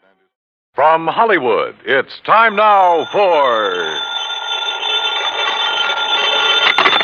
Johnny Dollar. Bert Major, Johnny. Masters Insurance and Trust. Oh, hi, Bert. You know anything about spacemen? Never saw any, if that's what you mean. Neither have I.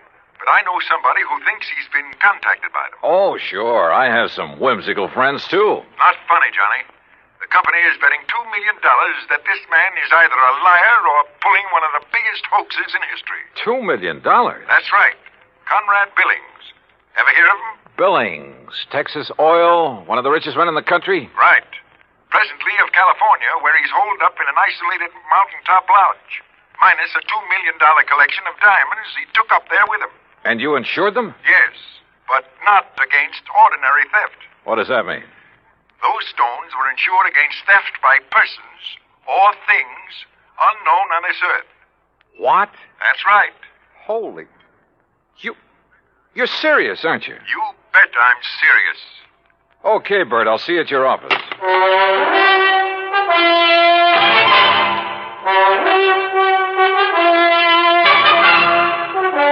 Bob Bailey in the exciting adventures of the man with the action-packed expense account. America's fabulous freelance insurance investigator. Yours truly, Johnny Dollar. And now, Act One of Yours Truly, Johnny Dollar.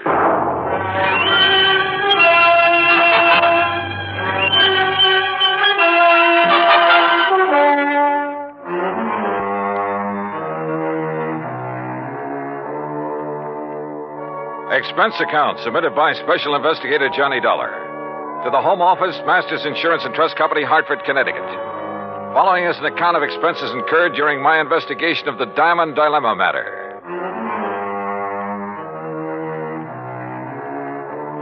Expense account item 1, $3.20 for a taxi to the office of Bert Major. I've known Bert a long time, and he's been in and out of too many deals, big and little, to get excited over nothing. But he was excited now.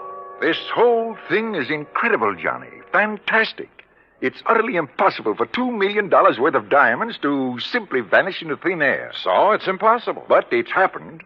The police out there in California state positively that no man on earth could possibly have gotten to those stones. Then, Bertram, tell me all. All right. 2 weeks ago, Conrad Billings called me from his lodge up in Northern California. Said he wanted to insure the diamonds immediately. Over the phone? Over the phone. You're sure it was really he? I'm not that naive. I had the call traced. How come he called you? We've done some business with a wealthy friend of his in Dallas. Recommended. Uh-huh. And he had the stones with him there at the lodge? Yes.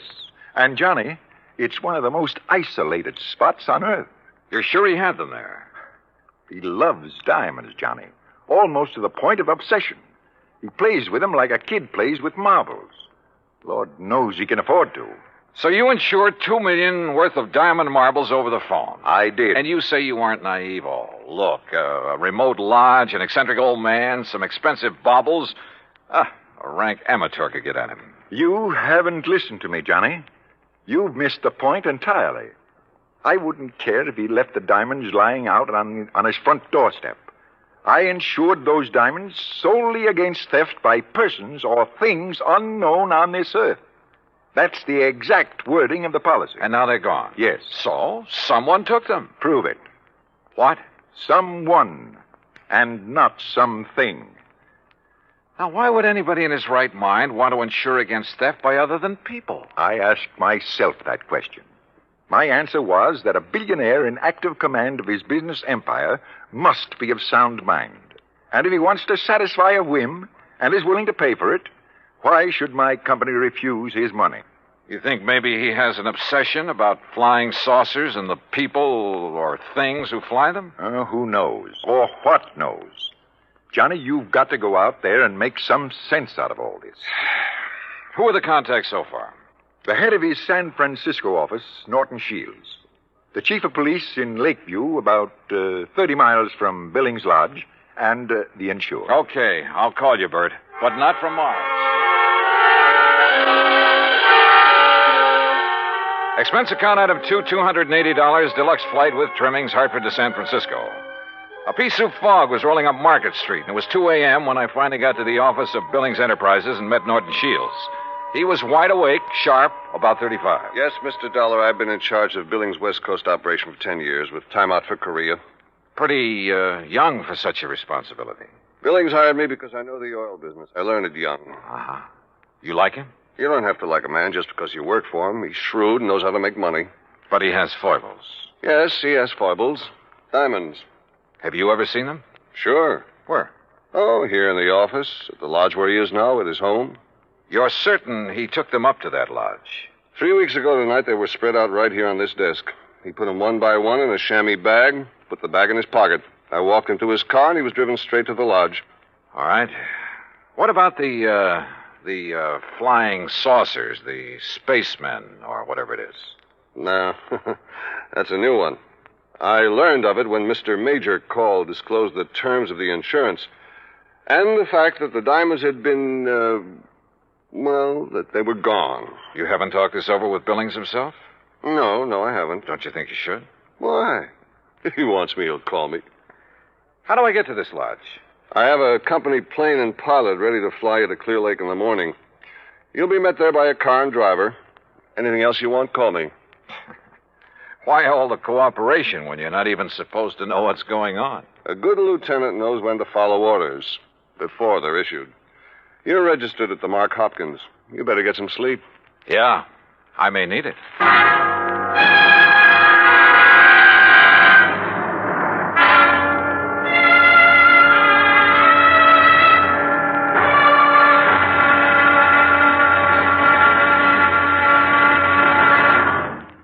Act Two of yours truly, Johnny Dollar, in a moment. And now, Act Two of yours truly, Johnny Dollar, and the Diamond Dilemma Matter.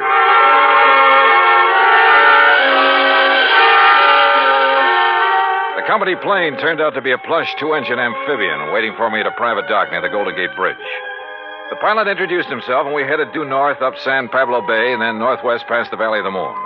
Then, a few minutes later, we glided in for a landing on Clear Lake, the largest body of water in the state of California. There, I was met by a car and a driver as promised.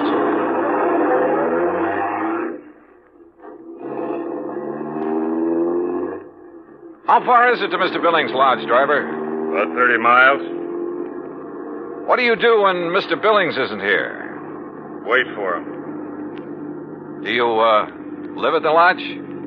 Nobody does. Just Mr. Billings. No caretakers, housekeepers, anything like that? Just Mr. Billings. Well, surely there must be someone to look after. Look, mister, I'm hired to drive a car. I do it. And that's all. The car twisted and turned through some lush country, then left the highway and climbed a narrow mountain road with signs every couple of 100 yards marked private in big letters. After several miles of this, during which we passed through a couple of gates that had to be opened manually, we came to a high steel wire gate with equally high fencing stretching out in either direction. A small redwood blockhouse squatted inside. The driver made a U-turn, stopped in front of this gate, then reached around and opened the door. This is it, mister. This is it? Yep. Okay, if you say so. But if this is a millionaire's idea... Hey, wait a minute! Huh. Well, if this really is the place, I may as well get... Can't you read? You touch that gate and you'll be electrocuted. What? Your name, Dollar? That's right. Who are you and what's the idea? Speak up. Where were you at exactly 2 o'clock yesterday afternoon? Well, if it means anything to you, I was talking with a man named Bert Major in Hartford, Connecticut. Come in. The big gate swung open, and I gingerly walked through it, as per instruction from the loudspeaker nestled in the wall of the redwood blockhouse. You drive, don't you? Yes. Then get in that car you see there and follow the road. The car referred to by the voice was parked against the blockhouse on the far side. I did as I was told. After a while, the road narrowed to a single track and continued on up the mountain. At one point, there was a solid granite overhang, a sheer drop of 1,000 feet or more, and another gate that opened as I approached it and closed behind me. Finally, I rounded a turn where a fill had been made, and a moment later came out on top. A few 100 yards away, across the terrace top of the mountain, was a charming rustic lodge. I drove over to it.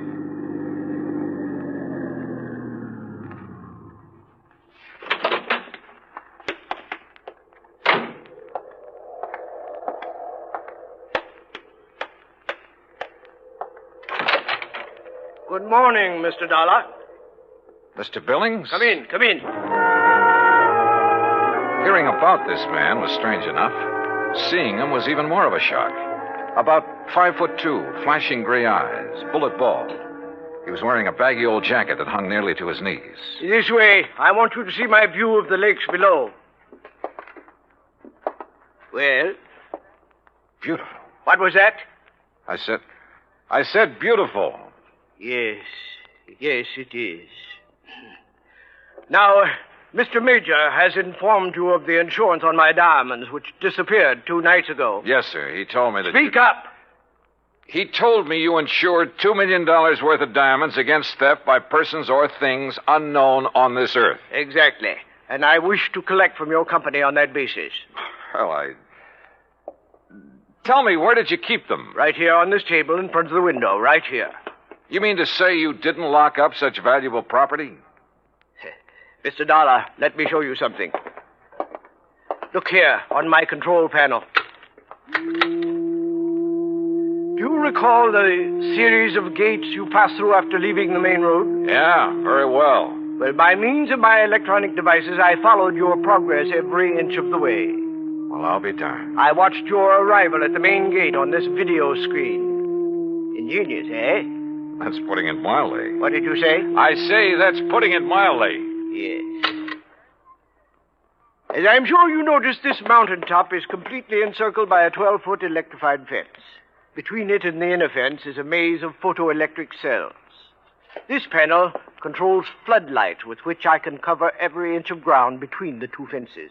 These viewers are geared to the floodlights. All of this equipment is automatically activated on contact. In short, Mr. Dollar, I can detect and follow any person or thing which moves through or between these two fences.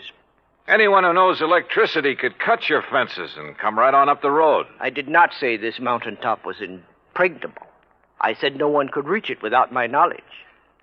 Why did you take out such limited insurance on your diamonds, Mr. Billings? I've made my money by leaving nothing, absolutely nothing, to chance. Now that man has projected objects into outer space, it is reasonable to assume that other planets may be ahead of us in technical endeavors. Diamonds would be of tremendous value to an unknown civilization. Well, look, how do I know this is not just an elaborate scheme to collect $2 million? A fair question, Mr. Dollar. What would prevent you from hiding those diamonds somewhere on this mountain? I should consider that question an affront to my integrity, but under the circumstances I do not. I simply defy you to find them. Then what's your explanation of their disappearance? I have none. And unless you find one, I intend to collect from your company under the terms of the policy. Mr. Major mentioned the chief of police in Lakeview. Do you mind if I talk to him? Andy Prentice? Not at all. I have a direct phone to his office and his home. Would you care to talk to him now? No, thanks. But I would like to use your car. By all means. I'll open the gates for you on your way down. Just one point. There must be no publicity on this matter. Understood? Mr. Billings, if I can't prove that your diamonds were taken by a person, those space cats are going to get a lot of publicity. Act 3 of yours truly, Johnny Dollar, in a moment.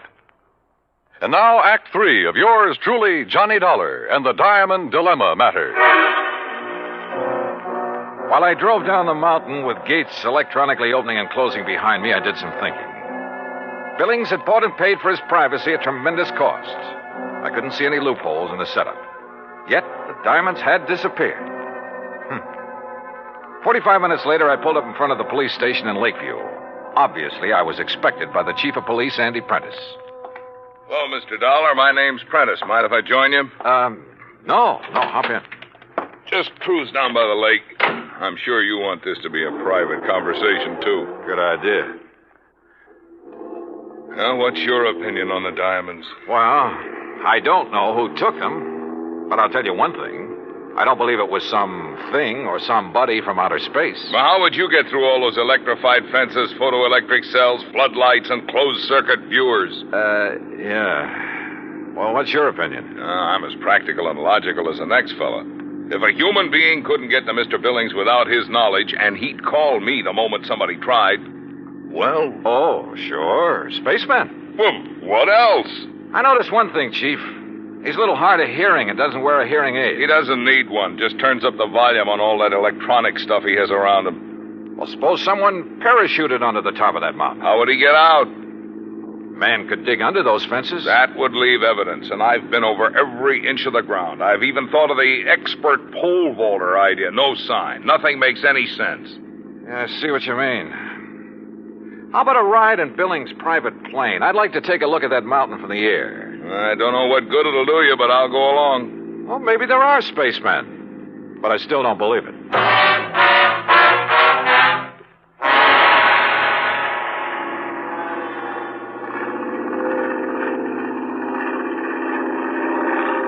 We're coming to it now. See the road winding up? And there's the lodge. Yeah. I asked the pilot to circle around the top as close as the air pockets will permit. Good. Chief, have the pilot drop down just below the top and steer a course between the two fences all the way around. Whatever you say. Oh, pilot! For the next few minutes, I studied the top of that mountain from all possible angles. The road leading up to it, the terraces, the lodge itself. Suddenly, an idea hit me. And a few minutes later, I left a somewhat puzzled chief of police at the landing dock on Clear Lake. An hour later, I was explaining who I was and what I wanted to do to a somewhat incredulous captain of police at San Francisco's International Airport. I finally convinced him I wasn't out of my mind, and he reluctantly agreed to cooperate. Then, about dusk, I found myself exactly where I wanted to be, on top of Billings Mountain, calmly walking toward the lodge.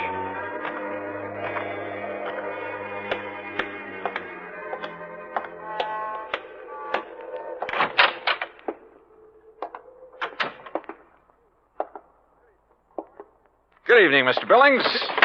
What? I said good evening, sir. Mr. Dollar. Why, I don't understand. See? No spacesuit. Why, I can't believe it. How did you do it? How did you get here? The same way as the man who stole your diamonds. But this is impossible. Impossible. My electric system gave me no warning. That's because you have it located in the wrong place. What? It's in the 2 fences and between them halfway down the mountain. Above them, there is one level spot 50 yards across that isn't covered by your automatic whistles and bells. But it isn't it's not necessary. Wrong. It's just big enough for a helicopter, which is waiting for me out there right now. A helicopter? You didn't see us because we came in and landed below your line of sight. You didn't hear us because you don't wear a hearing aid. I can't believe it. But you must be right. And you'll have to agree that your diamonds were not stolen by persons or things unknown on this earth. The terms of the policy. Of course, I disallow all claim, but Good. Now, it's none of my business, Mr. Billings, but was your San Francisco manager, Norton Shields, a pilot during the time he was in Korea? Why, yes, he flew rescue missions in a helicopter. Yeah. The company that insured your diamonds against ordinary theft might be interested to learn that. Good night, Mr. Billings. Yes. Good night, Mr. Dollar.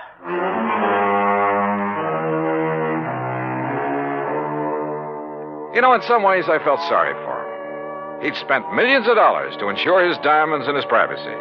Came a real showdown, and it turned out he had neither. Oh, he'll get his diamonds back, sure, and probably buy some more.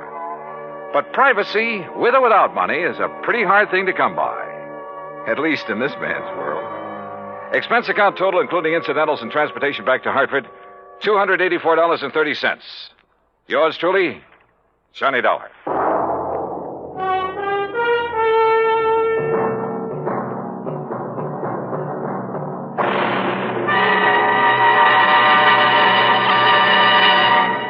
Our star will return in just a moment. Now, here is our star to tell you about next week's story. Next week, a moth, a tiny moth, solves a case involving our national security. Join us, won't you? Yours truly, Johnny Dollar.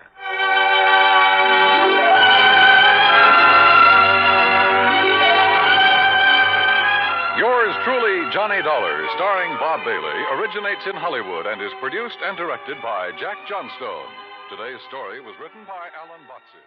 Time now for Johnny Dollar. George Reed, Johnny, at Floyd's of England. How are you, George? Do you by any chance remember Durango, Laramie, Dalhart? From that place out in Oklahoma with the crazy name of Bum Sprung? That's right.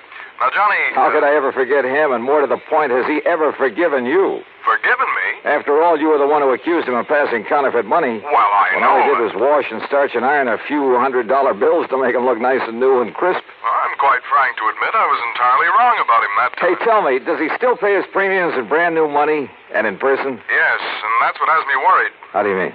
Well, he wrote me some time ago and said he'd be here on the 10th of last month to pay his regular $4,500 premium. The 10th of last... Well, that's nearly 6 weeks ago. Exactly.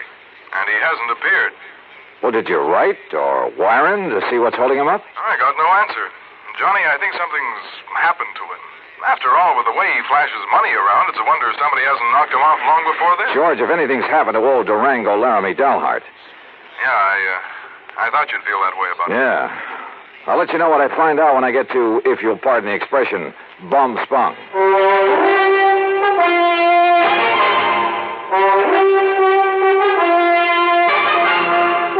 Bob Bailey in the exciting adventures of the man with the action-packed expense account. America's fabulous freelance insurance investigator. Yours truly, Johnny Dollar. And now, Act One of Yours Truly, Johnny Dollar.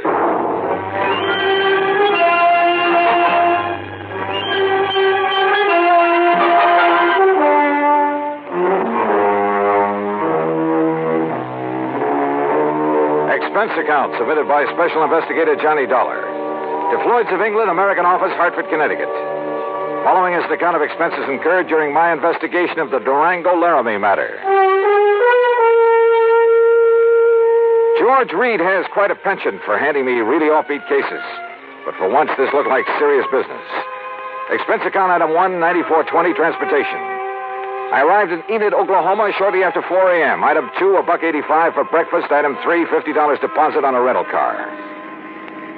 I headed due north on Highway 81, across some of the flattest plains country I've ever seen, that I hadn't expected to see again so soon. About 67 miles further on, after crossing what remains of the Salt Fork of the Arkansas, I spotted the familiar weather-beaten sign indicating that Bum Spung was somewhere up a rough dirt road to the left. Bum Spung, named by the Indians. It means bad water. And finally, there it was, the same old broken wooden fence surrounding a couple of acres of poor sandy ground. The same ramshackle house, the broken-down barn, propped up in spots with timbers. And in the yard were the same two sad-looking cows I'd seen on my previous visit. The swayback horse and the friendly, mangy, toothless hound, some decrepit-looking chickens. Bum Spung, so-called ranch of Durango, Laramie, Delhart, who'd made it in oil and who chose to settle down in this lonely, desolate spot. And standing there looking at it, it was hard to believe that the inside of the huge, unpainted house was clean, modern, well-furnished, thanks to his niece Carol, who occasionally came up to see the old man. As I swung aside the sagging wire gate, I wondered if she was here now. I wondered if anyone was here, but not for long. Durango! Durango, it's Johnny Dollar. Stay outside that fence, you meddling young varmint.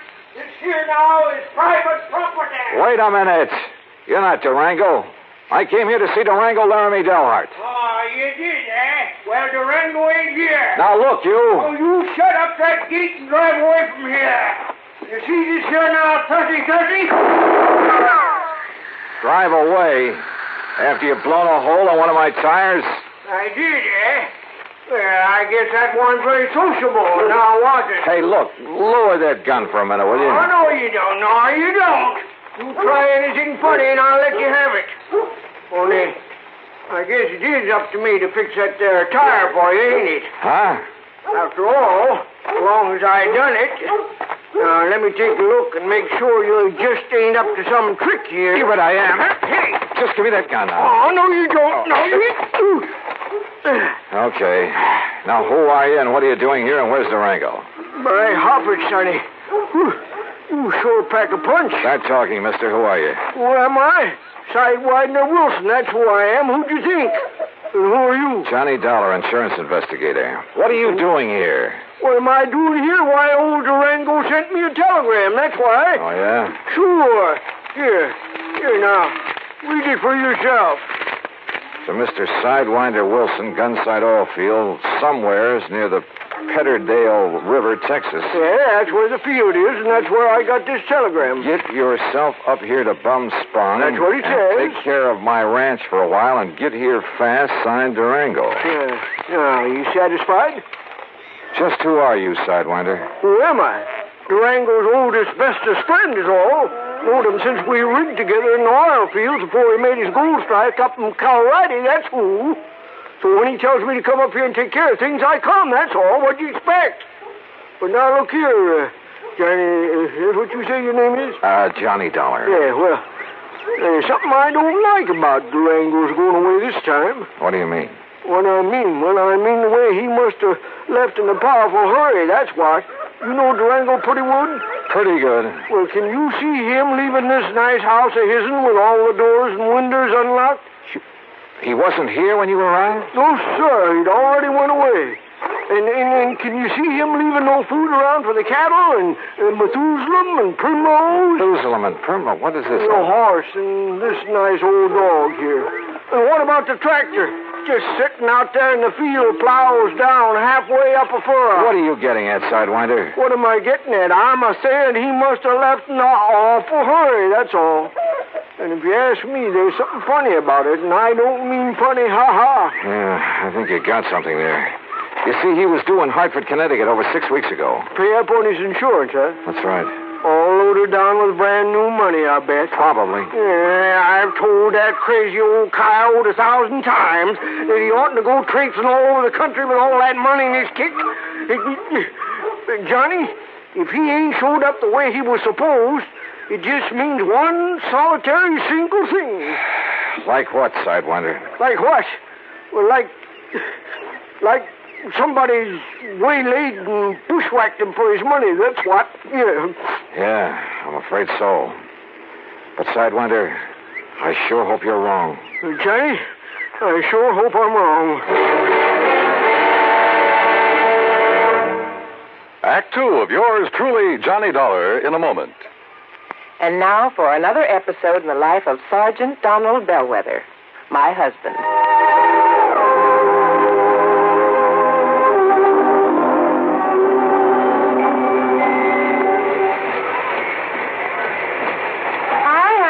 Fix the windshield wipers? I sure did, Reba. How's that? Oh, you fixed them. Good for you, Donald. Thank you, my dear. Well, that's that. Now, if it rains, we're prepared for it, huh? I feel better now. Oh, me too. A driver has to see the danger if he expects to avoid it. That's right. And also keep the back and side windows clear in rain and snowy weather. That's right. Oh, how about the horn? The horn? The horn doesn't work, Sergeant. Aren't you going to fix it? No, I don't think so. Frankly, Reba, I hate horns. Whenever there's a traffic jam, the first thing some guys do is blow their horn. Which does absolutely no good. Of course not. All it does is jar everyone's nerves. No, I don't think I'll fix the horn. Oh, but now wait a minute, Don. Hmm? Look, supposing we're driving along and suddenly we see a youngster on his bicycle headed right out into the street. Sounding that horn will warn him and possibly avoid a tragic accident. Yes, that's true, but... Or supposing we're driving on the highway, and just as we're about to pass a car, that car decides to pull out into our lane and pass the car ahead of him. He obviously doesn't see us, and he won't hear us shout. But one little beep on that horn, and he'll automatically scoot back and avoid a collision. Reba, you've convinced me. Even though it can be a nuisance, the automobile horn is a necessity. Then you'll repair it? Immediately. Oh, that's my Donald. That's my doll.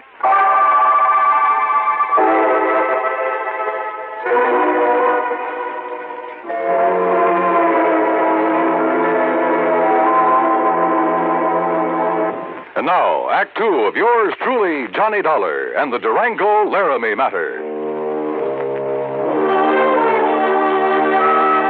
Durango Laramie Delharts, cradle character from Bumspung, Oklahoma, gone, disappeared. His pal, Sidewinder Wilson, a bit of a character himself, had no idea what might have happened to him, but feared the worst. And I had to agree that his fears were justified. But tell me this, Sidewinder, have you heard anything from Durango's niece, Carol? You mean that pretty little gal fixed up this place for him so nice, kind of looks after him? That's the one.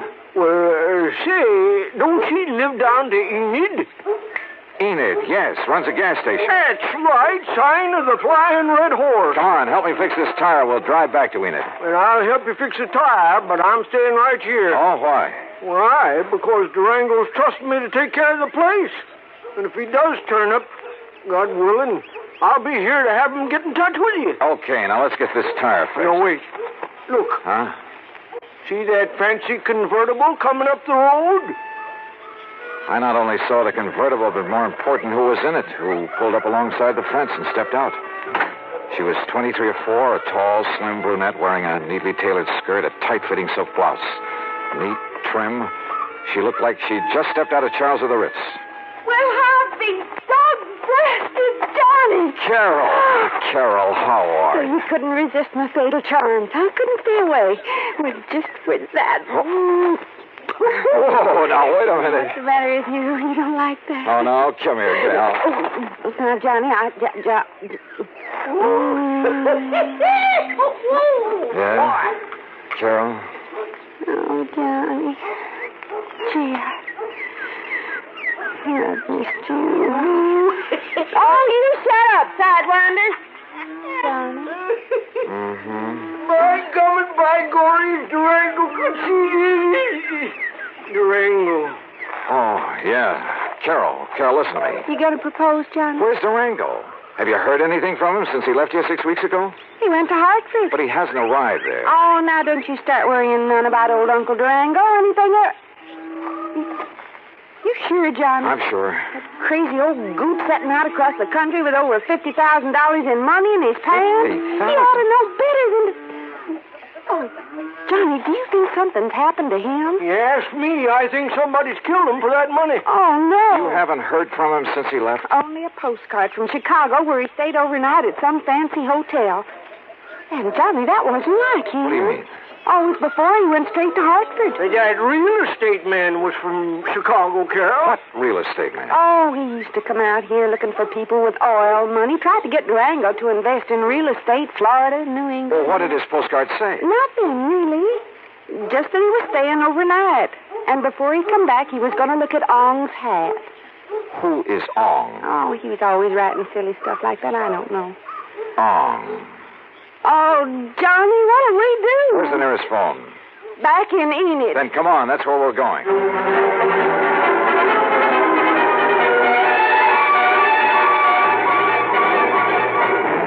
In Enid, I put in a long-distance call to Phil Avery, an old friend at International Press Service, in the hope that if Durango's body had been picked up anywhere in the country, the news files would have some note of it. Durango, Laramie, Dalhart, that's a man's name? Yeah, Phil. Does it mean anything to you? I'll say this, Johnny. If a name like that had ever come in over the wires, I'd certainly remembered it. But it hasn't. Not to my knowledge. Incidentally, what's this all about? Oh, he left here loaded with cash. Now he's disappeared. No clues? Only that he's planned to see some guy named Ong. Ong? For some crazy reason, he's interested in Ong's hat. Well, that's about as silly as... Ong's hat, did you say? Oh, no. You mean that rings a bell? Are you kidding? Of course it does. Oh, no. Phil. Phil. Phil, listen, will you? This may be a matter of life or death. Phil.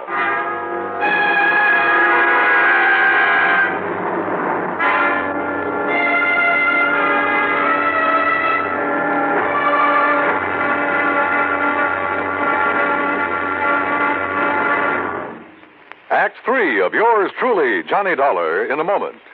And now for another episode in the life of Sergeant Donald Bellwether, my husband.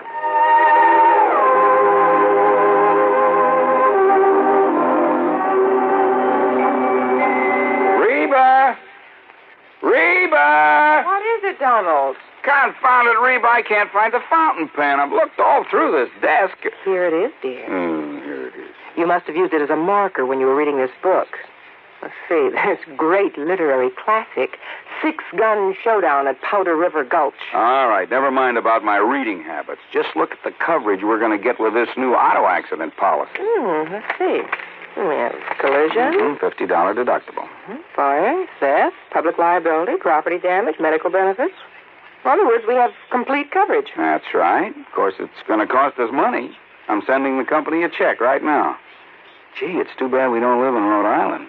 Rhode Island? Why? Oh, because then our rates would be lower. Rhode Island has less accidents per capita than any other state. Oh. Well, which state has the highest? Let me see. Here it is, Nevada. No, by golly, Nevada's second highest. Alaska has the most. Really? I didn't know that. Mm-hmm. You know, it's just too bad we can't eliminate traffic accidents completely. Not only would it save life and limb, but it'd be a lot less strain on the pocketbook. Yeah, that's for sure. These automobile accident policies get more expensive every year, just because there's so many costly accidents. Well, I'm glad we've got some good insurance coverage, Donald, but just remember one thing. Oh, what's that, honey? Well, some auto accidents ruin a fender, and some ruin a family. Yeah, that's true. Very true. Well, as far as I'm concerned, I don't want any of your old insurance money. I want you here at home, safe and sound. You'll always drive carefully, won't you? Yes, I will, dear. Oh, that's my Donald. That's my doll.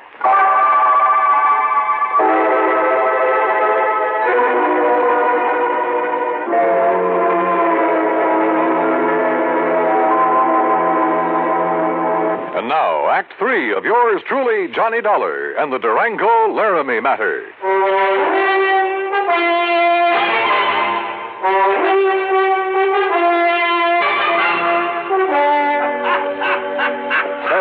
Will you stop that howling and make some sense? This could be a matter of life or death. Ong, did you say? That's right. You know who he is. Ong, and oh, no. Do you know him? No, I don't know the Ong, but I know what it is. Huh? Ong's hat, New Jersey. What? Sure. And down in the pine and cranberry bog country. Down near Mount Holly, south of Trenton. Are you serious? Of course I'm serious. Johnny. Okay, Phil. Sure, that's where the big... Okay, Phil, thanks. Johnny, I found the car to that real estate promoter from Chicago. Good. We'll take the first flight we can get out of Tulsa. Come on, Carol, we're on our way. Expense account item 464.80, plane fare and incidentals. In Chicago, we stopped over long enough to pay a brief, unpleasant visit with one J. Harry Cramlin, real estate promoter, at his office just off the loop. So, what if I did sell this Dale Hard character some land over in New Jersey? What's it to you? You trying to cut in on a good thing? How much did you sell him, Mr. Cramlin? Oh, a little over $35,000 worth. But now if you... What was it, a lot of worthless swampland? He didn't seem to think so, after the glowing report I gave him. But why did he buy it? Because the old fool thinks there's oil on it. Cramlin, if you've taken Durango... Now, ain't that a name? Durango Laramie Dalhart. If he's been chipped in this deal, well, you better duck the next time you see me coming. You threatening me? About a cash, perfectly legal deal? Oh, I'm sure it was legal. But oil in South Jersey. Cramlin, my warning still goes. The next leg of our flight took us to Philadelphia. There I rented another car. That's $50 deposit, item 5. We drove across the Delaware River and picked up Route 537 around Holly. There we stopped for a sandwich and a Coke. That's item 6. And there a passing glance at a newspaper headline stopped me in my tracks. Something about a big oil development at... Yeah, you guessed it. At Ong's Hat. We burned up Highway 530 to Pemberton, then hit a sandy back road that led deep into the pine and scrub oak. Finally, suddenly, we came to a clearing. And there, well, there must have been 100 cars, expensive ones, some of them chauffeured limousines, and people milling about, haranguing each other, shouting each other down. And right in the middle of the crowd, a tall, angular man in blue jeans and a 10-gallon hat. Durango. Johnny, there he is. Durango! And then I saw something else on the edge of the clearing. 2 brand-new towering oil derricks. Come on, Johnny, let's get him away from that mob. Not only was he cheated by that shyster real estate operator into thinking he was buying oil land, but he's thrown more money away building those derricks. Oh, Johnny. Oh, that mob is probably trying to sell him enough rigging and pumps and equipment to fleece him royally. 10 to 1, somebody in that crowd's offered him the Brooklyn Bridge to boot. But then we gotta stop him. If only I'd run the shooting Hey, on. Durango's seen us.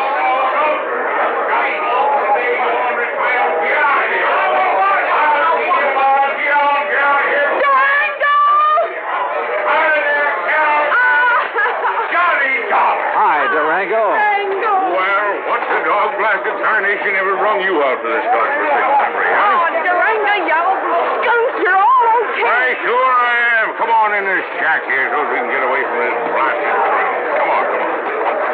You look here, Johnny. What are you doing with my little Carol, huh? I'll tell you, Durango. You sneak out to Enid behind my back and hitch up with her? All right, get on in there now where we can have some peace. Just sit down where you can. All right, now, you young rascals. Is that what you done? Gone and got married? Well, of course not, you old goot. Oh, well, doggone it, that's what I was hoping for. Oh, goot. Well, don't you give me that, gal. I know how you was talking ever since Johnny come out to Bumspung last year. Durango, you What'd shut you up. say? I'm afraid this trip is on business, Durango. Business? With a pretty gal like Carol here? And how'd you two get here, anyway? Johnny brought me on the plane, but what difference does that... Oh, he did, eh? Transported you across state line, huh? A whole lot of them. And if there ain't no law about that, why, Jake, you two are going to have to get married. Durango. And I'm just the one to see that you do. Durango! I don't carry this old 6-gun for nothing. Durango, will you shut up and let Johnny tell you why he's been looking all over for you? What do you mean, looking, Jake? Huh? Durango, you've been had. Me? By the crook who told you this was oil land. Ah, Johnny, I knowed it weren't the minute I seen it. But you've put up derricks, and they must have cost you... Sure, they cost me plenty. It's just, And a funny thing happened. Oh, now, wait a minute. Sir, the minute the folks got wind of me, a millionaire oil man from Texas and Oklahoma putting up the derrick, Johnny, on my word of honor, I've told every one of them people, I've told them that there ain't no oil here. You mean you Yes, already... sir, I've told them till I was blue in the face. Durango. But would that stop them? That wouldn't stop them from wanting to buy this land away from me, no, sir. And you've been selling it? Why, sure. I told them it was no good, but I just couldn't stop them. And so far, I've come out a mite over $65,000 to the good. No, I really know. Wait a minute, I say. Yeah? Johnny Dollar, are you here to buy a piece of my land or to marry my little Carol here? Oh, no. Durango. Believe you me, it better be both. Now, how about it?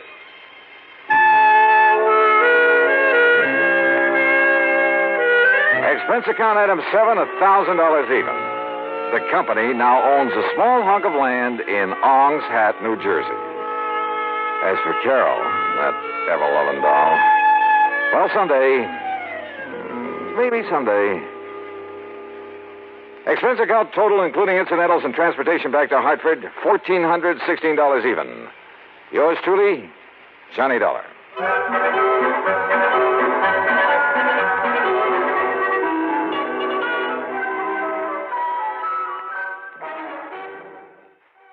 From Hollywood, it's time now for... Johnny Dollar. Johnny, this is Vincent Price. I'm calling from Hollywood. Oh, sure. My name's Shirley Temple. Now, who is it and what? Really, Vincent Price? Do I sound like Mickey Rooney? Well, no. But now, tell me, Mr. Price. Now, look, the name is Vincent. Okay, Vincent. What can I do for you? Johnny, I have a little problem in connection with one of my paintings insured for $100,000. $100,000? You call that a little problem? This painting has suddenly disappeared. Oh, I see. What's the insurance company? State Mutual. Oh, well, they have a small branch office right there in Los Angeles. Yeah, I know, but Bert Parker, the man who sold me the policy and should take care of this matter, well, every time I've called him, he's been out. And I learned just this morning that nobody knows where he is. Okay, Vincent, I'll grab the first plane.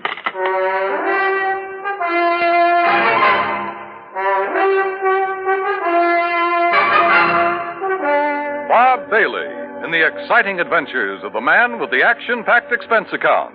America's fabulous freelance insurance investigator. Yours truly, Johnny Dollar. And now, Act One of yours truly, Johnny Dollar.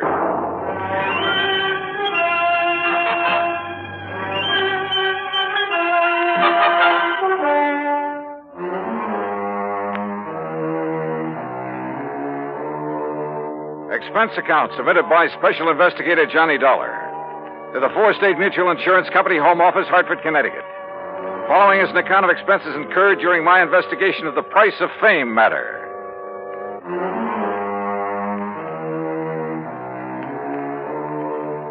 Expense account item 1, $178.50, plane fare and incidentals, Hartford to Los Angeles.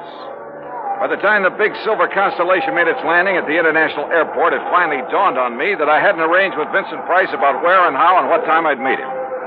But as I picked up my luggage, I discovered a hungry-looking crowd of autograph hounds milling about the tall, gracious man I was looking for. Oh, sure. I'm glad to.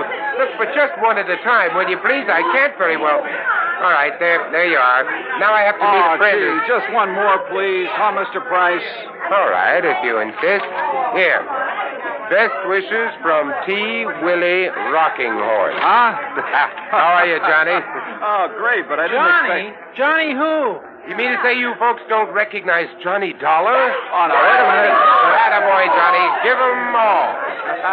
I'll wait for you in my car. It's right over here at the curb. Yeah, but look, will you? Hey. Right here, Mr. No, Price. no, you don't. I'm nobody. Please.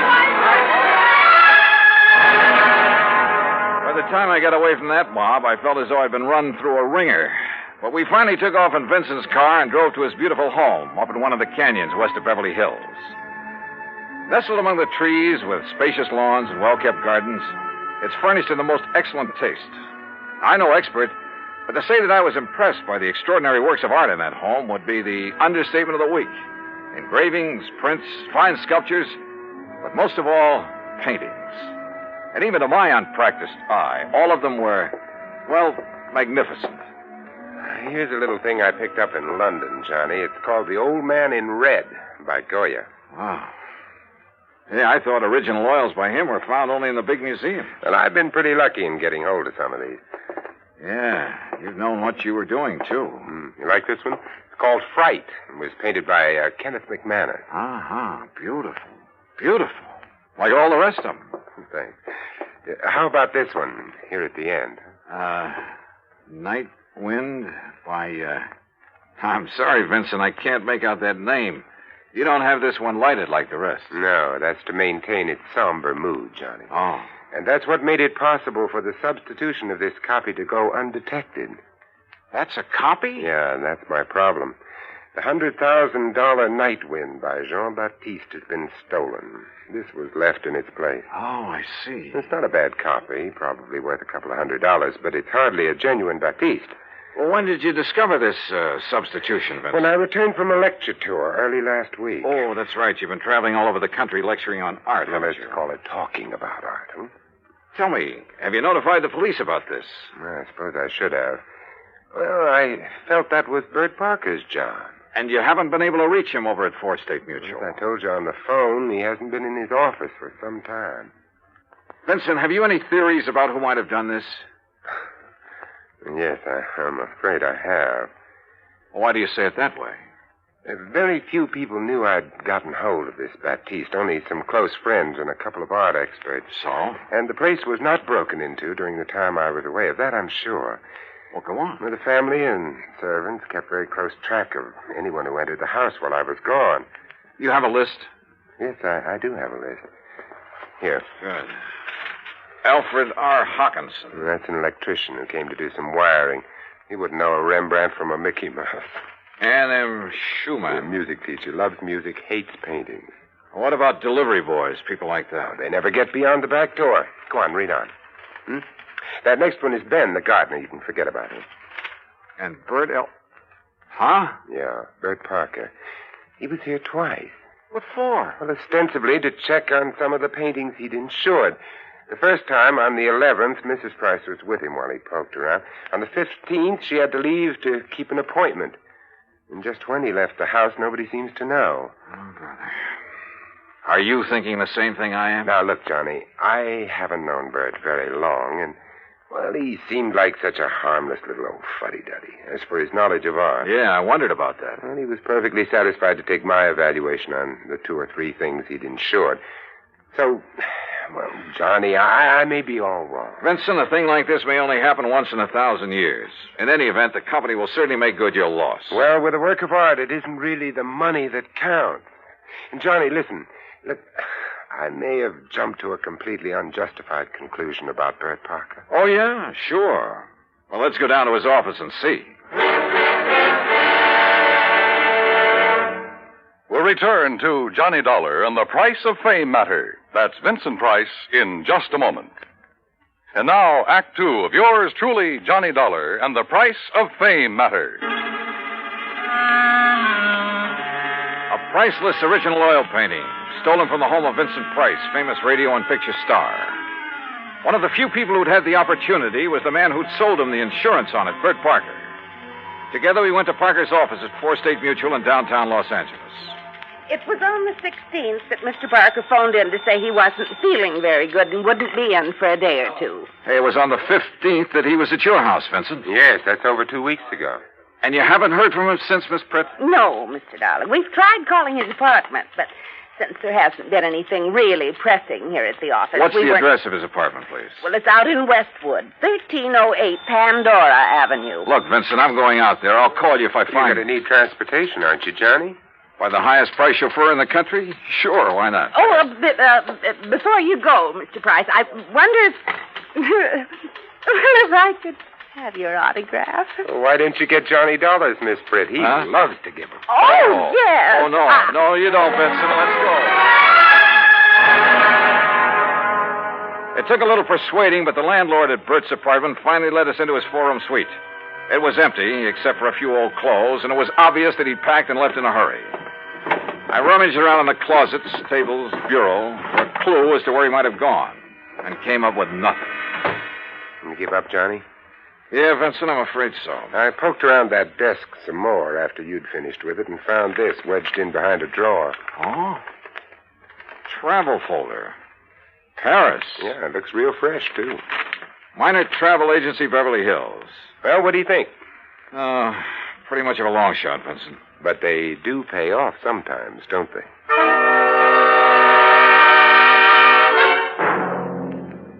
Planned the trip for myself, yes, sir. First class all the way. What was the departure date, Mr. Miner? 16th, first class, straight to Paris. Oh, brother. Paris is a pretty big place. Did you make any arrangements for him for after he got there? Only for when he arrived. Reservations at the Louvois. What? The hotel, Louvois. The Louvois, perhaps. That's what I said. First class, too. Said he wanted something not too far from the Montmartre. Montmartre, if you don't mind. That's what I said, yes. Now, can I fix you gentlemen up with some plane reservations, too? Well, suppose you give me the same flight he took, and I'll stop at the same hotel when I get there. Hey, wait a minute, Johnny. You're not going to leave me out of this. Well, look, I'm still playing a long shot, Vincent, a very long one. What's the difference? Also, I don't know if my expense account will get by the home office. Expense account, forget it. I'm having a ball. Mr. Minor, start making those reservations. Expense account item 2, $984 for the plane to Paris. Well, it turned out to be the most interesting flight I've ever made because of the company of Vincent Price. An amazing conversationalist. He could talk about anything, including art. And he has a tremendous sense of humor. So, as he put it, we had a ball from the time we took off in L.A. till the time we sat down in Le Bourget. Item 3, 5:20 American, taxi into the Hotel Louvois, where the manager was, somewhat helpful. Oh, mais oui. The Monsieur Parker leave us but only 2 days ago, after some slight misunderstanding about l'addition, the bill. Yeah, you mean he was running out of money? Monsieur, I did not say that. But that's what you meant, isn't it? You know where he spent his time around here? But of course, his business, he say, took him constantly to Montmartre. Where in Montmartre? Who is to know? That's like saying somewhere in Brooklyn. Brooklyn? Perhaps you know my cousin. Johnny, he was... Johnny, I just got an idea. Shoot. Works of art, even very good ones, are sometimes sold in rather unorthodox ways. They go through some rather strange hands. They're not always sold over the counter, so to speak, by reputable dealers. You know what I mean? Yeah, but how to contact the kind of people who might... You got any ideas? Why don't you just go on up to our suite and sit tight for a while, I'll see what I can dig up. You are keeping something from me, Vincent. Mm-hmm. But, Johnny, there are some things even funk keeps from Wagnalls. I'll see you later.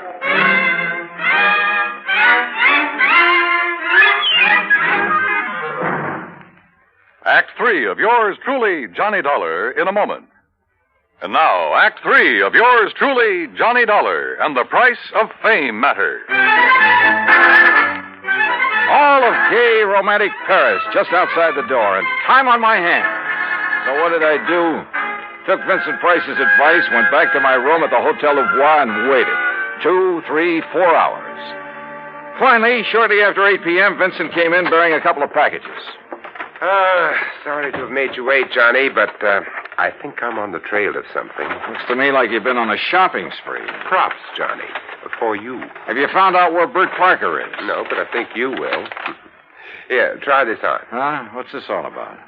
A 10-gallon hat? Yeah, I had to guess at your size. Where in Paris did you find this? Try it on. Oh, what am I supposed to be, a refugee from Texas? Exactly. You made it in oil wells. Your name is Matthew. Huh? You're over here to see the sights, all the wild nightlife you've heard about, the Folie Bergère, Rue Blondel, Place Pigalle. Here, try on this shirt. Oh, brother. Look, I don't know what this is all about, but hadn't we better get something to eat? Try it on. If you don't take me to one of the world-famous restaurants in this town. Maybe tomorrow. Huh? Yeah, that's good. That shirt's going to be all right. What do you mean tomorrow? Here, now, stick this genuine simulated imitation diamond-type stick pin in the front. Wait a minute, I'll do it for you. Yeah, what the Sam... There you are, and with this big hunk of glass on your finger. There, now, look at you. Oh, you look. I'm hungry. Well, maybe you'll even get food where you're going. Now, where do you think I'm going in this rig? To a little joint on the Rue Blondel called the Bal Macabre. Now, what am I supposed to do there, if I go there? Sit around. Look prosperous. and see what happens. Oh, Vincent. Remember, you made it in oil. Millions. Yeah, but Vincent... Also, you're interested in art, and your name is Matthew. Look, will you? On your way, Johnny. The taxi that's waiting for you out front knows exactly where to take you.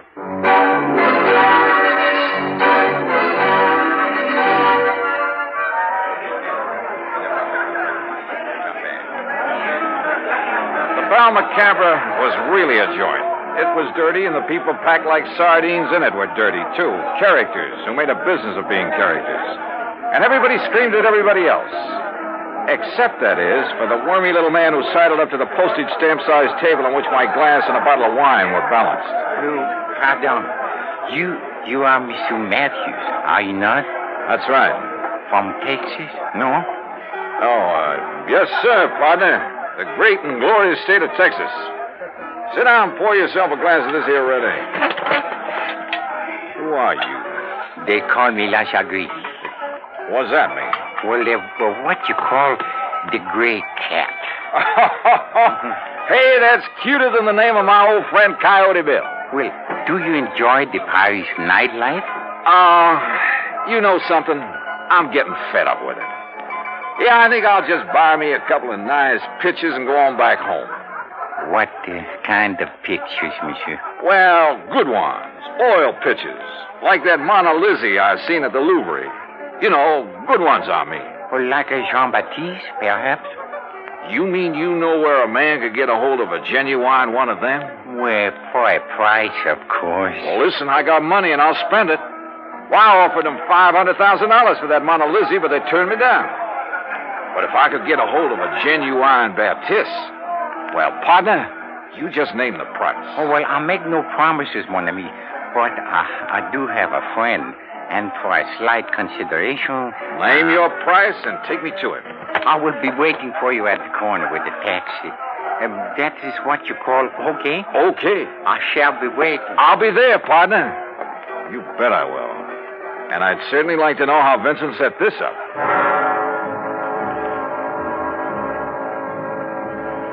The taxi dropped us off at one of the most disreputable-looking apartments in the whole of Paris. My friend, who called himself the Gray Cat, looked carefully around before entering the front door. Then we climbed 4 flights of a dark, musty stairway. No, remember, my friend, you are not to pay the price he asks at first. If you like, I will make the arrangements for you. Now, that would be right friendly of you, partner.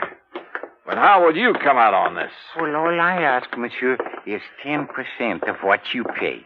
And maybe a little extra from him for bringing me up here? Oh, monsieur. Oh, now, don't give me that, partner. I've been around. I'm wise to how you fellas operate.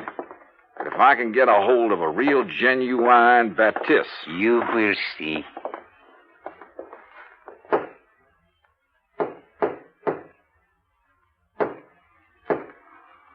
Yes? Who is it? I have brought a friend, Monsieur Matthews from Texas. Yes? Yes, he would like to buy The Night Wind by Baptiste. That is, if it's genuine. Genuine? Of course it's genuine.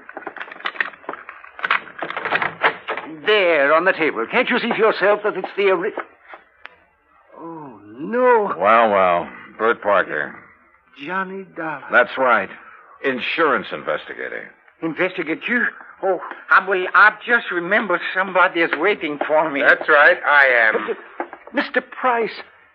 Oh, no. Well, pardon, Monsieur Price, but I must go. Without your fee for taking care of Mr. Dollar? Listen, both of you, please. I'll give you back the painting. I'll do anything you ask. Oh, drop dead. Oh, dear. Dear. Well, Vincent, there it is. Yep. And it looks like the company has saved a cool $100,000. I have a confession to make about that, Johnny. Yeah, like how you happen to know the way to the painting through that squirmy little fellow who brought me here? Oh, well, that's how I got hold of the Baptiste in the first place. It's a lovely thing, isn't it? Yeah, it certainly is. And, Johnny, it is worth $100,000. Oh, I'm sure. But the truth of the matter is I paid only $300 for it. You paid? Oh, no. It's a fact. Well, you've got it back, thanks to your own efforts. Thanks to your being the front man. If I'd tried to get it back myself, these people would have run like scared rats. Oh, sure. Just tell me one thing, will you? Why aren't you an insurance investigator? Well, you know, it's every man to his own. Well, after all, why aren't you an actor? Let's get out of here. Disposition of Bert Parker? Well, that's entirely up to the company. Vincent, now that he has the painting back, doesn't care one way or the other. However, from the company's standpoint, well, it's not the kind of black eye that's good for you. Expense account total, including incidentals and transportation back to the States, $2,341. Remarks? Well, to Vincent Price, my eternal thanks. Not only for the help on this case, but most of all because it's given me a chance to really know him. Yours truly, Johnny Dollar.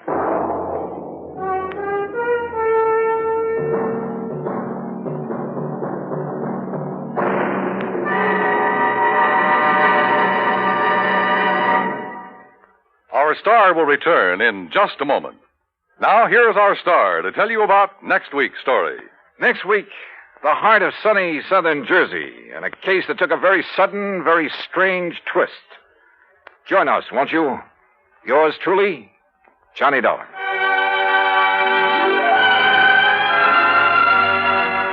Yours truly, Johnny Dollar, starring Bob Bailey, originates in Hollywood and is produced and directed by Jack Johnstone, who also wrote today's... From Hollywood, it's time now for... Johnny Dollar. Pat McCracken, Johnny, Universal Adjustment Bureau. Hi, Pat. What's on your mind? Ever heard of A, B, and C?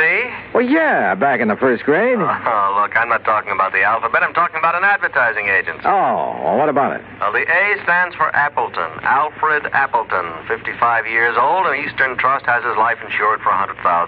So? It's annuity. It starts paying off at the age of 65, and we'd like to see him collect it. Looks like somebody else has different ideas. What do you mean? He thinks somebody's trying to kill him. I see. You want me to run down to New York and talk to him? Well, he's up at his weekend place now, about 100 miles up the coast, overlooking the sea at Skeleton Point. You can talk to him there. Skeleton Point? Now, that's a cheerful name. I know. Johnny, make sure it stays just a name.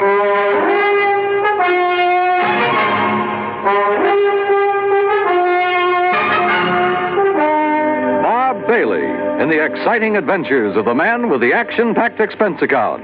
America's fabulous freelance insurance investigator. Yours truly, Johnny Dollar.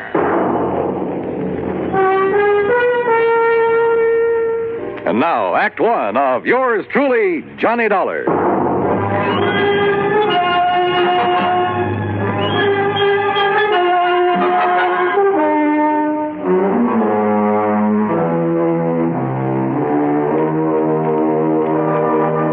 Expense account submitted by Special Investigator Johnny Dollar to the Eastern Trust and Insurance Company, Hartford, Connecticut. Following is an account of expenses incurred during my investigation of the 11 o'clock matter.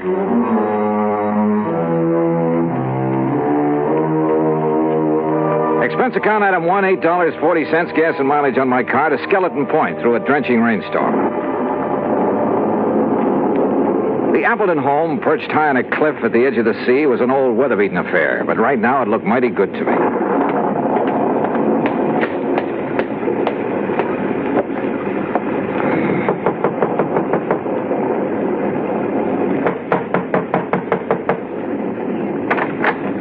Yes? Is this Mr. Appleton's house? This is the Gregory house. Oh, I'm sorry. Mr. Appleton only leases this house. Oh, I see. Well, is he at home? I believe he's expecting me. You're Mr. Dollar? Yes. I'm Mrs. Gregory, the housekeeper. Come in. Mrs. Gregory had a strong, determined face and dark, metallic, piercing eyes. She took my coat and pointed to a door across the entry hall. I was conscious of her eyes following me as I entered the library to find two men seated in front of an open fire. Johnny Dollar? Yes, sir. I'm Al Appleton. This is my attorney, Grant Hillman. Well, how are you, Mr. Dollar? Well, a little damp, Mr. Hillman. Oh, yeah, here. Sit down to the fire, dry out. Oh, thanks. Ooh, feels good. And slightly warmer than the welcome the housekeeper gave you, I imagine. Mrs. Gregory? Well, she did seem a little reserved. She's a widow, owns his house. But I love the place, so... anyway, I'm glad you came. I understand there's been some sort of attempt on your life, Mr. Appleton. Well... Mr. Appleton has received several, crank notes lately. We thought it wise to take what precautions we could. Have you notified the police, Mr. Hillman? No, I vetoed the idea, Johnny. Oh, why, Mr. Appleton? I didn't want that kind of publicity right now. My advertising agency's right in the middle of landing a fat new account. Your agency is A, B, and C. That's right. Who are B and C? C is nobody. Tom Baker and I liked the idea of ABC, but we didn't have any other partners, so C just stands for company. Well, this Tom Baker is your only partner, then? He was. There's some question as to whether he still is. I don't follow you. Al, I don't think there's any need to go into that now. I guess you're right, Grant. Anyway, I don't want to accuse Tom of anything until I've had a chance to go over the books this weekend. Al, did I hear someone at the door a moment? This is Johnny Dollar, Laura. Mr. Dollar, my wife. Oh, I see. How do you do, Mr. Dollar? Mrs. Appleton? Dollar, the crank letters Al has been getting are up in my room. I'll bring them down. Okay, Mr. Hillman. You'll stay overnight with us, won't you, Johnny? Now, haven't you imposed on Mr. Dollar enough, dear? Perhaps he has business back in the city. Nonsense. And with that storm out there, I'll have Mrs. Gregory make a room for him. Well, would you like a drink, Mr. Dollar? No, thanks. Mrs. Appleton, you seemed rather surprised when you saw me here. Oh, did I? Almost as though you were expecting someone else. Someone else? Why, no, I wasn't expecting anyone in particular. Well, perhaps I just... Wait, hold it. What's the matter? That flash of lightning, there's someone outside that window. Oh, no, you must be wrong. Stay right here. I grabbed my coat and went out into the storm. Because of the prowler, sure. But also because of Laura Appleton. Because she'd been staring at that same window, shaking her head quickly as though warning someone. But outside in the downpour, in the mud, I could see no one, no footprints. Finally, I went back inside, to the phone in the entry hall to call the local police. But the phone was dead. Maybe the storm had knocked down the lines. Yeah. Or maybe someone just wanted to make sure we'd have a nice, cozy weekend, undisturbed. And my hunch was, it might be too cozy for comfort. Act 2 of yours truly, Johnny Dollar, in a moment. And now for another episode in the life of Sergeant Donald Bellwether, my husband.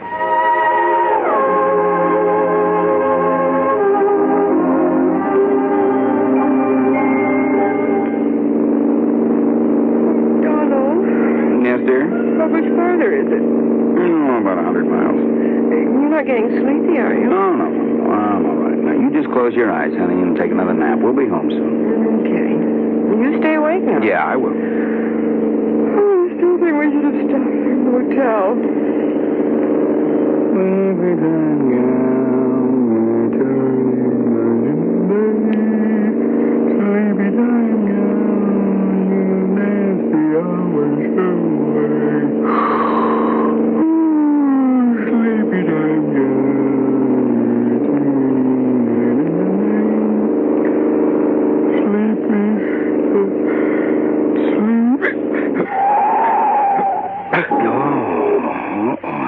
Enough of that. Donald? Huh? Donald, are you awake? What happened? No, nothing, Reba. It's all right. I guess I'm getting a little sleepy, that's all. I'm going to stop a while, take a little nap. That's a good idea. So, what if we do get home later than we planned? At least we'll arrive in good health. Yeah, you're so right. About 1,800 American drivers lose their lives each year because they fall asleep at the wheel. Well, I'm just not going to make it 1,801. Are we parked far enough off the highway? Oh, yeah, we're way off the road, honey. I'll just take a nap for about an hour. I'll be refreshed, and we'll be on our way again, huh? All right, dear. Sir, I'm not going to make it 1,801. And you're not going to make it 1,802 either. Oh, that's my Donald. That's my doll.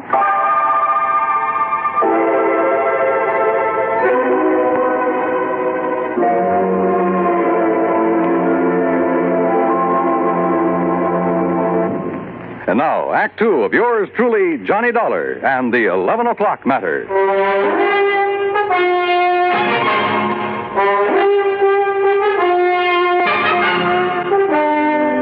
Did you See anybody outside, Mr. Dollar? In that rain, Mr. Hillman, I couldn't see 10 feet in front of me. Well, can you describe the face you saw at the window? Well, it was more of a silhouette. I couldn't even tell if it was a man or a woman. You sure you did see someone, Johnny? Yes, reasonably sure, Mr. Appleton. Come in. Your partner is here, Mr. Appleton. Tom Baker? Hello, Al. I thought I'd surprise you. I tried to call you earlier, but your phone was out. Well, this is a surprise. Well, I'd like you to meet Johnny Dollar. Hi. Tom, you're soaking wet. My car hit a big puddle about half a mile down the road and quit on me. I had to walk the rest of the way. Did you just now get here, Mr. Baker? Yes, why? Mr. Dollar thought he saw someone outside the window a few minutes ago. Oh, no, I just now got here. Well, I got some extra clothes up in my room that should fit you, Tom. Let's get you changed before you catch cold. Thank you, Hellman. Oh, look, this rain is getting all of us down. Why don't we live a little? Huh? Al, how about going down to the beach house, building a fire, playing some records, having some drinks, huh? Yeah, it might be a good idea. Where's the beach house? Down near the bottom of the cliff with a beach. It's real nice. But in this weather? Oh, there's a stairway leading down. Yes, why don't we go down there? I'm getting the creeps just sitting around here like this. So we went down to the beach house. The rain had let up a little, but nobody seemed to feel much like a party. We just sat there in front of the fire, not saying much. Once or twice I thought I detected Laura Appleton and Tom Baker exchanging quick glances, but I couldn't be sure. That's the intercom from the house, Al. Oh, yeah. I'll get it. Yes? Oh, yes, Mr. Gregory. You can go on to bed. We won't be needing you anymore tonight. You know, bed sounds like a good idea. Oh, it's almost 11 and I'm beat, so if you'll excuse me. Oh, sure. Well, why don't we all... Could we have our talk now? Okay, Tom, if you insist. Laura, why don't you fix us another drink? All right, Al. How about you, Mr. Dollar? Yeah, I'm with you, Hellman. Let's go on up to the house.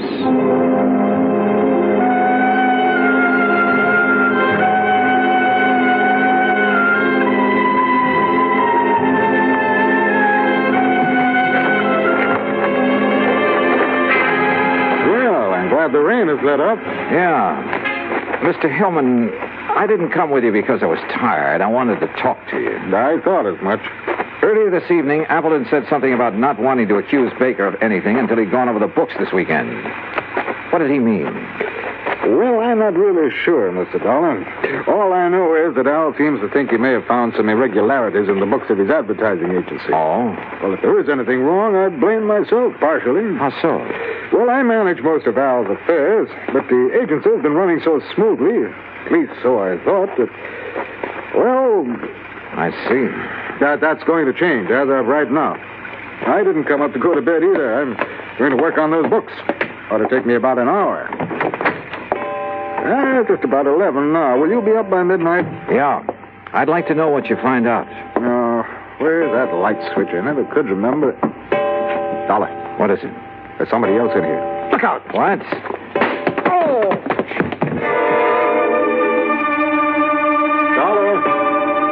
Dollar! I guess I was out only a few seconds because the clock was still striking when Hillman brought me to. Dollar, are you all right? What? Yeah, I guess so. I grabbed at him, whoever he was, but he knocked me loose. By the time they got the lights on, he was gone. Oh. Lucky for you, he only stunned you momentarily. Oh, brother. Hillman, did you see where he went? Well, he didn't leave by this front door here, I'm sure of that. Then he must be still in the house.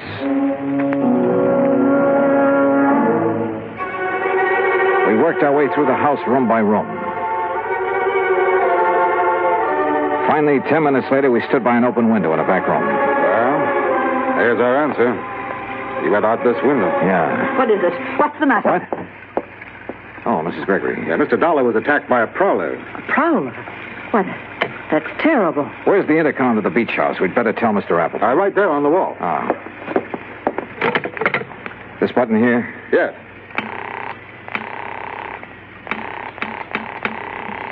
No answer. Come on, Hillman, let's get down there. We pounded out of the house and along the path to the edge of the cliff.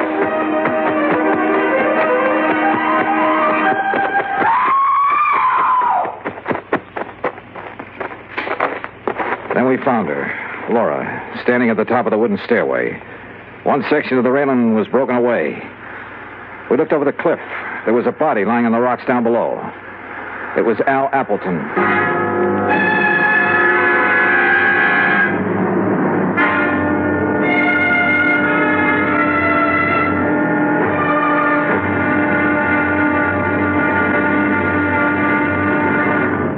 Act 3 of yours truly, Johnny Dollar, in a moment. Do you know who said, democracy is based upon the conviction that there are extraordinary possibilities in ordinary people? Those words came from the American religious leader, Harry Emerson Fosdick. From the earliest days of the United States of America, there has been the sentiment that the average person can achieve an important goal if he is given an environment in which he can develop his capabilities to the fullest extent. An environment in which the individual is given the rights and privileges that he needs for development. It is the duty of every American to protect and stimulate this environment. Remember the words of Harry Emerson Fosdick. They are part of your American heritage. The extraordinary possibilities of ordinary people are inherent in American democracy. And now, Act 3 of yours truly, Johnny Dollar, and the 11 o'clock matter. We stood on the stairway at the top of the cliff looking down at Appleton's body on the rocks below. That is, Hillman and I did. Laura Appleton was in a state of shock, and we couldn't get much sense out of her. We had Mrs. Gregory take her back to the house, then Hillman and I got a flashlight and climbed down the rocks to Appleton's body. Dead, Mr. Dollar. We'd better not move that body until the police get here. Yeah. Let's see. His wristwatch stopped at 10 after 11. It's 11:30 now. Right. And because the clock was just striking 11 when I got hit over the head in the entry hall... Yeah, so then we must have spent 10 or 15 minutes searching the house for that prowler. Meantime, he or somebody else was shoving Appleton over the cliff. Somebody else? There were a couple of people with Appleton down at the beach house. Laura and Tom Baker. I'd forgotten about Tom. Where is he? Right now, Hillman, that's a very good question. We went back to the house. The phone was working now, so I put in a call to the local sheriff's office. But all the units were out on call. They'd send somebody as soon as they could. I started for Laura Appleton's room. Grant Hillman overtook me in the hall. Dollar, I made a preliminary check of the agency records Appleton brought up here with him this weekend. Did you find a shortage? Yes, possibly as much as $50,000. I see. Thanks, Hillman. Yeah, I'll see you later. Come in. Oh, Mr. Dollar. I'm feeling better now. I'm sorry to bother you with questions, Mrs. Appleton, but I'm afraid I have no choice. Yes, I understand. I want you to tell me exactly what happened. Well, I'll try.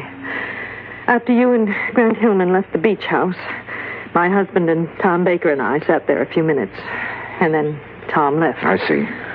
Then, a couple of minutes later, somebody from the house called my husband on the intercom, so he left me. What time was that? A few minutes after 11, I guess. Uh-huh. What happened then? I sat there a few minutes longer. Then I just didn't feel like sitting there alone, so I started up the stairway. When I got to the top, I saw that the rail had been broken away. I looked over the edge. Okay. Mrs. Appleton, why did Tom Baker come here this evening? I don't know. I think you do. What? You tried to warn him when I saw his face at the window earlier. His face? And the two of you kept exchanging glances all evening. I know you're wrong. Listen, Grant Hillman's in a position to know something about your husband's business affairs, isn't he? Well, of course. Why? Your husband suspected a shortage. Hillman confirmed it a few minutes ago after going over the records. Oh, but surely you don't think that Tom Baker Baker was your husband's partner. Maybe he came up here to try to square things with him. Was that it? No.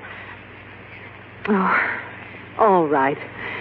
Tom did come up here to talk to my husband. What about? I was going to ask for a divorce. To marry Tom Baker? Oh, I know it sounds sordid now after what's happened, but it wasn't that way at all. Tom and I wanted everything in the open. We wanted to tell Al. But I didn't realize that you and Grant were going to be here this weekend. That's why I tried to signal Tom not to come in. Go on. Down at the beach house, he wanted to talk to Al, but... well, I guess he couldn't bring himself to it. That's why he went for a walk. And you haven't seen him since? No. Oh, Mr. Dollar, I know my story doesn't sound very convincing, but if you're trying to suggest that either Tom or I killed my husband... Yeah? Dollar, could I see you a minute? Oh, sure. I'll talk with you later, Mrs. Appleton. What is it, Hellman? Tom Baker just walked in. Baker? Yes, I thought you'd want to talk to him. I sure do. Well, look, Mrs. Appleton claims somebody called her husband at the beach house on the intercom a few minutes after 11. If so, that's what lured him up to the top of the stairway. A few minutes after 11. Well, that's when you and I were searching the house. We ended up at the intercom last, though. Somebody could have had time to make that call. Now, wait a minute. Mrs. Gregory was near that room when we got to it. Yeah, I know. Why don't you question her, Hellman, while I see what I can get out of Baker? For the fifth time, Dollar, I didn't have anything to do with it. I went for a walk on the beach. I didn't even know Appleton was dead until Grant Hillman told me a few minutes ago. I'm telling you the truth. Yeah, well, I'm afraid we'll have to let the police decide that, Baker. Sheriff Station, Maloney. Hello, Johnny Dollar at the Appleton place. I'm still waiting for one of your units. Oh, yeah, we're sorry, Mr. Dollar. We've had a lot of calls on account of the storm. Well, you're not the man I talked to when I called before. No, that was Harris. He went off duty at 1. He left me a message about your call, and we'll have somebody up there within 15 minutes. Okay, thanks. That's funny. Well, Mrs. Gregory denies making that call on the intercom, Dollar. Huh? Oh, yeah, okay, Helen. Well, what's the matter? Something that sergeant said over the phone. Hey, wait a minute. What time have you got? Why, 10 minutes of 1. Yeah? That's what my watch says, too. But according to the sergeant, it was after 1. I checked the big clock in the entry hall and the one in the living room. They both agreed with my watch, 10 minutes of 1. I slipped outside, unlocked my car door, and looked at the clock on the dashboard. It read 10 after 1. When I felt a gun in my back, I realized I'd come up with the answer a little too late. It's a pity, Dollar. I thought I had a foolproof idea, but I hadn't figured on your locking the car. So it was you hit me over the head when the clock was striking 11. Who called Appleton at the beach house, lured him up the stairway, and shoved him over. Then came back and reset my watch and the clock so I'd hear it still chiming 11 when you brought me to. I thought I'd only been out a few seconds. Actually, it was 15 minutes. Yes, but you're the only one who knows. Now get in the car. We're leaving. I started to get in, then kicked at the car door behind me. It swung and knocked Hillman off balance. Before he could recover, I nailed it. Oh! By the time he came to, the sheriff's patrol had arrived. And Hillman, you know, he wasn't one bit happy to see them.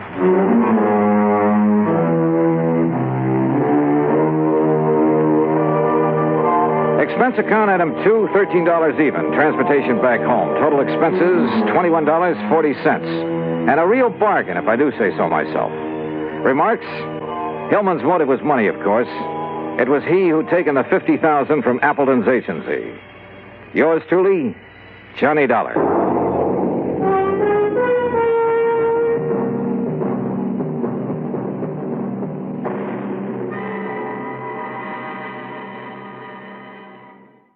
Johnny Dollar. George Reed, Johnny, at Floyd's of England. George, every time I hear your voice on the phone, I shudder. Well, I guess I have asked you to handle some rather out-of-the-ordinary matters for us. George, they have been so wild, crazy, impossible, I sometimes wonder if you ever issue a normal-type policy. Well, it's a very normal-type policy that I'm concerned about now, Johnny. It's the insured himself who has me worried. Okay, tell me all. His name is Joseph, spelled with an F. Joseph Hentler. He's an inventor, among other things. His invention is what we've insured. It's a device, I guess you'd call it, for making some kind of boron-based compound. Boron-based? The sort of thing the government is vitally interested in for its airplane and rocket fuels. Oh? No kidding. I think you'd better run over here and let me tell you about it. Can you? Right away? When you put it that way, George, yeah, I think I'd better. I'm on my way.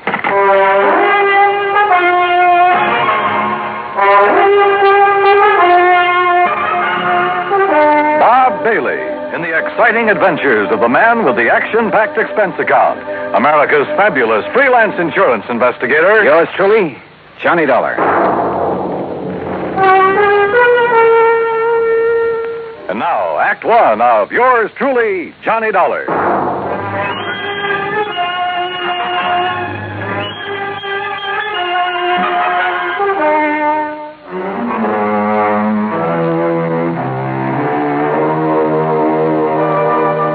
expense account submitted by Special Investigator Johnny Dollar to Floyd's of England, American Office, Hartford, Connecticut. Following is an account of expenses incurred during my investigation of the Boron 112 matter.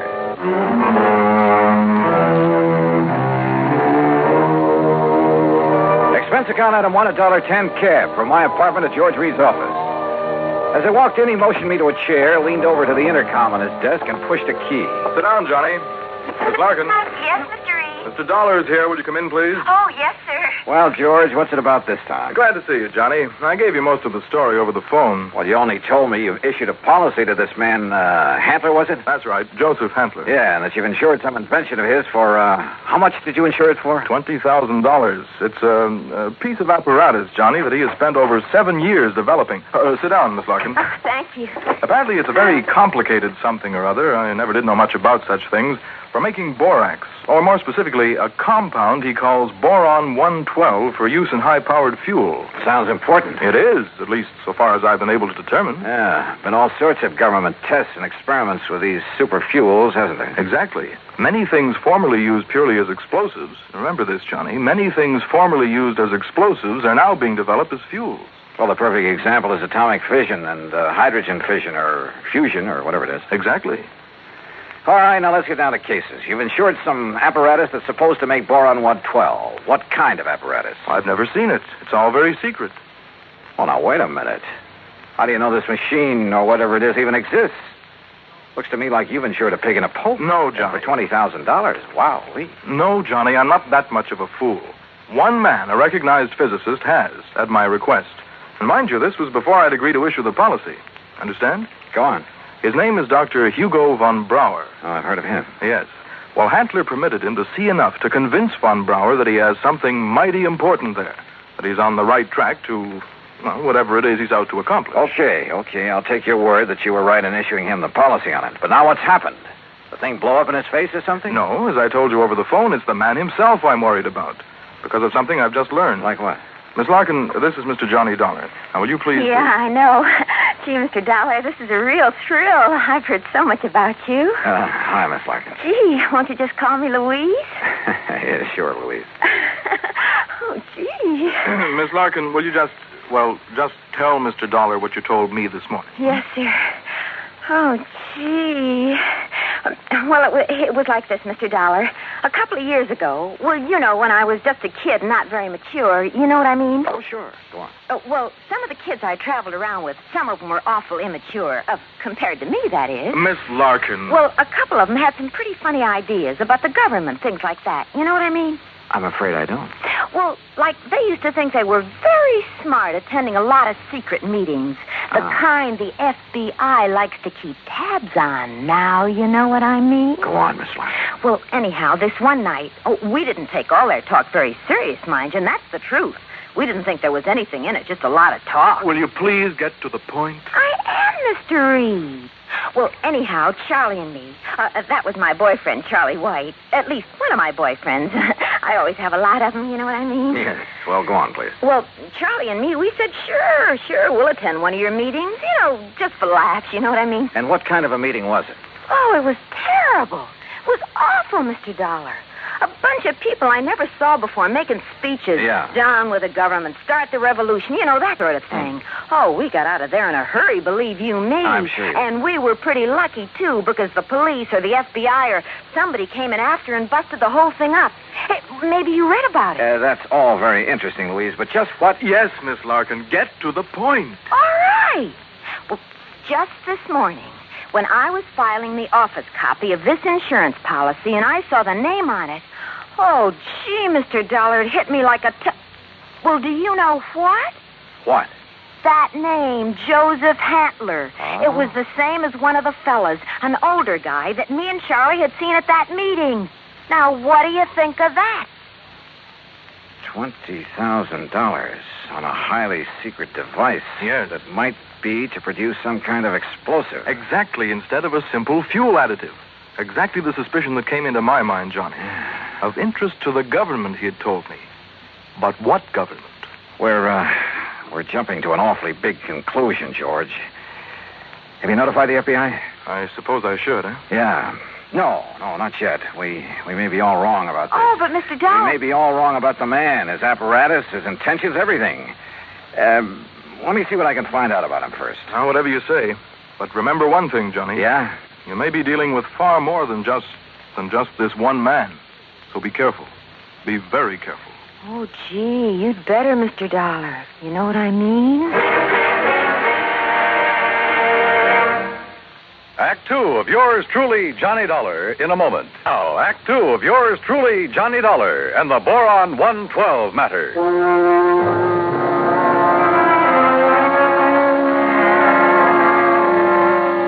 Louise Larkin, secretary to George Reed at Floyd's of England, was certain she would recognize Joseph Hantler, the inventor who had ensured a secret process for making Boron 112. If, that is, he were the same Joseph Hantler she'd met at one time at a meeting of a subversive group. Expense account item 2, $50, deposit on a rental car. In it, Louise and I crossed the Connecticut River to East Hartford, went south to Hockenham on Route 2, then south and east on a seldom used gravel road that took us a few miles to the edge of a stream called the Salmon Branch. There in a little grove of trees, we found a windowless concrete block building, the so-called laboratory of Joseph Hantler. Gee, those directions Mr. Reed gave us were pretty good, weren't they? Yeah. Hantler certainly picked himself an isolated spot. Come on. Boy, this is exciting, isn't it? Now, just remember what I told you. If this is the man you met at that party line meeting, don't appear to recognize him. Just give me a slight nod to say yes or no. Yeah, but what if he recognizes me? Yeah, we'll cross that bridge when we get... Stop! Stop right where you are! Do you not see the signs on the fence? Keep out! Keep out! Yeah, Johnny, it's him. You're sure? Yeah, gee. Where did you hear me? I'd like to talk with you, Mr. Hantler. It is Dr. Hantler. Who are you? My name is Dollar, insurance investigator. And who is this woman? Just a friend of mine. So, what do you want with me? Well, I want to see the machine, the apparatus that Floyd's of England has insured for you. No, you may not. I'm engaged in highly secret work here. Work that is worthy only of my own great talents as a physicist, chemist, and inventor. Work for the government. Yeah? What government? What are you talking about? The United States government, of course. Suppose you let me see whatever contract you may have with them. I let you see nothing. I have no contract. Oh? And I do not have any patent on my converter. And why? Because either one would reveal the secret of this amazing device before I can turn it over to the government of this fine and glorious country. Yeah, sure. So that is also why I will not permit either you or anyone else to see inside of my laboratory. So leave. Immediately. Go, get out of here. Dr. Hantler, if you'll just let us... No. Do you understand me now? Mr. Dollar. Oh, hey, now, wait a minute. What's that thing for? You are trespassing on my private property. If I shoot you, I am within my rights. Now leave. Now! Do you hear me? Come on, Louise. Gee, yeah. And do not come back here. Do you hear me? Never! Same man, huh? Oh, he sure is. And gee, that gun he pulled on you, I was scared, you know what I mean? Yeah, I know what you mean. Well, what are you going to do, Mr. Dollar? You know something, Louise? I'm not sure.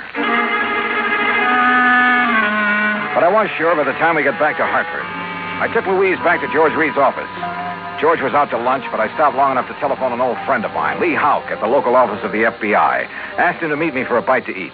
Sure, Johnny. How about the Hearthstone? Anywhere you say. 1 o'clock? I'll be there. Well. Yeah, I know what I'd do, Johnny. What, Louise? I'd tell the FBI. That's exact. Yeah, well, we'll see. I know what Charlie would do, too. Charlie? My boyfriend, I told you, Charlie White. Oh, yeah. Well, I'd better be on my way. He'd go out there and he'd kill that crazy old man. Well, Johnny, he just hates those people who are conspired to overthrow the government. Hey, look, tell George when he gets back to the Ever office. since we got drugged into that awful meeting of those awful people, why, he hasn't even seen those guys that persuaded he and I to go there that night. Louise. He says if he ever does see any of them, boy, what he'll do to them. Yeah, I'm sure. Now, look, I got to keep a luncheon date. Tell George Reed when he comes back that I'll see him later, huh? Then I'll see you again, Johnny, huh? Hadn't you better answer that phone? Huh? Oh, yeah. Oh, goodbye, Johnny. See you. Floyd's of England. Oh, Charlie. Hey, Charlie, what do you think's happening? Who I've been talking to? My dream man.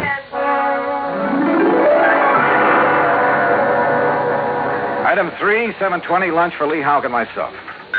No, Johnny, you're off on a wrong tack. I'll bet on it. What do you mean by that, Lee? And Joseph Handler is just an old crackpot who thinks the world has done him wrong by failing to recognize his fabulous talents as a chemist, physicist, engineer, inventor, anything else he's claimed to be. But if he was attending meetings of a subversive group... A meeting. We know all about that. A lot of innocent people have been sucked in on that sort of thing at one time or another. It doesn't mean that they belong or ever have. You can't blame me for being suspicious, though. Isn't George Reed your contact at Floyd's of England? Yeah. Okay. Even his kind of dumb little secretary, name's Louise Larkin. I know the girl. Even she was at one of those meetings before we cleaned him out of town. Not much gets by you boys. With one of her boyfriends, Charlie somebody or other. He's the kind you have to watch out for, Johnny.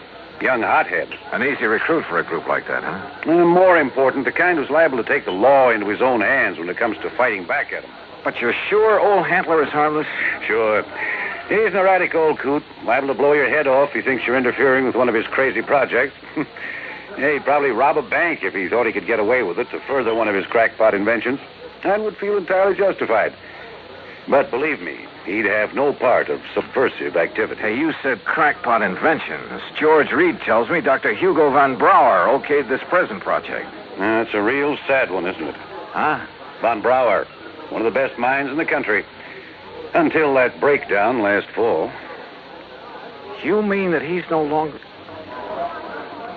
Holy smoke. Well, sure, Johnny.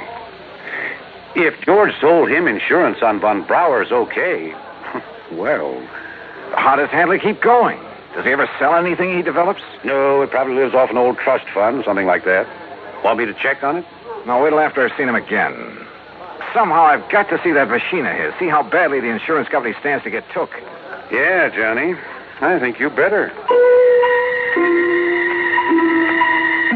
Maybe he was right. Maybe the idea George Reed and I had cooked up, that the old scientist was working on some kind of bomb or explosive was...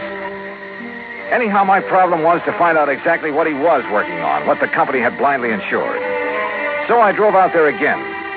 To keep Handler from barging out with his gun, I blew the horn a couple of times as I pulled up alongside the fence. But there was no response to it. Good.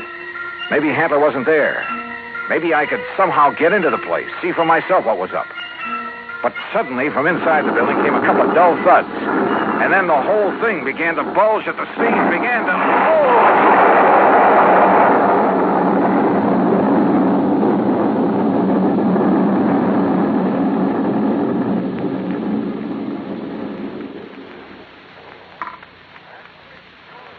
Act 3 of yours truly, Johnny Dollar, in a moment. 3 of yours truly, Johnny Dollar, and the Boron 112 matter.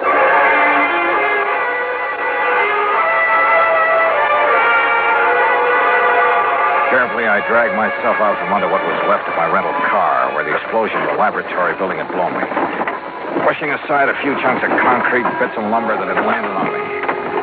And I saw them coming down the road toward me from a car parked in the trees at the side. Louise Larkin, a big, husky football player type who looked as though he could stand a good bath and a shave. Well, served him right. That's all I got to say, Louise. Any guy plotting against the United States, murder's too good for him. Oh, gee, Charlie, it sure looks like he's done for now. He must have went up with the building. Yeah, and it served him right. Oh, gee, there's not a thing left of this lap. Oh. Hello, Louise. Mr. Dollar. Yeah, that's right. And I take it you're Charlie. Yeah. Hiya, Dollar. What do you think of that? You did a pretty good job, didn't you? What? Yes, sirree. Huh? What are you talking about? Was he still inside? Did you murder Dr. Handler, too? Johnny! Now, wait a minute. You think I done that? Oh, no, Johnny. We just got here. Oh, sure. Honest. Charlie was going to have a showdown with him. He was going to drag him out of that place and hand him over to the FBI. Sure. What'd you think? Gee, I was worried about the old man's gun, remember? I remember. But if you think a lousy gun was going to stop me from handing a subversion guy like him over to the... Now, look, you don't mean you think I done this. What would you think? No, I did it. Oh, was it not wonderful? Dr. Handler. Yes, Mr. Dollar, and I want you to meet... So you're still alive, huh? You're okay. I beg your pardon? Well, you won't be for long because I'm going to take you in. I'm going to... Quiet. Mr. Dollar, my good friend, Mr. Dollar. Huh? I want you to meet this gentleman from the commission in Washington. Commission? D.C., Washington. Dr. Bernard Steiner. The Dr. Steiner? Yeah, but of course. I've heard of you, and now it's nice to meet you, Mr. Dollar. This final test, it was proof. It was final, all right. Yes, it was all the proof I need. We observed the buildup of the explosion from the top of yonder hill. The proof of what? That Dr. Handler has finally come up with a controlled power source in his boron compound of inestimable value to the country's rocket program. So, I am a great man at last. Oh, why he calls it Boron 112, I'll never know. Well, because it was experiment number 112 with my wonderful converter process. What else? Hey, if you're from Washington, mister, I am, young man, and I assure you the government will take over Dr. Handler's process immediately. Well, I'll be doggone. I don't get this. Neither do I, honey. Well, what about the converter, as you call it? Did that go up with the building? Yeah, but of course. And now I can build for the government a big one. Big enough to serve this glorious country of ours. Yeah, sure. But you'll expect the insurance company to pay for the one you deliberately blew up. Me? Dr. Joseph Handler? No, never. I am a great man now. I am above such petty things. I tear up that policy. I do not want their money because now I am a great man.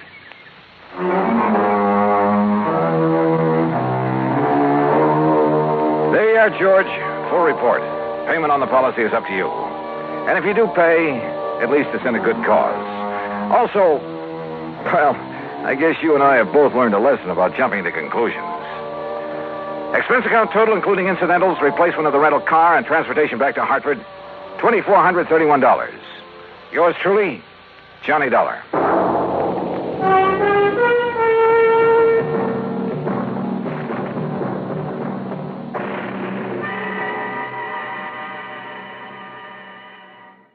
From Hollywood, it's time now for Johnny Dollar. Johnny, this is George Reed. Well, hiya, George. What's troubling Floyd's of England this time? Johnny, one of our clients, only quite frankly, he's far more than just a client. Oh? Yes, his life is being threatened. Oh, George, you know I hate these bodyguard assignments. Every Johnny, time I handle one of them, it ends up with my own life being in danger. I fully realize Yeah, that. one of these days my luck may run out. Heaven forbid. Nonetheless, Johnny. If somebody needs protection, why don't you just call in the police?